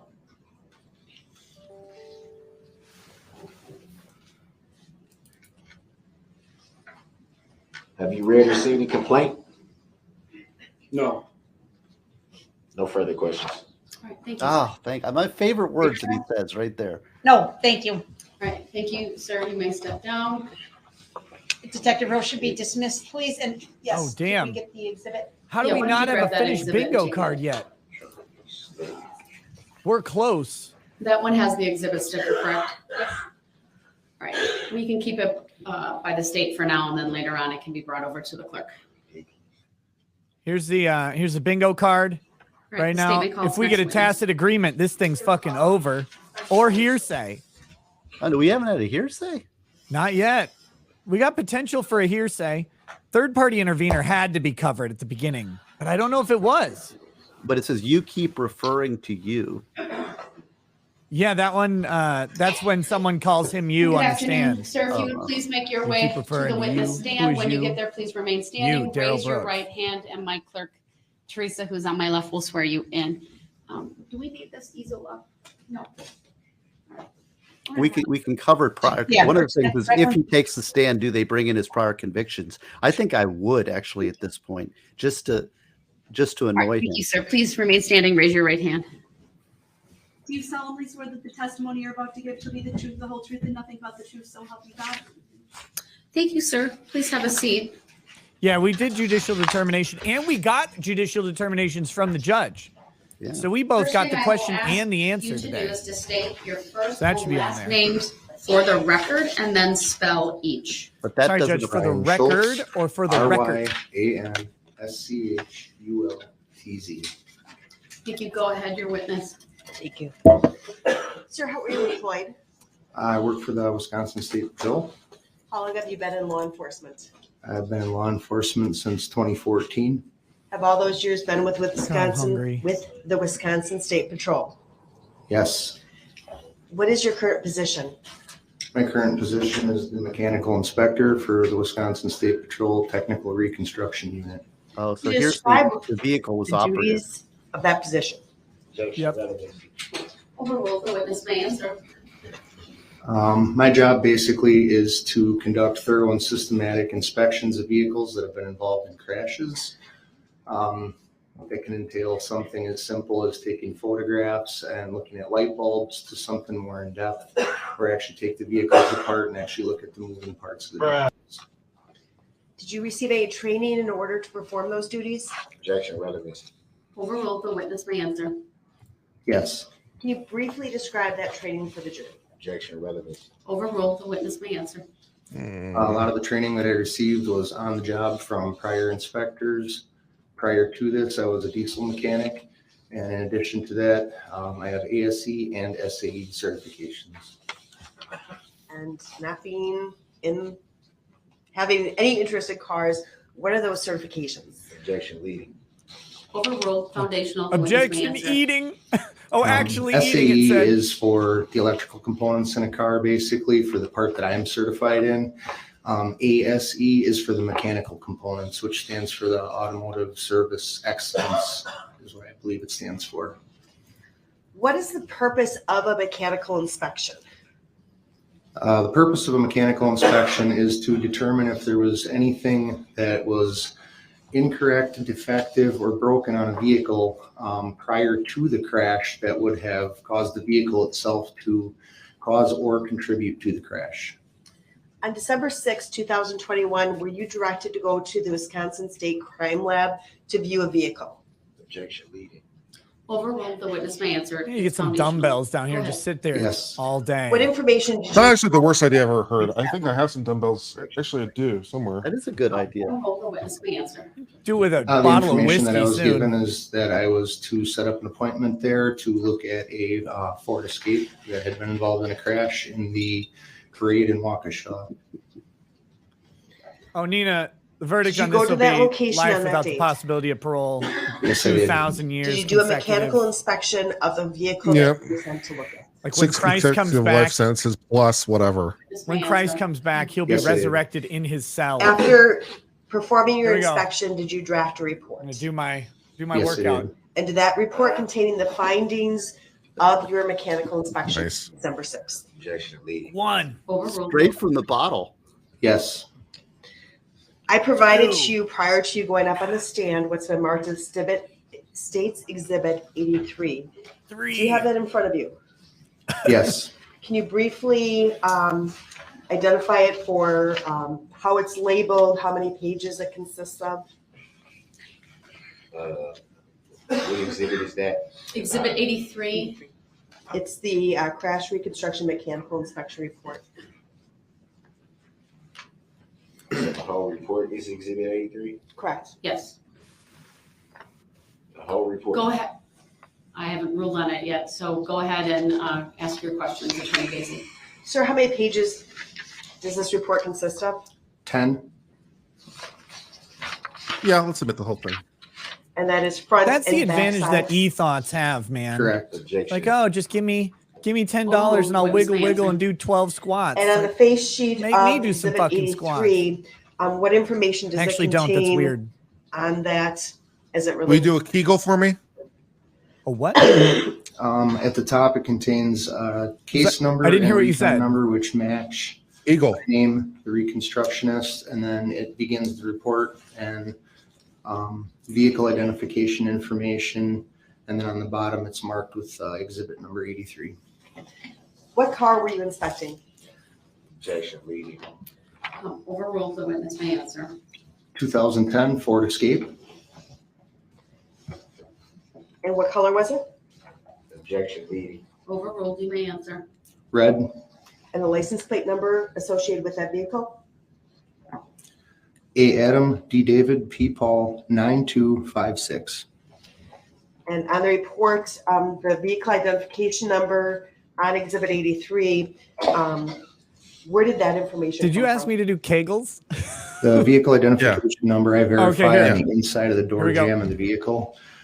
There's Okay, two VINs that's on one. each vehicle. One's a public VIN under the windshield, Two. and one is inside the door jamb of the vehicle. Three. I always use the one inside the door jamb of the vehicle Four. first. These are exhausting, by Take the note of way. it, and then cross-reference it with Five. the public VIN on the vehicle to make sure that they both match. And Six. did they in this case? Objection. I'll do a I have Kegel for this every grounds. 10 pages, and nowhere on here does it say exhibit.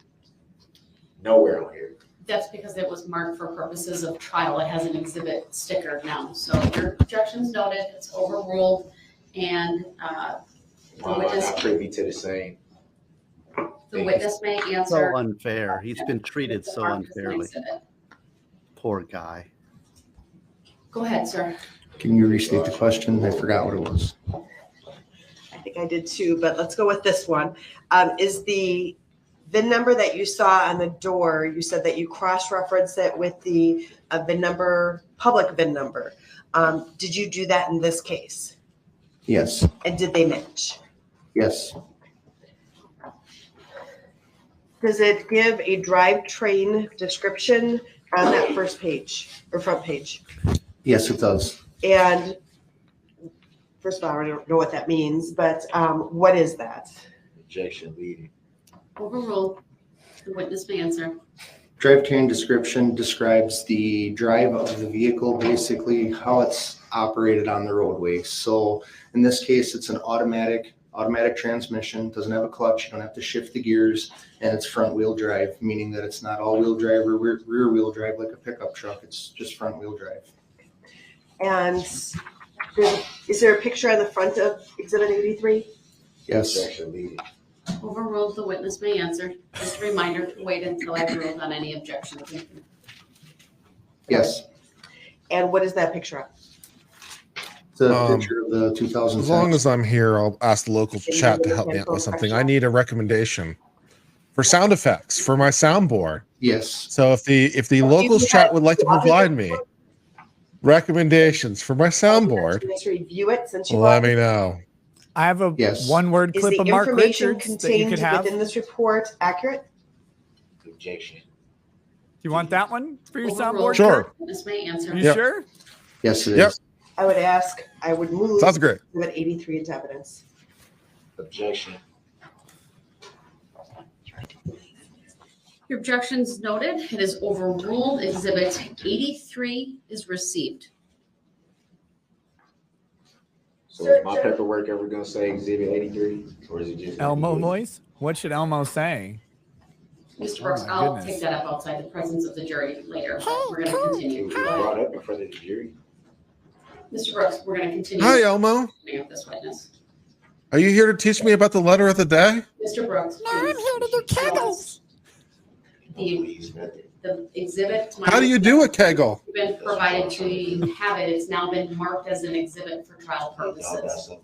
Can you teach me? Give me your finger. Go ahead. That's not how it's supposed to work. It's supposed to be fair. Attorney Basie, I trust that this was previously turned over. It was, and I believe the defendant has a copy of it in front of him. Thank And you. where does it Please say continue. exhibit 83? It doesn't say that this was going to Again, be we'll take used this as up an outside exhibit. the presence of the jury later. It's not something we need to do right now. Go ahead and ask your questions. Thank you, Your Honor. And I would object and move to strike from the record any commentary that the defendant was making in the last 5 minutes. What was that? Court will strike the commentary that was made. I'm not sure if it was picked up. Whatever or he not, said, but just as a strike it. reminder to the jurors, the statements made by parties and lawyers are not evidence. Is she a different lawyer? Has she been up Another before? evidence that's received. She's been up is before, yeah. The evidence the jury will ultimately Not today, I don't consider. think. Go ahead. Thank you. Sir, can you briefly describe the condition of the vehicle when you inspected it on December 6th? Yeah, the vehicle had quite a bit of front end damage. The bumper cover was pushed back. The grille was pushed back into the engine bay and into the radiator. That was also pushed backwards in towards the engine. The hood was folded up in the air. Wisconsin, Both lights were Minnesota broken out of the here front. on this one. There was quite a bit of debris and unknown things stuck to the exterior of the vehicle. And there was also some damage to the sides of the vehicle.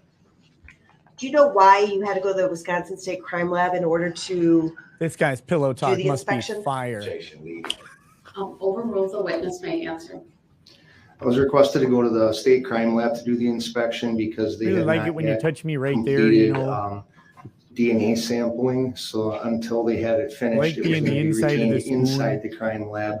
So in the interest of not moving the vehicle again, once they were done with DNA, they had me come to the crime lab to do the testing and inspection. When I'm through wrecking that ass, we're going to take you to the The crime first lab section of your report, next. and I'm just going to direct your attention to page 3 of Exhibit 83, talks about the tires and the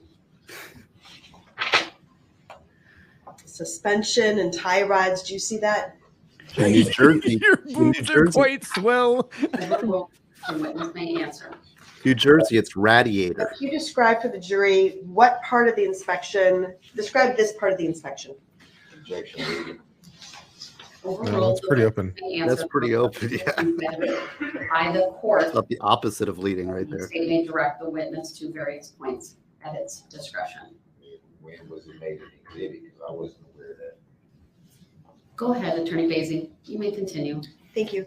Sir, can you describe the information contained in the first section of the report under the heading tires, wheels, steering, suspension, brakes? Objection leading. No, overruled. Overruled, the witness may answer. So under this section, it's broken down into 4 parts. One for axle 1 left, which is the driver's side front axle. The left side would refer to it as you're sitting in the vehicle facing forward. The right side would refer to the passenger side. So axle 1 is the frontmost axle. Axle 2 is the rearmost, left and right, and it breaks each individual wheel end component systems down. And then from that, I take each one apart and inspect them thoroughly: brakes, tires, steering components on the front axle, obviously, suspension condition, and anything else that's at the wheel end that I can inspect. And did you do that in this case? Yes. What observations did you make? First, on axle 1 left, which would be the driver's side front, the tie rod end was worn. About 1/8 of an inch of play in the tie rod end in the ball joint itself. So when you turn the steering wheel or turn the wheel, there was a little bit of play in the Tell tie you about rod. the Still attached, ball joint and my tie still intact, rods. still functioning, still able to steer the vehicle, but just worn to the point that it needed replacement before it got any worse. Was that something that would create any problems in operating the car, for example, on November 21st, 2021? Objection is speculative. Overruled, this witness may answer. Hold on, he's been qualified under 907-02. I direct your attention to 907-02 through 907-07, Mr. Brooks. Go ahead. I don't consider the vehicle at that name, and that's referring to a specific date. How do we know that's not speculation? Because he's an expert. Overruled, the witness. He's an expert. That he's been qualified. It That's would what she not, just the told vehicle you. would still But has he steer been and drive verified just on the the same record? as any other vehicle. It would just have play in the steering wheel, and it would make a little bit of a clunking noise potentially when you turn the wheel. You would maybe hear a clunking noise from that left front tire. Again, operationally, the person driving that car would have any trouble steering based upon that issue. Not at all. Okay. What other observations did you make? Other observations I made were that all the tires were evenly worn on all 4 axle ends. I believe it was the left rear. Yep, the left rear axle, the tire on that axle was bigger than the other 3. So there's also a chart referenced later in my report that shows the difference between the 2. The tires that are recommended to be on the vehicle are size 235/70 R16 which was what was equipped on the vehicle, except on the left rear, which was 245/75 R16, which is one full size bigger in dimension and aspect ratio. What, if any, impact would that have on how a person's ability to drive that vehicle? So one size bigger in tire is usually not the end of the world, being that it's the single tire, it can have an effect, but it's on the rear of the vehicle. Being a front wheel drive vehicle, the speeds are reported off of the front axle of that vehicle. So that's where the speedometer would get its speeds from. The only time it would be notable would be during a heavy ABS brake application. And that would be at a higher rate of speed with full brake application where the ABS system kicks in on the vehicle. That's where it could be noticeable. And by could be, I mean, the sizes are very similar. They're about 1.5 inches in difference. Revolutions per mile are not that far apart. The ABS system might not even pick up a difference between the two. When you say at higher speeds, are we talking, what are we talking? Higher speed. Overrule, the witness may answer. No, she rephrased it openly. I mean, She caught herself. like highway speeds, 55 miles an hour, 70 miles an hour or greater. Any other observations made with regard to in that area? The only other observations that I made were that all the brakes were in good working condition and had adequate thickness left on the brake pads for stopping of the vehicle. All 4 brakes were in good working shape and they were able to be locked at the time of inspection. So, and let me clarify if I didn't ask you this. The information you were provided was that this vehicle was involved in a crash?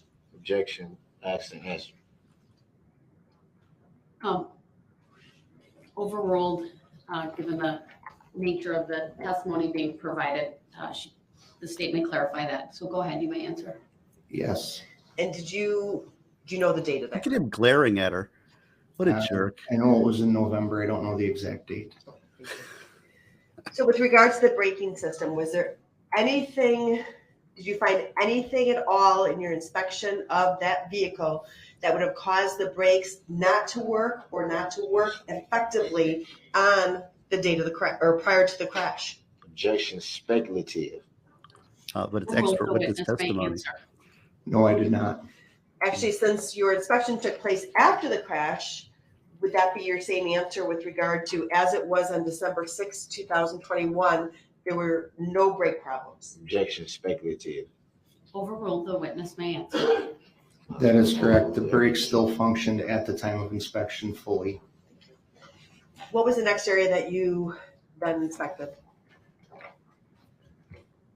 The next area that I inspected was the electronic system and general cabin system of the vehicle, cabin being where the occupants sit inside of the vehicle.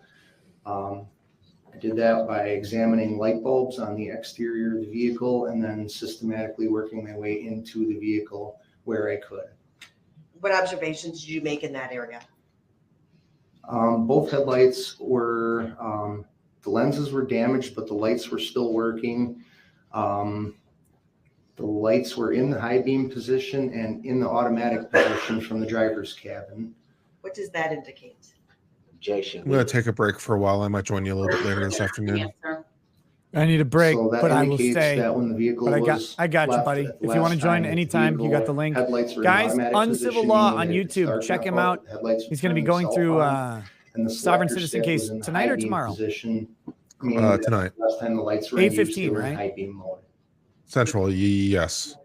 Yes, check Yeah. that out. Uncivil Law. From there, my man Kurt. just examine thanks, the buddy, for hanging throttle out. linkage, horn, and the other driver controls from inside the cabin. So let's talk about the throttle controls. First of all, what is that? So, Objection. Overruled, the witness may answer. everyone's familiar with the throttle pedal in the vehicle. You press the pedal, it makes the vehicle accelerate. From there, on this specific vehicle, it's an electronic signal that is transferred from the throttle pedal to the throttle body on the vehicle's engine on the intake. That electrical signal opens a butterfly valve, which allows more air and fuel into the engine, speeds the engine up. If you let off the throttle, it reduces and closes that valve. On this particular vehicle, I checked the throttle pedal first inside the cab. It was free moving, no binding, no obstructions. I was able to smoothly press it to the floor and release it, and it acted just as it should. From there, I went under the hood of the vehicle. On this particular vehicle, the crime lab asked that I did not open the hood just because of the amount of DNA evidence on the front of the vehicle. They didn't want me to come in contact with anything. So they asked that I not open the hood if at all possible, which on this vehicle, I was able to still access the throttle because of the way the hood was bent up in the air. I was able to actually reach in from the side of the vehicle and access the throttle body components through the damaged hood portion where I normally would not have been able to reach. From there, I was able to look at the exterior of the throttle, and everything was in clean, clear working condition, no visible damage, no visible issues. I removed the intake tubing from the engine and inspected the actual throttle plate itself, which was in the closed position. Closed position indicates either an idle or that the vehicle is turned off. I was able to then actuate the butterfly valve itself from fully closed to fully open. And when I released it, it went back to fully closed, just as designed by Ford. What I like to do is actuate your butterfly valve, Judge. No, there was not. I'm just gonna, I know you call it a throttle, I call it a gas pedal. It's one and the same, correct?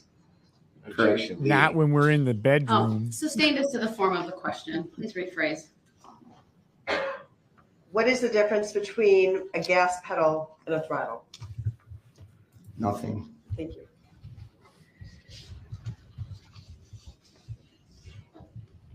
What was your next area?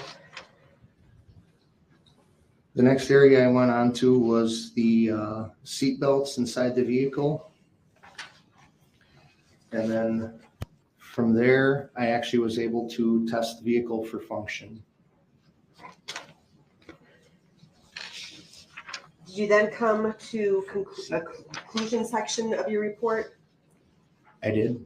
And is that starting on page 5 of 10? Yes. Okay.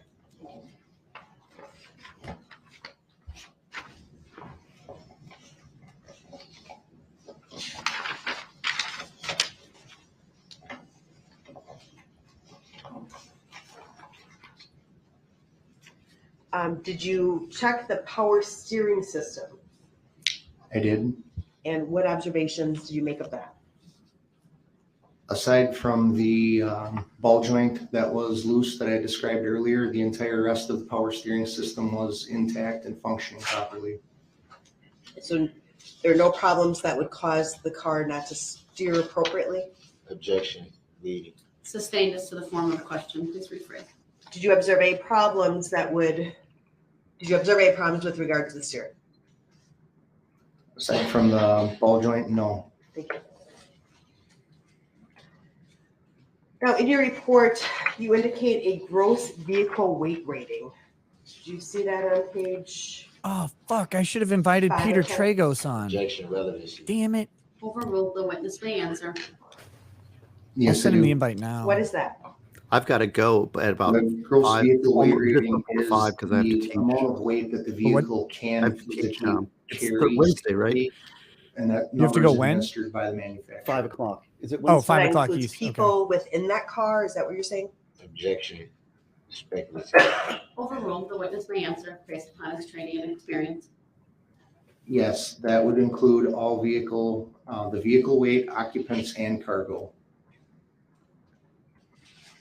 And the curb weight, what is that? I mean, generally, what is it now? Objection, leading. Overruled. The witness may answer based upon his training and experience. The curb weight of the vehicle is the weight of the vehicle as it rolls off the floor at the assembly plant. And that's without fuel and coolant and oil and things like that. And it's a dry weight of the vehicle. It's what the vehicle itself with nothing in it physically weighs. Thank you. If someone had reported hearing a clicking sound while this car was driving in front of them, was there anything that you found in your report that would be consistent with a clicking sound being heard? Objection, hearsay. Overruled. The witness may answer. There was a lot of damage to the front of the vehicle. It would be impossible to say what a clicking noise could come from. Okay, shit. Never being mind. as I'm not there's a lot of inviting Peter moving Tragos. components I just under saw what the happened to the hood women with in belt chat. pulley, Jesus Christ. engine fan. What things there, like their that. drama? To be stuck in its No. rear, it would be impossible. He's a to say handsome if there'd boy. be a clicking noise in this vehicle. I was actually not able to drive it physically to test it. I was only able to just start it. Can I ask why you were unable to drive it? Objection, relevancy. Overruled. The witness may answer. There's actually two reasons I was unable to drive it. One, again, with DNA evidence on the exterior of the vehicle. Two, there wasn't enough gas in the vehicle to move it. So the car was on empty when you observed it? Objection, leading. Sustained as to the form of the question. How much gas was in the car when you inspected it? Objection, leading. Answer. Overruled. The witness may answer.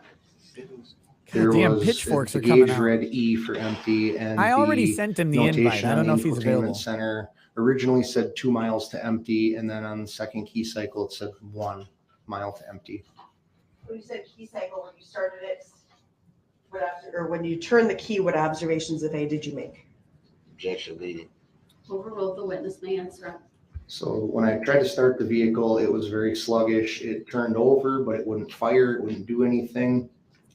And then it made like a hiccup sound, like it was going to try to start, mimicking basically a vehicle that's out of fuel. And when I tried turning the key again, then the vehicle actually did start, did idle, and did run like it was supposed to. That's when I saw that the fuel gauge, the distance to empty gauge, went from 2 miles to 1 mile, indicating that the vehicle was very much so out of fuel almost. And I recorded this with my camera, and I tapped the throttle to do a rev test on the engine. The engine revved and went back to an idle. When it went back to an idle the second time, it then sputtered and turned off. Which would indicate what? Would indicate that it's not getting enough fuel to run correctly. Thank you. Now, if a witness had testified that when the vehicle went in front of them, they heard a high-pitched, like a revving sound, based upon your examination, what would that be consistent with? Objection, hearsay. Overruled. The witness may answer. There's a lot of different things that could cause that. It could be heavy acceleration from someone pressing the throttle on the vehicle. It could be noise that is amplified because the engine bay is now open to the exterior, so you can hear the engine noises coming from the engine bay of the vehicle. It could be an exhaust-related item. It could be a lot of different things, to be honest. When you were doing an examination of the undercarriage of the vehicle, did you observe a muffler? No, I did not. I want to show you what's been previously admitted, Exhibit 73. It'll show on the screen in front of you, and I'd ask that it be published as well. Objection, leading. Overruled. Permission to publish 73.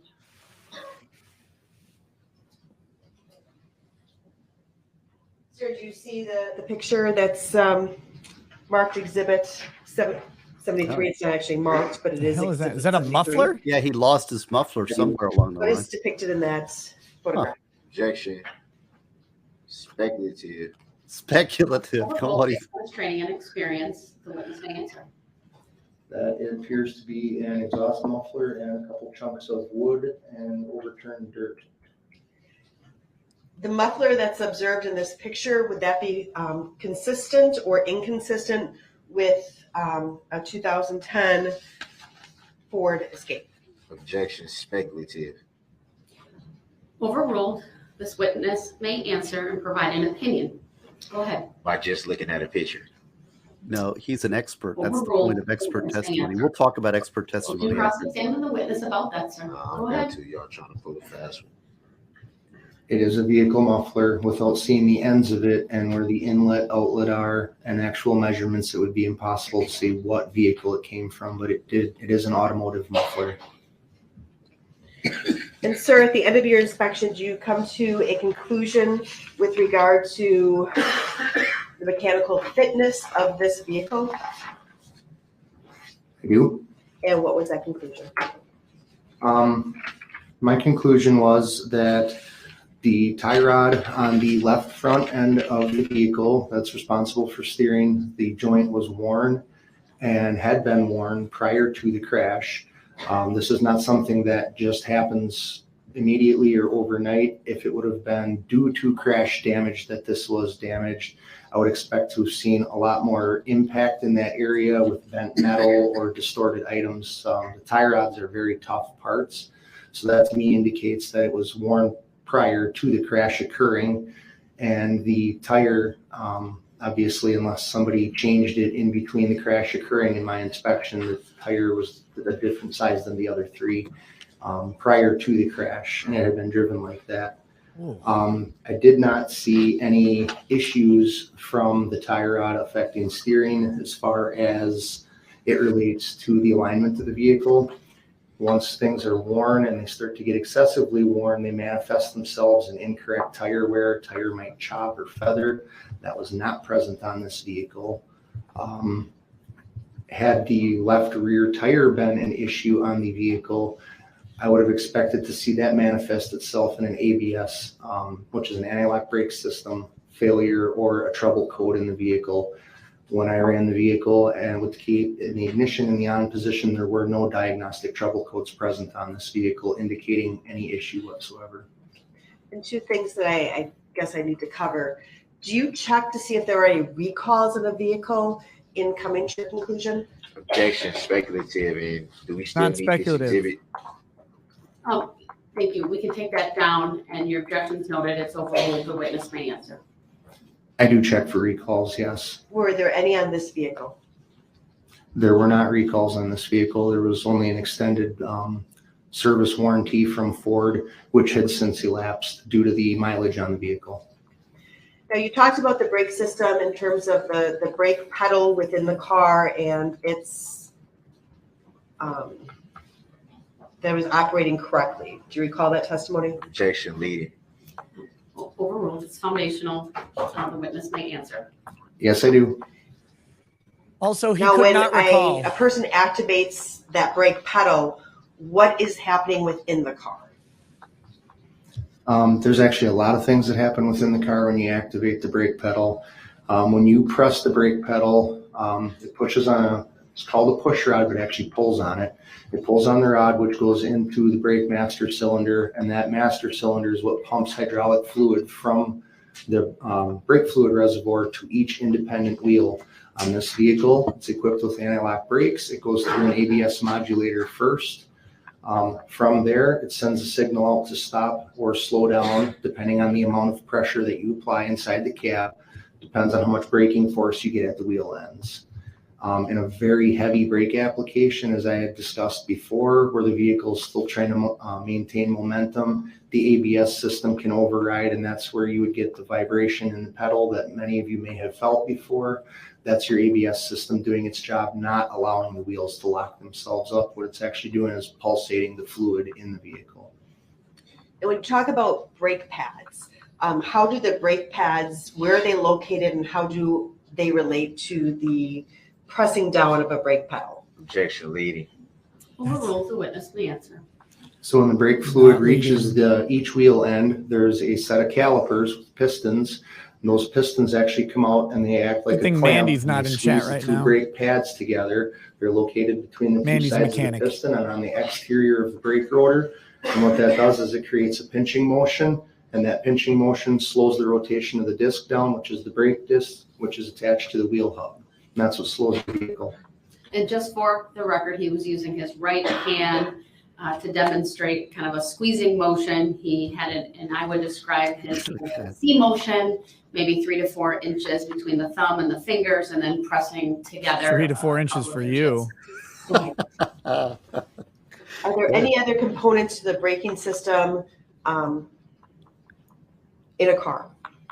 Objection, leading. Overruled. There's a parking brake system in the vehicle. But other than that, so you've covered every aspect of the braking system in this particular vehicle, is that correct? Objection, speculative. Overruled. The witness may answer. Yes, I have. Did you observe anything at all that would have prohibited this vehicle from stopping if the brake pedal had been applied? Here we go. No. That's the conclusion. That's it. That's all that No more testimony was questions. literally for that answer. Yep. No more questions. That's where you Yeah, sit just down. seriously, Jess. Yes, stop. You're done.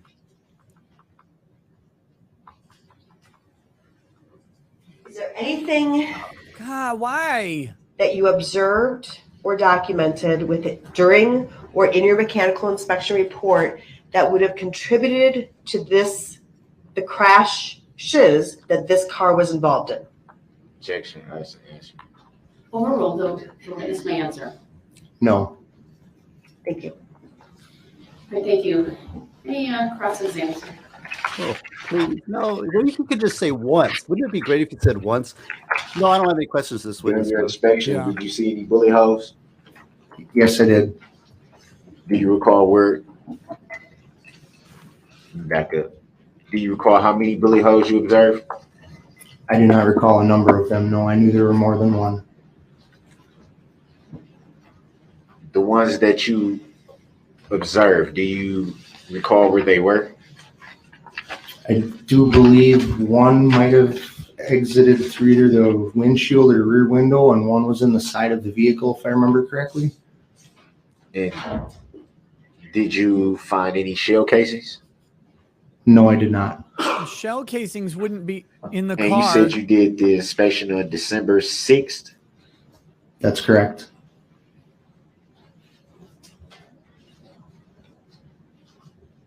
Do you know if the vehicle had been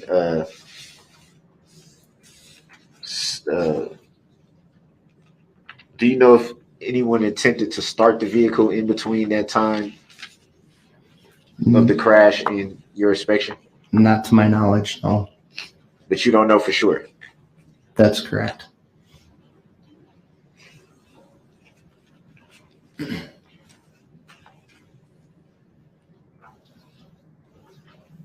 You made reference to the left rear tire being bigger than the other tires.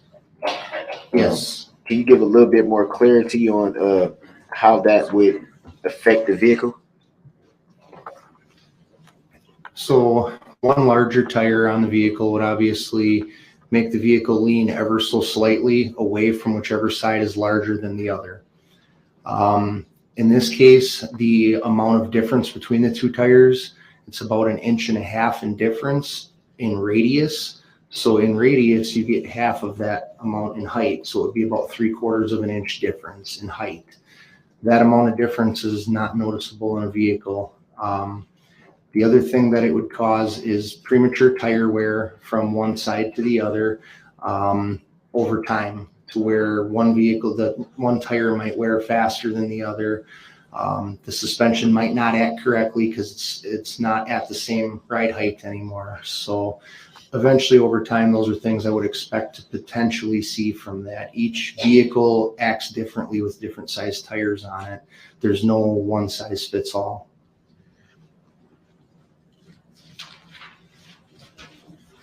So different vehicles act differently to having a bigger fitting tire. Yes. You made reference to it to a vehicle leaning away from the side that's bigger. Correct. Would that in any way create a slight pull to the vehicle to either side? In my experience, that small amount would not, no.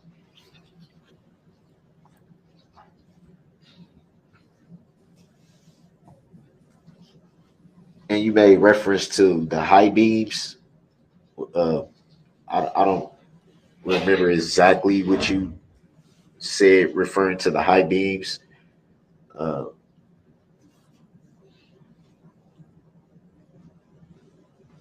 I guess you made reference to them being used at some point. The high beams were activated when I did my inspection, meaning that when the headlights are on, they were in high beam mode. The selector stick was pressed forward for the high beams.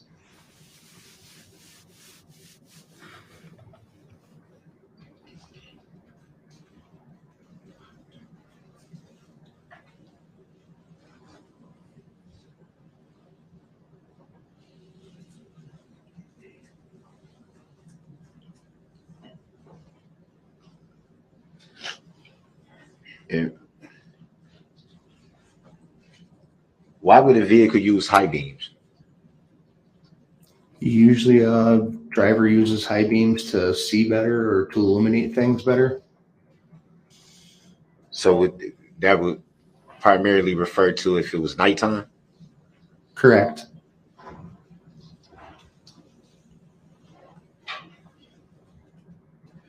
Would you say, with your expertise, it wouldn't make sense for a vehicle to use high beams in the daytime?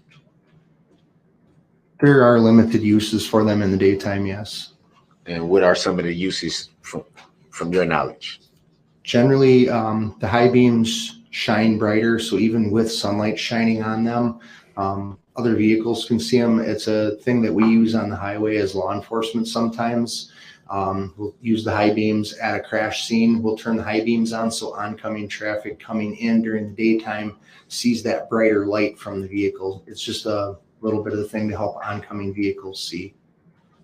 So it would essentially be for identification purposes? Not so much for identification, no. Well, what do you mean when you refer to for oncoming traffic to be able to? More for visibility is what I mean, so that it stands out to the other traffic. It doesn't look like it belongs because the lights look very bright. It gets the other driver's attention, the same as the red and blue lights on the top of the cars. Gets them to notice that law enforcement is present. Correct. That's what I meant by ID purposes, for them to be able to see. Then yes.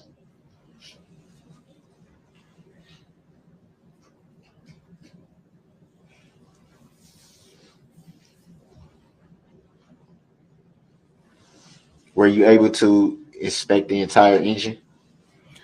I was not able to inspect the entire engine.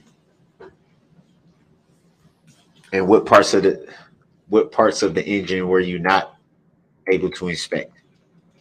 The only parts that I was unable to inspect would be down in the front by the belt pulleys area. I could see that the radiator was pushed into it, but I couldn't see what components had been damaged by that, as far as like water pump or anything like that.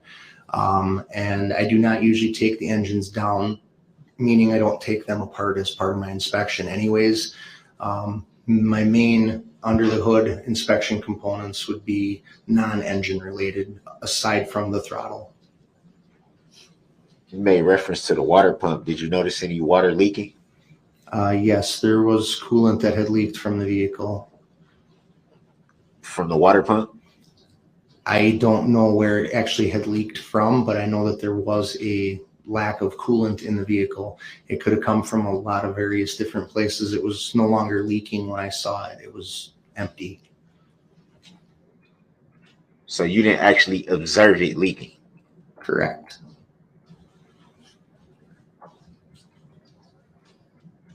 This is so painful. This is so ridiculous.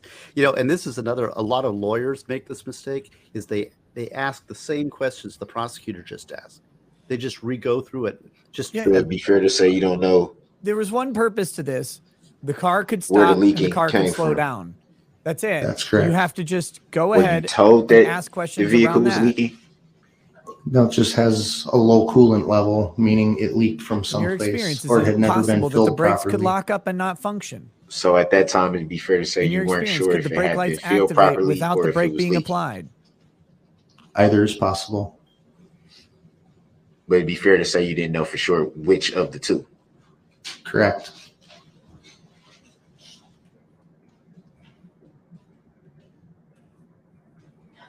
I'm actually looking forward to the plaintiff thing, because then I know he's done with his going through the testimony. You made reference to a loose ball joint. Can you give a little bit more clarity on exactly what is a ball joint? So the ball joint is at the wheel end. When you turn your steering wheel in your vehicle, there's a shaft attached to the wheel, goes down to a rack and pinion system. The pinion is around here. The rack is a flat piece of metal with gear teeth on it. As you turn, it pushes the tie rods left and right. As you turn left and right, On the end of each of those tie rods is a ball and socket joint, much like Peter says he can't come today, but maybe It's a tomorrow. ball that fits inside of a socket. And what that does is it allows the wheel to turn left and right as it's being pushed by the tie rod. All you people DMing or him. any issues in between. Thirsty as fuck. That's all I'm going to say. Y'all need to calm down. That is clarity. I don't know anything about cars, so. And you said there was a loose ball joint? Yes, the left front was loose. And to what effect could that affect the vehicle? The amount that it was loose, it would only wear more with more use. As those components start to wear down, they start to have a little play. The longer the vehicle is operated without proper repairs, the worse the play gets. The worse the play gets, then you can start having issues with improper tire wear and so on and so forth until it gets to the point that it actually separates. The ball and socket themselves will separate from each other. And then what happens at that point? If the ball and socket joints separate, you would lose steering at that wheel. The other wheel would still be able to steer. From your inspection, can you tell roughly how long this loose or this ball joint was loose? I cannot tell exactly how long. No, I can say that it was loose before the crash occurred, just based on the fact that it was worn, not broken.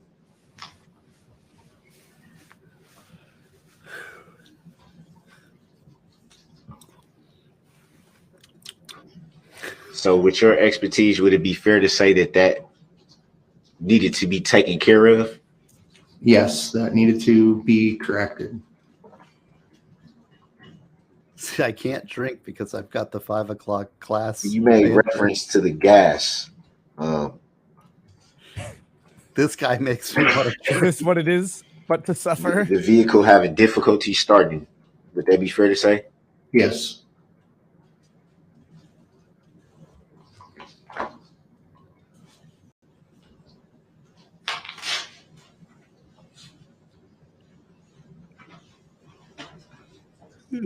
Sorry, this is horrible. Yep. It's fucking bad. Here, let me I got a couple. Texas Red says, does anyone else find it comically ironic that the car that he got caught in is called an Escape? Seems like false advertising. That's clever. That's amazing. People are clever. Disband the EU says, I just wanted to say all the sad fishing eulogists should Minecraft themselves immediately. Fucking losers. How about instead of a toast, you get ass cancer combined with Fournier gangrene? Damn. Well. And reference to the axles, you made reference to taking them off the vehicle? The axle I do not take off of the vehicle at all. What did you do in regards to the axle? The axle ends, wheel ends, that's where the brake components are mounted. So I remove the wheel and tire from the actual axle end. I think that's what I was referring to. You think so? I'm sorry if I misquoted. I know you made some reference to removing something. I just assume you meant the axle.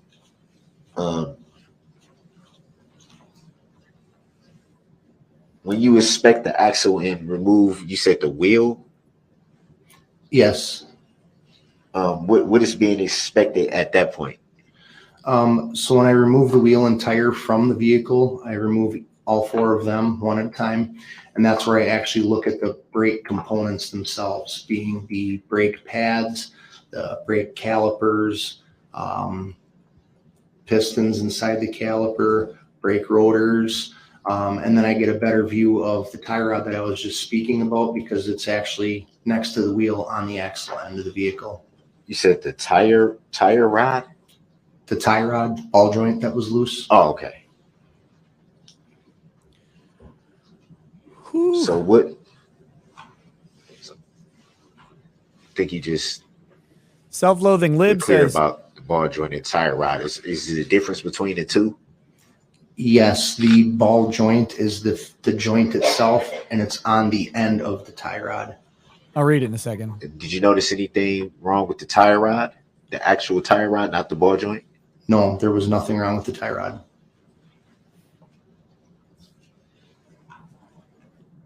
He already says he has no clue about mechanics of cars, so he's just flailing away. Yeah. With no purpose at all. He's like conducting discovery in our trial, in our midst. Explain to me all these things. This is a trial. There's a jury sitting there, you know?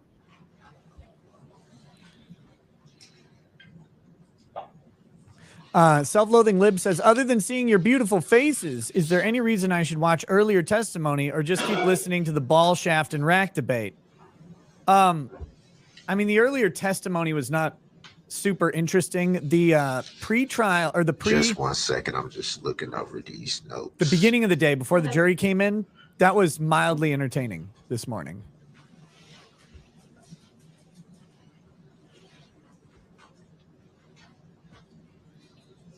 Your chats are great. You know, that make the chats make it fun to be here because you get to, people are clever and they keep writing, and it keeps things kind of mildly exciting. Rather than, it's like the mosh pit of the show, right? Even if the band is bad, you got a cool mosh pit. It's half the show. Oh yeah, I mean the chat makes most of the content. You know, they should. Rumble really needs to keep their chat alive so that when you replay it, you can read the chat as it goes along. Yes, Rumble needs some chat improvements. On, They're working on them. Page actually. 9. They've taken a bunch of suggestions from of this your channel, report.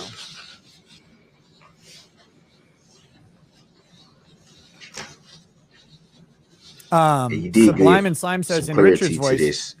Your Honor, just if the high curious beams are to lit, know. you must acquit. On page 9,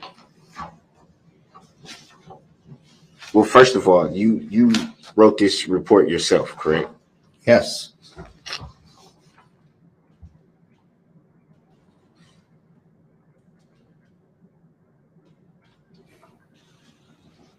On page 9, the second sentence. I'm assuming you still have the exhibit 83. Yes, sir. It says, I noted a worn tie rod end on the left front wheel end. Was that in reference to the ball joint and not the tie rod? Yes. They're one and the same. The tie rod end is a ball joint. It's two different ways to refer to the same component. Okay, I was clarity. It doesn't say ball joint right here. Would that be fair to say? Correct.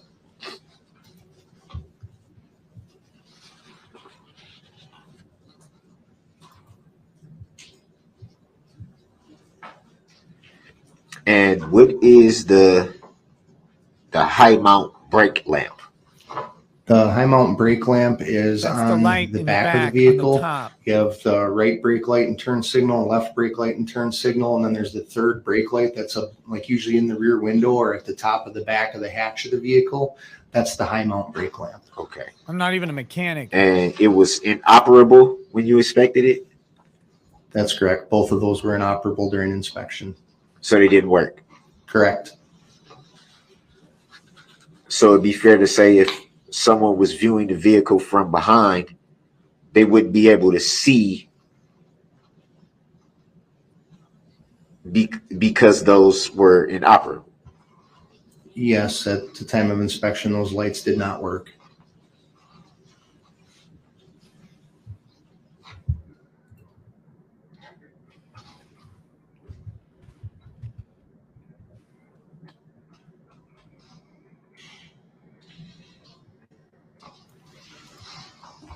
And you also stated that it is unknown if they were working prior to the crash or damaged during the crash.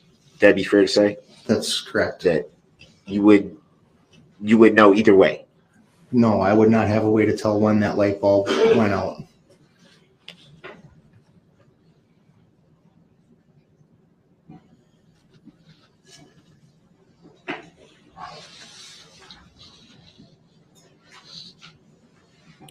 just interesting that his car was out of gas. He was at the gas station prior to the rundown, right?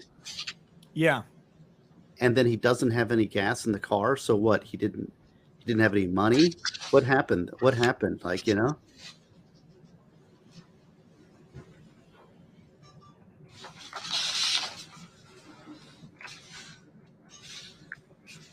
Is he angry because he gets in his fight? His girlfriend leaves him.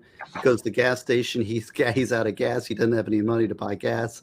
So he takes his frustrations out on the people. Is that? That's what I would do. Sure. Oh, shit, these gas prices are crazy. Let me drive through a parade. Biden gas prices here. No further questions. No further questions. He didn't even talk about it. Before you do that, I'm just going to have my jury stand for a second. Go ahead. What is the name of your Rumble channel, Steve? Oh, it's Crime Law with Stephen and Yazdi. Wait, Crime Law? Yeah, Crime Law. Okay, yeah. It's just the court ambient noise cranked up right as you said it, so I wasn't sure. It's not. Look, I'm not doing anything exciting. Although you would be invited, as a guest on my.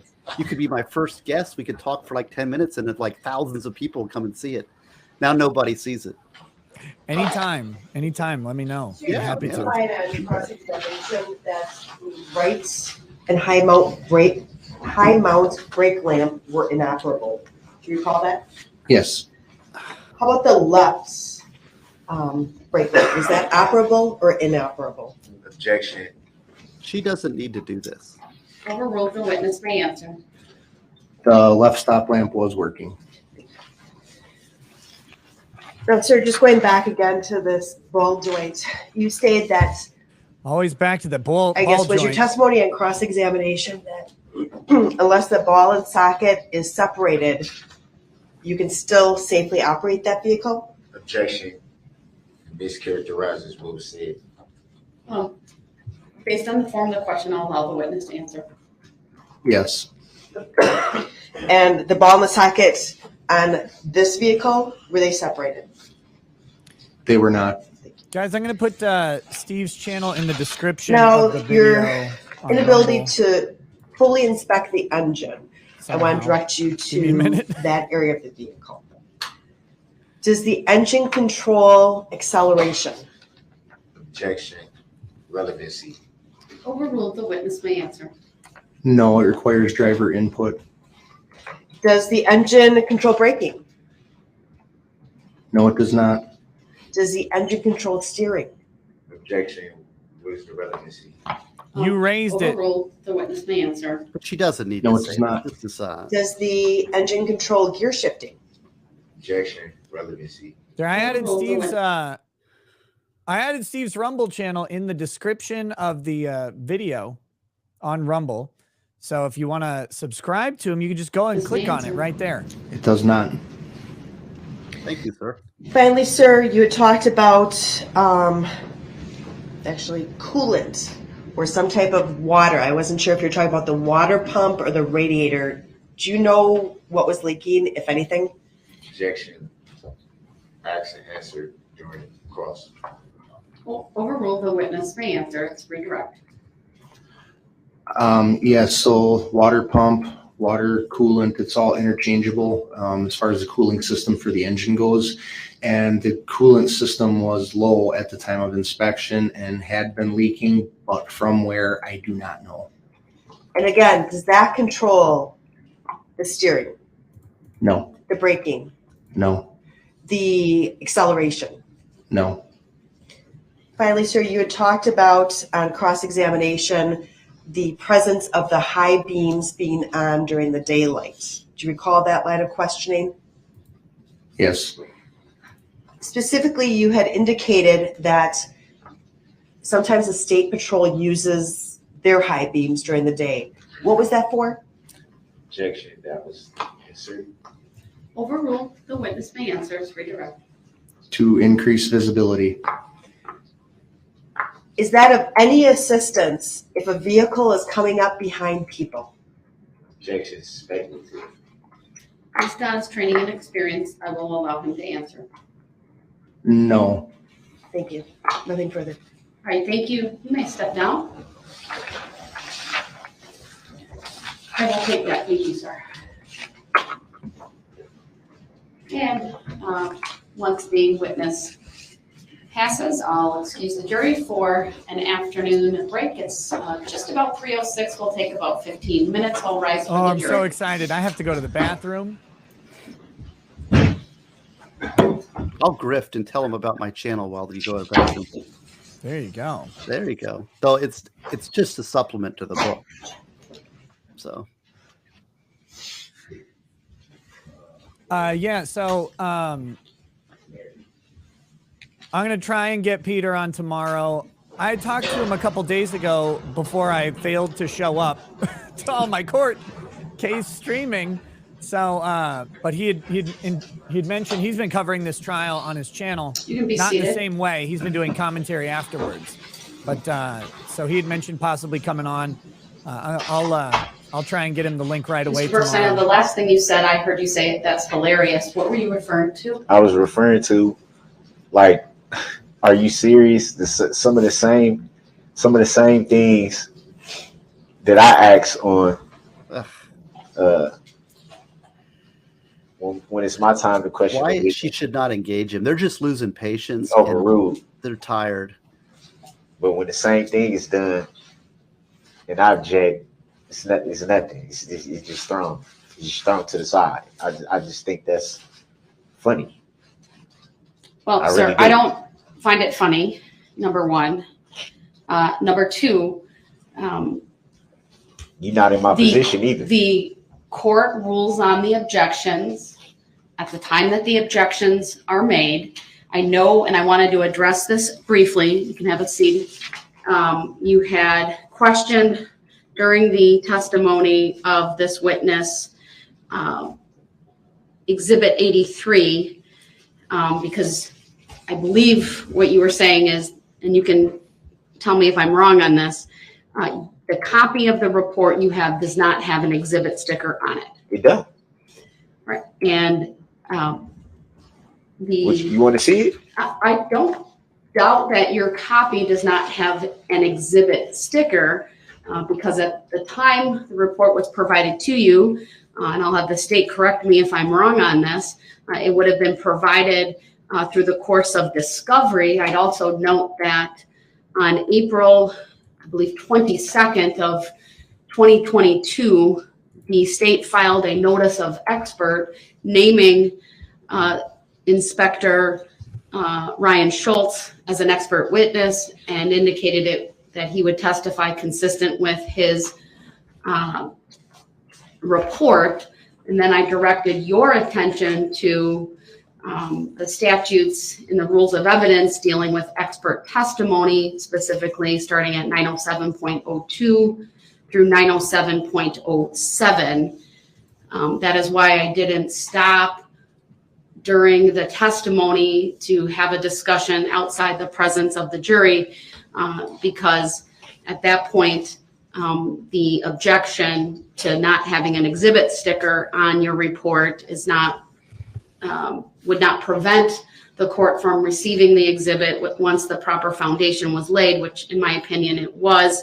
And the fact that your document didn't have that specific exhibit sticker doesn't diminish the fact that I know from your cross-examination, you were referring to the report. At times you referred to it by page number. It was clear from your questioning that you had reviewed it. I would just note two examples. You asked some questions regarding visibility and the impact of the high beams. That was one example. And then secondly, questioning him about the ball joint and whether it needed attention and what that would mean. And so I just wanted to make come from the report, Your Honor. The only thing that came from the report was from page 9 when I was trying to get clarity about why it said worn tie rod. Oh, and you actually questioned the witness about the different tire and what that would mean. So I thought three good areas of cross-examination that you covered. As far as the other issues I think that you might have when there's redirect, I'm not going to explain what redirect is, sir, but again, for my position, There's direct examination, there's cross-examination. The state or any witness, any party that calls a witness always has the opportunity to ask the direct exam questions and then redirect based upon what's asked during cross-examination. Sometimes that does mean there's some repetition, but I didn't see anything through the redirect of this witness that I thought was improper. So I just wanted to make a record of that. I am going to caution you, sir. Do you understand what I was saying? But you, during multiple times during the questioning of that witness, you were mumbling under your breath. You say disparaging remarks toward the court, toward the witness, or toward the process. So if it was disparaging, what did I say? Sir, you say things like it's not fair, or you make noises that suggest like you're disgusted with the ruling that is made. You're assuming what I mean by that, and when did I say Mr. Brooks, I'm fair? just making a record because but it's important you're making an that incorrect record. it's important that you demonstrate You courtesy should just walk off the bench right now. these proceedings. Yep. And that you give respect to the witnesses who are testifying in the process. Did the witness feel disrespected?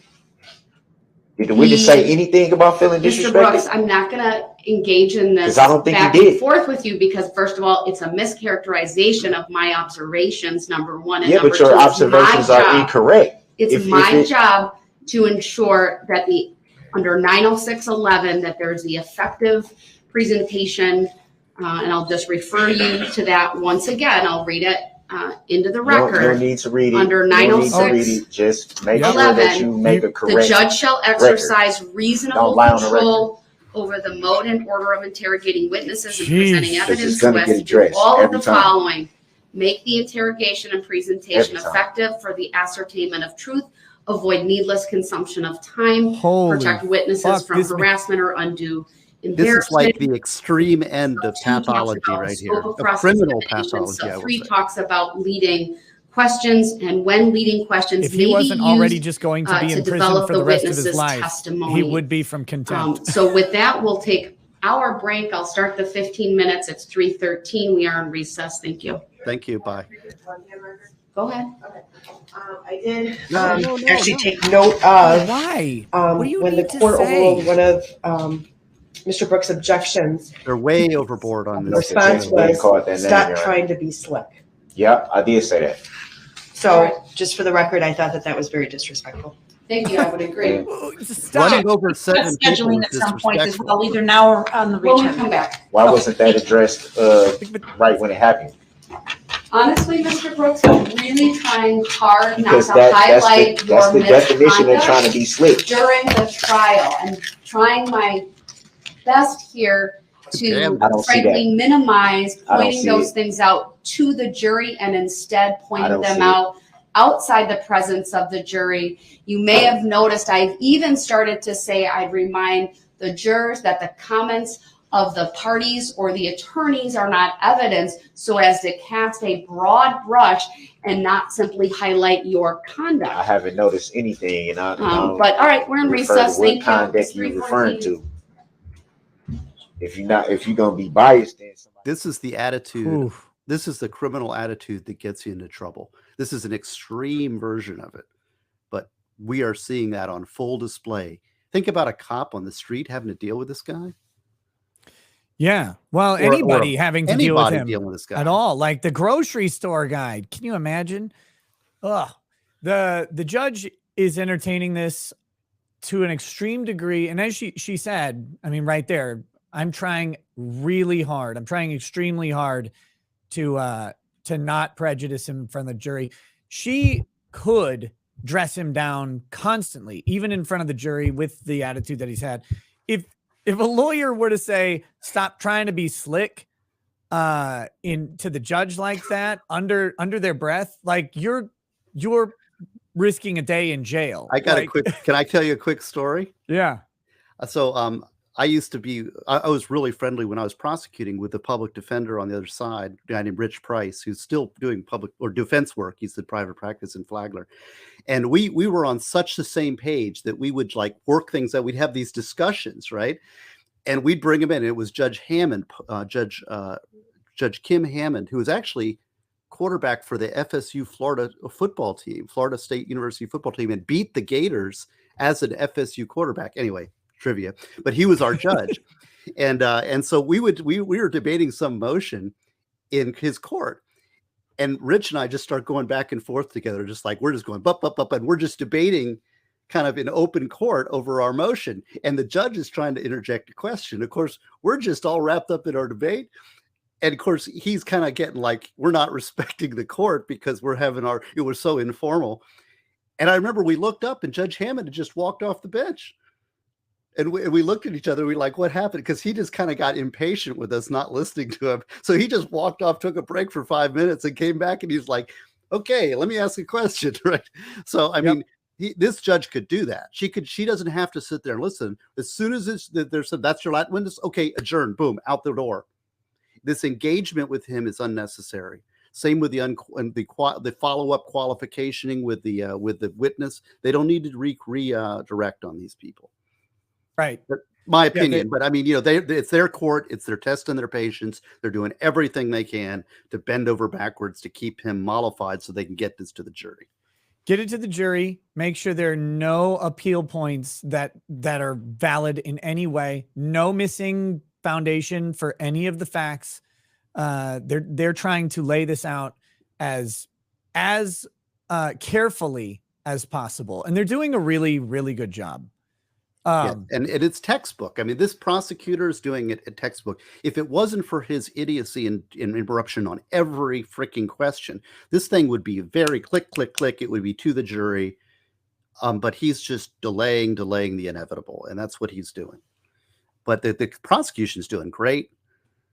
Judge is doing great. No criticisms. I wish every trial would be conducted by prosecutors like this. Fairly, directly, simply to the point. And the witnesses, too, have been obviously coached well to answer the questions and not engage and not embellish, which is what they should do. Speaking of fair, I need to bring on my fair brother. Law and Lumber. How you doing, buddy? How's it going, Nick? Good, man. Good, man. How are you? Welcome to the show. This is, I don't know if you've met, this is Steve Gosney. I don't think so. Hey, Steve. Hi. He's a public defender in Florida, and he's been on a couple of trial streams, several of the Darrell Brooks and a couple of Curtis Reeves back when we were doing that case. So I'm sorry for you for the Darrell Brooks stuff. This was bad. How did I get committed to this one? I don't know, but I'm gonna tap out until closing arguments if possible. You can you don't have to come on ever, but you're welcome to show up whenever you want. Well, it's fun, and this is a service, and it's very nice because he's letting me pimp my book here, which and your chat the Rekieta chat and fan club has really done well for buying my book, and it's all because of Nick and his chatters and his watchers. So thank you. That's awesome. That's awesome, Steve. So how's it going, man? What's going on? Oh, I decided, that Darrell Brooks didn't take enough of my soul yesterday. I had to go to court, and that deprived me of more of it. And then I was drafting orders, and that deprived me of more of it. So I figured I'd come on for a laugh or two. Yeah. God. What did you introduce me to Rob? What do you do? Law and Lumber, man. Yeah. Yeah. No, law.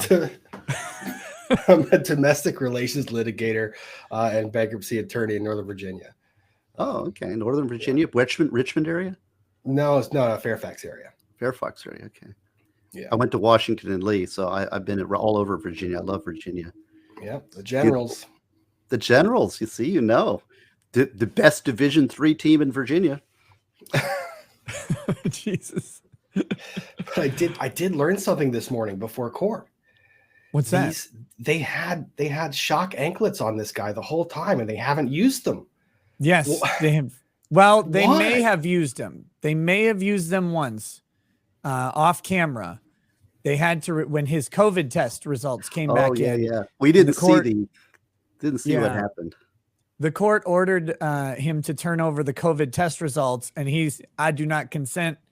And they turned off the cameras as the bailiffs were moving in. It's like, oh no. And then when they came back, he was crying.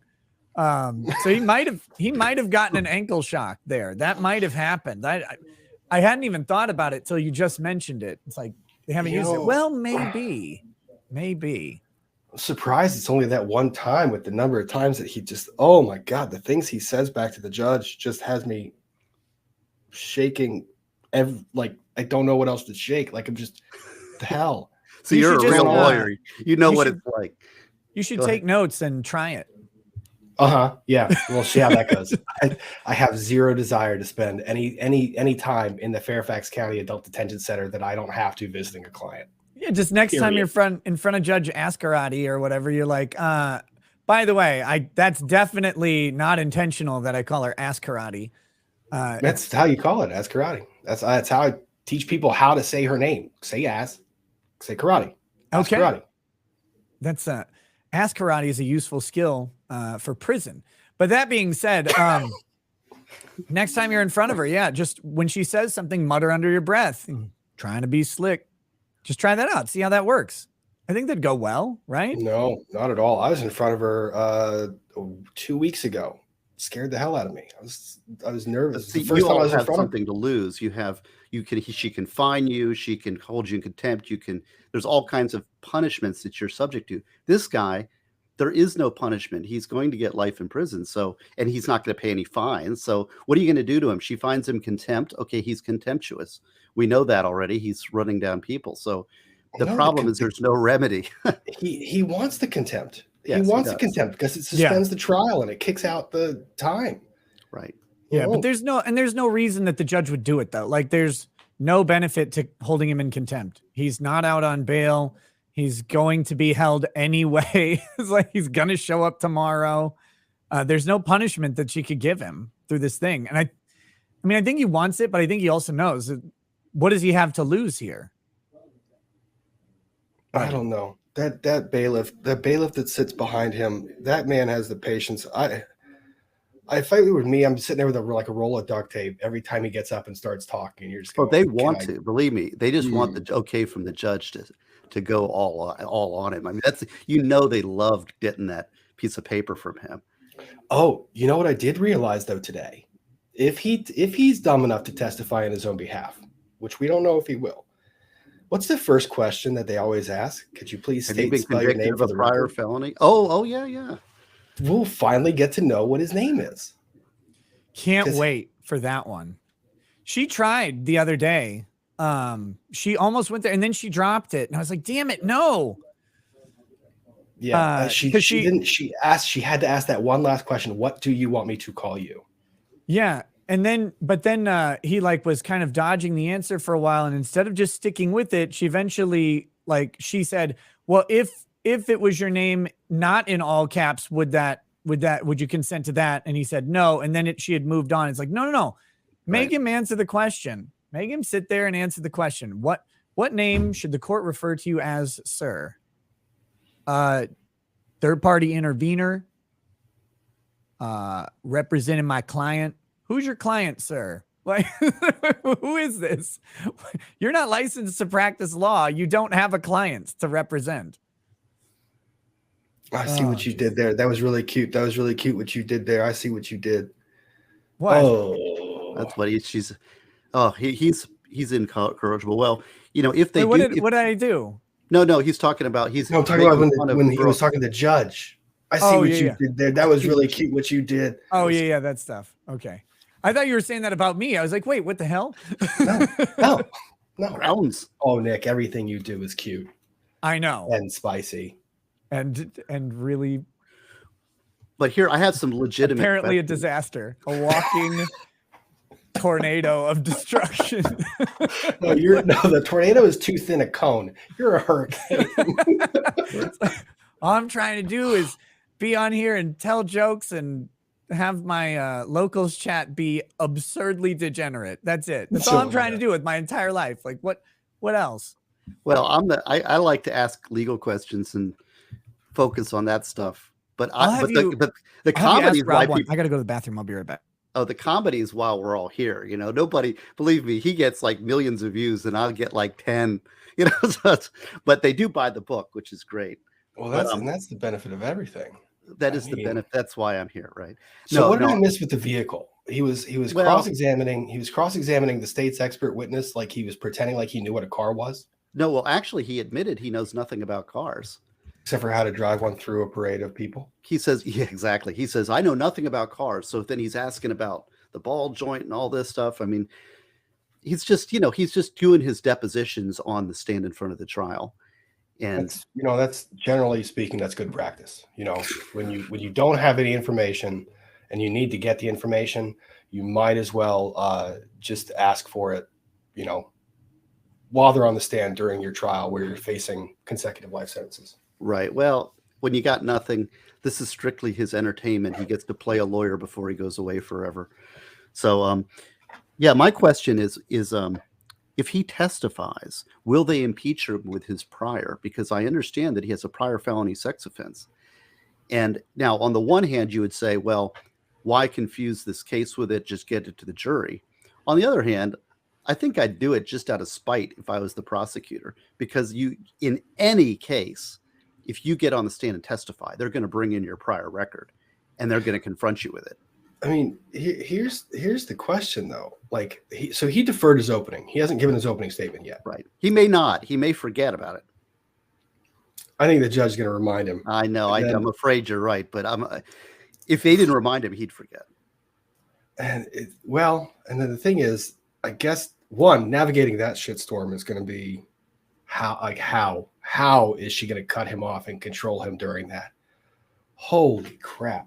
It's just going to be a show. That's why I said I want to be there, because the other thing is the prosecutors have to maintain their cool and discipline and not play unfair, because he's such an unworthy target and ripe and, but they just got to be clean like they've been the whole trial, give it to the jury and let the jury make the decision, because it's very easy to let all that passion that's been built up and bottled out as a prosecutor and to let that out at your closing argument. But that's not the proper thing to do. The prosecutor has to uphold the law by following the law and putting together a straightforward closing argument that's fair and follows the law, and let the jury have it. That's what I mean. So there's really two challenges, really, is the crazy Brooks closing, which is, what is it going to be? Do you impeach him with his prior sex offense, and then maintaining your lane as a prosecutor on the closings, right?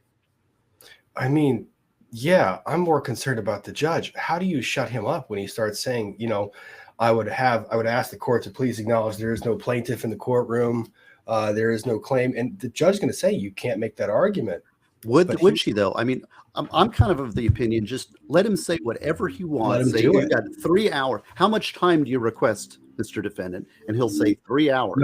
No, don't give him that. Did you see the motion to dismiss he made the other day?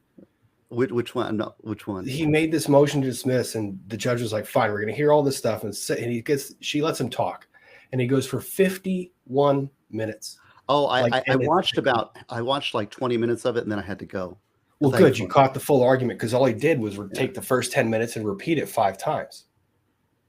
But I mean, if he takes an hour or 2 hours, it doesn't matter, right? I mean, shutting him down.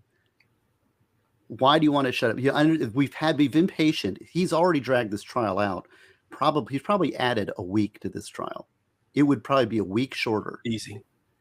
So if you got a full day for closing arguments, just sit there and listen to him. I'm just throwing. What do you think? I mean, because I don't see how else are you going to shut him down? You shut him down, and it's you sit there and listen to him, and the jury's going to say, how difficult is it to amend the Wisconsin Constitution to bring death penalty back into play? Like, can we do that? If he keeps talking, do we have enough time to go to the legislature and get something passed that we can bring back the death penalty just for this one guy? We can actually make it the Darrell Brooks exception to the rule.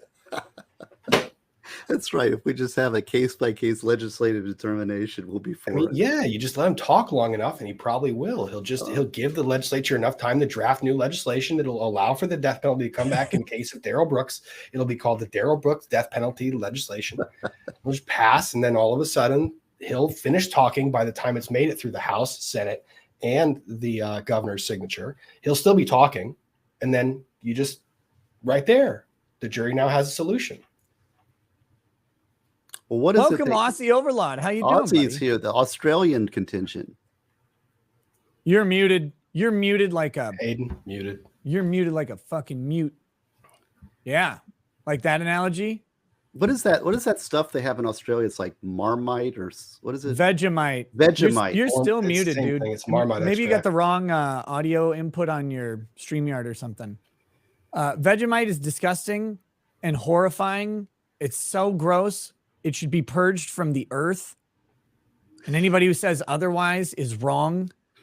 Someone sent me something like, try it. Just spread it really thin on toast. I spread it really thin on toast, and then I spread a knife across my neck. It was awful. The other thing, can I opine on some notes that I've taken? I've got to go in about 15 minutes here. But one of them is about the police training. And see, the way the police are doing it, this is exactly the way they do it. They're talking about their portion of the case, what they saw, what they did. The prosecutor is the conductor. So they're putting the entire case together, and they've got the big picture. So you've got these components that go together to establish a line. That's why these demonstrative aids tie all the witnesses together, right? So they're using these demonstrative aids, they're putting those witnesses one by one, and the police officers are testifying to within their scope of knowledge. Now, one of the things that a lot of police officers don't understand when they're testifying, that's a lesson for any people that are watching that may be police officers who may testify, is that they don't have to prove the entire case based on their testimony. The prosecutor is the orchestra conductor. You're playing your instrument according to the script, right? So you just testify as to what you say, because what a lot of officers say is, well, I need to make sure I get in all this stuff so that, you know, all my thoughts, and I want to get it in there, and they want to volunteer things that they shouldn't be volunteering. So they're playing it exactly like they should. And I wish this would happen in every criminal case, because that's the way it should be done. Just a little. My curiosity is that when you were saying orchestra, something started tuning in Nick's head and he started dancing. I'm wondering what Nick was dancing to while you were speaking about the orchestra. What's the song? I've had the same fucking song in my head for the past like several hours. It's Obvious by Ian Dior and Travis Barker. Okay. I don't know why. It's up there right now. But wait, don't you guys just have a song in your head that you're dancing to all day? It's Ginger, Home Back. No, right now this case has taken my soul and I have no soul. The chat cannot hurt me with their comments because this case has ended my life. Like I don't exist. What does lumber? Watching this just deprives the soul out of you. Why are you law and lumber?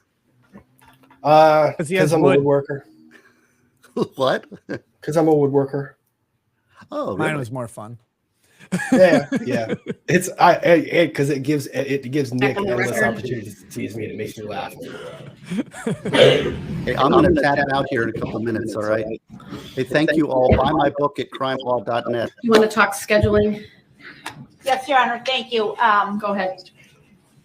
And thank you for a little extra time here. I spoke with the defendant about his witnesses for tomorrow, and I believe he's thanks for explaining the law, you master lawyer. The paper that I asked him to, so we can get his witnesses here. I can tell the court this: I have 2 crime lab analysts to testify yet this afternoon. They're both here. One's the next one is from the Milwaukee lab. The second one's from the Madison lab.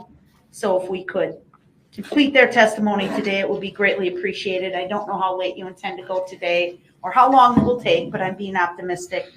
Our final witness would be a recall of Detective Casey briefly for some follow-up matters. And then we would be in a position to rest. I don't hold out hope that we'll probably be able to rest yet this evening, but maybe, depending on how late you go and how smooth things move along.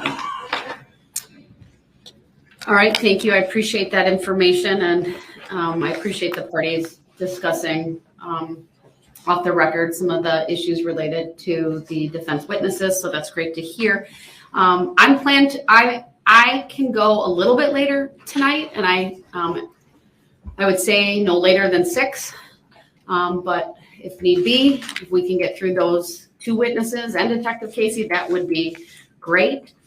But let's see how we go. Okay, thank you. All right, sir. My do you goal have is to get a anything? new song stuck in my head.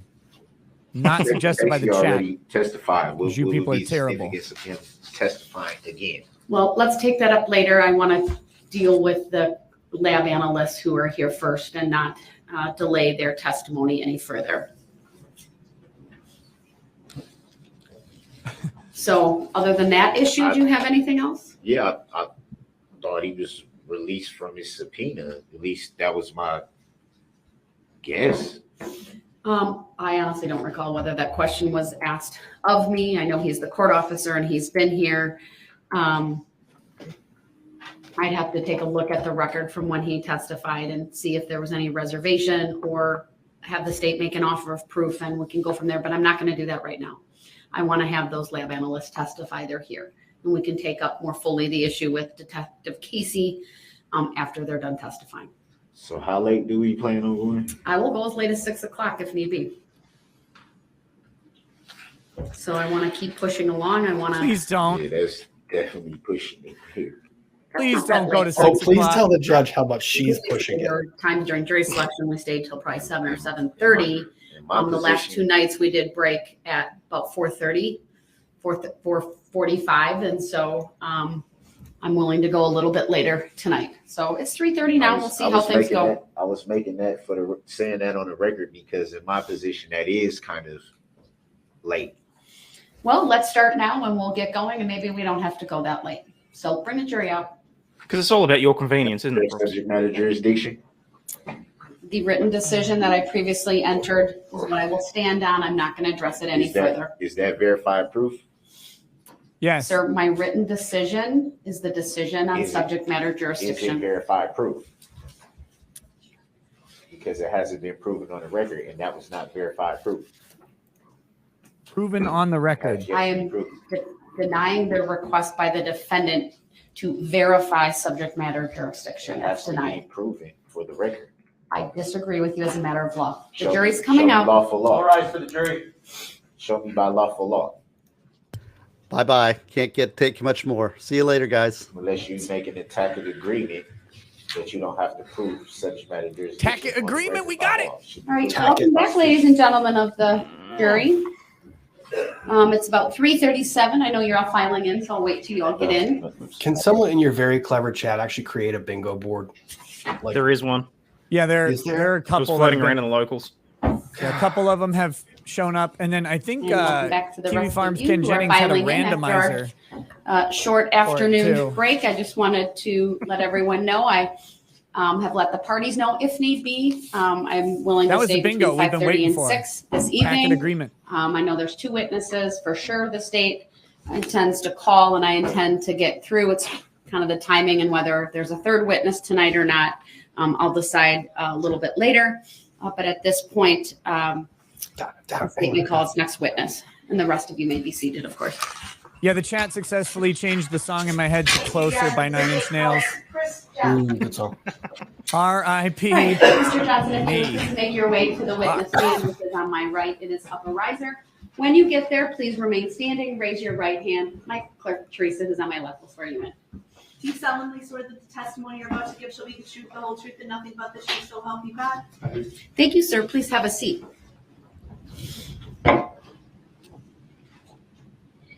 The first thing I will ask you to do is to state your first and last names for the record and then spell Oh, I each. like that jacket. My name is Chris, C-H-R-I-S, Johnson, J-O-H-N-S-O-N. Chris Johnson. How are you employed, sir? How the hell did the subtitles get N and M Crime Scene wrong? Response for the Division of Forensic Sciences, Wisconsin State Crime Laboratories. What is your educational background and training briefly? I have a Bachelor's of Science degree in molecular biology from Marquette University. I started my career approximately 16 years ago in the DNA analysis unit as a forensic scientist. As a forensic scientist, I went through an extensive training program to be a DNA analyst, and I've carried many positions since then.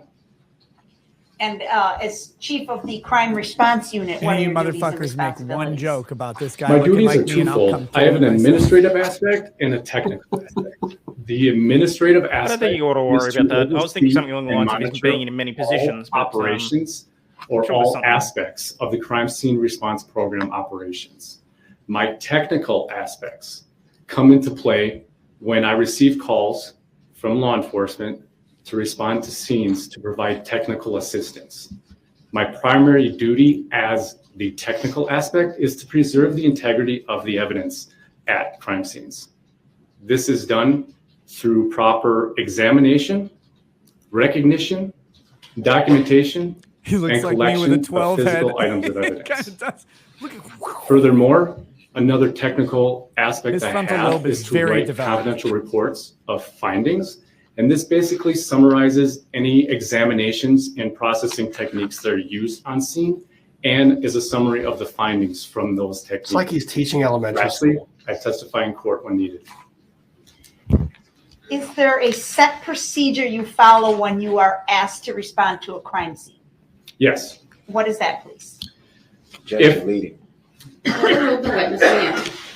If law enforcement whether or not procedure was followed and would like the crime lab crime scene response team to respond, they simply call the lab that's in their jurisdiction, and basically the call will get routed to me and I'll dispatch a team to the scene. And on November 21 of 2021, was the crime scene response unit asked to respond to an incident in the city of Waukesha, county of Waukesha, state of Wisconsin? Yes. What was the nature of the call? The nature of the call was to respond to an address on Maple Street to begin processing a vehicle that was abandoned in the driveway of that residence. Were you given any limited information as to the significance of the vehicle? Yes, it was reported to me that the vehicle was more than likely involved in running through the Waukesha Christmas parade. Were you aware that it was reported pedestrians had been struck during the event? Yes, that was reported. The objection is noted. I'll allow it as it is foundational. Nick Rekieta with a low quality 3D Yes. printer. Now, when I think of a crime scene, I typically think of a place or a location. Does your unit also cover processing of a vehicle like this? Yes, in this Overruled, you may answer. in this particular circumstance or situation, the vehicle itself can be considered a crime scene in and of itself. And in your years with the crime lab, you have prior experience processing motor vehicles that were suspected to have been involved in fatal collisions with pedestrians. Objection. Leading. Overruled, foundational. The witness may answer. Yes, I've processed several vehicles related to that. Okay. Did you personally respond to the address at 338 Maple? Yes, I was one of two people responding. Who else responded? Julie Avila. And does Julie work with you? She does. What's her task or primary responsibility? Objection. Leading. Overruled, foundational. The witness may answer. For this particular scene, I was what is called the team leader. So I'm in charge of all Buy that suit aspects and wear it on of stream. processing the scene. Julie was a crime scene response photographer. So she was tasked with appropriate documentation via photographs. Okay. Do you recall about what time it was when you arrived on scene? I arrived on scene approximately at 8:15 p.m. on 11/21/21. And I'd like to show you a series of photographs, and I'm going to have multiple sets of photographs to go through with you. This is the first set, and the set contains 4 or 5 pictures. So they're going to show up on your screen first, sir, and I'm going to ask you to identify these photographs, and then we'll work backwards and present them to the jury with the court's permission, okay? Okay. So That was first good. up, screen is exhibit When you ask your mum for 67. Nick Rekieta, but she tells you you've got Nick Rekieta at home. Yes. Yes. All right. Objection. Wish.com, Nick Rekieta. Overruled.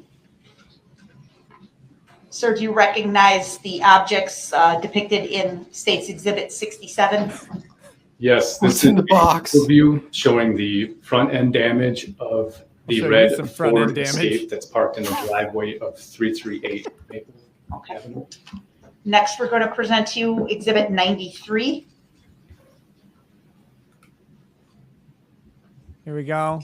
We have high T Nick. There. What's depicted in 93, please? This is a Bloody hell, they close-up paused. showing the damage of the front end of the vehicle, the red Ford Escape that's parked in that driveway. All right. I should have asked you this prior to the photographing of the vehicle. Is it been moved or altered by you in any way, sir? No. Objection leading. Overruled. Foundational. leading. May answer. No. Please put up for the witness number 68, which has been previously admitted. Go ahead. He's definitely taller and has shoulders. I think Overruled. actually both of those are false. Please describe, sir. Kind of This how is, I look in a suit. The That guy's photograph's got big taken at an shoulders angle, too. the front passenger side of the vehicle, but again, showing the damage of the front end of the vehicle. Number 102. Nick's cock double on You OnlyFans. recognize that photo, sir? I do. Please describe. This is I love your chat. They're hilarious. This is a mid-range photograph of the driver front quarter panel, showing a side view of the damage of the hood and the quarter panel. And number 103. Please describe. This is a overall photograph my of hair this the way back tomorrow? end of the I red can't. Ford Escape. Do you believe these 5 photographs are true and accurate depictions Maybe of if the I- way the vehicle looked we go on the the other driveway way. at 338 Maple that evening, sir? Objection leading. I feel sorry, like I'm I about was to trying start get a telling hold you of my about my witness. feelings in Could you high re-ask the school. question? Yes, Your Honor. Do these 5 photographs truly and accurately depict the way the vehicle looked at 338 Maple Street on the evening of November 21? But I gotta get a little bit more. Objection leading. This is Overruled. hard to do in the Foundational. The witness may camera. answer. Yes. Move to admit 67, well, 67 No, and this way. 68 are already in. Oh God, whatever you're doing, Nick, stop doing it. 102. I'm trying to be this guy. He's my hero. Stop, please. Objection. Yeah. Relevancy. Noted. Overruled.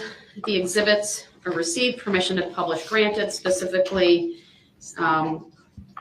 67, 93, 68, 102, 103. I realize some may have been received previously, but to be thorough, I wanted to put that on the record. Thank you.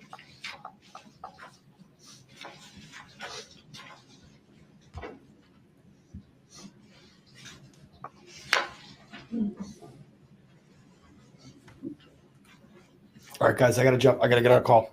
Later, buddy. Yeah, it's all right. See ya. Thanks for having me, Nick. Yeah, thanks for stopping in. You're up.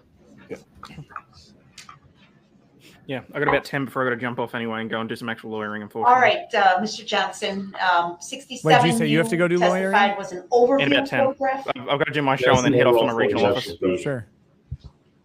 Overruled. They're now being shown to the Pokemon jury. It's evolution? proper. It's foundational as well. Go ahead. Yes, this is a overall photograph showing the location of the vehicle, but specifically also showing the front end damage of the vehicle. All right. Next, 93. Damn. Please describe. A close-up. Overruled. Go ahead. That was done by A close-up people. of the damage Yeah. that has been sustained on the front hood area, bumper area of the red Ford Escape. Next is 68. Can I go up? I think we all need a vacation after this. Dude, Mid-range photograph showing the damage, front end damage, You specifically mentioned my favorite V from a word. reference Second point favorite of V word. the front passenger corner of the vehicle. The first I one is observe very on the similar bottom to of that you photograph, degenerate. there appears to be some liquid substance on the ground. Do you see that, sir? Yes, I Objection do. leading.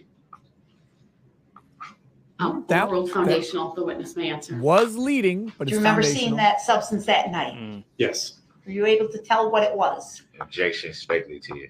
Overruled. Based upon his training and experience, he may answer.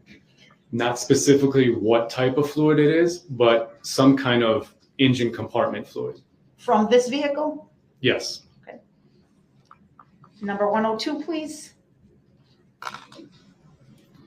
A mid-range of the driver front quarter panel, also showing what I describe as a white headband on the broken driver door mirror. Is that illuminated in some fashion? Objection Yes. leading. Overruled. The witness may answer. Just a reminder to wait until I fully rule on the objection before you answer. I apologize. Yes. How was it illuminated? Objection leading. Overruled. It's not leading. It has white LEDs that are within the cloth and they're blinking on and off. Okay. And then last would be 103. Objection. Please describe. Oh, I'm sorry, he objected. Overruled. Ground And overall, objection. from the further into the driveway, showing the back end, the rear end of the red Ford Escape. All right. Now, after these photographs were collected on Maple Street, did there come a time where you planned to move the vehicle? Yes. Part of the process in arriving at a scene, there are 3 steps. There's a scene approach, scene assessment, and a scene processing strategy. So the scene approach starts with the moment I receive a call and start thinking about what evidence might be present, just knowing the limited facts or the limited information that I have during the call. When I arrive on scene, I do a scene assessment. So I did a walkthrough of this particular vehicle, around it, and including the property. Did you drive it? Determined from that what my processing strategy would be. Did you run anyone over to see if it was going effective back to at answer that? the question? My thought and my processing strategy this particular night was to collect anything that would be fragile in nature off of the vehicle and then get it transported One of my regulars to a got onto it as more well. environmentally friendly secured facility to continue processing in the subsequent days.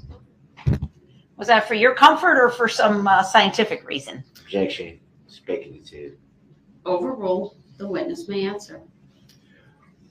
It was very cold that night, so it was difficult to process. It was very windy, but it was for a purely scientific standpoint of doing the necessary steps of collecting whatever I needed and I deemed fragile, collect that stuff, and then let's get it into an enclosed trailer and transport to a secure facility that's nearby. Oh, wait. So what items, if you recall, did you remove that you had deemed fragile? Objection leading. Overruled. People are trying to make him look more like me. There were first some items that were in the yard of this particular residence, some examination gloves, and a winter hat that was in the backyard. So those items were collected. Of particular interest on the vehicle was the headband that was around the driver door mirror that was broken. So that was important to collect because during transport, that most likely would have fallen off. So that's what I'm talking about, fragile evidence. So that item was removed? Correct. What about the front bumper? We saw that laying on the driveway. Was that secured in some fashion? Objection leading. Overruled. You may answer. Yes, to make transport easy, the bumper would have had to be lifted up with bungee cords and resecured. Otherwise, as the tow company is moving the vehicle, the bumper would just continue to go underneath the vehicle, further damaging or maybe even eliminating or getting rid of physical evidence that might be on that bumper. So were you the person that secured that front bumper? I was there and I assisted with the tow company. Okay. Where'd you take it? So it was taken from this residence and it was taken to Waukesha County Sheriff's Office secured facility. Is that nearby here in Waukesha? Yes. Okay. Ask Madam Clerk if you could turn off the display, please, and I'm going to present to the witness only another series of photographs, starting with 105. Go ahead. Do you know how many? 108. Sequential? Yes, 105 through 112. Thank you. Objection. Relevancy. Relevancy. Well, I haven't seen them yet, so I'll have to wait, but you can put them up and then I'll make a ruling. I think we're ready on our end. We're just waiting for Madam Clerk. Oh, sorry. I'll leave it alone. We hit it. We just mixed each other twice. 105. All right. Given what I see on the screen, the objection is overruled. Okay. And Your Honor, for the sake of time, I'm just going to ask the witness to look through these photos just as if he had them in front of him, and then I'll ask some foundational questions. So 105 is on the screen. Do you see it, sir? Yes. Do you need more time to review that photo? No. 106, please. Yes. Do you need more time to review that photo? Objection leading. Overruled. The witness may answer. 107. Yes. Do you need more time? No. 108. Didn't she give him a legal dictionary at one point? Yes. I don't know if he got a legal dictionary. 109. Someone needs to throw one at his head. Yes. He got the rules of evidence. Need more time? And I think the criminal code. 110. Yes, I recognize, and I don't need more time. 111. I recognize, and I don't need more time. And 112. I recognize that photo and don't need any more time. Where were each of these photos taken? Each of these photos were taken at that secure facility that where Waukesha County Sheriff's Office, their secured facility. This is indoors at that facility. Okay. And do you believe each of these photos is a true and accurate representation of what the vehicle looked like once you towed it to the secure facility? Yes. I'll move for admission of 105 through 112 and permission to publish, Your Honor. Objection. Noted. Exhibits 105, 106, 107, 108, 109, 110, 111, and 112 are all received. Permission to publish granted as to all.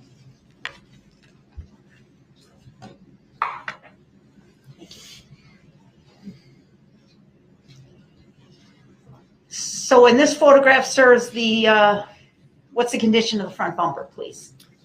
Objection leading. Overruled. Foundational. The witness may answer.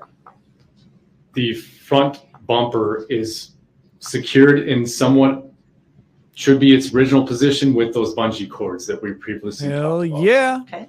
I've seen cars driving around looking worse than Next, that. 106, please. Mm-hmm.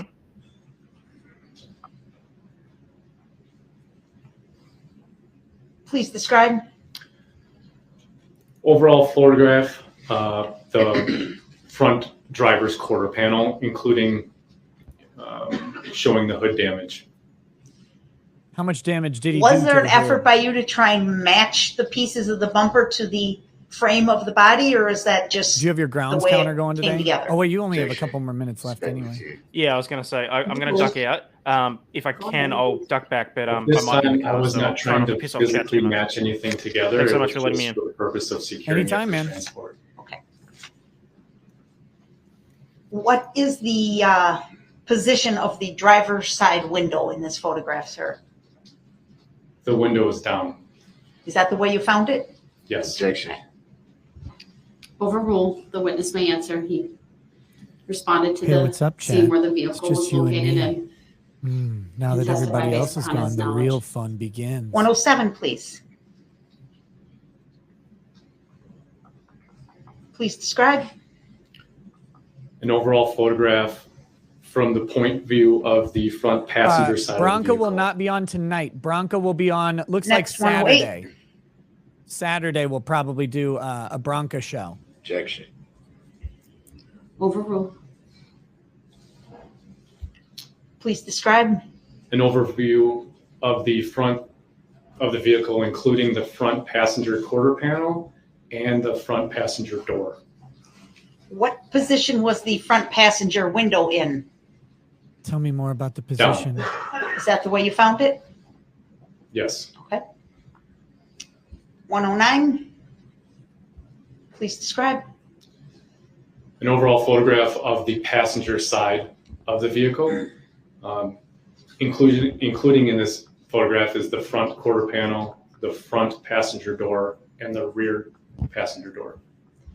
And along the front passenger door and the rear passenger door, do you see anything remarkable? Objection, leading. Overruled. Spanning the length of both doors is quite a significant scratch. Have you seen scratches like that before in processing motor vehicles, sir? Objection, relevancy. Overruled. I have. What is that consistent with, please? Objection, leading. Overruled. Coming into contact with another item. Thank you. Number 110.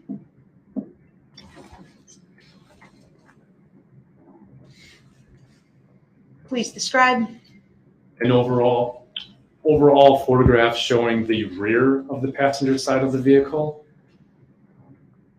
Specifically noting that the rear passenger window, that window is not down, it was actually shattered. Okay. Broken. And also showing in this photograph are 2 apparent fired bullet defects. Okay, I have some other photos more specific to that in a minute. Thank you. 111.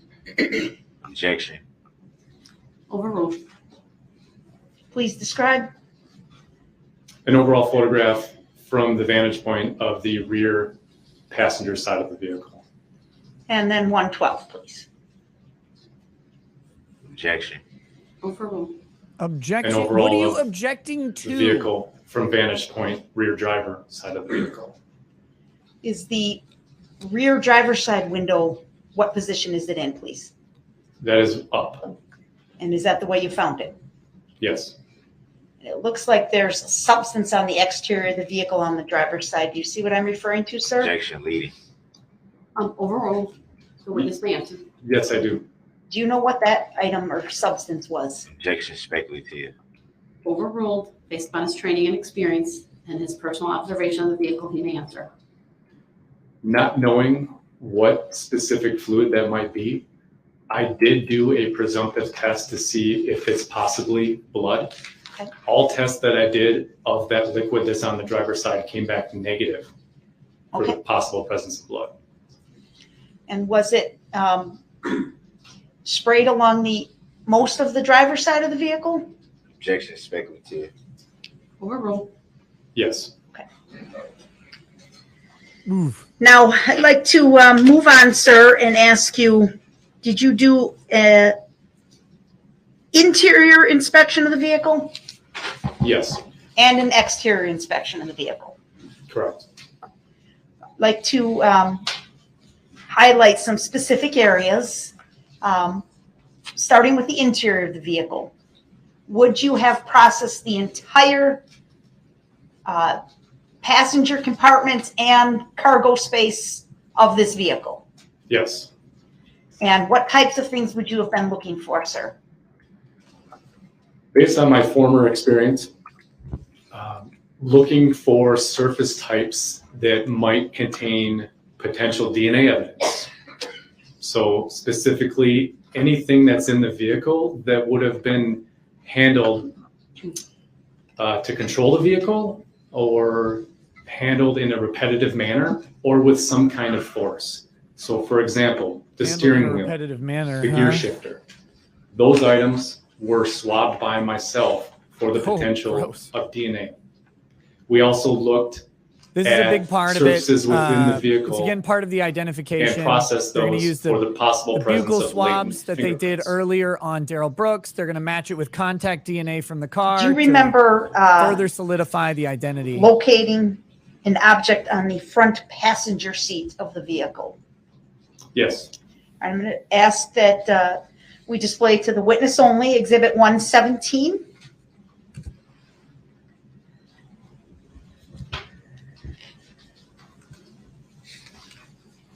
Do you recognize what's shown in Exhibit 117, sir? Yes, there's a hat that's on the front passenger seat cushion. Is that the way the object looked when you found it? Yes. Move to admit 117, permission to publish, Your Honor. Objection. Relevancy. Overruled. Exhibit A 117 is picture received, of permission to publish. the granted. murder weapon is going to be relevant basically 100% of the time. The only time you would really have trouble introducing a picture or the murder weapon itself is if the murder weapon in the picture had some other prejudicial element in it. Could like you please, if it was stabbed into a There's a touch baby's screen in head. front of you. Circle the hat probably not that you gonna just show that described for the picture. jury.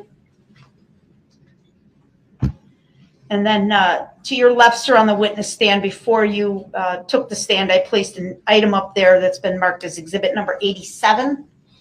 You see that on the table there?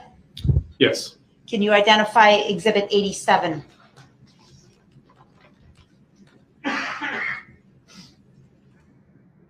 Yes, this is the winter style hat that I collected from that front passenger seat.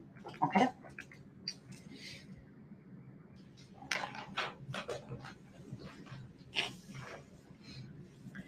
Like to show another photograph to the witness, exhibit 118, please. Objection. Overruled. Go ahead. Do you recognize the object in exhibit 118? Chat, you're doing me dirty right now. Do you believe this photo is a true and accurate representation of the object as you found it on the vehicle? Objection. Speculative. Overruled. Your answer may stand again. Just wait till I rule on the objection, please. Move to admit 118, permission to publish. Exhibit 118 is received, permission to publish granted. Please describe. This is a close-up photograph of the clothing items that were pinned to the windshield by the crumpled hood, and it was being held in place by that hood being pinning the items against the windshield, as well as that wiper arm. Okay. Did you eventually remove these items? Yes. What did you find them to be? It was a detachable hood from a jacket as well as a winter hat. And can you just point out on the That's touch screen dark, which is man. which? Objection leading. Overruled. That's the hood portion, and that's the hat portion. Okay, thank you.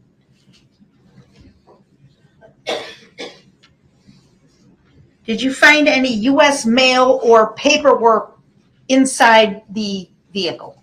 Objection. Relevancy. Overruled. The witness may answer. It's Yes, I very did. relevant.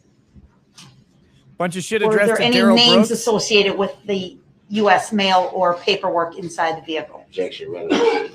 Overruled. The witness may answer. Yes. What was that name? Darrell E. Brooks Jr. Was there an address, if you can recall? I did not Objection. consent. Wait, Overruled. The witness may answer. There was, but I don't exactly recall it. Sure. Also on the table next to you, sir, is your report that I've marked as exhibit number 90. You see that? Yes. Wait. Placed on the table. Go ahead, Attorney Opper. Well, objection. How did it get on the table? Your objections noted. It's overruled. Record will reflect that there's a copy of Cowgirl Up 12 the says, crime lab appreciate the report. It has coverage. an This exhibit one is sticker, tough number and 90 drags with the on. case number of this case. Handing it back to the witness. Go ahead, you may question. the How witness did it regarding get on the table? Who placed it on the table? Attorney Opper indicated she placed it there. When did that happen? Attorney Opper, go ahead, continue. Did you author this report, sir? Yes, I did.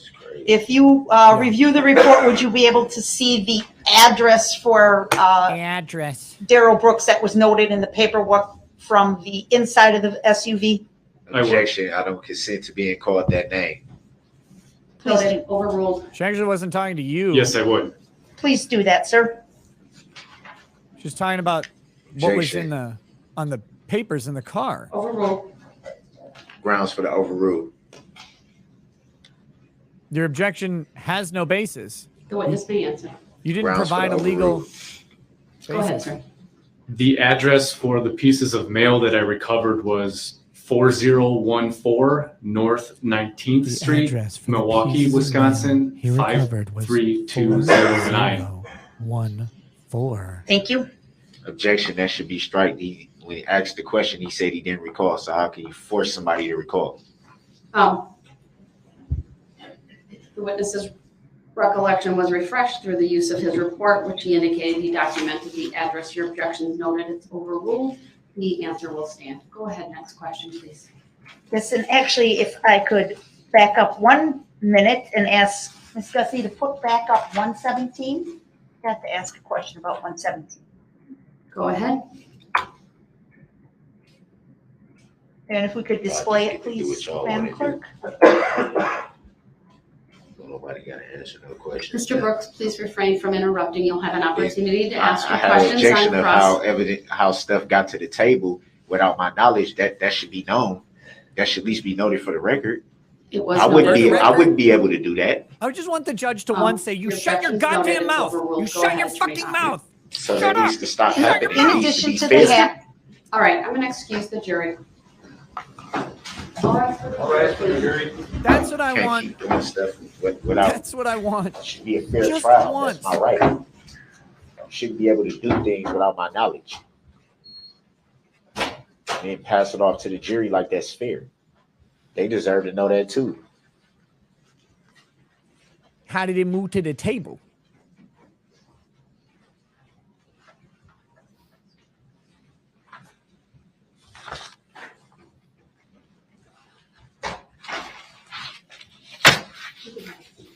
The rest of you can have a seat as well. As soon as the jury's out, I'll make a record.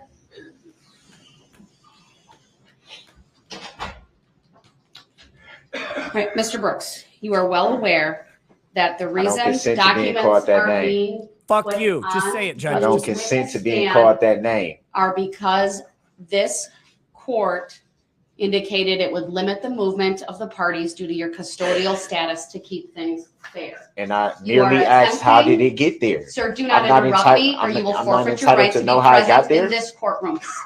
So Do you not holding me in interrupt contempt? me. Are you holding me in contempt? No. I'm gonna make a record. Are you holding me in contempt? I'm not answering your questions. So then you're not holding me in contempt. Do not interrupt me again or you will go to the other courtroom. Under what lawful law? All right, he's interrupted me once again. We're gonna clear the courtroom. He's being get him the fuck disrespectful. I'll out. make a record once he moves. Unless you can promise me right now that you let me make my record without you interrupting me, sir. You gonna make your record? You can make your record. Then please Then don't shut your interrupt me. fucking Don't mouth. hold me in contempt. I've never said any such thing. Removing me for the courtroom, Your Honor, is essentially holding me in Nope, contempt. not All right, even no, fucking you're forfeiting close. your right to be present under Illinois versus Allen. I didn't forfeit I'm anything. going to start talking, and if he interrupts, then I will close this courtroom, and he will be taken to the next courtroom. Mr. Brooks, you are well aware that the court made some pretrial rulings related to whether there would be, they can stay in, I Discipline you, haven't mommy closed it judge. yet, he's not interrupting me, whether the parties could approach the witness stand. And I did that because you're in custody and I'm not going to allow you to approach the witness stand while in custody. That is why various precautions have taken place to limit, frankly, that from happening. Throughout this trial, there was one instance at the very beginning of the case where I allowed the state to approach a witness. I corrected that. That hasn't happened since. We've had bailiffs take items up to the witness stand, or the items have been given to the witnesses, or they've been placed on the witness stand. That's proper. There is nothing wrong about that. Nobody's trying to pull a fast one over you. No one is doing something that's What about not a slow one, Your permitted Honor? by this court, or frankly, under the rules of decorum and courtesy or the presentation of evidence in this case. Frankly, from my perspective, sir, your attempts and your comments are to try to dig in at this jury and to somehow create doubt about the presentation of this case or the fairness of these proceedings. Without the party, meaning the state, having an opportunity to refute, explain, or correct it. I've taken the jury out at this point to admonish you that any further mumbling under your breath or not recognizing when I uphold or sustain an objection that I will take as a disrupting interruption meant to disrupt the proceedings. I'm not holding you in contempt. I'm well aware that that's one of my options. I choose not to do it for the reasons that I've stated on the record previously. All right, you can forfeit your right to be present at any point in time during this trial by your conduct under Illinois versus Allen. When it is disruptive, when it does not follow the simple rules of courtesy and decorum, I draw your attention once again to SCR Chapter 62, which has been previously provided to you, which is under the statute there.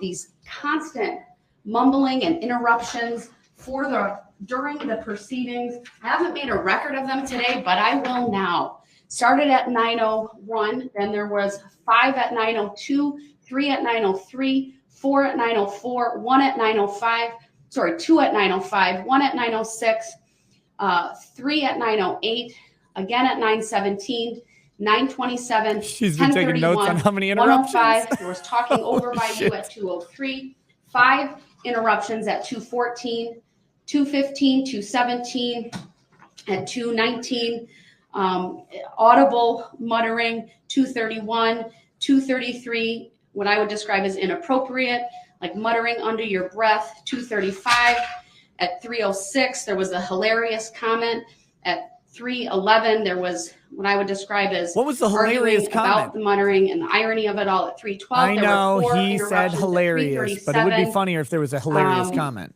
More 4:09, 4:10, more mumbling at 4:11 twice, and at 4:12, 9 different times. So I think I've made an ample record of the disruptions today. I've been abundantly patient with you. I've, again, as I stated earlier, I've even limited how I tell these things to the jury about how to disregard. And I simply say the jury is to disregard comments and statements made by the parties or the lawyers, as those are not evidence. So I'm warning you, do not interrupt again. If this jury comes back or when they come back and you do that, then you will be removed and you will forfeit your right to be present for the examination of this witness. Let's bring the jury back in. Well, you might as well remove me then, because what you're doing is not fair. I can't even rebut what you're saying. I didn't interrupt you. I let you make your incorrect record. Mr. Brooks, I'm bringing the jury out and we're continuing. We're going to get through these witnesses.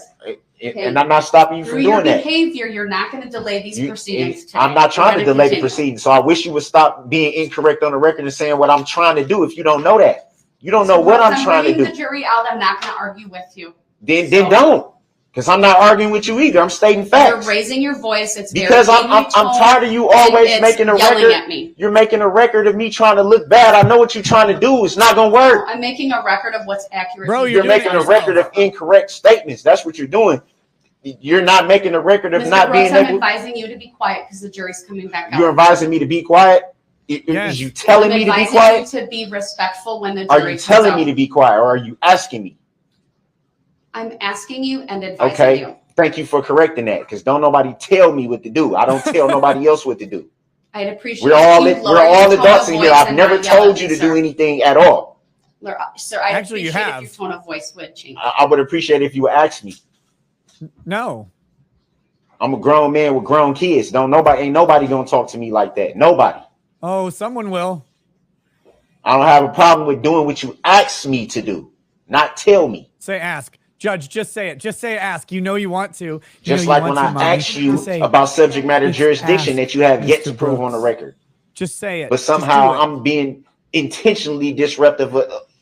Come on, man. Stop. Come on, man. You just stole that from Biden. Jury's coming out. All right for the jury. Not gonna work.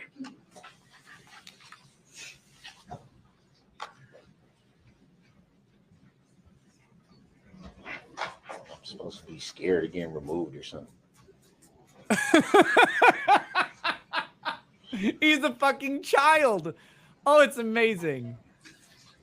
I'm supposed to be scared of getting. She can't do that. Take me to jail. You're a meme, bro. What are you doing? Like you're straight out of a fucking Wayans movie. Come on now. Toothpick. Take me to jail. Lock me up. Throw away the key. I ain't afraid to fuck somebody in his ass. Thank you, everyone. Please be seated. Statement continue its examination of this witness. I believe we're on Exhibit 117. Yes, we had 117. Madam Clerk, would you please turn the display back on?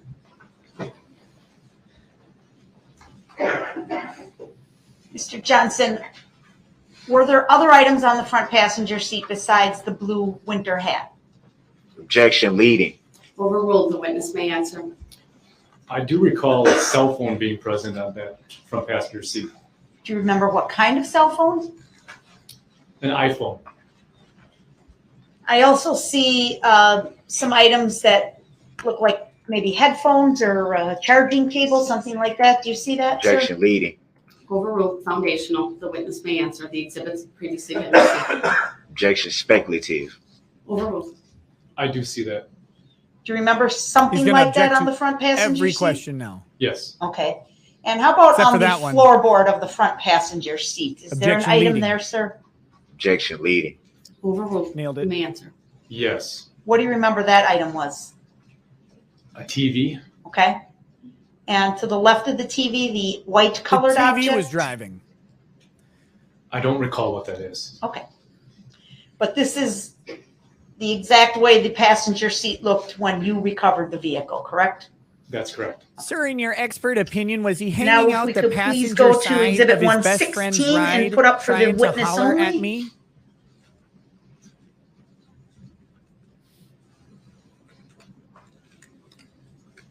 Sir, do you see Exhibit 116 in front of you? I do.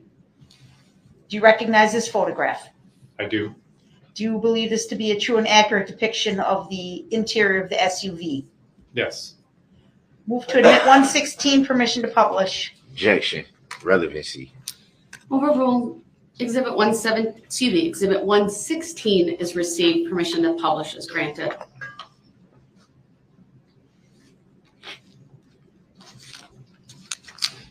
What's in the photo of 116, please? This is an overview of the rear passenger seat. That rear passenger compartment contained several clothing items and miscellaneous items. Okay. And was the condition of the back seat like this when you found the vehicle, sir? Objection speculative. Overruled. The witness may answer based upon his knowledge of recovering the vehicle from the scene and his training and experience. Yes. Now for the witness only, I'm going to please ask Ms. Gussie to put up 113, 114, and 115 for his review. Go ahead. Tape Dad. 113 89 up? says, Nick, Yes. Okay, do you recognize that item? you were talking about this I do. attitude and how Okay. he's speaking to the judge. This Next, is my 114. everyday existence at my pawn shop. I've heard the shit he's saying word for word from recognize cranked 114? assholes. Yes. Yeah, brother. And 115, do you recognize 115? There it is. I do. Okay. Do you believe these three photographs truly and accurately depict It comes from not having the fathers. vehicle, these areas of the vehicle, sir? Yes. Move to admit 113, 114, and 115, permission to publish. Hate to put it that way. Exhibits 113, 114, and 115 are all You talk received. to your Permission dad to this way and you publish get your granted. fucking ass kicked. That just didn't Please. happen for a large amount of people in this current generation. Jury would let me know when the jury box monitors are on. All right, thank you very much. All right. Please describe 113, I just sir. think of Drex trying to talk That to his is dad like an this apparent judge just talked to the, bullet or like this guy defect just talked to the that's judge. in the windshield of the Ford Oh, Escape. okay. Is Okay. that the rear view mirror on the left Got side words. of the picture? Got good words. Yes, this photograph Talk would be about it. from the inside looking through the windshield. Were you able to tell the path of travel for the bullet? Objection Yes. speculative. Please describe. Overruled. You may answer. Yes. The fired bullet that caused this defect most likely came through that rear passenger window that was shattered and entered the vehicle and then exited the vehicle through the windshield. So that's a exit damage that we're seeing there. Yes. How can you be sure? Windshields have laminated glass, and so the directionality of a fire bullet going through laminate glass, there's an indicative laminate tag, we call it. So that shows the direction of the fire bullet. Okay. Number 114, please. Yeah, you get to talk back to your Please mom describe. and dad like that one time. That's an apparent fired bullet You got defect. one. I call this a striking defect. That's on the It doesn't happen roof again. rail of the passenger side of the vehicle. Okay. Why do you call it a striking defect? It didn't penetrate any part of the vehicle. It was more of a glancing kind of ricochet. Penetrate. And then number 115. And if you could zoom in on that back left. Yep, thank you. Is this? Please describe. This is an apparent fired bullet defect. I call this a perforating defect because it actually went through the exterior door skin and perforate. Went all the way through into the inside of the vehicle. Don't threaten me with a good Did you ever time. find the fired round in the vehicle? Yes, I did recover a fired bullet and fired bullet fragment from the rear cargo area of the vehicle. This is the current count.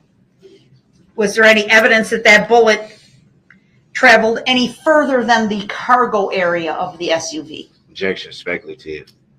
Overruled based upon the witness's training and experience and examination of the vehicle, he may answer. No, the bullet stayed in that rear cargo area. Okay. Now, aside from examining the interior and the exterior of the vehicle at ground level, did you attempt to look underneath the vehicle? Yes, the first processing strategy, if we go back to that, I wanted to get everything collected from all sides of the vehicle and inside of the vehicle before putting it on a vehicle lift to examine the undercarriage of the vehicle. So you did do that. Yes. What kinds of things are you looking for on the undercarriage? Looking for anything that shouldn't be normally present on the undercarriage of the vehicle. So I was looking for any hairs, fibers, any potential biological fluids such as blood. Such Did as you find blood any or such what else? objects? Objection, leading. Overruled, he may answer. Yes, I did. Did you collect those items? Yes, I did. You had described for us earlier swabbing of the steering wheel on the interior of the vehicle. Do you recall that? Objection, leading. Overruled, the witness may answer. How do you go about swabbing a steering wheel, sir? Objection. What's the relevancy? Overruled, the witness may answer.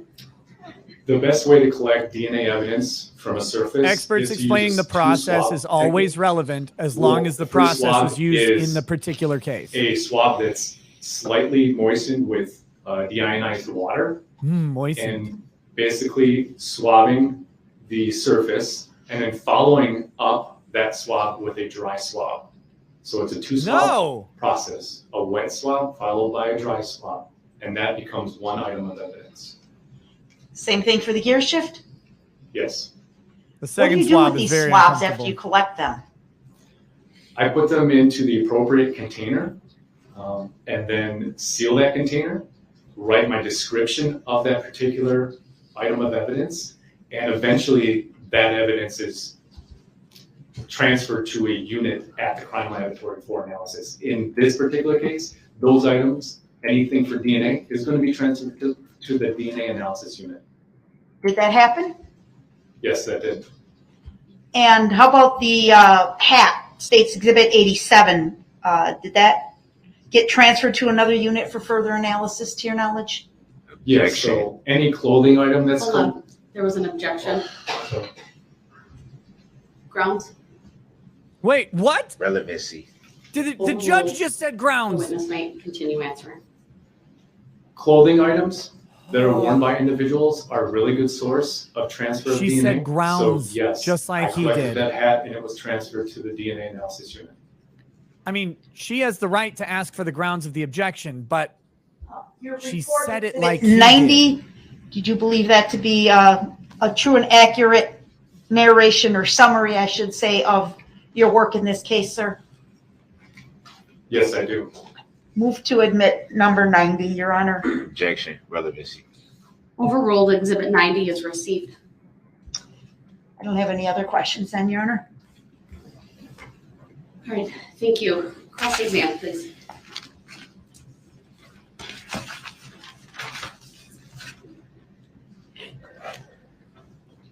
You said you do DNA analysis, correct? No, I did DNA analysis for nearly 10 years. I don't actually. What? All the items that were found during your investigation. I was like QTF. DNA analyst Trevor Nailed. Did you see the results of those DNA Did you see the results of those DNA tests? He couldn't We say did have analysis. conversations. Did you see them?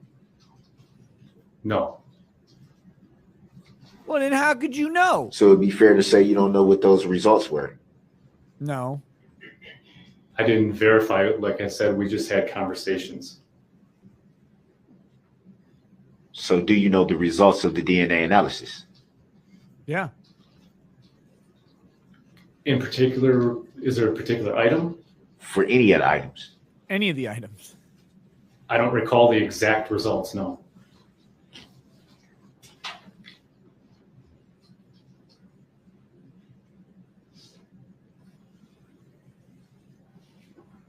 Is it fair to say that if that SUV is pregnant, and you made reference to the gunshot that you stated stayed in the rear cargo?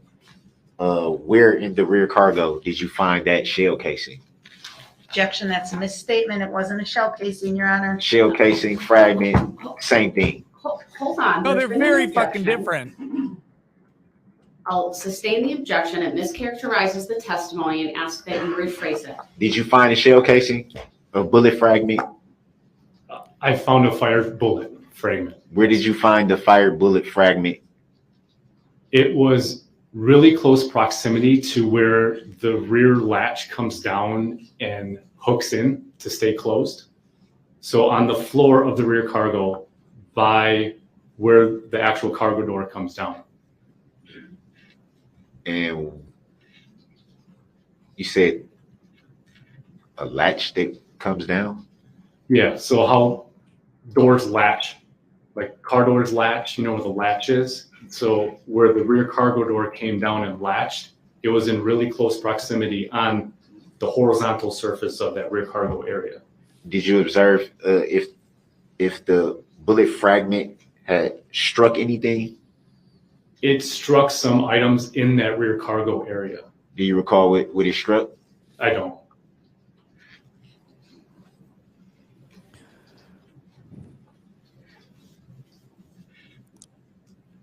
We should do impressions of other law tubers. Here we go. I'll be Sean first. Hey guys, Sean, potentially criminal. Glad to see you here at the Darrell Brooks trial. Thanks You made for watching. reference to a headband being on the rear view driver's side mirror, correct? Correct. It was on the driver's door mirror.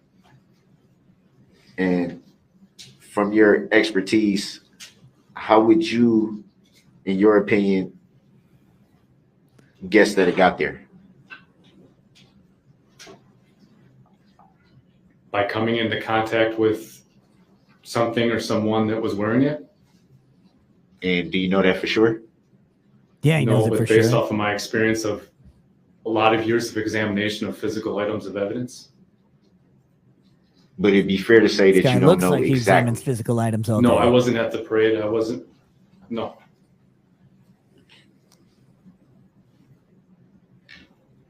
I can't do my man Sean dirty like that, though. And you stated that you were present for the towing of the vehicle, correct? Yes.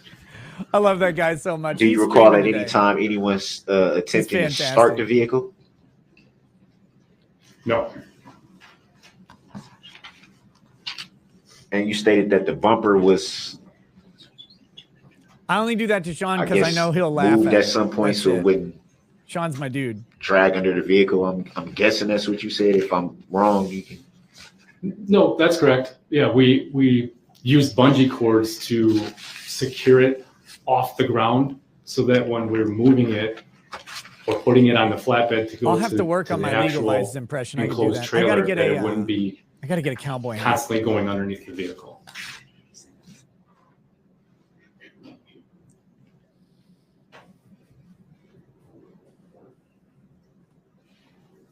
When towing the vehicle, what was it placed on?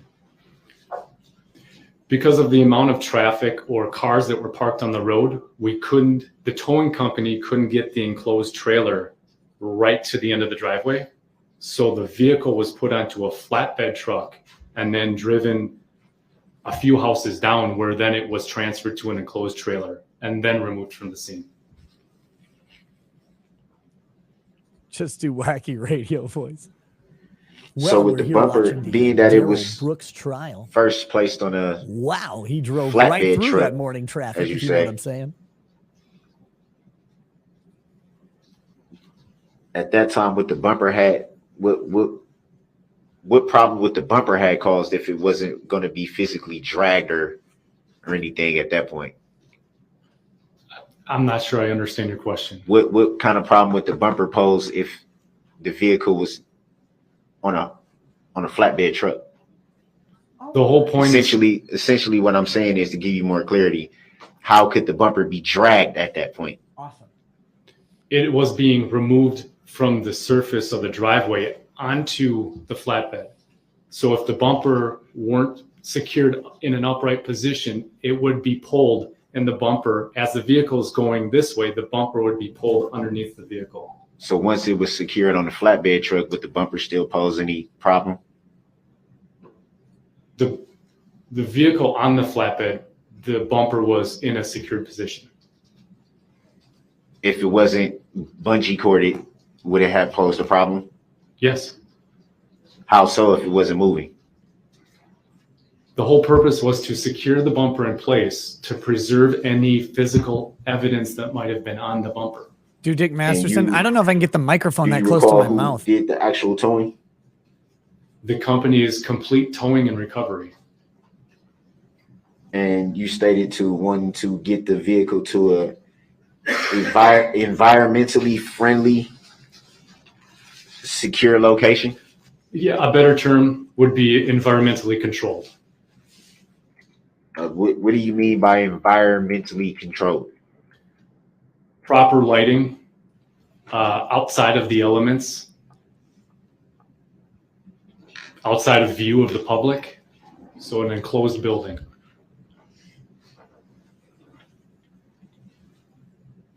Why the reference to outside of the public?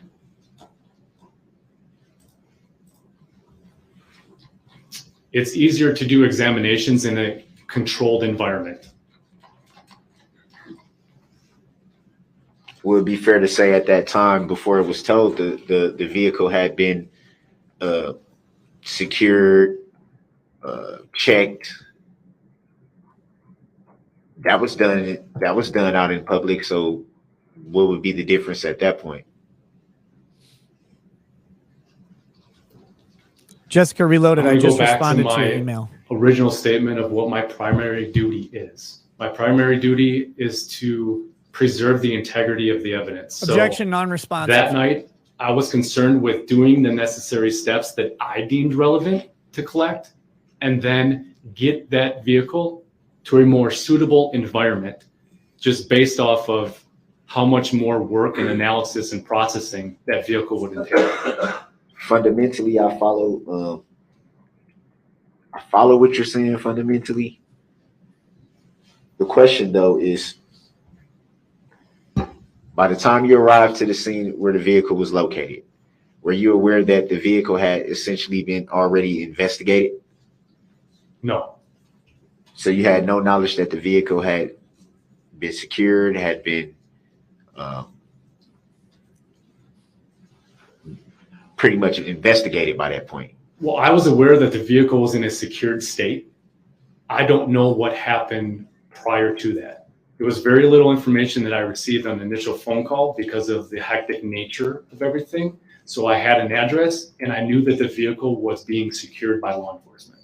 So law enforcement were present when you arrived to the scene. Yes. And at that time, you had learned did you learn any knowledge from the law enforcement other than what you were told during the phone call? No. Do you recall who you were called by? I was called by Special Agent in Charge Dave Kalbundi of the Division of Criminal Investigations. Do you recall what time you arrived at the scene? I arrived at approximately 8:15 p.m. Do you recall what time the vehicle was found? I don't recall.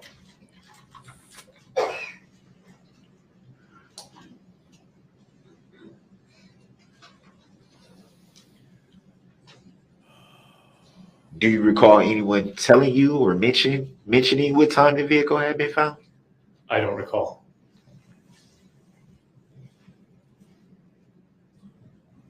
So it'd be fair to say before you arrived on the scene, you have no knowledge of what's been happening around the vehicle. That's correct.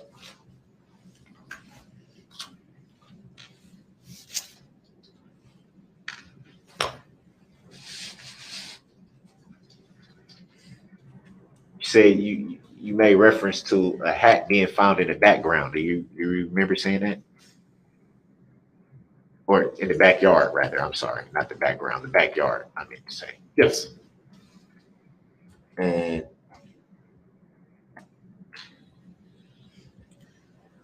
at the time that you observed this hat in the backyard, do you, from your expert opinion, do you recall it having any relevance to the vehicle? No, it was an item of evidence or a potential item of evidence that just seemed out of place. So in those types of situations, I always collect those types of items. This is But what you Darrell weren't sure Brooks at the does. time if it had any involvement with the actual vehicle. No.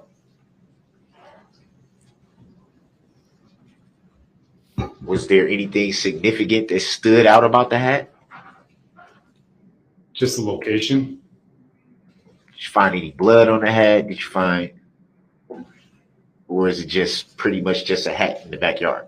I didn't do a thorough examination of the hat. So as far as you were concerned, it was basically just taking into evidence as a precautionary thing, or Wait, are you trying to say Yeah, that it the was an hat item that just wedged seemed out of in the place, fucking so I hood of your collected car that. wasn't a problem if there wasn't blood on it? I Did don't you know. at Maybe any that hat time flew in there. Maybe that hat just obtain flew in knowledge there and about got the stuck on relevancy its of that? own. No.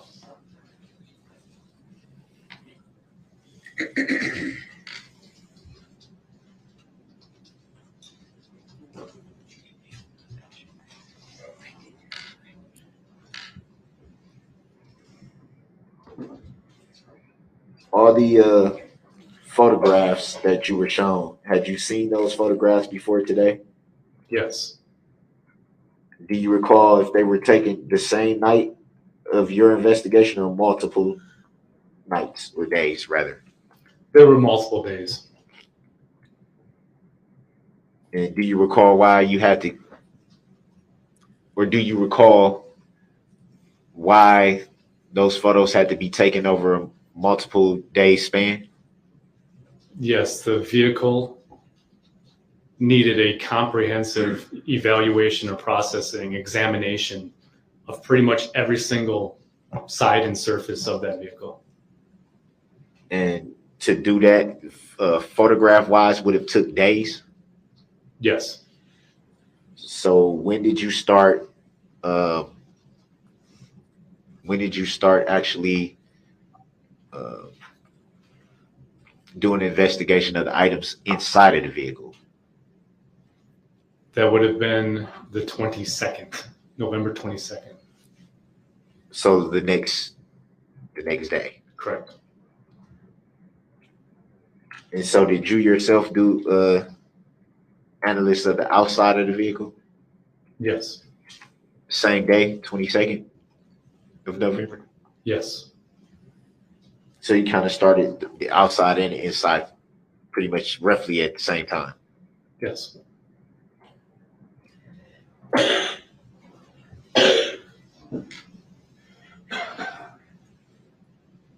Do you recall how long your complete investigation took? Mine along with my colleagues? Yours. Mine.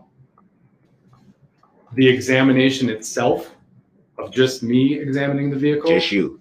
Probably over 40 hours. And that does not include the report that I'm writing. It doesn't include the process of going through the report, everything. But my examination, at least 40. And so I'm assuming you did the report after you completed the initial investigation part. Yes, the report's a summary of my processing. And define summary. What do you mean by summary? It pulls everything together. It details my examinations and any findings I have from those examinations. I always view summary as not every detail, but pretty much like it's much as would be relevant, but not every single detail. Would that be fair to say? This report is comprehensive in the terms of it lists every single item that was collected. So why would you refer to it as a summary? It's a summary of the examination and processing. That's the best way to describe it.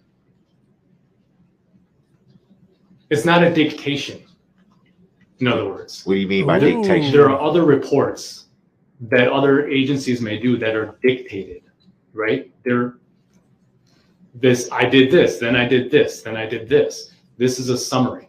This isn't a dictated report. I think a summary's like different. Though. So what exactly did you summarize in your report? My examination and processing strategies that I used and the items of evidence collected and any relevant findings associated with those examinations.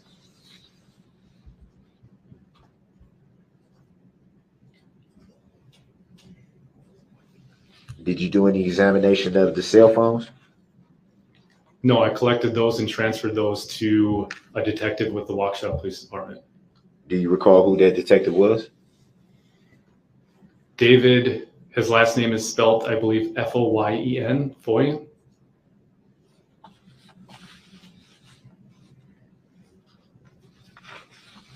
So at the time that you turned the phones over, did you do any more work in regards to the phones? No. So Joe hasn't been streaming lately? That's weird. I haven't talked to him. He might be sick or something.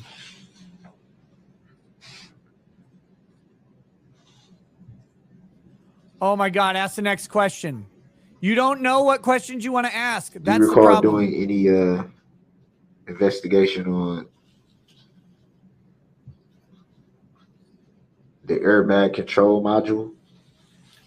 No, I don't do that. Oh yeah, it was like yeah. It might be around the time when he and his family go on vacation for a Jewish holiday. Do you recall obtaining a search warrant to conduct an inspection on the ACM? I'm sorry, I didn't understand you. An inspection of what? The ACM, I guess that would be the air control module. I'm guessing that's what that's Thank you. referencing. No, since I don't do that type of He analysis or streamed last night? examination, I Okay. didn't obtain any search warrant with that.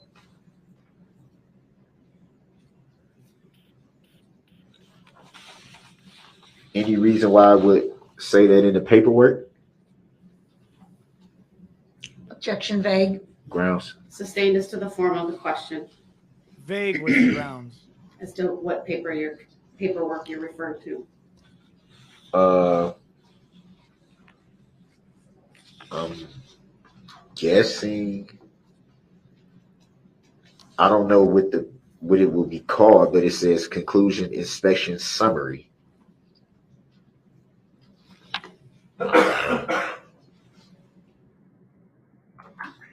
And the conclusion inspection or conclusion / inspection summary. Do you Is it recall? from this witness? Huh? Is it from this witness? Yeah. Okay, go ahead, go ahead. I don't think that is from this witness, John. I don't see anything like that in this Exhibit 90. Are you perhaps still looking at Inspector Schultz's report from the State Patrol, the last witness? What page number do you have? And I'll take a look at it and I'll compare it. It says page 5. Yeah, he's looking at the last exhibit from Inspector Schultz, 83. What? It says Chief Christopher Johnson. Oh, it does say that in 83. It says, if I can read for completeness, or you can, it says, upon arrival, I met with crime scene chief Christopher Johnson from the Wisconsin State Crime Lab. No. That's not what I'm reading from. Okay. What are you reading from? Chief Johnson had obtained a search warrant to conduct the mechanical inspection and to image the data retained within the escape's airbag control module ACM. Yes. Correct? Yes. Okay.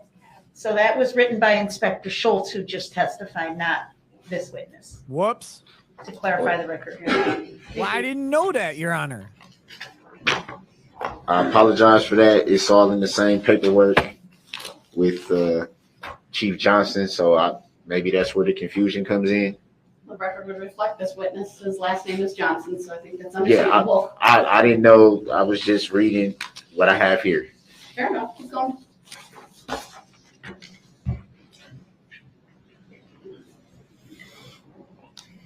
Do you recall at any time obtaining any type of search warrants pertaining to the vehicle in this incident? Yes, I have obtained a copy of the search warrant. And do you remember what that search warrant was for? What was the intended search? To search the vehicle and process it for any biological fluids, hairs, fibers, any electronic equipment, any personally identifying information. And the ACM would fall under the lines of the mechanical side of. Yes. Okay.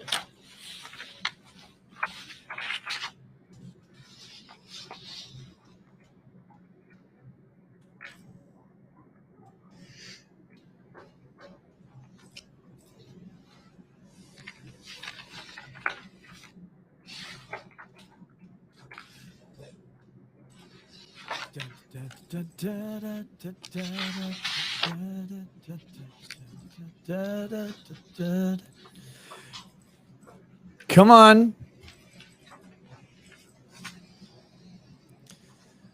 Oh my God.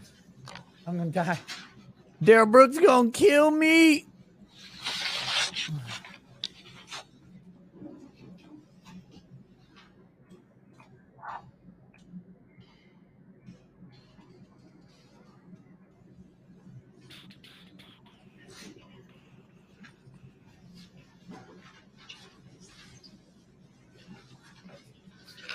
At any time during your inspection, did you observe anyone try to start the vehicle?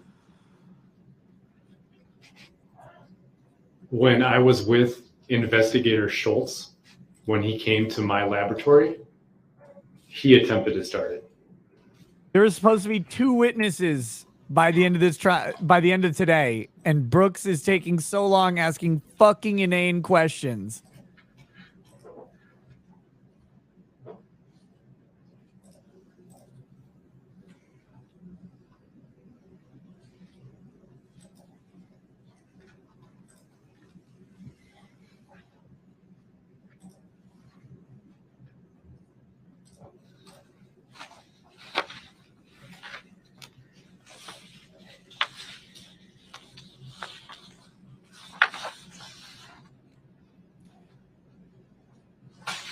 Am I right in remembering that BLM had a $5 million GoFundMe for Darrell Brooks's bail before it got shut down, or a Kickstarter or whatever? Am I remembering that wrong?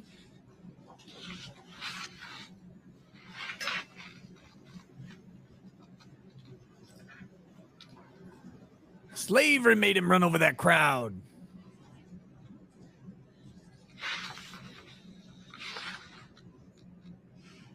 And after you already stated that your initial part of your investigation before the report totaled 40 hours. And at that time, after you had completed your report, did you do any more investigating in regards to the vehicle? After my report was complete? Yeah, after you had done the 40 hours that you stated with, and then the actual report. No. Once my report's done, I didn't do any further examination of the vehicle. I just got a text from potentially criminal. He said, if I'm going to imitate him, I've got to drop an N-bomb. And after that was completed, had you received any follow-up from law enforcement after you had completed everything? No. Had you yourself followed up with law enforcement about the investigation after you completed your initial part? No.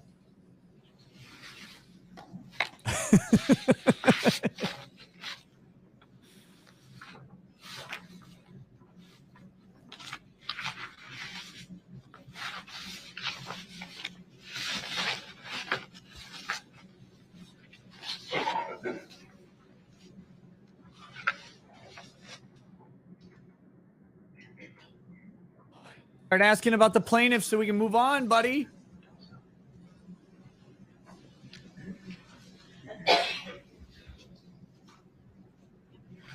You yourself didn't file any claims in this matter. Oh, it's coming. It's coming. No. Do you know of anyone who filed any claims in this matter? I don't. And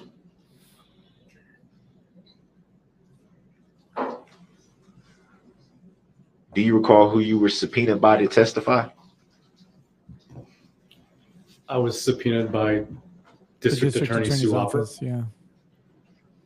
Do you recall when that was? I believe it was sometime, I don't exactly recall when. And did you follow up on that subpoena? No. After you had received it? No.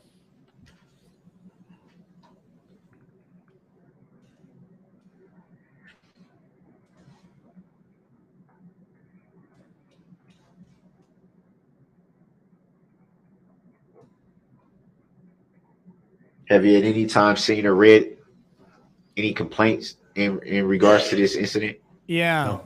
One that said you were a fucking bitch.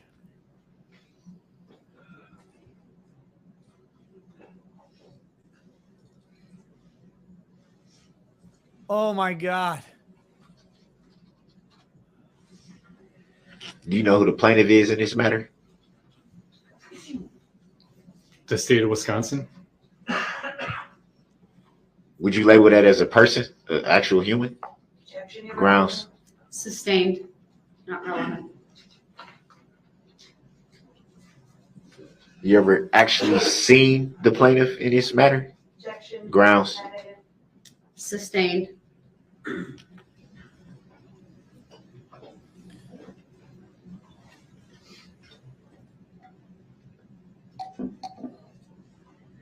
If you saw the plaintiff, would you be able to identify the plaintiff? Objection, Grounds. irrelevant.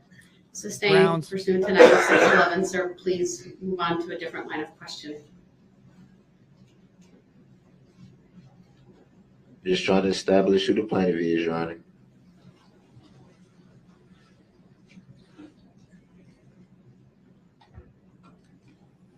There's no reason to establish who the plaintiff is. Do you see the plaintiff present in court today? Objection, Grounds. irrelevant. Sustained.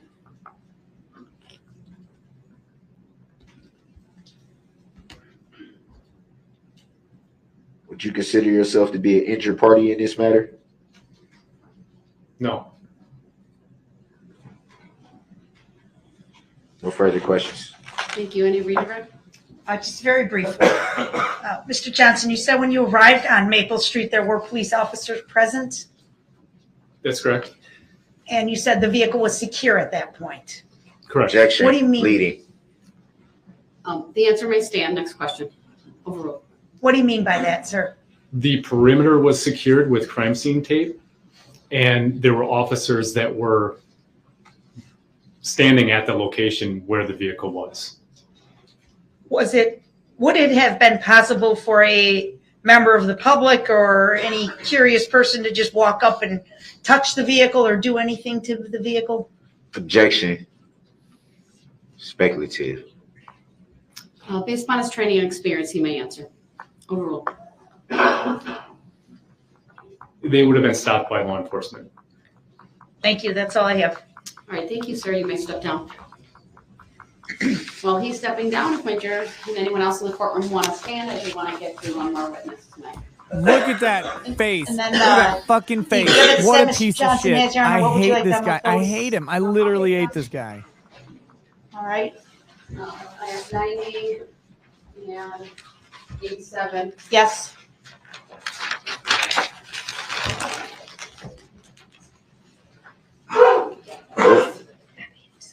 What was 87? 87 is a hat. I'm not sure if I did move that, but I would move that into evidence, so we will need that item for the next witness, please. Okay, I'll put that back. Thank you. Objection to that. No, Before you showed me that, I didn't even see what that was. If you would have I'll never show it to you told, again. I know, but if you never would have told me, I never would have even know what that was, because I didn't see it till you just moved it. The witness had it up on the stand, but here it is. It's exhibit marked as exhibit 87. Go ahead and say, state has moved it into evidence. I believe there's an objection. It's Yes, noted, there is an objection.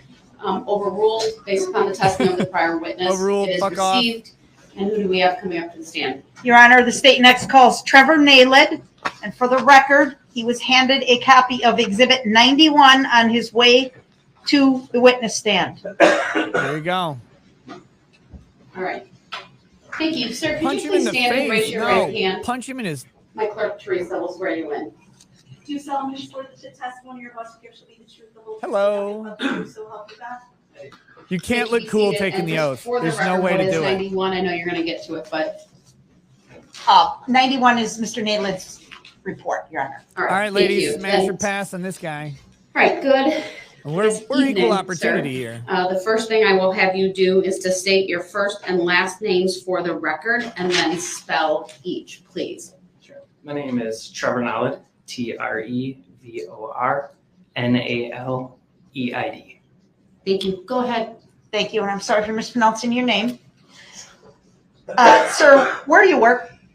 I am employed by the Wisconsin Department of Justice at the State Crime Laboratory in Madison. And what is your position there? I'm a senior forensic scientist in the DNA analysis unit. You should have answered How long before have you you worked started there? talking, probably. 11 and a half years. Could you please describe the work you do Guys here? in the chat, smash or I pass on this examine witness. evidence for the presence of biological fluids such as blood, semen, and saliva, and then attempt to extract I the called DNA it wrong. from I'm those sorry. items. From there, I will make comparisons to standards from known individuals in the case. And what's your educational background, please?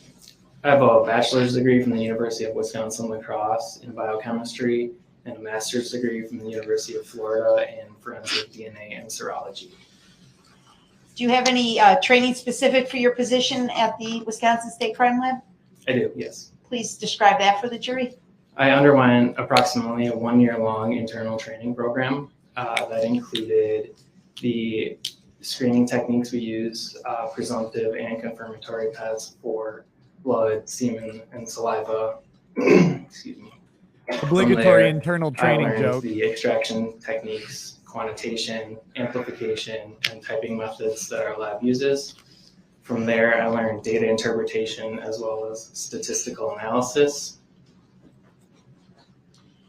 Did you do any casework while you were in training? Mock cases. Okay. I completed two competency tests, 2 mock cases, a mock court, and then after completing those, I completed an extensive written exam as well as statistical tests. Did you actually work with DNA samples, processing and analyze DNA samples during your training? I did, yes. About how many times? About 175 samples. Is the Wisconsin State Crime Lab accredited? Yes, it is. What does that mean? Our lab's accredited under the ISO 17025 2017. Essentially, it's just a voluntary program that any lab can enter to show that it meets established standards. They control our proficiency testing that's done twice a year. Do you personally have any certification or accreditation personally? No, just the lab accreditation. Just the lab, okay. Just the lab, though. How many forensic DNA cases have you worked? Just over 500. And about how many DNA samples have you processed? Over 2,000. Overruled. The witness may answer. I'm sorry. Will you repeat your answer? Over 2,000. Have you previously testified in I would court love before? for one of the witnesses to respond. The people of the state of Wisconsin, instead of just the state, and I see third-party representatives of the people. Until you answer. Go ahead. You may And then he answer. also said, to my Thank last you. one, I meant I'd third-party like to intervener. ask you a of little the bit state. further about DNA analysis and how that works, okay? Sure. What is DNA? We hear a lot about it. What is it? DNA stands for deoxyribonucleic acid. It's essentially the genetic blueprint that makes us what we are. It codes for us to have 2 legs, 2 arms, hair color, eye color, etc. And where's DNA found in the human body? Objection leading. Overruled. Foundational. The witness may answer. DNA is found in the nucleus of a cell. Is it the same in every cell throughout the body? In every cell that has a nucleus, yes, such as white blood cells and skin cells. And is that important in your analysis? Objection leading. Overruled. Foundational. You may answer. Yes, it is. Why? Objection leading. Overruled. Go ahead. It's important because we can take samples, evidentiary samples that may be from blood or saliva, and compare them with known standards, which are typically buccal swabs, which are swabs from the Buccal inside of swabs the or cheek, buccal swabs? or They dry said it blood differently. standards in the case. Object. Does each individual have unique DNA? Everybody except identical twins is unique. Okay. Are you familiar with something known as STR analysis? Objection leading. Overruled. Foundational. The witness may answer. Yes, I am. What is STR analysis, please? STR stands for short tandem repeat analysis. Over 99% of DNA is the same from person to person. So we're looking at that 1% that varies from individual to individual. Short tandem repeats are very small sequences of DNA that repeat over and over. So at one location, I may have 12 of these repeats, where another individual may have 14. Is that distinction Only if they important? work harder at it. Yes. Why? We can type standards from anybody associated with the case and make comparisons from the evidentiary profile to the standards to either include or exclude individuals. All right. I'd like to direct your attention to Exhibit 91. Do you have that item in front of you, sir? Yes, I do. What is 91, please? 91 is my confidential report of laboratory findings dated April 29th, 2022. And do you know if it relates to events occurring in the city of Waukesha on November 21 of 21? Objection leading. Overruled. Foundational. The witness may answer. Yes, it does. Okay. Were you given some items to process for DNA analysis? I was, yes. Were you given DNA standards to compare any profiles that you may develop from the evidence to known individuals in the case? Yes, I was. Do you remember who you got standards from? I do. Are you able to name them, or if you need to refer to your report, you may, but just let us know. Okay. Can I read off the report? You may read off your report. What page are you reading from, sir? I will be reading page 2. Okay, go ahead. Objection. Overruled. The witness may do so. I received buccal swabs, so cheek swabs from Erica Patterson as well as Darrell Brooks. I received dried blood standards from Wilhelm Hospital, Tamara Durand, Jane Kulik, Leanna Owen, Virginia Sorensen, and Jackson Sparks. Is there a difference between those two, the method in which they were submitted, the buccal swab versus the dried blood standard? Objection leading.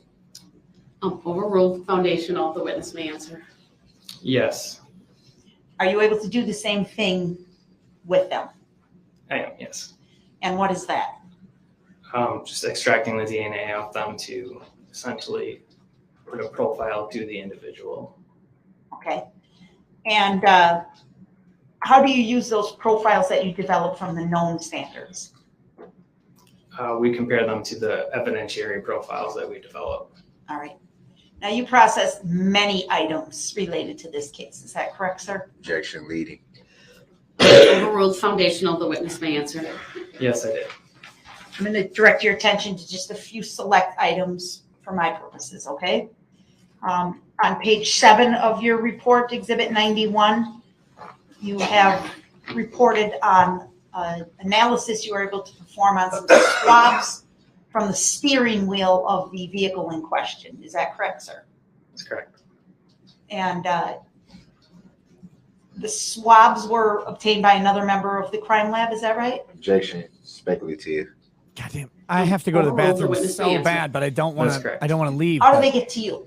This is the downside of Provigil. They're I'll be right back. collected by analyst Chris, our chief now, Chris Johnson in Milwaukee, and they were mailed over to the Madison lab. Okay. Were you able to develop any DNA profiles from the swabs of the steering wheel in this case? Yes, I was. What were your findings? It was a 2-person mixture with at least 1 male. Can you explain for the jury what that means, please? We can look at a profile, and based on how many peaks there are at different locations, each person will have a maximum of 2. So if you have 3 peaks at a location, you know that you have more than 1 person there. And so in this case, we were able to say that it was a 2-person mixture. Were you able to identify who those 2 people would be? Objection speculative. Overruled. The witness may answer based upon training, experience, and investigation and analysis in this case. Yes. How did you do that, sir? I ran it through this program called StarMix. Is that a computer program? Yes, it is. What is that, please? Objection leading. Overruled. The witness may answer. StarMix is a mixture deconvolution software that we use. Previously, it was pretty difficult to distinguish different contributors in mixtures. And now we have this software that's actually a 2-part program to do that. How does it work? Objection leading. Overruled. You may answer, sir. The first part takes inputs by the analyst, such as number of contributors. So we'll look at the profile and determine that. But it also looks at the total amount of DNA amplified and essentially makes its own profile for comparison purposes.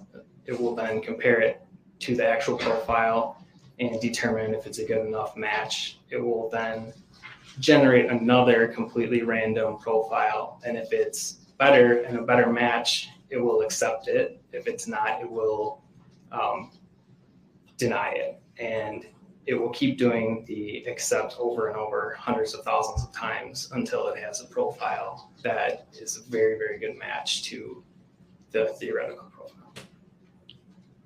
Safe to say a human being will be very challenged to do the same analysis. It would take a very long time, yes. Okay.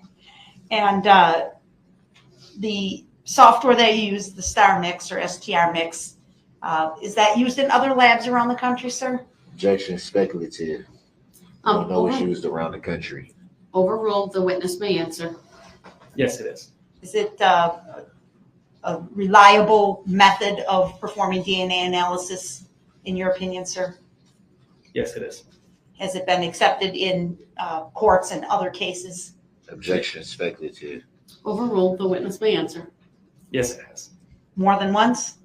Objection, leading. Overruled. You may answer. Yes. Do you know about how many times Star Mix has been used in Wisconsin courts? Objection, speculative. Overruled. The witness may answer. Since we brought it online in January of 2020, it's been accepted over 100 times in the state of Wisconsin. Did you have to receive some specific training in how to utilize this software? Yes, I did. Did you complete the courses? Yes, I did. Okay. Did you use Star Mix to analyze the DNA profile, this two-person mixture from the steering wheel of the Ford Escape? Objection, leading. Overruled. Foundational. The witness may answer. Yes, I did. What conclusion did you draw? Based on it being a two-person mixture, Erica Patterson and Darrell Brooks are both very strong support for inclusion. They're both greater, or it's at least 1 quadrillion times more likely to observe the DNA profile if it's a mixture resulting from them plus an unknown over 2 unknowns. So the odds of it being Mr. Brooks' DNA versus some other random person in the world are very, very rare, correct? Objection, leading, and I don't consent to being called that name. The objection is noted. I'll sustain the objection as to the form of the question. Just ask that you rephrase. Can you explain for us what you mean by very strong support for inclusion? Yeah, we have a verbal qualifier based off of the validation that the company, the StarMix creators, as well as an internal validation have come up with. And the highest number we'll report is greater than 1 quadrillion. So this is higher than the number than, or we're reporting greater than 1 quadrillion, but the number is actually higher than that. Okay. I'd like to move on then to the gear shift. Did you receive swabs from the gear shift of the red SUV? Yes, I did. Were you able to develop a DNA profile from the swab from the gear shift? Yes, I was. What did you find? That was a 3-person mixture, also with at least 1 male. I'm sorry, you trailed off at the end. A 3-person mixture, what? With at least 1 male contributor. Okay. Were you able to do any further analysis on that DNA profile? I ran that through StarMix as well. And what conclusion did you reach? Objection, leading. Overruled. The witness may answer. The same as the steering wheel. So Erica Patterson and Darrell Brooks are both very strong support for inclusion. Meaning that their DNA is on that gear shift. Objection, leading. Sustained as to the form of the question. Please rephrase. Please, again, state in layman's terms for the jury what that means, sir. Both Erica Patterson and Darrell Brooks, there's at least 1 quadrillion times more likely that it's the mixture of, it's at least 1 quadrillion times more likely to observe the DNA profile if it's a mixture from H1, meaning the person of interest, and 2 unknowns versus 3 unknowns. The person of interest being Darrell Brooks? Objection. I don't consent to being called that name and just leading the witness. Overruled. Noted, but overruled. You may answer. We run StarMix for the profile itself, and then each individual standard is run. So each person will have its own individual stat. So in this case, both Erica and Darrell are greater than 1 times 10 to the 15th, which is our 1 quadrillion. All right, thank you. Sir, up on the table to your left, there's an item in a bag that's been marked as exhibit number 87. Oh, God. You see that? Yes, Item can in you a pull that bag? down and take a look at that for me, My please? Midwest is triggered. Oh, you guys have no idea. My dad Do is you from recognize Houston and exhibit my number mom is from 87? Louisiana. Moving to Minnesota was I do, yes. That was a language barrier. And is that an item that you worked on? Yes, it is. Were you able to develop a DNA profile from Exhibit 87? Yes, I was. What did you find? That was a 2-person mixture with at least 1 male contributor. And were you able to analyze that further using StarMix? I was. What conclusions did you reach? Erica Patterson has very strong support for exclusion. Darrell Brooks has strong support for exclusion. Wilhelm Hospital has very strong support for inclusion. He is above that 1 quadrillion threshold that we have. Okay. A quadrillion is 1,000 trillions. There you go. There's your math for the day. That's 15 zeros. Last, I'm not sure, Madam Clerk, if you still have the exhibit handy. If not, we can just talk about it. I'm looking for the sweatshirt that was item number 84. Exhibit 84? It is? Okay. Judge, would you please hand that to the witness? Yes, the record reflects I'm handing exhibit number 84 to the witness. Go ahead. Thank you. What was the other exhibit number? That? The hat is 87 and the sweatshirt is 84. Sir, do you recognize item number 84 or exhibit number 84, I should say? I do. Is that an item that you processed? Yes, it is. Were you able to develop a DNA profile from exhibit 84? Yes, I was. What did you find? I first looked at this. Typically, we'll swab, if we're trying to find the wear of an item, areas that skin contacts. So on shirts, a lot of times we'll swab the back of the neck area or the cufflinks. So I swabbed both of those. There was a reddish brown stain on the right sleeve that tested presumptive positive for blood. So I took that, a cutting of that. And then there were 5 hairs. There were more than 5 hairs, but I took 5 hairs that looked like they had roots on them for extraction. Okay. And were you able to develop any DNA profiles from any of those swabbings or hairs? Yes, I was. Which? Let's start with swabs. Okay. The swabbing of the collar of the sweatshirt was a 3-person mixture with at least 1 male. How about the cuffs of the sweatshirt? The cuffs were also a 3-person mixture with 1 male. And how about the stain on the right cuff? That was a 2-person mixture with at least 1 male. Are you used to dealing with stains, sir? Going back to the collar, the swab of the collar, did you use StarMix software to rule in or out the possibility of Mr. Brooks being included in that profile? Objection. I don't consent to being called that name. Is leading the witness. Oh, noted, overruled, the witness may answer. Yes, I did. What was your finding? Mr. Brooks has very strong support for inclusion. He's above that 1 quadrillion threshold. Okay.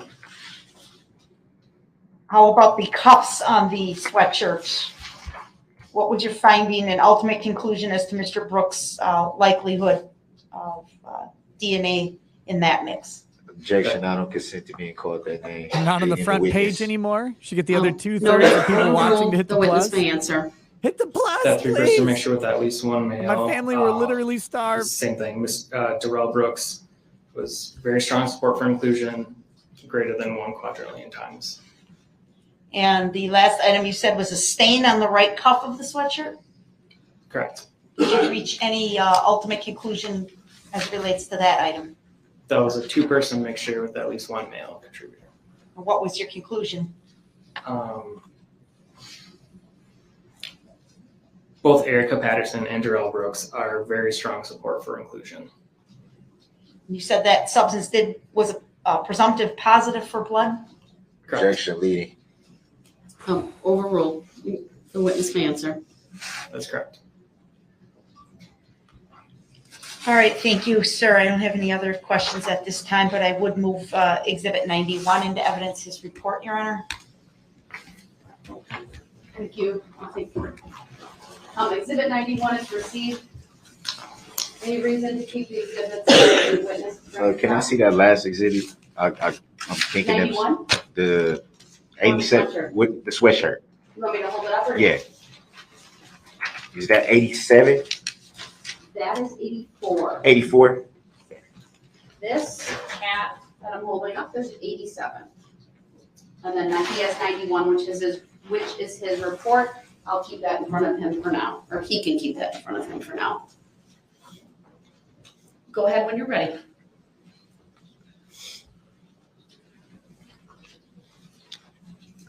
These DNA analysis with star mix. I'm a little curious to get clarification on what does it mean when you say mixture? What exactly does that mean?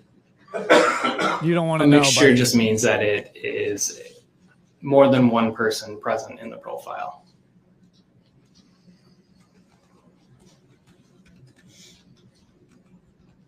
So by it being more than one person present in the profile, would it be fair This to is say the right that question. This is actually the right question would to ask. constitute it being more than one person? Yes. Like, this is actually very smart question. Now, I mean, they might even redirect on this issue because it's 1 in a quadrillion that it's him. The gear shift Or had it's above that. a 3-person mixture. So would that means there's nobody else on would that Earth apply to the gear shift the that same is that it likely would, to share the DNA profile. likelihood there's 3 different But this is how you people's DNA try on the and gear confuse shift? the jury with the question. That's correct.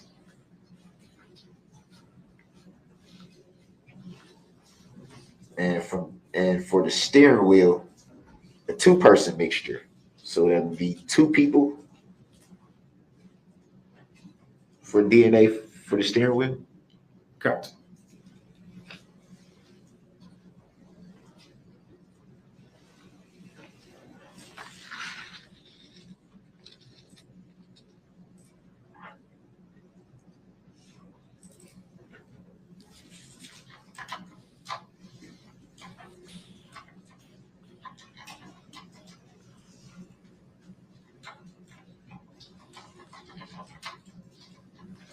National Skeptic says, not sure if this has been addressed already. Death match between Darrell Brooks and Matthew Harris. Who wins, unbreaded or grounds? Matt Harris will win every time.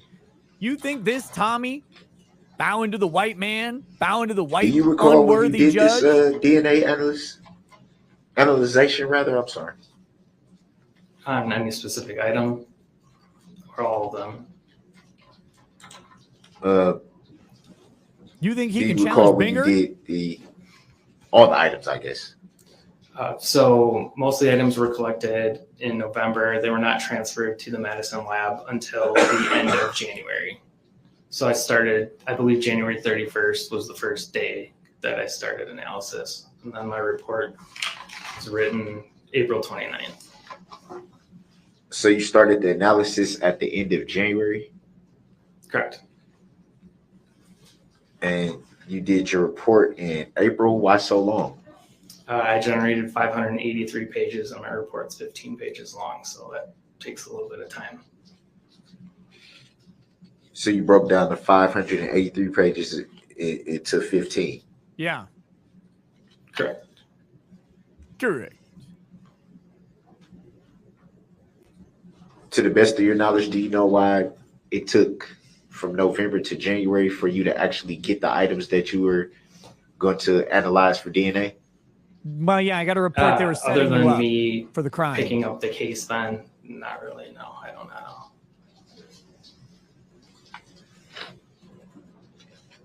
Do you know where the items were kept prior to you receiving them? Yes. Can you state for the jury and for the record? Our evidence technicians, when they came to the Madison lab, put them into storage where all evidence is stored. Were the items sealed like they are now? Yes. And so I'm assuming you had to unseal them, get them out of the sealing packages to do the analyzation. Would that be fair to say? That's correct, yes.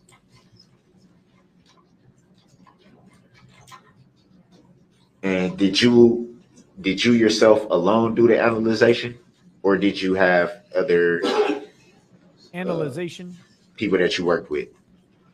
I did all of the DNA myself. Did you repackage the items after you were done yourself? Yes, I did. And did you return them back to where you had received them from, or did you keep them at your, I think you said the Madison lab? I'm based out of the Madison lab, yes. Typically, when we're done with evidence, we will return them to our evidence technicians, who will then put them back into storage. When the case is done, the evidence is then returned to the submitting agency. So the items are still at your lab, is from your knowledge? Now? Yeah. No. Well, I asked that. Let me give you some clarity. I asked that because you said at the completion of the case, they would be returned to the agency that you received them from. So I was kind of trying to get clarity on that. So do you know if they were returned to the agency you received them from already? I believe they were.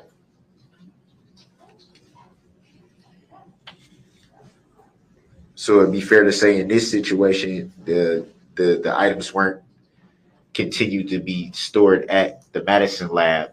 Have you ever found DNA of the plaintiff? That's correct.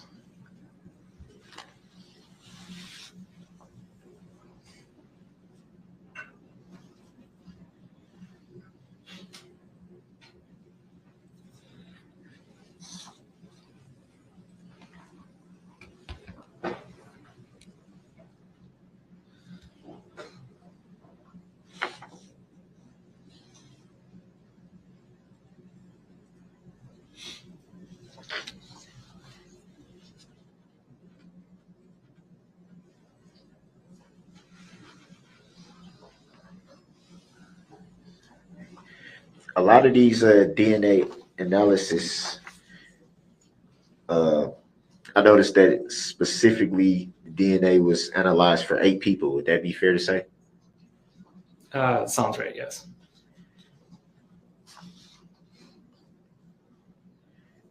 And specifically referring to the analysis that had 3-person mixtures and things of that nature, what happens to the 3rd-person mixture that is excluded? This only question should be around this subject. Is it any way? Oh, I'm sorry. I'm sorry. I don't understand the question. All of his questions should be around this third part. I guess I'm referring to when someone is excluded. We're doing a Hail Mary here, by the way. Ruled out. This is not a way to win, but it's There's the only still questions that that matter. Mystery 3rd mixture. Can that 3rd mixture be identified in some way, or how does that work? Sorry. Yes, we would need a standard submitted from another person who they believe could possibly be the source of that DNA. So would it be fair to say for the analysis that you did that had 3-person mixtures, there's still a DNA that you found that's unknown? That's correct.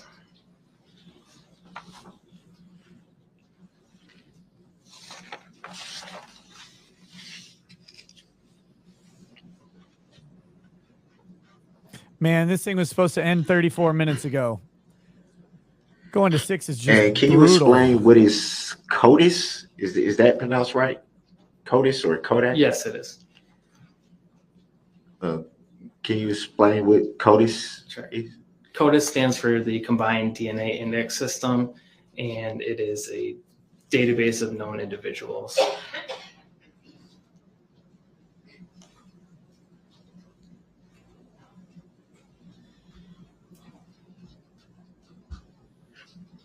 And when you find that a DNA I'm guessing, I don't know if the right word to use would be sample, or I don't know if that's correct. Dude, it doesn't matter what the word is. When you come it's to not the helping you. conclusion that a DNA sample is not eligible for entry into CODIS, what exactly does that mean? There are certain rules that we must abide by for putting profiles into CODIS, depending on where it's collected from. Pretty much determines the eligibility on whether or not we can put it in.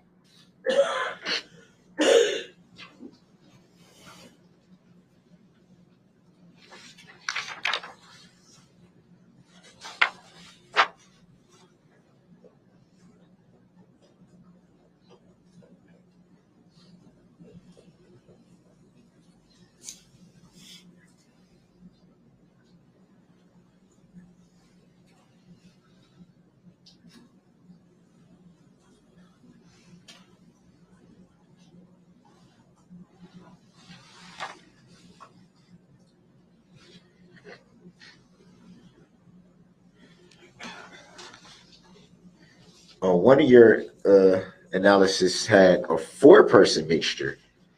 Were you able to determine out of the 8 DNAs that you ran if any of those DNAs were found on that specific item? Your Honor, I object that it's vague. I'm not sure which item he's referring to. I'm referring to it says brim of maroon winter style hat. What page are you on, please, sir? 6. All right, so you want directing the witness to page 6? Yes. That particular Yes, item? that's where I'm reading from. Yes. Okay, thank you. Need Do to you do the Did you ask soundboard. the question? Yeah, I said I haven't set this it up. one I really should. in particular, the one I'm referring to, has a Grounds. 4-person mixture. Grounds. Um, So here's the thing, guys. If there did your is a analysis 4-person mixture, identify the reality is that any one of those Brooks 4 is in the people fucking car. out of the 8 But DNA samples that you every were person analyzing? that you grab No, and add to that mixture is potentially someone else who was driving the car. For Brooks, the problem is he's on camera. There's not like another person on the camera that it could be. And if there was, he needs to bring that case. He needs to raise it.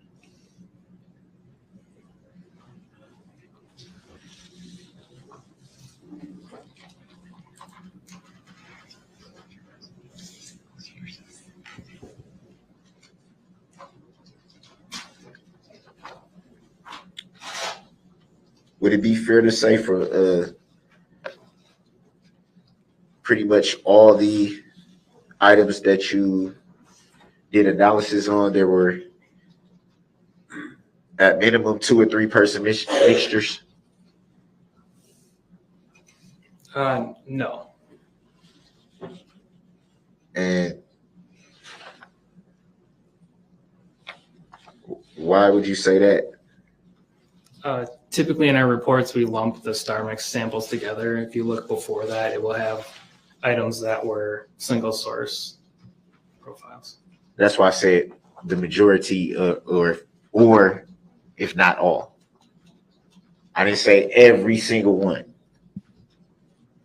I wouldn't say the majority, no.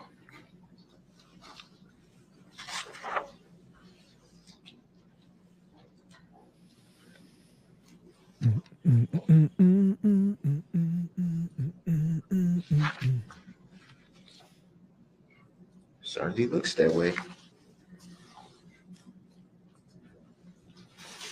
Certainly looks that way. Little comments left and right. Little snippy comments. They're going to ignore them, though, at this point, unless they get really egregious, because they want the day to end. They want to finish this witness up in the next 20 minutes.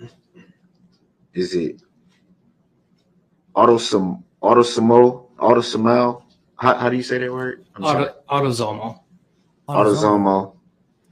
Autozonal also works. STR-DNA results and conclusions. That starts on page 5. Would that be fair to say? That's correct, yes.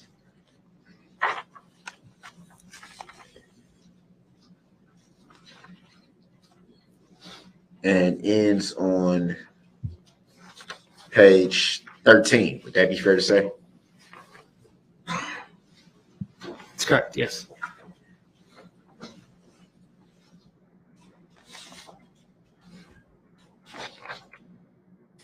Oh, checking out here.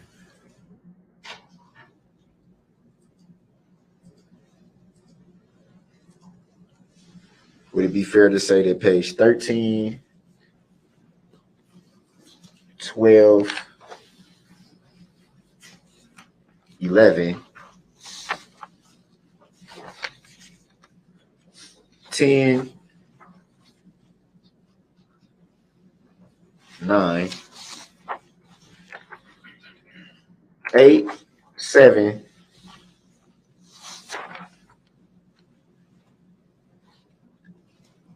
and 6, out of all those pages,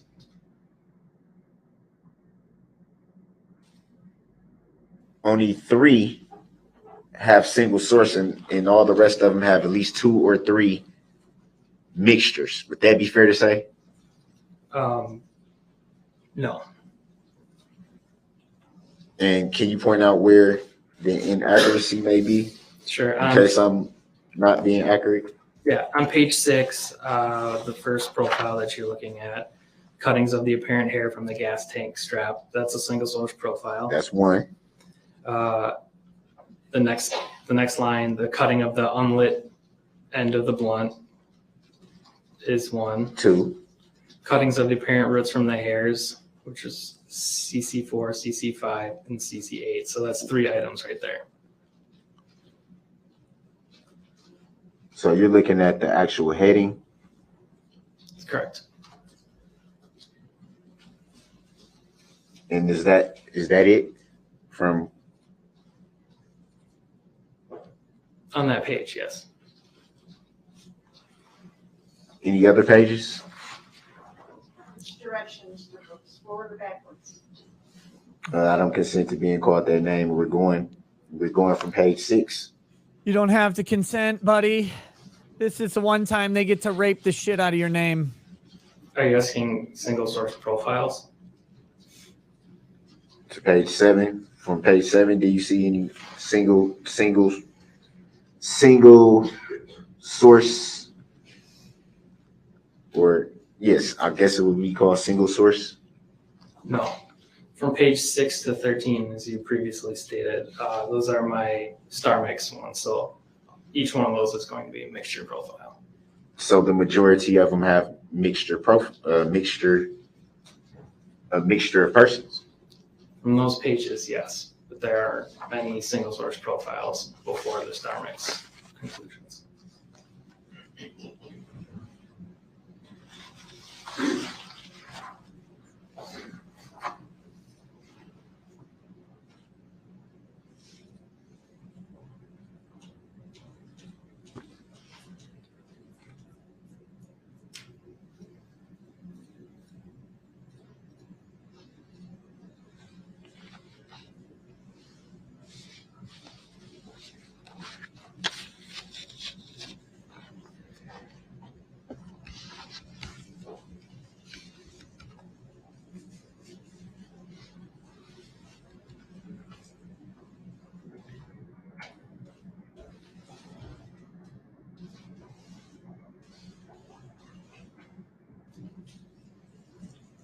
Do you recall who you turned your report over to once you finished your report? For technical review?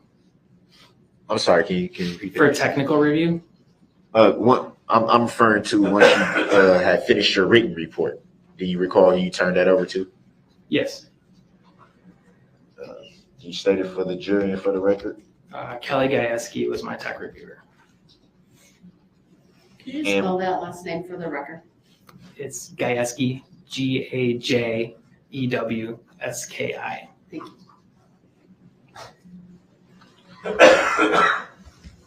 And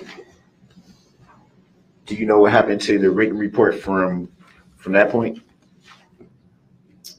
After she reviews it, sent it back for edits, and then I fixed those, it was approved by her, then it goes to a supervisor for an administrative review.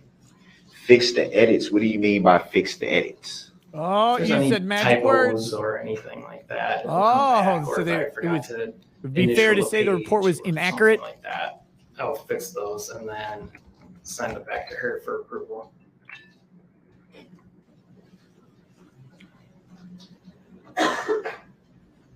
Working with law enforcement, which you've stated you've done numerous times.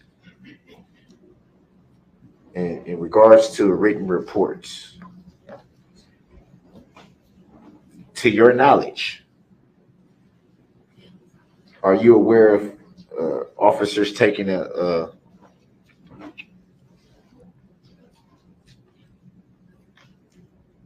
creative writing course? Objection, relevance. Sustained. Creative writing course. Are you fucking kidding me?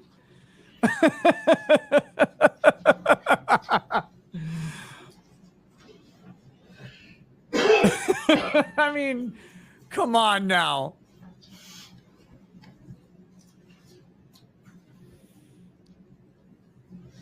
Have you yourself ever taken a creative writing course? Objection, relevance. Sustained. Not relevant. Next question. Have you or anyone you know filed a complaint in this matter? No. Would you consider yourself an injured party in this matter? No.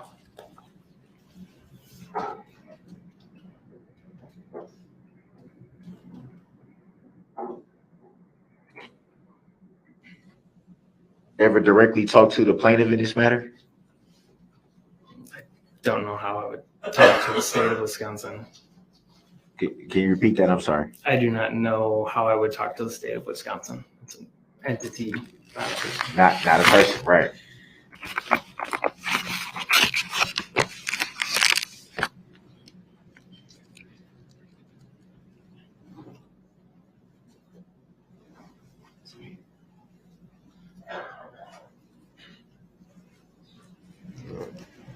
No further questions? Oh, thank God. Yes, sir. On page 6 of your report, you were identifying for the defendant the some of the single source profiles that you developed. Do you recall that? Yes. And here's the redirect. one to of get the rid items that, you 4 described person, as 3 person, items those extra people. CC4A, CC5A, and CC8A. Do you see that? Objection, leading. Overruled. The witness may answer. Go ahead. Yes, I do. What do those items represent? Objection, leading. Overruled. The witness may answer. Those are cuttings of the apparent root ends of the hairs that I took off the sweatshirt. Got to ask you about the hairs. Objection, leading. Did you? I'm sorry, that was a statement. I'll move on, Your Honor. Thank you. You told Mr. Brooks on cross that you developed a single source profile for those hairs. Is that right? Objection, I don't consent to being called that name, and it's leading the witness. The objections are noted. Overruled. The witness may answer. That's correct. Who was the source of those hairs on that sweatshirt? States exhibit number 84. Objection, speculative. Overruled. Go ahead and answer. Darrell Brooks is the source. Thank you. Nothing else.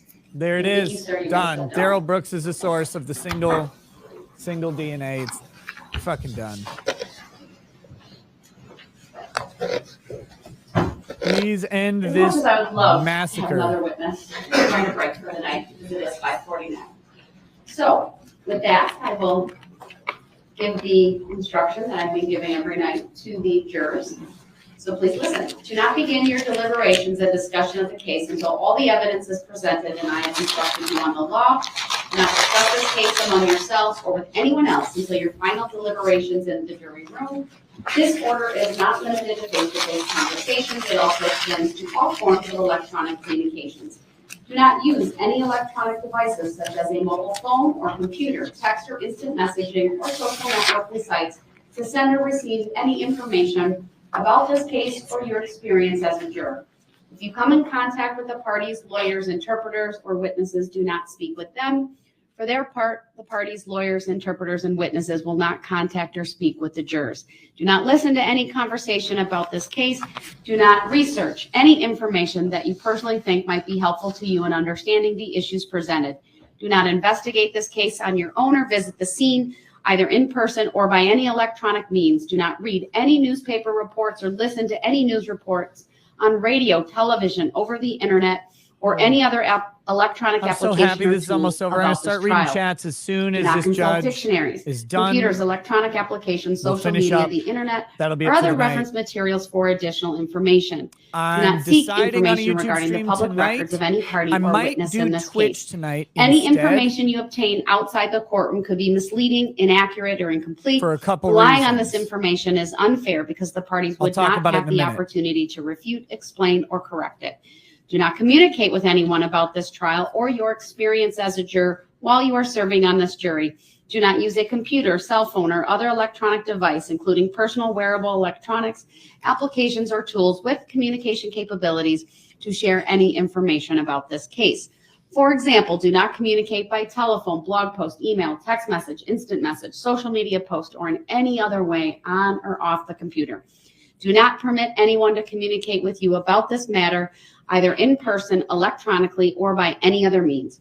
If anyone does so despite your telling them not to, you should report that to me. I appreciate that it is tempting when you go home in the evening to discuss this case with another member of your household, but you may not do so.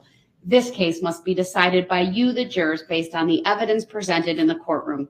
People not serving on this jury have not heard the evidence, and it is improper for them to influence your deliberations and decision in this case. After the trial is completed, you are free to discuss this case and communicate with anyone in any manner. These rules are intended to assure that jurors remain impartial throughout the trial. If any juror has reason to believe that another juror has violated these rules, you should report that to me. If jurors do not comply with these rules, it could result in a new trial involving additional time and significant expense to the parties and the taxpayers. You are to decide the case solely on the evidence offered and received at trial.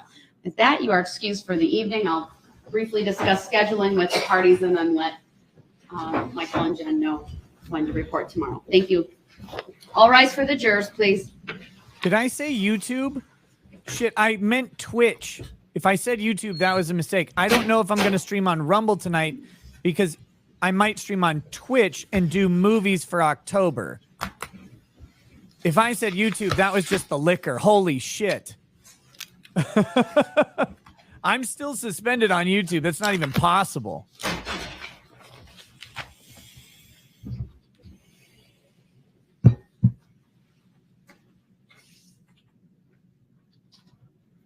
Yes, we good? Oh, there's the door. Thank you. Be seated.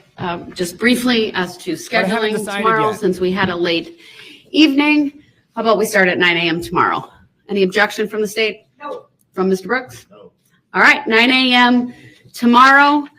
For scheduling purposes, I'll take up obviously tomorrow morning, whether the state can recall Detective Casey. That would be your last witness. Yes. All right, then, sir, you have the option, should you choose, of an opening statement. So you should be prepared for that. And then to call witnesses, I believe you've worked with Attorney Opper. Or do you need to provide her with anything regarding that tomorrow?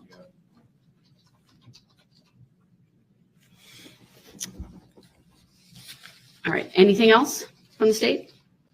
No. Yeah. After 5 years of streaming on I don't YouTube, have anything at this time, Your Honor. If you excuse us, then I'll it's hard to change the way you talk and think about things, especially All right, when you're anything else from tired. you, sir? Oh, yeah, we're starting at 8:30, right?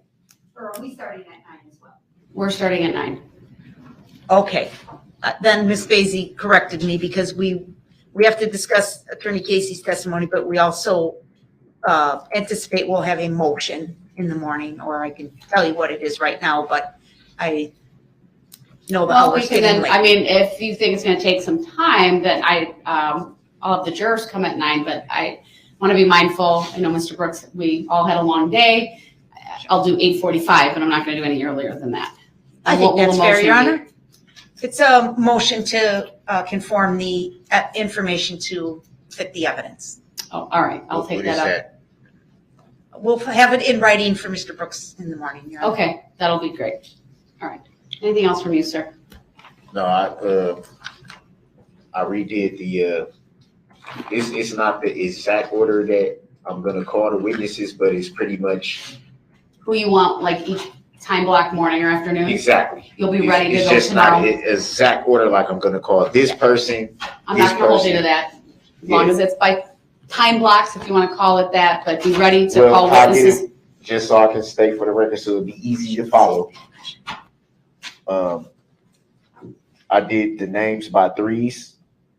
I'm guessing the first three would be the morning, the next three would be the evening, and then Friday, 3 morning, and then 3 evening. Is that fair? I think so. Yes, we may be able to move faster, but we will attempt to stay in contact with witnesses if we can, bring somebody here sooner. If the court's got time, we'll do that, but that's very reasonable. And then do you have any idea how long you anticipate your opening will be? Opening statement? Yes. I don't think it's any way to gauge how long it will be. Just be mindful, sir, it's not the time to make argument. Opening statements, as I like to call them, and what the jury instruction references, it's the roadmap. So I will expect to hear a lot of the evidence will show, the testimony, things of that nature. If it turns into argument, that's what happens at the close of the case. What do you mean by argument?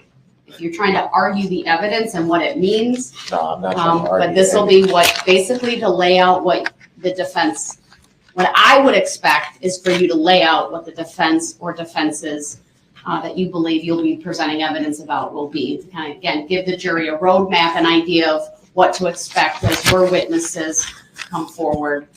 And then at some point, I don't know whether you will make a decision to testify or not, but we do have to have a conversation on the record about that.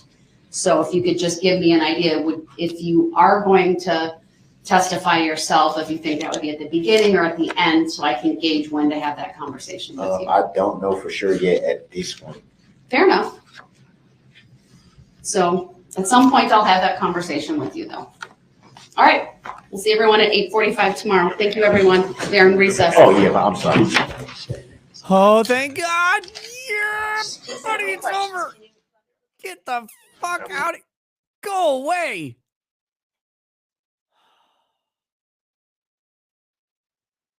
Okay, I'll leave that up until the stream over there is dead, just to make sure. Because there's just some weirdos with their heads like in the frame. Nothing special.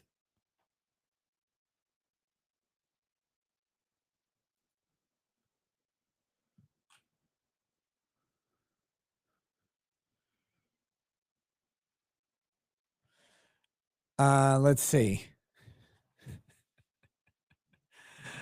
Okay, let's hit these chats. We've got some on Locals, we've got some on Odyssey, and we've got some on Rumble. If you guys are not aware, I am streaming to Rumble and Odyssey, despite my Freudian slip. And really, how do I word this? How do I word this? Despite my Freudian slip about YouTube, everything that I've been doing for 5 years is building that platform. And building this show on that platform has been the sole focus, not for all 5 years, but for about 4 of them. And so to then go and say, I'll never do it again is really fucking tough. You work and you build and you try and you market. And I was very, very successful over there. Very successful. Like, not to brag. It's not, this is not, I can get narcissistic about any number of things, but I never expected YouTube to do what it did. But it worked out. and I changed my entire life in a way that was never expected, but very welcome. So, people have talked about Playboard and stuff. Playboard's the super chat tracker, and to be in the top 50 of something in the world, when there's millions of people in the category, which would be like, YouTube content creators, I guess, probably a smaller subset of live streamers, but still, I have to imagine tens of thousands, something like that, of live streamers. And to be in the top 50 in the world on the biggest platform that exists, was cool. It's funny. My dad brought it up to my niece. He's like, Nick's like number 26 on the planet in super chats or whatever. And she's like, there's like 25 people better. Who cares? But like that was that's something that I never thought would ever happen. It wasn't in my concept to be particularly great at anything, because I'm just a guy, right? Like just a joke telling shit poster from the middle of nowhere, Minnesota, and didn't have any aspiration to like move to a big city or whatever. When I was young, I wanted to write movies and books, tell stories to people, because that's how you did it. Was you wrote movies and you wrote books. That's how you told stories, or you wrote for TV. But I never wanted to move to LA or New York or Austin or any of the places where Nashville, I guess, where entertainment occurred. What a fucking disaster. Once I had a family, that was all put away. But then YouTube comes along, and I'm able to kind of like really do it. Okay. So this is all sappy bullshit to say that like getting out of the mindset of working on YouTube and building on YouTube is really tough, because it became the sole focus of what I wanted to do professionally very quickly. And giving up that success, like, it sounds gay, and it is, but like after a little bit of time, it won't be too long, I will not be able to ever say, yeah, look at here I am on Playboard. Here I am with some of the top live streamers on the planet, and I'm above them, or I compete with them. I won't be able to do that anymore. That's going away. It's gone. I have to just throw away that little pride piece. And that's what it is. It's pride and it's vanity. But pride and vanity are fucking cool. Like, that's why people have them. You like to have those things. So I could cave on all sorts of principles, and I could drop over and start streaming on YouTube. And I guess there's some theory that could happen where maybe I would stream on YouTube again. I don't know. What if Rumble turns to shit or something? Who knows? Or Odyssey. If everything goes to shit, then you pick the shiniest one. I'm not sure. I hope it never happens, in all honesty. But there's always that possibility of anything like that happening. But trying to walk away from that's really tough, because my God, like, the amount of money that you make on YouTube is unreal. It's unreal. You think it's fake. I still think it's fake. Every time I look at like my YouTube stuff, I go, that couldn't have happened. It's not even fucking reality. It's a joke. But and it's not the same anywhere else. But at least there is freedom. At least there is freedom. And so despite my Freudian slip was very Freudian, because it's just habit. It's just where I've lived for so long. But no, I intend to be here where I am for the foreseeable future. With that, the best way to make sure that gets to stay happening forever is locals. RekietaLaw.locals.com. Rumble is great because they allow the free speech on the platform and stuff like that. Rumble has a ways to go as a platform to really like have full good functionality for the user experience. Locals is a way to supplement that and also join up with a really fun community of degenerate assholes just like you. And I strongly recommend it. Even if you don't want to join at the paid level, just join Locals for free so you make sure you get all the notifications, because I do send them out whenever I stream, and I try to send them out whenever I'm guesting somewhere. There's also a live chat that's running all the time. And frankly, Locals is the insurance policy to make you cancel proof from everything is the idea. And so that's where I'm building right now. And I hope to see all of you bastards over there. And you can come and join the secret chat. They got really, really, really spicy today. It was kind of fucking wild. But yeah, it's a good place, and people are enjoying it.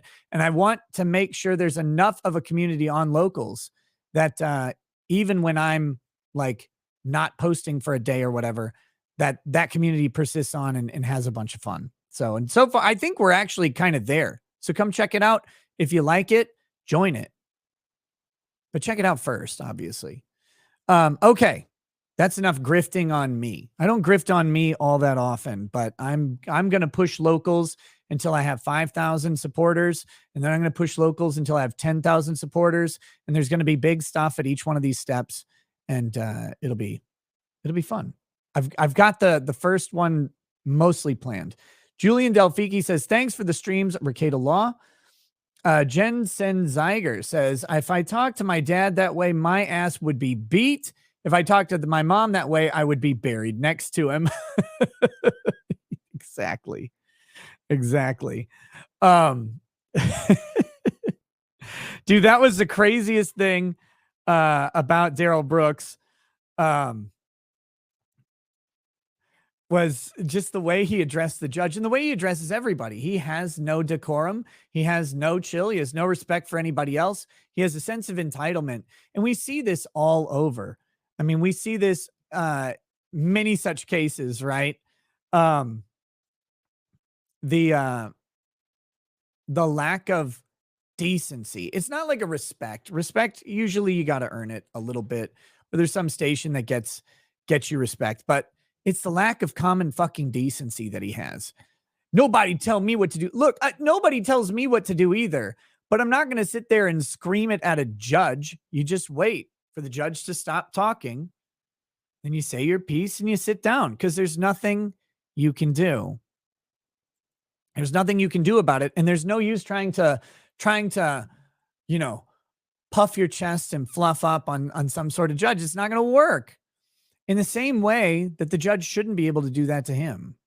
I've been yelled at by judges.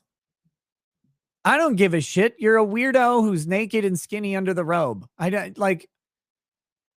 You're not tough. You're not cool. Like, yelling at me doesn't do you any favors. The question is your legal reasoning sound? Can I object to what you're saying? And does what you're saying have any impact on my case? And if the answer is no, then fuck, yell at me all day. I don't care. Brooks has a pride issue. Brooks has a pride issue. And that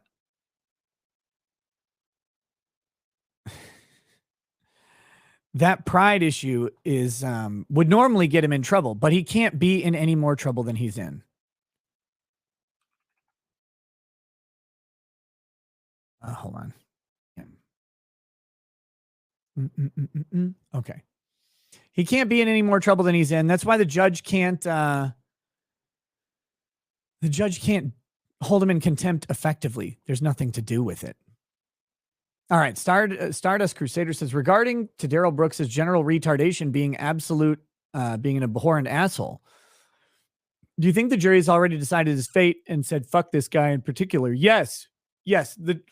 The risk is not the jury for Darrell Brooks. The risk is that the state would leave out some crucial piece of evidence that would allow an appellate court to say, actually, there's not sufficient evidence on the record to support the conviction. We overturn it. I think they've got it on the 6 murders already. That's my personal opinion. But they want to make sure that record is clean and clear. And until they do, they won't rest their case. Also, there's some confusion in the chat based on what I said, which was a misunderstanding. I thought Andrew Branca might come on tonight. He will not be on tonight, Saturday night. That's one of the reasons I may not do a Rumble show tonight, is because I will be doing a Rumble show Saturday night, probably at 11. I'll update that when I confirm it, which means I'll probably be missing most of, if not all of Flashcast. But Andrew Branca wants to come on, or well, I shouldn't say he wants to come on. I invited him to come on to discuss the nonsense happening right now. And he said, yeah, no tie stream, but it's got to be like on a Saturday for him because of obligations that he has during the week. So Coachy Adam says, squats, please, all the way to the grounds. Man, I'll have to do a workout stream sometime. Everybody can really make fun of me then. Cold Frost says, I knew it. Steve is a Catholic because that is a catechism stance. Peace be with you, Steve. Yeah, he's also a Catholic because he's talked about it a million times. Obshart says, love having Steven's mom there. My mom is currently fighting breast cancer as well, praying for her strength and good results. Yeah, she was a gem.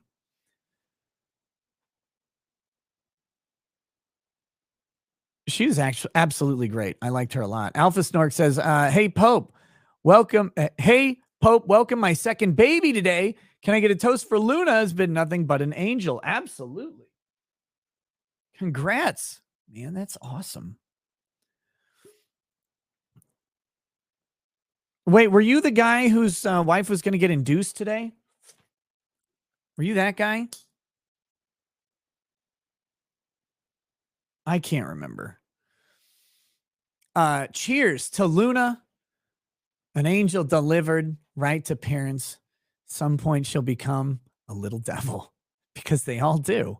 And we love them anyway. They're fantastic. Cheers to a healthy baby and many, many years of joy garnered with her.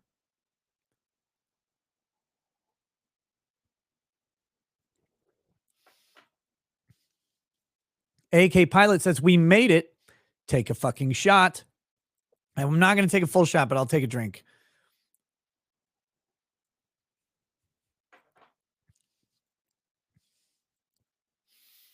Odin Valkyr. Valkyr says, you look cool giving the oath when you're giving the Nazi salute while doing it. No. John McGarvery says, be a lawyer and get this incident report. Which incident report? Let's see. Order to seal document. Report for Darrell Brooks. Detail report for incident received. Waukesha County Sheriff's Department. Oh, okay. That's from October 13th. Oh, that's probably the incident report of the, that's the COVID test, I think. I wonder if I can. It might be sealed. It might not. Getting Wisconsin documents is not as simple as getting Minnesota ones. COVID fixed Minnesota, by the way. You can get almost all the documents just online now. It's really nice. Raphaelist says, Nick, you gave me advice a while back and it really helped, even though I completely ignored it. Thanks, buddy. Look, sometimes the best advice exists to be ignored. Advice is always advice. Counsel is counsel. What you do with that advice and counsel is up to you. Disillusioned Zer says, I just found out my best friend who was finishing up her surgeries after all her treatments for breast cancer, 3 rounds of chemo, mastectomies, and radiation, got a second diagnosis of another more aggressive cancer, not even a metastasis. Nick, if you could give a toast to Shannon and her fight, I'd appreciate it. She has 2 young kids and an awesome husband. To Shannon, may she have strength and resolve to deal with what's coming, and may she have the constitution and fortitude and the store of energy for the healing that comes ahead. Cheers to Shannon. Hopefully she'll recover very soon. Alto Patone says, what is the name of that bourbon again? Got to get my Drunkata on. The bourbon I mentioned was, it's a Joseph Magnus cigar blend. The Joseph Magnus Cigar Blend is very, very good. It's an expensive whiskey. I think it's about $185 a bottle, and they're not easy to find around here. This one, Barrel Dovetail. This was $80. This is an extremely good whiskey. I think it might have been 70. Under $100, Barrel Dovetail. Like I'm immediately looking for another bottle. This is fantastic. So if you need whiskey recommendations, you can always ask. Just give me your price point. Who's Your Data says, what's the point of the Jew review? The Jew review? Angry Medic 5, need an object and grounds counter. I don't do the counters. Counters are annoying to maintain. There's probably some way to do it better, but I don't know. Jordan Bedker says, Steve G, if you want to visit Wisconsin, check out White Lake, Wisconsin. Oh, wait, we read that one about Chandler Halderson's family. Hold on. Next, we've got Johnny K. Nora Vanguard. Hey, Rekieta signed up earlier than planned, so I could ask you this. The almighty Lolly, the guy who made the Just Some Guy video, got his channel hacked by a crypto scammer, and YouTube terminated his channel. Do you think your YouTube rep could help him get his channel back? I can ask my rep, and I'm certainly happy to do so. Although I would prefer to get some contact with Almighty Lolly on that. So if they can message me, I got to tell you, like my rep has their own thing, and I have forwarded plenty of people's channels and problems to them, but I don't know how effective they are. The most effective thing is to get out on Twitter and tweet the shit out of it, especially in the case of a scam that happened to Kurt, Uncivil Law. He got scammed and his channel, or he got scammed. He got hacked. A crypto scam came up and it took down his channel, and then it was a pain to get it back. But getting YouTube's attention on Twitter is the key to that. With that said, that's up to you guys if you're into it. I'm not super familiar with Almighty Lolly's content. I think the Lolly thing is ironic because I know there's some people who are like, Lolly, whatever. But I don't actually know. So if anybody's familiar with him, please kind of tell the chat where to find him.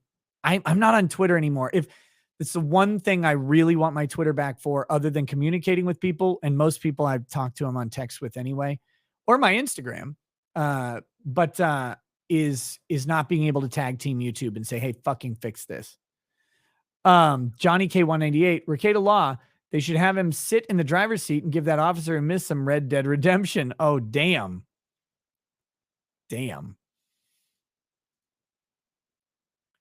Lagardica says, so do you think it will ever dawn on Brooks that representing himself was a bad idea? Remember, people pro se is pro gay. Say no, sir, to pro per. No. This is the only way he would get a fair trial. The fairest trial is to represent himself. That's his decision. He's done. Johnny K says, if you think about it, the odds Drex smashed this judge and forgot are better than Darrell winning this trial. That's true. Ryan PD 911, I'm openly cheering for a full-blown in front of the jury Brooks meltdown here to taser Thursday. Matt himself says that was to verify he didn't shoot. Ben SC, having watched a good bit of this, would love y'all's opinion on the case. Will be retried after appeal for him being allowed pro se. No, this judge has been extremely careful, and I don't think he's at any risk for that.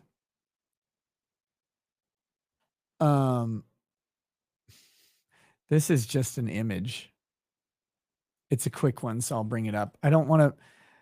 On Locals, you can chat images, and I'm not quite sure how to handle this. I may have to set a threshold at some point because otherwise they take a little bit to get out. But the easiest costume for Halloween, a fucking retard.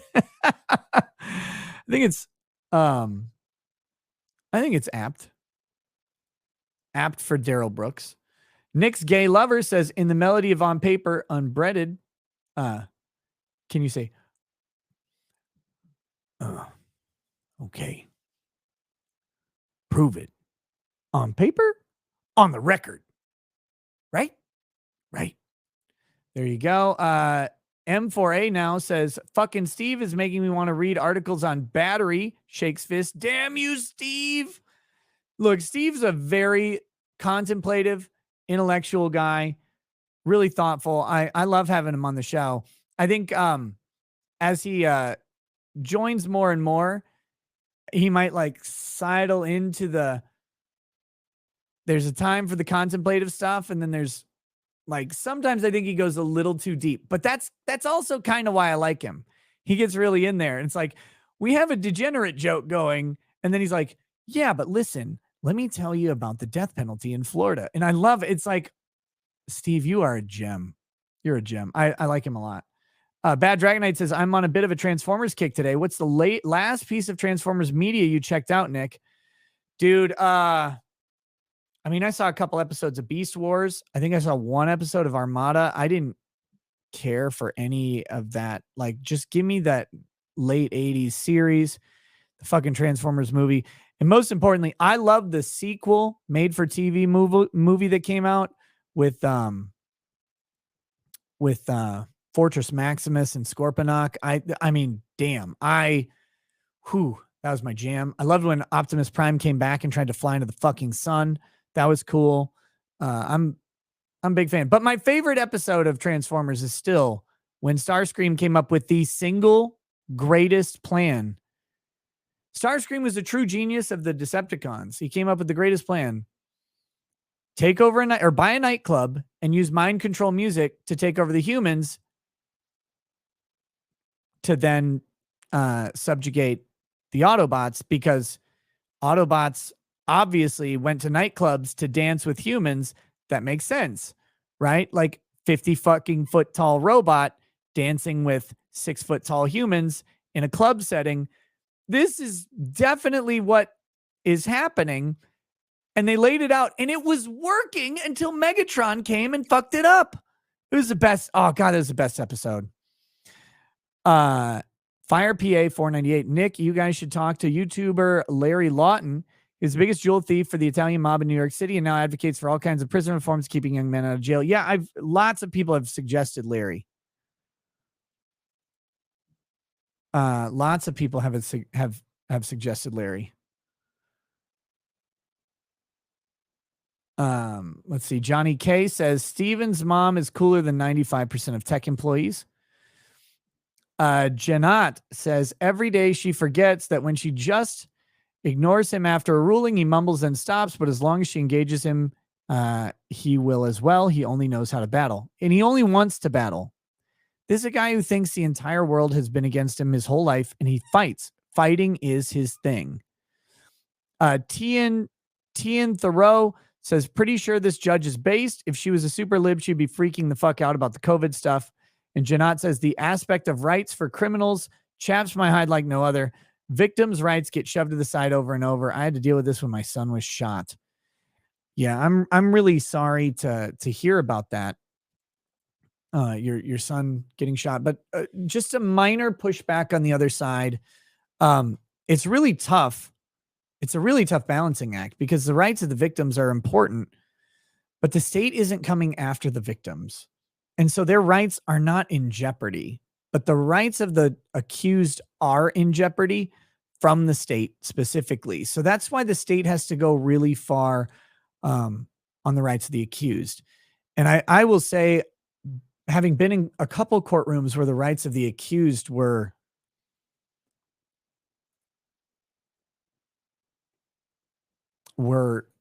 abridged. It's a tough thing. Even as a lawyer, right? You're sitting next to the person who did the crime. Because by the time the rights of the victims are out, it's sentencing hearing, right? So you know that they're guilty. And you're sitting there. And the last one I was at, man, the last conviction was tough. It was tough hearing the testimony of people whose lives were destroyed by this person that I was representing. that I know that that is generally like a decent person whose crime was so out of character for them. And you're sitting there and you're like, you know this person, but when you hear the thing that they have done and how it impacted others, I mean, you can't help but be angry. And I can't speak for other states, but Minnesota takes extra pains to represent the victims' rights as much as possible. But it is a really tough balancing act because, again, the victims' rights were never in question. It's always the perpetrator's rights or the alleged perpetrator's rights. Chink Uger's Sweaty Gunt says, Nicky Bob Rackets, I do not consent to being referred by that name. That's true. Oh, shit. The Drunk Rock says, when Darrell takes a stand, he's going to reenact a time to kill. Yeah, they deserve to die, and I hope they burn in hell. That's true. Yep, he would do that. Jim's channel says, I don't drink, but I may start now. This trial is hard to get through. Like, I commend you to the chat for sitting through this. I mean, we've lost 5,000 people since the end of the trial, which is fully understandable, but like, I commend you guys for sitting through this. This is a tough trial to do. Really tough. It's boring as fuck. Self-loathing Lib says, no testimony yet. Judge is just going over hot tub streaming options. Pest Base. So Nikki decided to wake up on time for today. Yes. Well, I just set my alarm yesterday. I didn't. Pinking 554. Can we bring him out back? Also, what happens if Brooks calls himself to the stand? He likely is going to call himself to the stand. My theory is that the judge is going to have a couple foundational things for the record that the court can ask. Very neutral questions. Who are you? State your name, spell your name for the record, all that stuff. And then she'll give him 5 to 10 minutes, 15 minutes, 20 minutes, 30, who knows, to say his piece. And then he'll be cross-examined by the state. That'll be the way that this happens. John Diaz 021, the deputy could be a hero today. Just say he ran and left you no choice. No one will question it. B.A. Buster says Foster Brooks. Bella Butt 91 says hit the plus button or the boxing glove thumbs up. And please do, guys. It helps so much pushing this show to the top of the leaderboard. Stomper 2, when Brooks definitely beats these charges, he should do like Jeremy and start a coffee company. Man's got to have a warehouse full of grounds to sell somewhere. Let's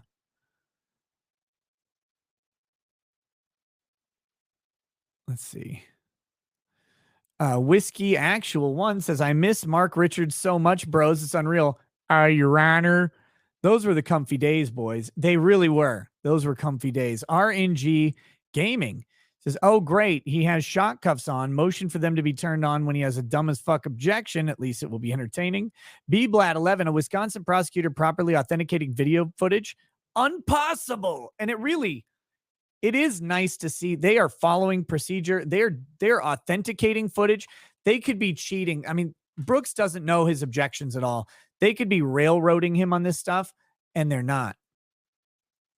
They're not in any way doing it. They're being extremely careful. Quebecistan says, objection, Santa, just Gen T. Anyone else think they are laying it out to show footage later that shows Brooks removing his shoes and gray hoodie to then be only in the red t-shirt showing intent to hide, etc. Also says, I have a TV I can donate to his new room. It's a small girl says, how does he explain the name he gave to officers on body cam? Is he going to have an opening argument or testify himself? What name will he use? What name he will use is the mystery. Yes, he will have an opening argument that he has reserved. I mean, he might not do it. He might just go, nah, just call a witness, Your Honor. No joke, anti-woke. When I was a cop, I arrested a lot of people like this. Under whose authority? Me. Mine. I don't consent. Me. And yet, here we are. Bald Eagle, 1787. Well, showed up late, was busy listening to the Base Chill stream with Base Branca and crew. Did Brooks get tossed again for being an insufferable jackass? He did not get tossed today. Fedor Mephitis says the sandals were planted by former LA detective Mark Furman. Mark Furman! Quebecistan says, objection, I do not consent to flip-flops. Cool Frog says, hey, Nick and friends, YouTube is still at it. They removed my channel this morning. Can I get your experienced assistance? Cool Frog, reach out to me by email or some messaging buddy. I'm happy to help. I just don't know what you need. I don't know what the grounds are. I don't know if it's 3 strikes. I don't know if it's something different. I don't know if it's copyright. Hit me up. I'm happy to spread the word and see what I can do. I'm happy to do that. Melmitch123 says, hey, Nick, I love your channel. I'm pretty new here, and I'm wondering why you are referred to as Rackets. Yeah, when I started the channel, it was because I was a fan of a guy named Dick Masterson and his podcast, The Dick Show, following the breakup of the biggest problem in the universe. And I covered his court case. That's what I started the channel doing. And he could never pronounce my name right. So instead, he just called me Nicky Rackets, and then it stuck. And it's been that way for now almost 5 years, Nicky Rackets. And it's fine by me. There's a whole bunch of worse names they could call me. Nikki Dawn says, 4 of my favorite non-law tubers. Great to see you all together today, keeping an insane trial sane for us. Talking Trash and Truth says, Steven, I'm wondering if you are familiar with the Crystal Pfeiffer murder trial. Tommy Prinz was convicted for it and got life without parole. SRen30 says, the detective yesterday was not as damaging as he should have been. I think his testimony rehabbed Brooks to some extent as just an idiot, which may help Brooks when it comes to his intent. It could. It really depends. Puaru1 says, why is he allowed to keep the mask on when he's COVID negative? That's a good question. The Dragon's Treasure says, help, the Coca-Cola death squads didn't go as planned. Need more funds to hire Al-Qaeda to deal with them. Use code DINDONOTHIN at the Dragon's Treasure. Oh yeah, my tea is also delicious as hell. Glib facsimile, what's the value of a citizen's life that has murdered one innocent person? 2, 3. Every value is oh God. Every value is wrapped up in the preservation of rights, not of the accused, but of everybody else. Darrell Brooks is guilty, pretty obvious. But preserving his rights and due process preserves everybody's rights and due process. We can't have faith that they're protecting the innocent if they refuse to protect the guilty, when the standard is that everyone is treated equally. And that's the game we're in. Everyone is supposed to be treated as innocent. Even the obviously guilty are to be treated as innocent until it's proven by the state. And that is a critical value of the American legal system. Foxes says, was 2 nukes enough, Kurt? No, well, Kurt's not here, but no. No, obviously not. Obviously not. Fair Frozen 55 says, Steven, thought experiment.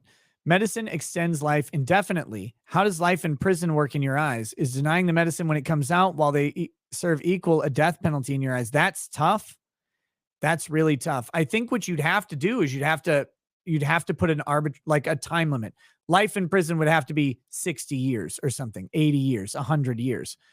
And can you imagine you're going to be kept alive in prison for 100 years and then released? Is it 200 years? Is it 300? What's the number? I think we get into a different ethical question. Cheeky Mare says, I'm with Steve on the death penalty. Self-defense is different than killing as punishment.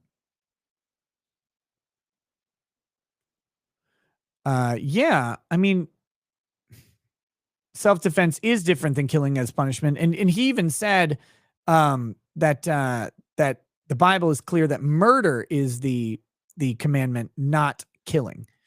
Glib facsimile, but whoso shall offend one of these little ones which believe in me, it were better for him that a millstone were hanged about his neck, that he were drowned in the depths of the sea. Matthew 18:6. Royal Plague 45. Amen, Steve. And I prefer the headsman.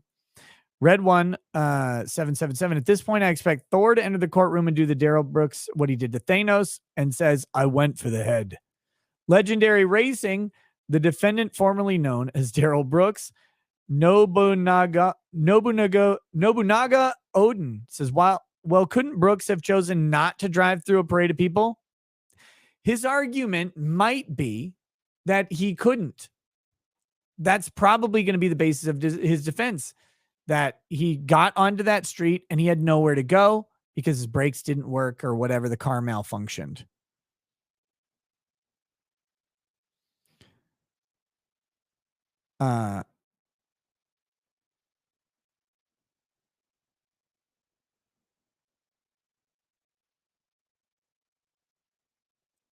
Let's see. No joke. Anti-woke says police leadership is so dumb. I got jammed up once for not taking a violation of restraining order when the opposing party served a counterclaim pro se. Fail. John Diaz 021 says, for Kurt, what to business, what to business, what to business. Barb Loves Alaska says, hopefully Erica Patterson is thankful and thanking God that her friends stopped her from getting into the SUV with Brooks on the day he drove through the parade. Spatula says, what, if any, have you seen the plaintiff in this trial? Yes, there you go. What, if any? That would cure it. Let's see. Fleet Lord Atvar says, Ghazni and uncivil, discussing law. Ghazni lost moral argument. Killer decided death over life by taking life, the most important variable. Tank Imperator says, euthanasia is now legal in Canada.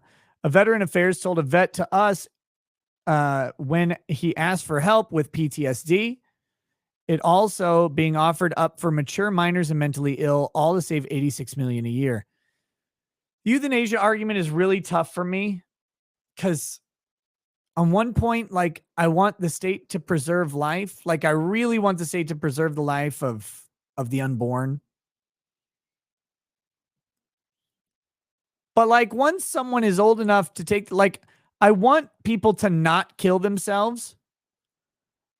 I really want them to not die in general, but I'm also like, who am I to stop anybody? I will counsel you. I will talk to you. I will beg you to stay alive because I think it's going to get better. But it's not me to impose that on anybody. So that's a really fucking tough one for me. Holy shit, Tammy D says, hey, Nick, just got word from my niece. Fallon is out of surgery. She's doing really well. A huge thank you for all the prayers. Locals chat is best chat. That is so awesome. I'm so glad to hear that. That is great. I'll continue to pray for her continued recovery. JLU 392 says, I thought he was about to say, I don't recall using my high beams during that incident. Tender Baby Meat says he's just trying to save money on a mechanic by getting free automotive advice. Very important. J Ben says, Rekieta coffee grounds, fuel your escape. CF Herman says, the witness did not describe his examination of the butterfly valve properly, and there could be some there, but it would set up an OBD2 code if it was not working correctly. But Brooks doesn't have another expert, and that's part of the problem. That's part of the problem is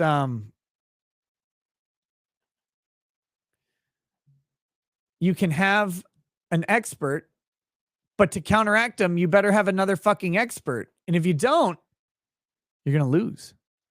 Nora Vanguard says the almighty Lolly name is meant to be ironic. He too believes maps belong on the wall like all good Southern boys. Also, he's friends with Sophia Narwitz, which I think you know of. Yeah, I know Sophia. I would love to talk to Sophia at some point. In Minnesota, I should really just go visit. The Title Guardian said, could Brooks have deposed his witness somehow before the trial? How would that work since he was in jail? I mean, he would have to file for a deposition. Sure. Yeah. As part of discovery.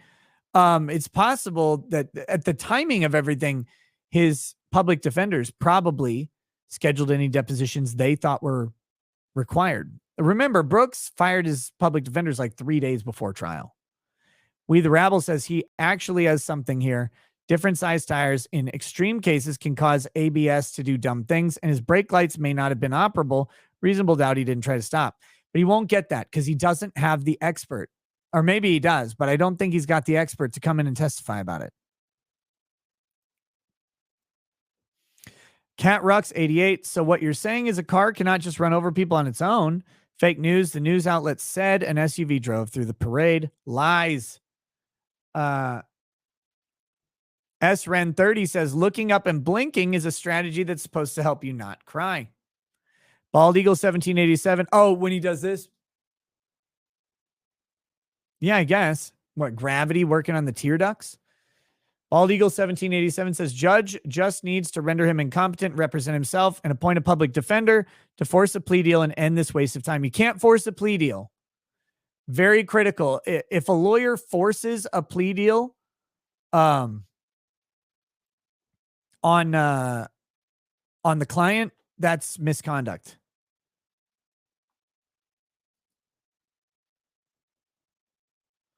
That is misconduct. Darmouth says, what about calling your followers the knickknacks, Nick? I know it's corny, but it's better than the alternative. What, the knickers? The knickers are good. The racketeers. I don't know. Names are weird names, and it's very cultish. And I want my cult to fly under the radar a little bit longer. Darmouth says, what? Oh, wait, I read that one. Siege says, plot twist. Brooks demands the court refer to him as breaded. That would make my day. John Diaz 021 says, so can the judges explain to him that it's his burden to prove his legal argument and not hers to disprove it? Kind of, but she's straying away from anything that could be construed as legal advice to him.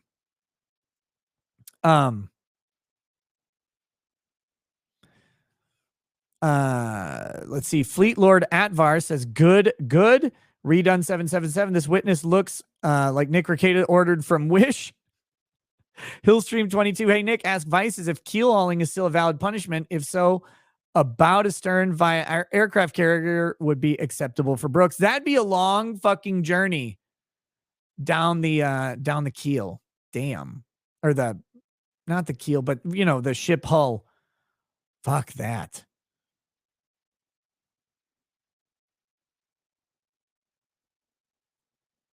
Let's see. The Dragon's Treasure says, I want him dead so badly.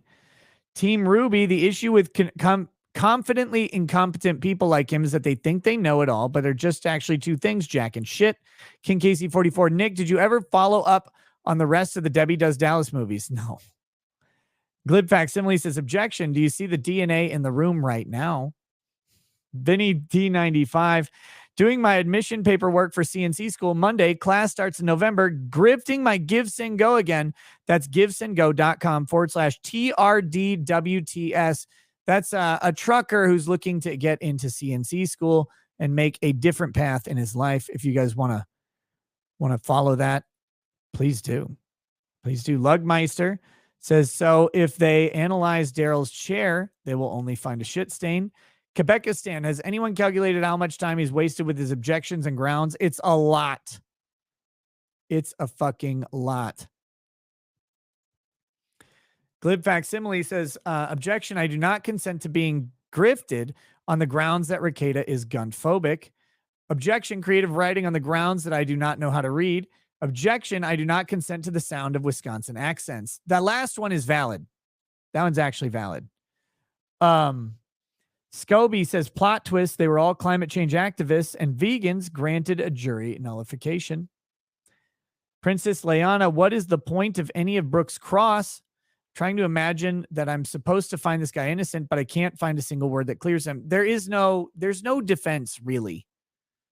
Brooks, he did it.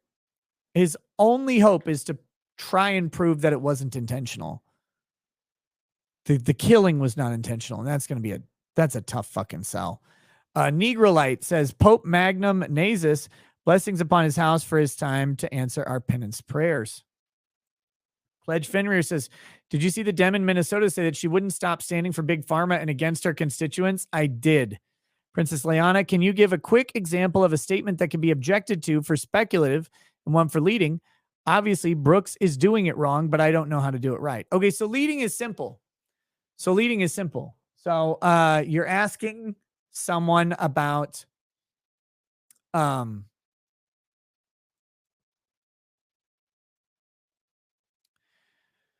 me come up with a quick scenario.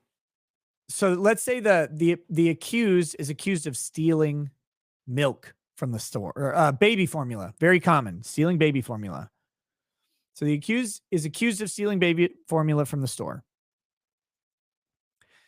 And then on direct examination, the prosecution says to a person who observed them grab the baby formula and shove it in their jacket, say, and you saw them put it in their jacket, didn't you?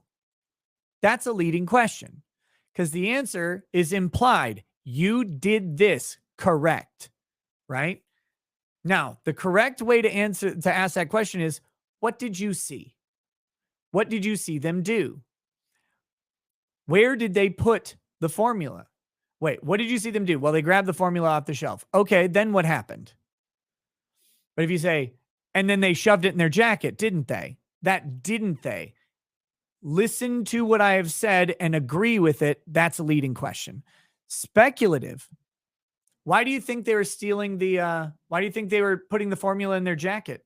You have no fucking idea, right? Like, that's a call for speculation. So why did someone else do a thing? You're asking that. That's calling for speculation. Let's see. Nora Vanguard says, I messaged him over Discord and told him to email you. It's rekietalaw@gmail.com. No, it's rekietalaw@rekieta.org is my email. Princess Leana, I hope that helps you. Cool Frog says, Nick, Jessica Reloaded emailed you on my case. If you can follow through with that, it would be awesome. Thanks much.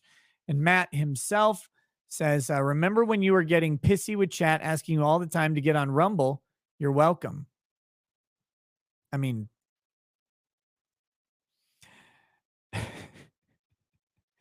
there is so much to that statement. And so much of that is based on a whole lot of premises that didn't work. The reason I was pissy at chat about getting on Rumble is because, one, I've been working on getting on Rumble behind the scenes for quite a while. And two, when I was suspended from YouTube, but not banned, the viewership was a third. And it wasn't going up, it was going down. The banning catapulted everything. It let people know that something was up. Just moving to Rumble isn't as easy as people make it out to be. And it's a long process that I was actually engaged in, but, you know, it doesn't really matter because now we're here. And I'm grateful to be here. But yeah, the smug admonishments of various members of the chat about like Rumble, if you thought I wasn't working on Rumble the whole time, I mean, I flat out fucking said I was, but it's not so simple. It's not so simple, but it doesn't matter anyway. Matt himself says it's a joke. Lighten up. I can't lighten up. I've been watching Darrell Brooks for 10 hours and all I want to do is smash my head into a fucking table, which I will do right now. Thank you to all of the people out there who watched today. We'll be back tomorrow. Setting my alarm right now. We'll get up and do it again. I will announce on Locals what's going on tonight. Again, not sure if it's going to be Rumble or Twitch or on Locals. We'll figure it out and I'll let you know. Catch you guys later. Peace. Peace.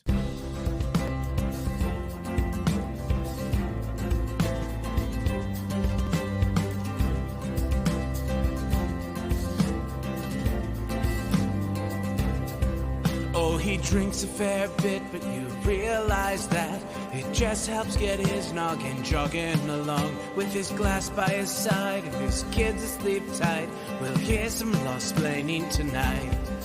With his microphone muted, we'll laugh at this boomer until he explains it's all part of the plan. Watch his face become redder as he becomes meta, raging at idiots from Twitterland. From the white shores of Maine to the hills of Glenlivet, there's no one who explains the law better than Nick.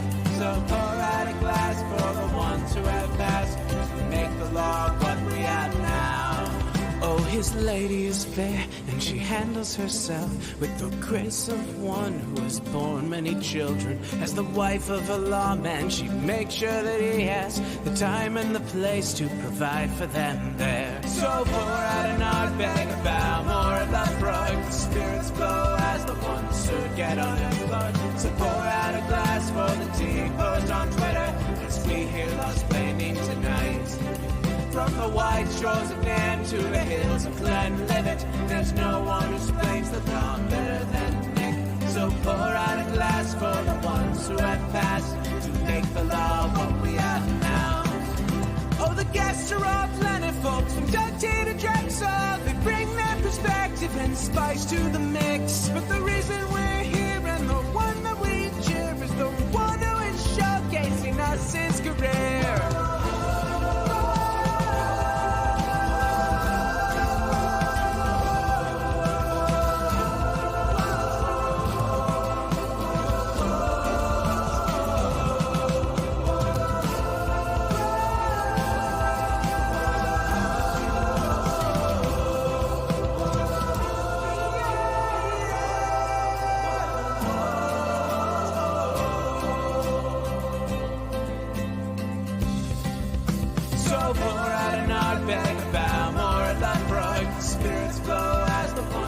Get unemployed. So pour out a glass for the T-Post on Twitter as we hear Lost Painting tonight.